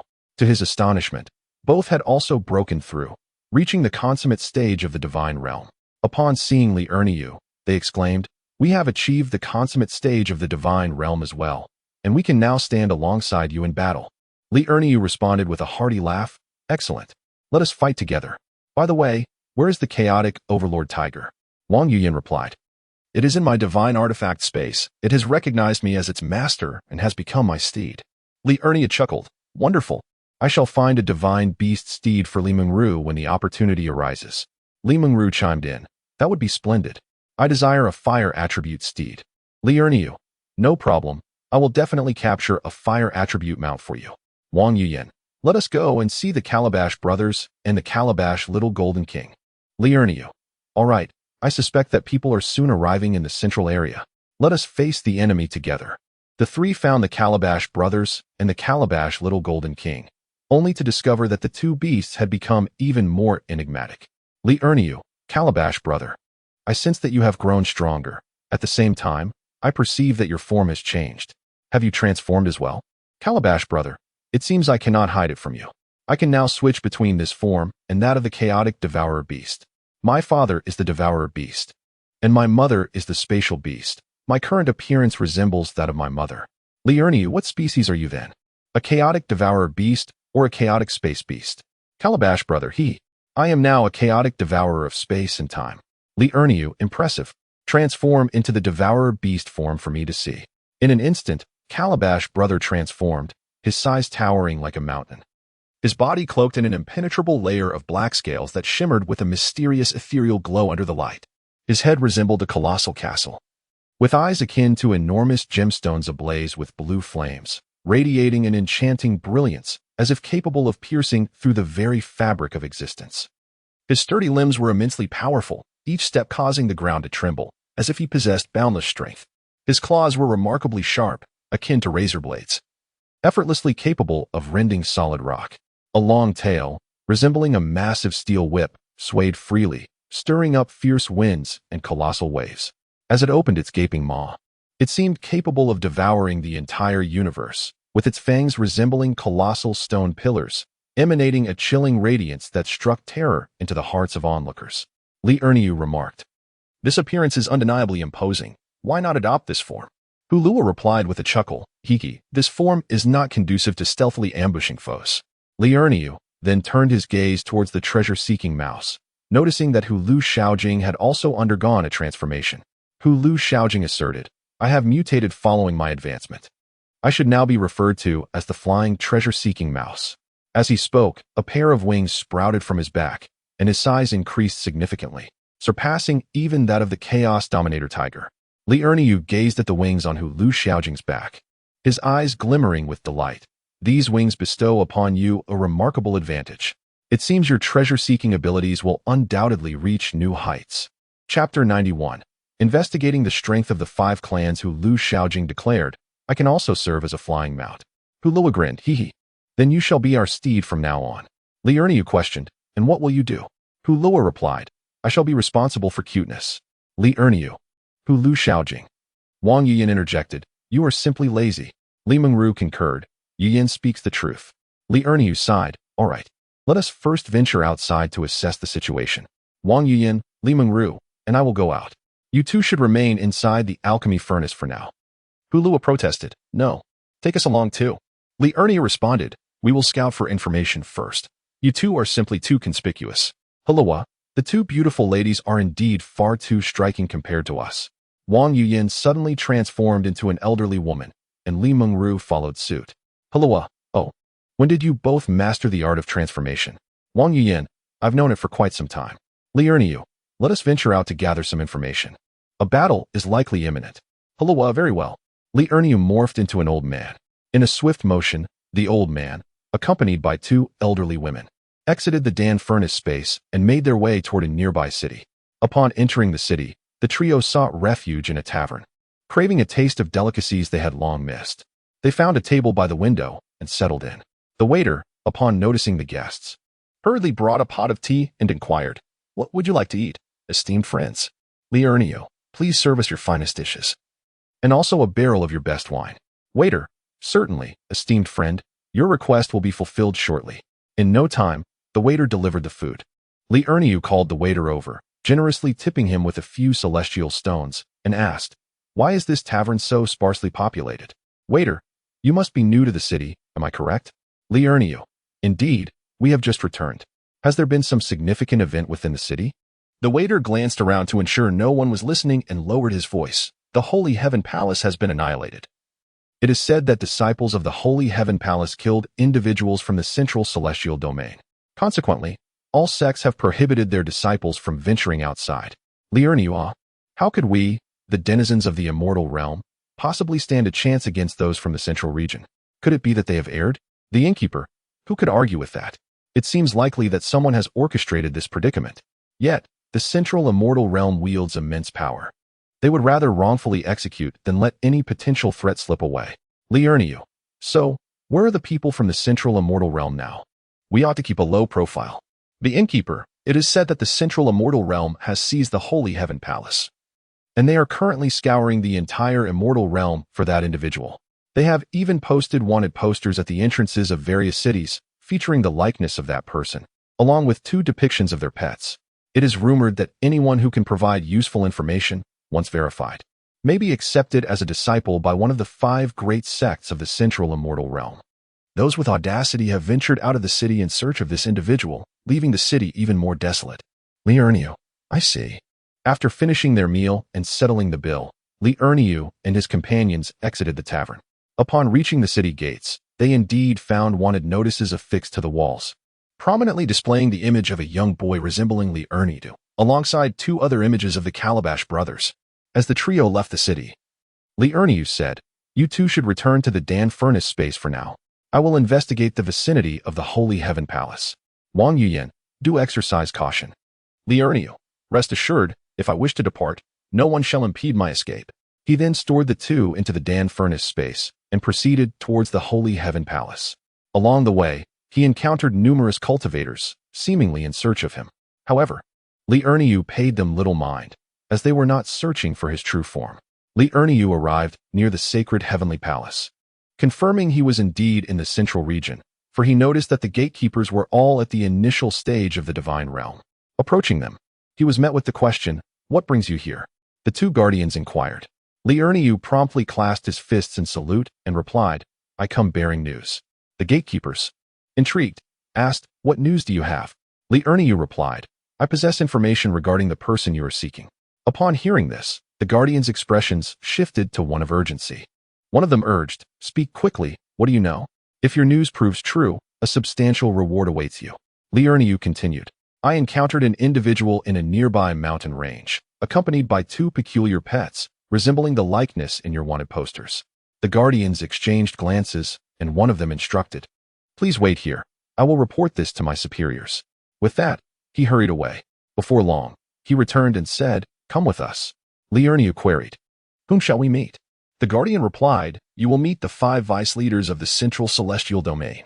Following the guards, Li Erniu entered the grand hall, where 5 venerable elders sat in imposing positions, their expressions exuding authority.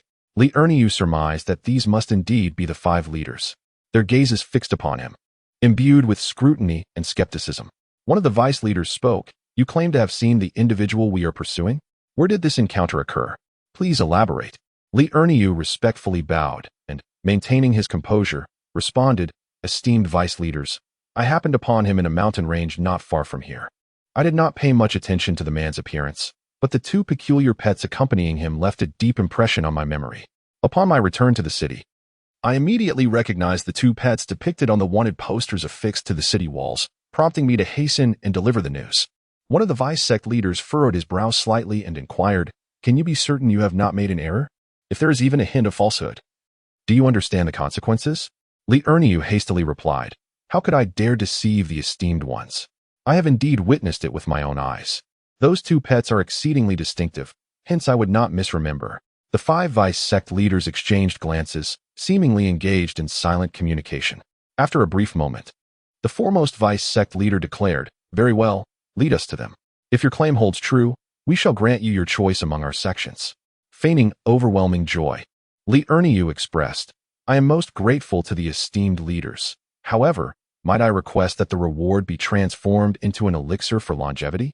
I possess little talent, and joining your sect would only bring shame upon you. I would be content simply to extend my days." One of the vice sect leaders remarked, "You possess quite a sense of self-awareness. Your request is easily accommodated. Here is what I propose. I shall first grant you a fruit that extends life by 100 years. Once you have led us to that individual, we shall bestow upon you a 1,000-year peach, which shall augment your lifespan by a millennium." Li Erniu accepted the life-extending fruit, feigning carefulness as he tucked it away, saying, "I am profoundly thankful to the esteemed vice sect leaders. I shall take you there at once." Thus, Li Erniu guided the 3 vice sect leaders from Shantian Gate, Lingjian Sacred Sect, and Wanfo Sacred Sect, along with a multitude of adept practitioners from the central immortal domain, toward the mountains he had described, leaving behind the 2 vice sect leaders from Baiwa Immortal Palace and Yusho Divine Hall to guard the premises.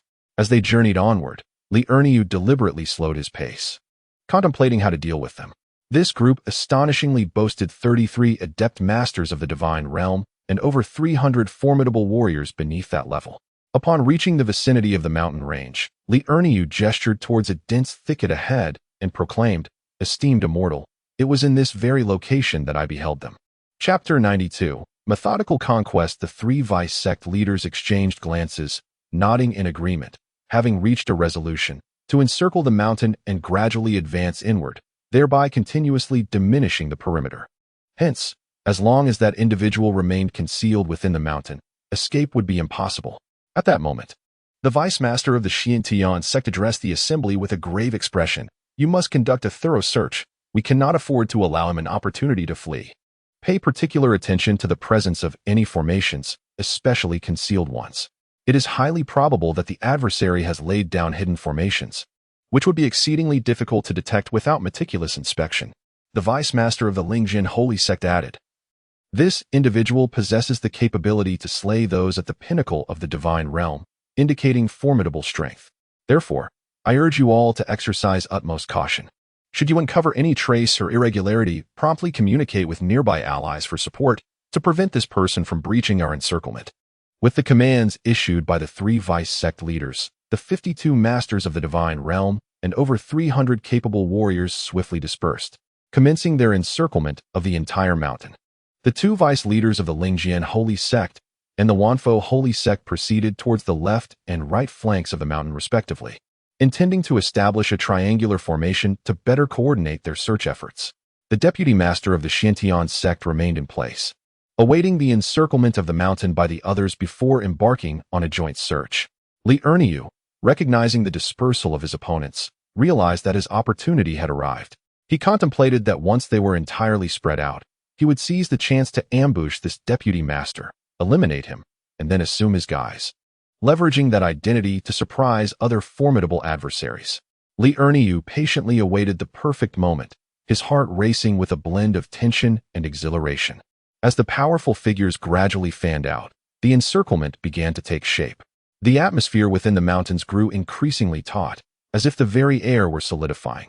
The two deputy masters successfully positioned themselves on either side of the mountain, standing aloft with keen gazes scanning the movements below, continuously issuing commands to their subordinates through messages.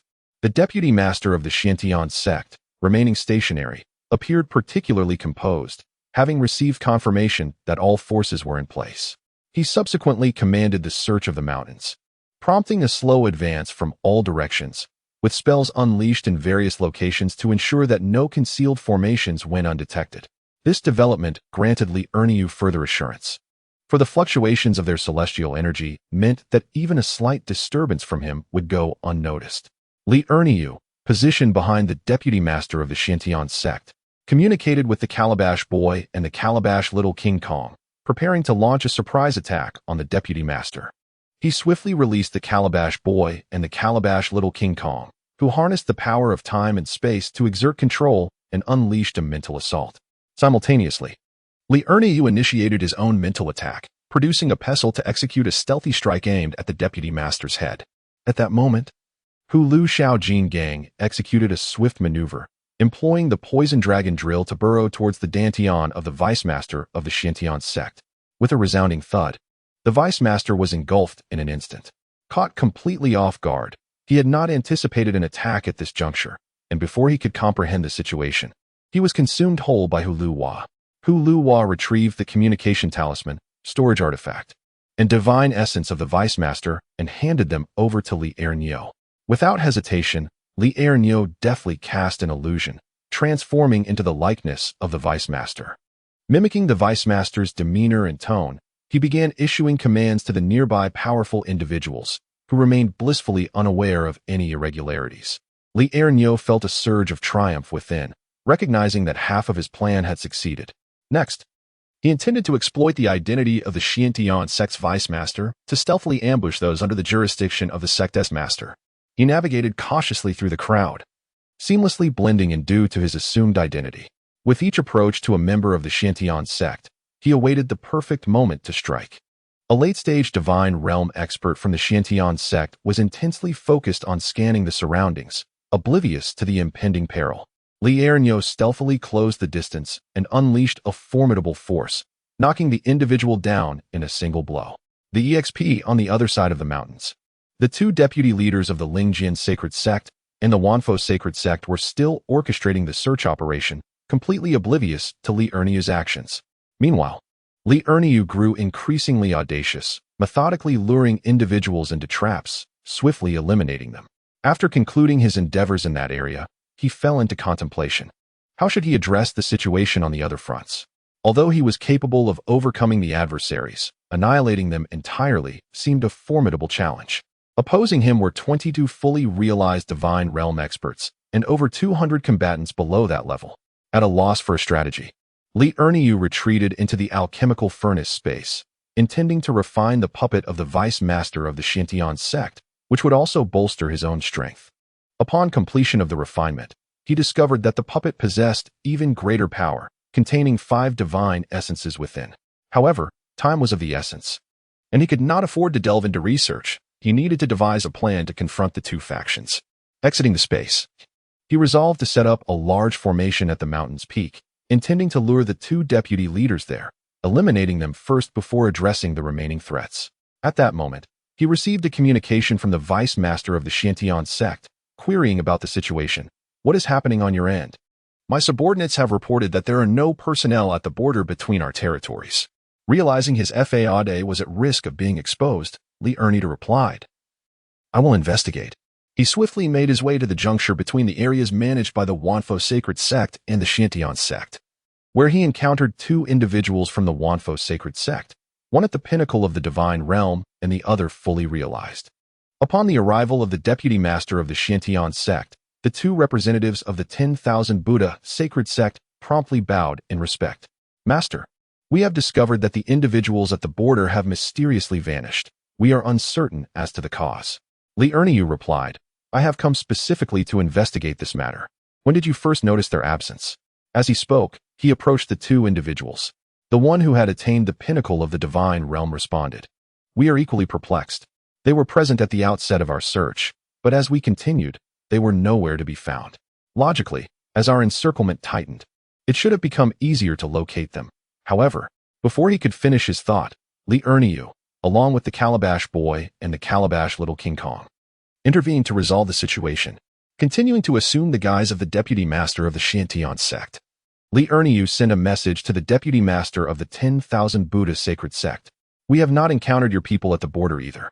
Chapter 93. The perfect devouring secret technique. The deputy master of the 10,000 Buddha sacred sect replied, I shall arrive immediately. I had just received a message moments ago. The representatives of the 10,000 Buddha sacred sect soon arrived, inquiring, where are our people? Li Erniu responded, since my arrival, I have seen no one. Is it possible that the perpetrator is lurking nearby? Let us search diligently. As he spoke, he moved closer to the deputy master of the 10,000 Buddha sacred sect.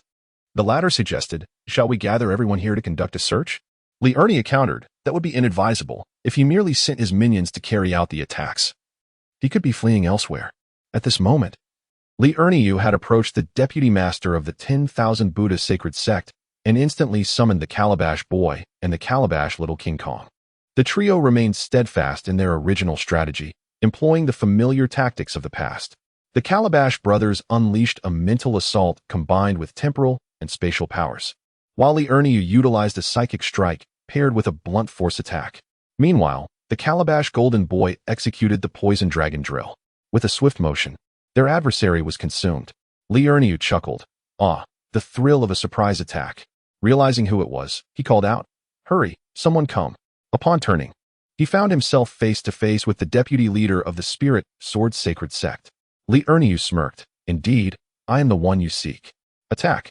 He had no intention of allowing this individual to stall for reinforcements. In an instant, the trio charged towards the deputy leader. The deputy leader attempted to flee, but he stood no chance against the Calabash brothers, one adept in the manipulation of time and space, the other mastering spatial abilities. With a few swift movements, they intercepted him. Li Erniu, no longer holding back, unleashed his newly developed technique, Erniu's grave stick, charging at the deputy leader. The first strike, heaven-shattering blow, sent a formidable shadow of his weapon hurtling towards the deputy leader. Initially, the deputy leader could barely defend himself against the Calabash brothers, and with Li Erniu joining the fray, he became hopelessly outmatched. As the imposing shadow approached, he realized he could not evade it, and hastily summoned his celestial energy to form a protective barrier. With a resounding explosion, the celestial energy shield shattered, and the deputy leader was struck down into the ground, rendered unconscious by the force of the blow. The Calabash brothers swiftly devoured him, and just then, the disciples of the 10,000 Buddha sacred sect arrived. Witnessing the leader of the Spirit Sword sacred sect being swallowed, they were struck with terror, turned, and fled.